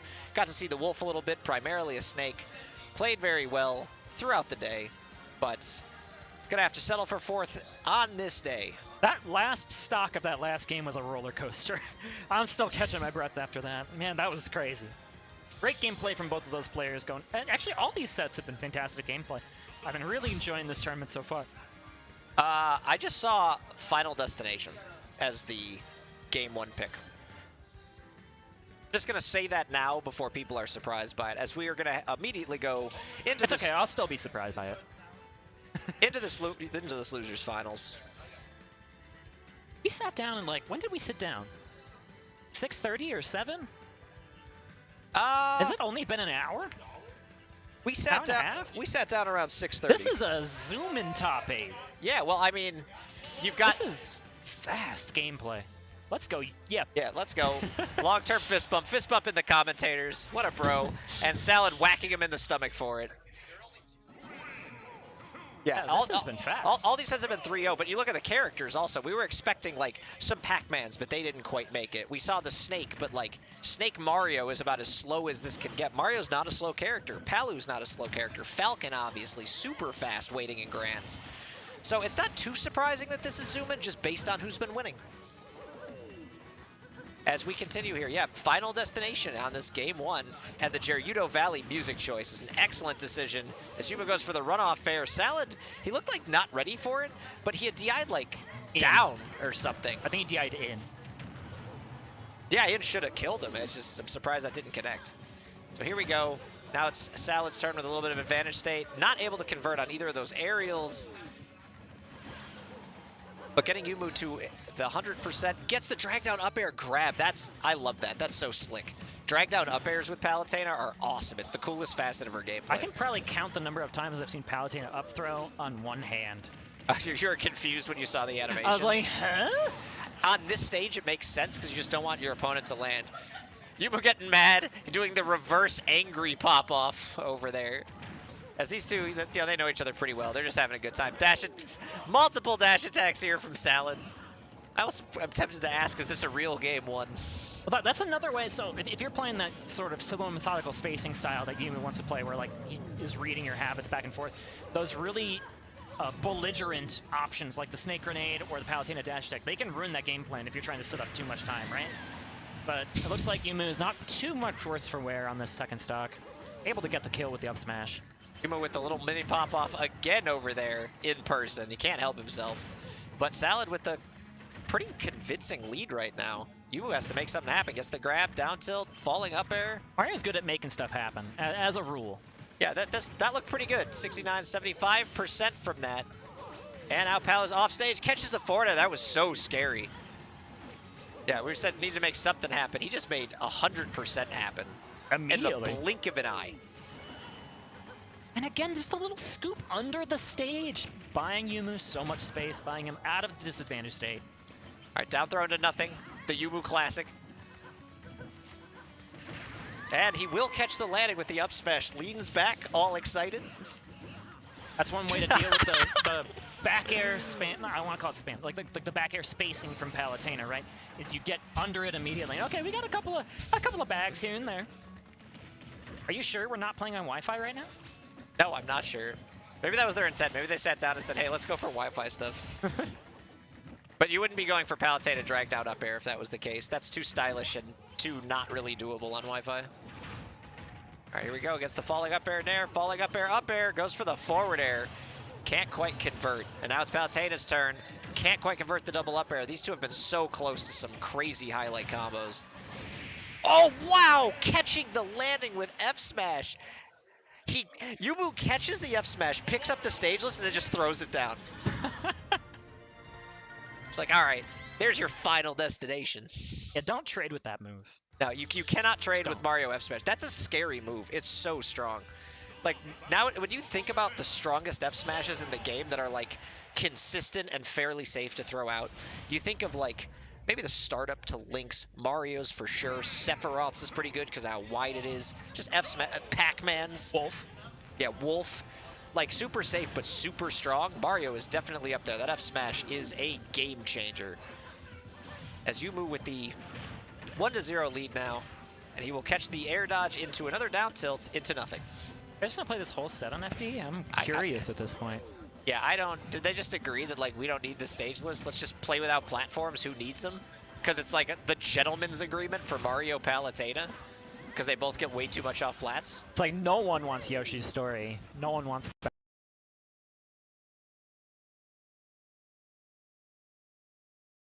Super deep. Along with that Palutena of Salad looking for catch here. Can't quite get the up smash as he's getting juggled up high. All right, gets back to plat. I love the ledge trump into no aerial and then buffer the get up and try to read the way they get away from the ledge trump. That's just such a nice little interaction there in this advantage string that leads to the up smash. Yumu takes the stock. Okay, Yumu did take the stock with the up smash, but Salad had one of the smartest recoveries I've ever seen. He teleported straight up into the air, like from where he was, directly up, so that he could just drift back to catch the platform so he wouldn't get edge guarded by Mario, because Yumu has been very aggressive with those. It was just a really, really nice recovery. He did wind up getting caught by the F smash, but I wanted to point that out. It was really smart. Oh, you were looking for that jab lock. That was a scary spot to be in. Dude, he was going to do a third one. Yeah, he was definitely going to go for that. When 2 is not enough. Get out the explosive flame and Yumu comfortable to take the center stage Oh, until yeeted. he nares a little too far to the left. That was a pretty good bait by Salad. He knew exactly what he wanted. Now Salad gonna try to muscle his way back into this game. Missing the grab, missing the air. A little weird interaction between the two of them. Like, maybe that's like the mind games that Yumu plays that cause that grab to whiff a little bit. I blame the background of Final Destination. Also true. Legalize Northern Cave. I'm on that train now. Northern Cave's sweet. Might be better than Cavs. I'm not sure. We'll have to see. But that's a great trade for Yumu. Yeah, he's been getting those dash up pivot up smashes all day long. Very good option for Mario. All right, Salad looking to make something happen. The double spot dodge. Working to perfection. Gets the back air, catches with another back air. And Yeah, Mario, the double jump was gone there. Yumu had to do the aggressive up B, I think, in order to stuff like a Salad back air or something similar. That was his plan. If he went too low, Salad was just going to wait it out the whole way. Looked like an SD, wasn't actually an SD. all right, here we go. Yumu with a little bit of an advantage state. Oh, just barely off the spike. Just missing that forward air. He gets the down tilt. Goes for a down tilt dash attack. Interesting. All right, Yumu gonna get aerialed by Salad as Salad coming off the ledge gets a couple pieces, but Yumu just waits for the landing. Salad shrugs in place, and Yumu with another F smash gonna take another game as he looks to make this as fast of a losers finals as he can. These are such quick games. Every single game in this top 8 has been so fast. Just the bursty play on display here at Honeypot has been exemplary. Okay, they're gonna... Oh, you're gonna music counterpick into Mario. Okay. Well, we It's might... his jam. I wonder if we're gonna see one of Salad's other characters. This is where I'm curious. Are we gonna see the Fox? Are we gonna see the Game & Watch, or is he just gonna stick with the Palutena? Sticking with Palu all the way. I'd be shocked to see Fox. Like, I mean, Fox is a good character to have, just not in the matchups you're getting today. The matchups you're getting today, stick with Palu. Makes way more sense, in my opinion. Yeah, Palutena, a very strong character. Kind of one of the, like, top-tier gatekeepers, I'd like to say. Not in the way that, like, she's a gatekeeper on the tier list, but, like, she stops mid-tiers from being top tiers by exposing their weaknesses. Yes. I think you could say the same about Mario to a slight degree. Just like if you have a weak disadvantage state, Mario's going to take advantage of that for sure, especially the way that Yumu's been playing today. But Salad and Palutena's game plan versus those mid tiers is just to use the disjoints and like not allow you any options. But what was the option there? DI better, I suppose? I don't know. So he got hit by the falling up air, and he was not DIing away. He was just kind of there, and that was just a vibe check. Yumu landed, re-hopped, and went for the forward air just to see if it would work, and Salad did not air dodge it in time. And now Yumu looking to run away with this set and put it away here. Salad needs to make something happen and fast, as that momentum kind of gone after that spike. Now Yumu with a quick 83 damage. Salad stuck on ledge, gets the rising forward air, and that's huge. Now he has a chance to grind his way back into this game as he gets the ledge and the stage control for a moment there. He can't seem to hit on one of these stray aerials as he runs into yet another F smash. Yumu made the most of that ledge get up where Palutena was positioned like right in the corner. There's like only a character length at the ledge, and Yumu used that space to just dash cancel in the corner and like just be very sneaky with the way he was going to move. He wasn't approaching too predictably, and that's what bought him that F smash, which then bought him the entire stage. There was that recovery again from Salad, that exact same thing as before, where he went straight up because he would have lost legend vulnerability, snuck around Yumu's aerial attempt, and got out just in time so he wouldn't get dash attacked. What a great fade on that down air, and not quite enough to kill, but the forward tilt! Mario forward tilt taking a stock. Salad warded off every kill opportunity from Yumu for a while there and wound up staying alive so long that a Mario F tilt took the stock. So here we go. Salad now with an opportunity to maybe take this stock from Yumu, which he's going to need to do because he's on tournament stock right now for himself. And not on the best stage for Palutena in this situation for that either. He's not going to have any crazy 0 to deaths. Mario you don't know that. Well, Mario on the other hand. That up air started in a bad spot. Okay, double jump out of that is the smartest option for Salad. You don't want to fall victim to a fair there. You're right. I don't know that Palutena can't get any crazy 0 to deaths on the stage, but they're not as common. You just have to catch Mario's double jump at the perfect time off the side. Really, like any character can get a 0 to death that way. Like if you catch a double jump off the stage, that's kind of the way Ultimate works. Is recoveries are a little bit weaker than they were in like the top tiers in Smash 4, right? So you can take advantage of the lack of a double jump super well. There you go. Well, Great turnaround. Yeah, Sal had an excellent stock there. Got a ton of damage real fast as he was able to catch with that back air off stage, but unable to punish the falling Mario. And that might have been Salad's last best chance. Can he get back? He gets sniped. Oh, wait a minute here. Drag down up air. Tried to get into the dash grab, but just missing the dash grab, and that is all she wrote, as Salad will have to settle for 3rd place after that dash grab just barely missed. Yumu going to advance to grand finals with that 3-0.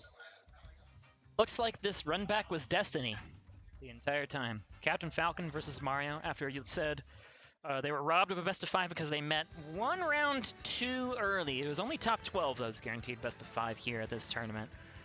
But Pez and Yumu, after an early meeting in, what was it? Winners round 4? Round 3? Round 4? Something like that. They will run it right back here in Grands to find out. This is actually, I believe, Iowa's last hope. Number 2 in Iowa is Pez, from my scouting report. But it's a good hope, as he did make it to Grand's winner's side. He did defeat Yumu in that set that they played before. Falcon is a very strong character. Yumu will need to win back-to-back sets to win this tournament. Otherwise, he'll have to settle for 2nd place. We now have Illinois versus Iowa. We now have Grand Finals. And we will see if Yumu has the capability to win a pair in a row or not. At the pace that these two, both of their, they haven't played each other in the top 8 that we sat down for. But the pace of gameplay in both of their combined sets has been so fast, we could have a Game 10 Grand Finals finish before 9 o'clock. Isn't that the craziest thing you ever heard? Yeah, for one that started at 6:30, yeah, that would be wild. Here we go, Pokemon Stadium, number 2. Yumu versus Pez, Grand Finals of Honeypot, the premier Davenport Regional. Hopefully we get to see some more of these. It's been fun to travel out here. This is my first time traveling out since COVID, and it's been great to be a guest here. Yeah, this is definitely my first time traveling since COVID as well, and the last time I had traveled was with you to Paradigm Shift in Iowa, and it was a wonderful time. Always great hosts out here in the heartland, in Iowa. Wonderful people. Love the scene out here. And I hope to see a lot more representation from other states in the future, as well, as Honeypot has been a dope event. And this is the last of possibly 2 sets and possibly 1 set, depending on who wins the first one in this Grands. Yumu coming from loser side. Pez looking to defend the home state. A good coverage on that whiffed forwarder to be able to get the grab, and Yumu is going to look to pressure this Captain Falcon off the side, and that could do it. Yeah, dip down low again. Good stuff on the persistence from Yumu. The wall kick into falling Nair so that he could set up the back air was crazy. He just hit double T-tag into grab when Falcon had the platform invulnerability. Yumu Angel platform, that's what it's called. Something, man. All right, and away they go. Oh, Mario looking for that forward air. Pez with the different attempt on a recovery, and there he goes. He has been caped, and he is dead. Yumu with the small fist pump. Can't help himself. This is going to be such a momentum-based Grand Finals. Like, as soon as you see Falcon land one up air, he's going to be able to continue that string into 110%. That's just the way these two play. Yeah, we talked about chip damage in the Yumu Welfare Pickles set. This is the polar opposite. This is land What is chip damage? Yeah, this is land to hit and go to the promised land. Papa, baby. That's the way I see it. Looking to tech chase here. Yumu. Maybe there was an opportunity to shield poke on that platform. I'm not sure if Mario's up air shield pokes really well. All right, Yumu using Flood to put Pez in that position so that Pez had to grab ledge. And when he got off ledge, Yumu then got the punish. Always using that Flood in different creative ways for Mario. Whether it's, you know, pushing somebody who's far away from stage, which is the more common use, or just forcing that little bit of extra control. It's just missing that cape. The fireball just shows up at the worst possible angle for Captain Falcon's recovery. Look at that. Yeah, What are you that's- going to do about that off the stage? That might just be the Achilles heel of Pez here in this grand finals. See if Yumu can take advantage. So far, he is successful in game number 1. Now, you said Falcon was both a mid-tier and top 20, as I'm aware that in one of them you were being facetious, and that's okay. I think the thing that really prevents Falcon from being a top tier is that recovery and how exploitable it is, and that's been the case in every single game that Captain Falcon has ever been in. In 64, he was just too exploitable off stage. In Melee, he was just too exploitable off stage, and he was good enough to potentially be the best character in Melee if that weren't the case. If Falcon with good recovery in Melee could have been the best. Now, Brawl, I'm not going to count because tripping was a thing, and that kind of deleted him as an option. But that's not the only thing that was wrong with Captain Falcon and Brawl. Right. But and Smash 4 and Ultimate, we're right back to square one for him, where he's this excellent character, this just outside of I potential would call him top a tier. mid-tier in 4. I thought he was the I top don't tier think gatekeeper in 4. I don't think that that's a controversial opinion in 4 specifically. Fatality carried that character on his back in 4. And he was like, you know, playing around with Mario. He is playing around with a lot of counter picks in 4. In Ultimate, I think he's very comfortable now with the character's position. And I think top 20 is like the perfect spot for him. But that's neither here nor there. We can talk about the theory crafting all day. We got a match to play here on Pokemon Stadium 2. What a start for Pez, and he misses what I think was supposed to be a grab out of all of that. But he will continue on. 2 interactions, 81%. But now it's Yumu's turn. He gets the falling up air. There's the up tilt, up. Goes for the down air, almost killing off the top. That was off by like 2%. It was off actually by 2% on Yumu's part, because that move actually scales better on Mario's Rage than it does on like your opponent's percent. That's why you see some of the crazy KOs with that down air. All right, Yuma gonna make it back to stage after some rare nonchalant interactions from Falcon, where he just kind of like took a hit, walked away, took a hit, walked away. You don't see that much from this character. Nonchalant. Falcon kicked off the stage to the side at a crazy angle. Yeah, if that's nonchalant. nonchalant, then this is a crazy set. It's a crazy set and a very, very crazy character. But Both that of doesn't. them. Yeah, both of them for sure, though. In this case, the upper hand once again going to go to Mario as Yumu gets another one of those pivot up smashes, as he's been very good at catching landings. Oh, Yumu had something in mind with those jabs. It looked like he wanted to jab, jab, run off cape, which would have been probably the wildest kill of the day. Gentleman jab, again, so effective at killing on the ledge, especially if you're going to go for that neutral get up. Oh, immediately interrupt the combo with the super jump punch. Now, talking about Smash 4, that's such a Smash 4 Mario thing, it's not even funny. One good DI on the part of Yumu, and he might be able to turn this around into a stock of his own. No, he just goes for the 3 up airs. Again, just knowing when to hit it and when to quit it, right? Yeah, absolutely. He was able to he was able to land, get stage control, and not just take it too far that he would have punished himself for getting the good interaction. And that's something that in this matchup especially, Mario has to be more careful than ever, because both of these characters so explosive off the small interactions. Here's Pez's turn to continue the advantage state, but actually that up smash, it's pretty weird to see that punished on the whip, but it was just a perfect timing on the fast fall from Yumu again. Oh, wow, Yumu sneaking the down air in to not get up smash. Scary situation. Falcon with the turnaround up B, out of shield. And the gentleman jab will take the stock. 166%, so max rage on that gentleman jab to ensure it. Yumu gets the pummels in with the back throws, just not quite able to take the stock. 194 Falcon's living to, and Yumu gets the fireball spike into the cape. Nowhere to go, so here we go. Last stock, game 2. And, oh Raptor wow. boost can lead to so much, but okay, not quite gonna get a big combo started here. I'm waiting for these tech chases. Yumu is so good at just waiting for the tech chases, and he'll be rewarded with a ton of up airs for his trouble. Yeah, that was quite the interaction, 73%. Now it's Pez's turn. 4 up airs, 5 up airs, and then both of them on the weights from those. But now it's Yumu's turn. Gets the down air. He got the screen, but it wasn't going to kill at that percent. He was looking for that fireball and a cape snipe yet again. Yumu showing no fear. He really just knows how to whiff punish the up smash. But that is just the worst possible angle on the get up attack, and that's just going to be a free game almost. Pez with the pop off, and you can hear Iowa in the background. Yumu asks him to pop off. Did you see that? Yeah, of course he did. This is the friendliest venue of all time, I think. Oh yeah, everybody's having a great time in top 8. We call this the Iowa Classic. If you say so, Pete. If you say so. So we had a PPA, obviously, like we have a number of people in our group, and somebody asked as we were traveling here, oh, you know what? Forget it. You don't Doesn't get to tell matter. the story, I don't dude. get That's to. 0 to death. 8-second 0 to death knee. Now forget that story. That story's dead now. Whatever you thought I was gonna say just got evaporated.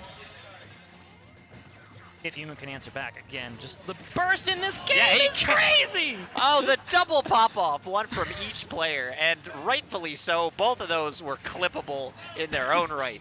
The same clip, dude. Same clip. You're gonna tell me these characters aren't cool? These characters are so cool. Alright, Yumu gets the falling bear into jab.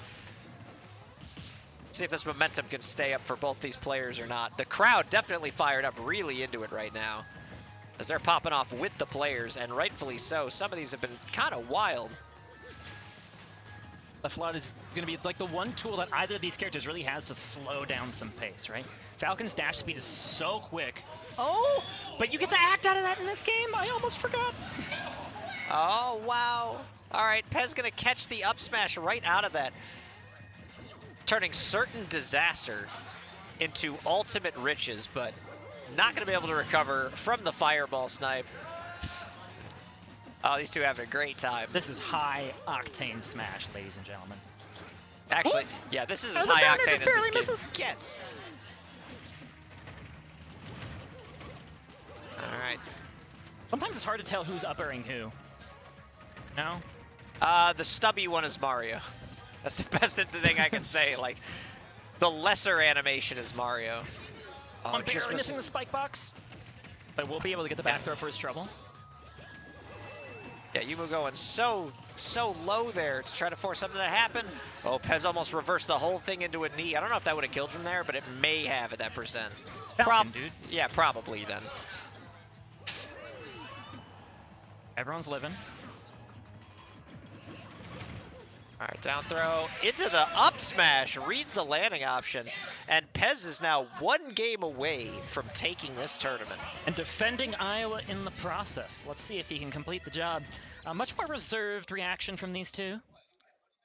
I was expecting another Yumu asking Pez to pop off. He doesn't seem like too emotional. I don't know Pez very well. I shouldn't really speak for him, but well, yeah. Pez seems to just be chilling, but He's Yumu bringing some in this energy. Spot. Yeah. He's comfortable in this spot. Well, now the question, does Yumu realize, hey, wait a minute, I'm on my tournament game. This went from, like, good time to, do I need to wake up? Or is he's happy, just chilling, just having a great time? Either way, Yumu now has to win 2 games in a row to force a second set of grands. Can he do it? Or will Pez walk away the Honeypot champion? If he doesn't do it, we're going to be done with this grand finals at 8:30. Yeah, that's the wildest thing. That means I might actually get my Culvers today. I don't know how late they're open. All right, falling up air from Pez, not gonna do anything with it, but he gets the stop, reverse grab, and away they go, just missing the knee. I will say this for Pez, for as well as he's playing, he's missed a lot of like knees that I almost expect to hit, even though I don't know the Falcon percentages. Like I see the combos, but then he'll get like the soft hit. Or he'll just barely miss. Oh, he falls into the up smash. And the crotch thrust from Yumu Smash Bros over there in the chair. What a hero. The people's champ. That's the thing about Falcon knee, right? Is even if you're not going to hit it, you need to like have people respect it in order to like adapt your game plan alongside the knee, right? Because if they're afraid of the knee, they're not going to fall. They're going to fall. They're going to like the up smash, right? That one game number 3, things like that. That magnet hands? Yeah, Mario, That's dude. crazy. Mario, dude. Mario Smash Bros. Mario Smash Bros. All right, Yumu going deep for that back air. Pez looking to put himself on the board in this game. Yumu still chilling at 3 stocks, high percent. All right, Pez looking with that wild up smash again. Not going to connect this time. Yumu adapting quite well to it. But Pez living a long time. Not from that back throw. Looked like a little bit of a DI out as well. That's another move that's really hard to shield is the Falcon down smash. Like, those smash attacks are scary.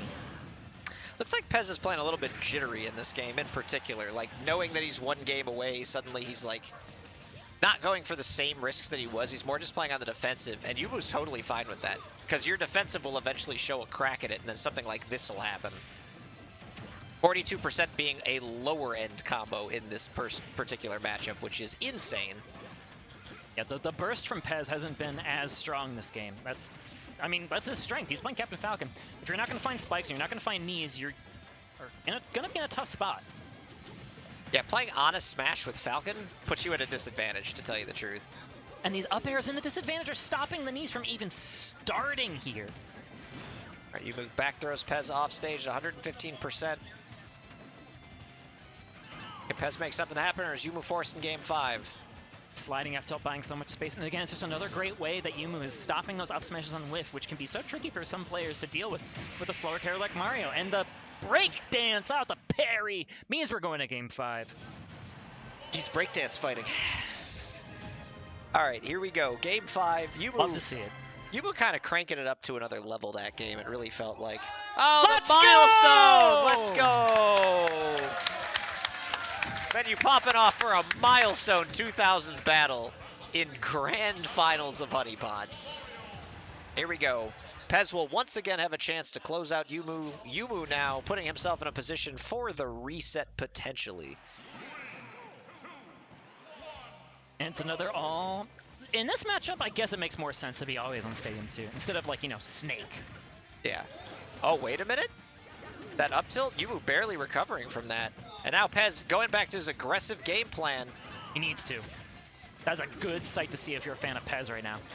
Yeah, this is where he needed to be. Oh, he almost caught the air dodge with the up smash, just barely off on that. Stop, can't quite get the reverse D, but is he gonna die for this? Oh, air dodges through, but now he's way off stage. You were looking for the ledge trump, but he pays the price. He gets back aired because of that and dies because of that. And he double jumped from the ledge as well, which means nowhere to go, nowhere to hide. Pez will clean up the stock. Stop the cross up with the super jump punch. See if Yumu can crawl back into it. No, that dash attack stuffing the Mario aerials has been super valuable this entire set, I think. Yeah, it absolutely has. Pez just needs to find ways off a ledge here. He's at 120, but Yumu hasn't really been able to clean it out the first time it happens, you know what I mean? Like, he gets 3 or 4 attempts to get off ledge. He gets off the ledge, he gets the up smash, 80%. Oh, wow, he went so deep for that up B, and Yumu not taking the stock immediately from it. All he could get was the sliding up tilt. He had to do it out of a run. It's the fastest thing he had. Oh, missing another up B. Gonna connect with the back air, 150%. That's a big amount of rage for Falcon. Yeah, you gotta kill this Falcon now, otherwise you're afraid of anything. Like, up smash would have killed Oh, yeah. all sorts of stuff. Honestly, up smash still might kill. I don't think you realize how crazy broken that move is now. At 81%, I wouldn't be surprised on PS2 if it killed Mario Rageless. Whoa, Falcon's going flying. And he went for... He's gonna die. Pez throwing this lead away. Yumu looking for that reset. Oh, but that was DI away, and yep, oh, wait a minute here. Pez showing signs of life right after the... I'm gonna say SD, but it wasn't really an SD. It was like a flood-caused SD. All right. Yeah, that was just a really crazy scramble, and that up smash does so much damage. Wait a minute. Oh, whoa. So close, but now Yumu going for the dunk of his own. Gets stopped. Oh, man. So many haymakers back and forth between these two. Scary stuff from both of them. But and again, just waiting out the up smash. Yeah, Yumu's patience might win him this game here. Gets the back throw. Pez off stage once again. Oh, he gets back aired. He's got nowhere to go. But Yumu can't capitalize. These fireballs just barely off the mark, and we've seen how effective they are. Oh! Oh, wait a minute.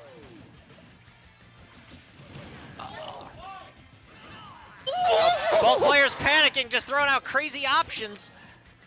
The crowd's breath, they're holding their breath right now, but that means we have the reset, folks. What an insane, down to the bitter end game 5. But we get more Smash. We get more Smash Brothers between these two high-octane players. That whole set took like 10 minutes. So, like, yeah, that felt like the type of game that would end a tournament. It had the energy of a tournament-ending game. We get a whole nother best-of-5 against these two. That finished at 8:31, unfortunately. It wouldn't have been before 8:30. I see 8:30 on the computer. Speak for yourself. Oh. Your watch wrong. That's because Apple. I blame Apple. Your fault. Jeff Bezos. Oh, wow! Yumu making a statement to start this And best answer of right 5. back. Double knee. Double Yes! knee! You've got to be kidding me, but he lived. And he stunts him! Oh my god! Oh my god! And they get up and shake hands in the middle of the game! Because what else do you do? Is this what you wanted out of Honeypot? This is amazing. Smash Bros. Is a pretty cool video game, ladies and gentlemen. Yeah, this is the best time you can have watching a game. Oh, Yumu going again. What a way to start this set. But he double jumped off the side, and that means Pez is going to take advantage. Oh, Yumu going to dunk him again! Holy hell! These players are not allowed a moment to breathe at any point in this game, in this set. I think that's just the rule. The rule is if you take the first stock or the second stock, you have to be able to take the other one back in the same clip. That's just the rule. Yeah, this whole game is a clip.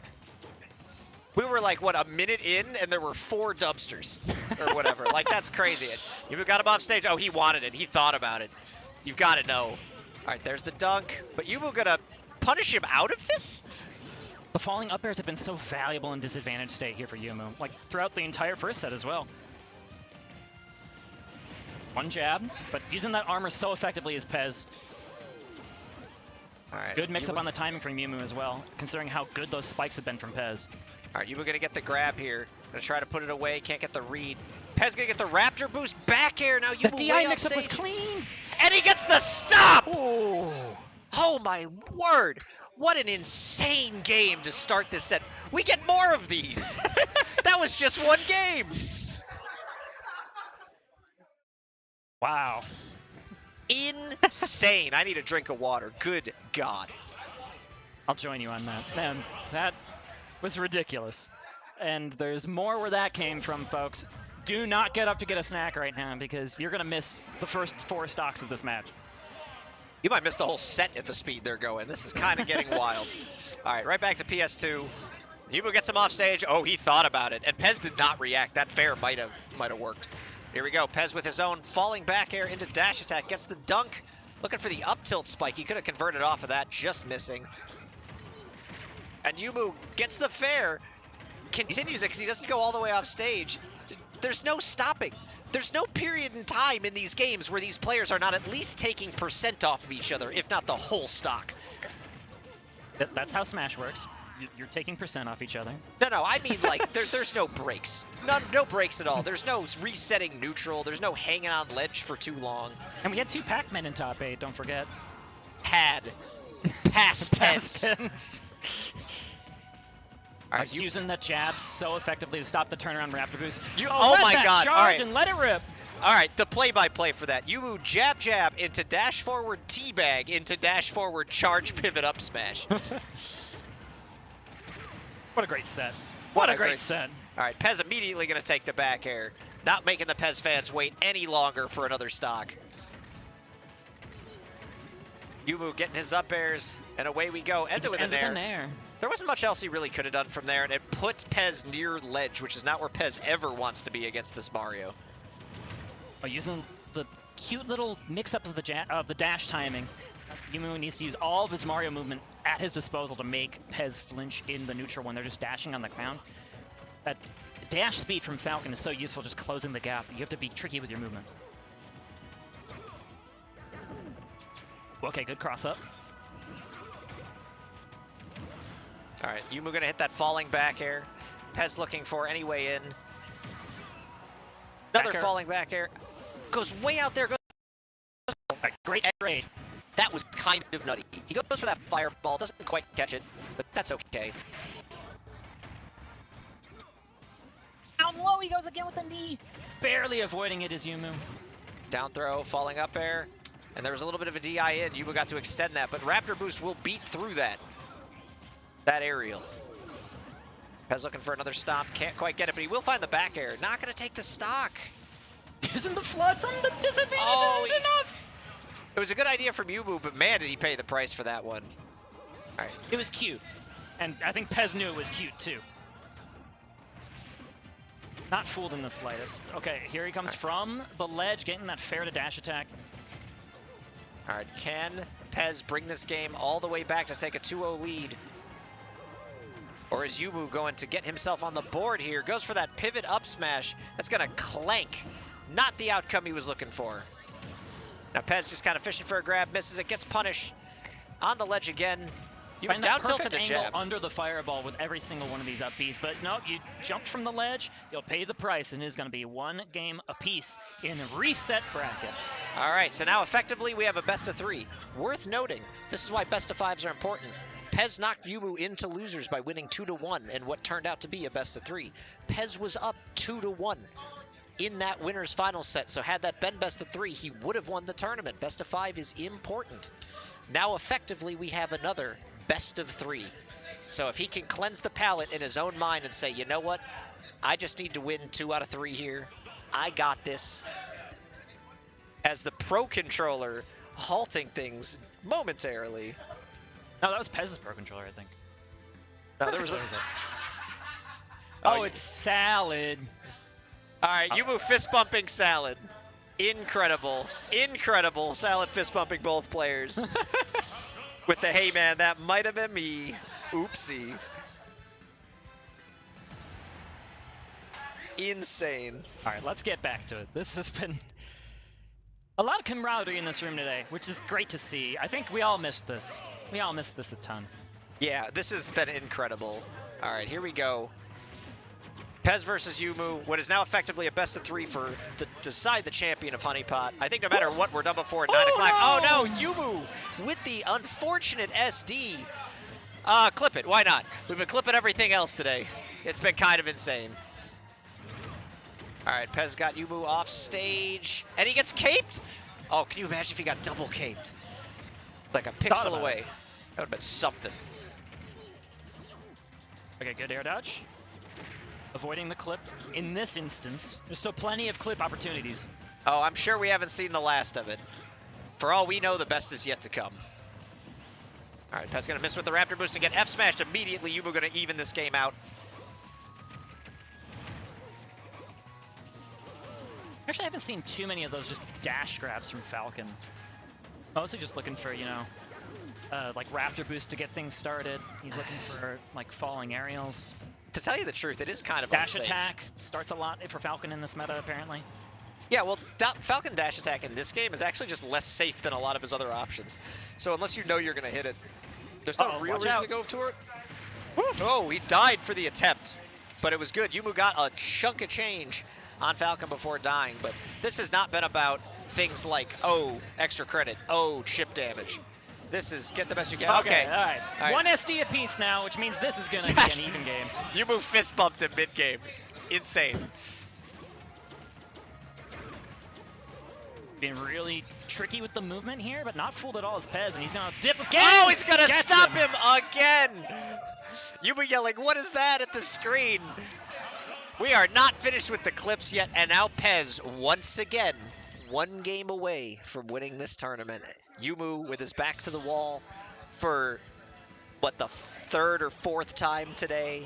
Can he do it again? Can he make the 2-game comeback? Yumu's got to win 2 in a row here. He played really well in game 4 of the last set with his back against the wall, right? That was where, like, the true Mu came out. I'll never say that again, it's fine. Yeah, really I gave you the silence.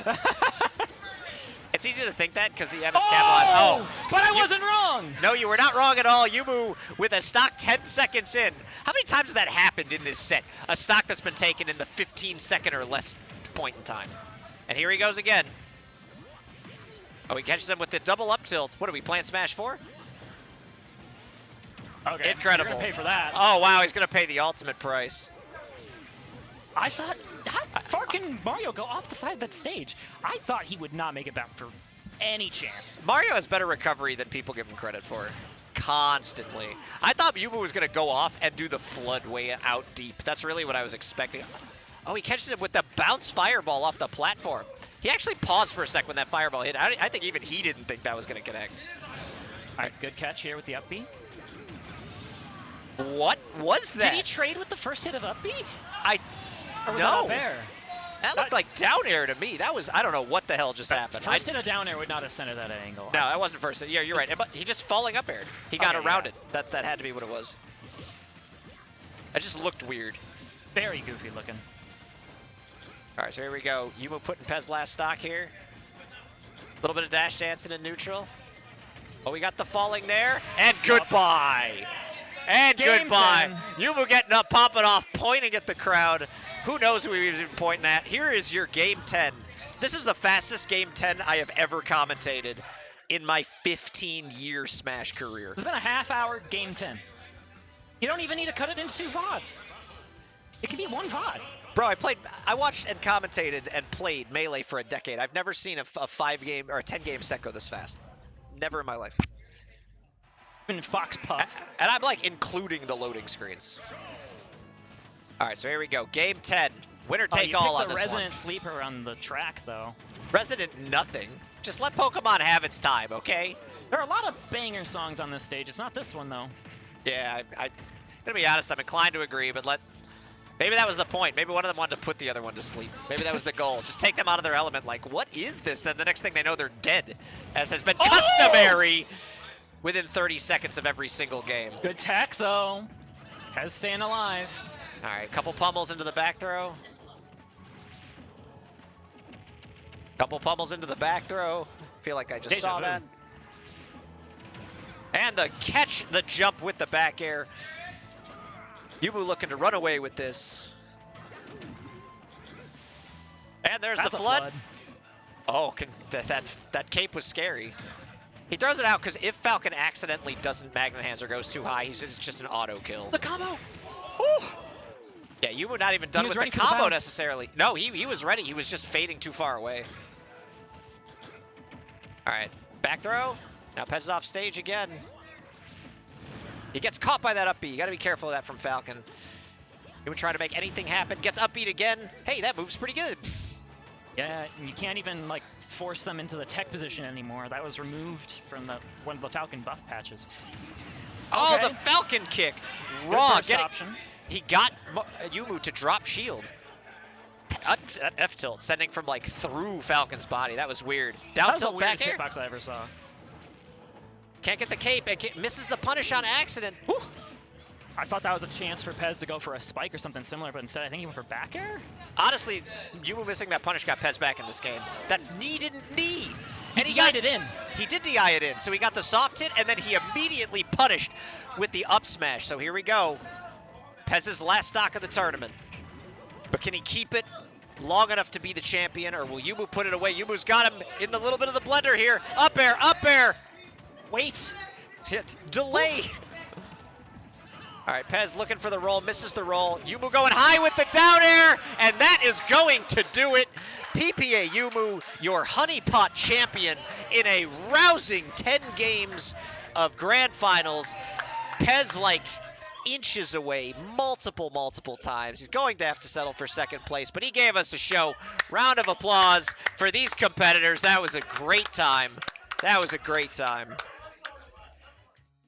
Oh man, what a set. I wasn't even playing and I have to catch my breath. Yeah, right? The Incredible. adrenaline's moving as a commentator. That feels phenomenal.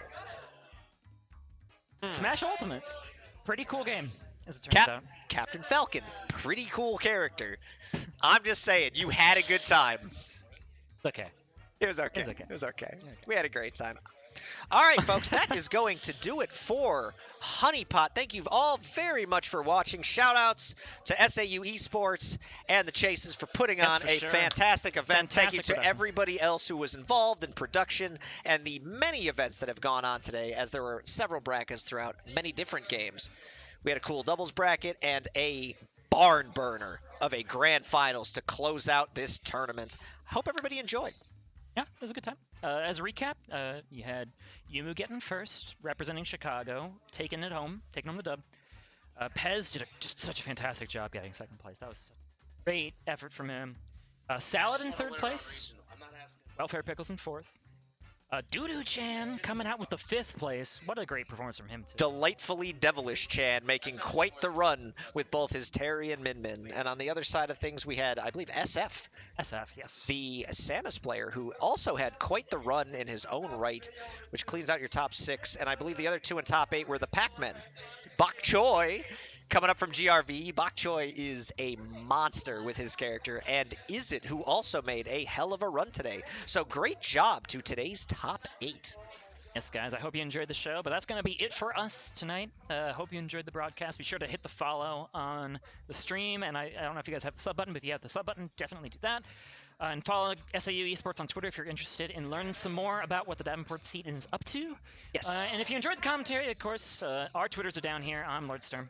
I am Pac Diesel. Once again, a reminder, if you did not make it to this tournament, definitely look into any future productions that they may have. I had a great time. I know you had a great time. I'm sure the viewers had a great time with one hell of a grand finals. And thank you for having us as the Chicago Boys signing off. Take it easy, y'all.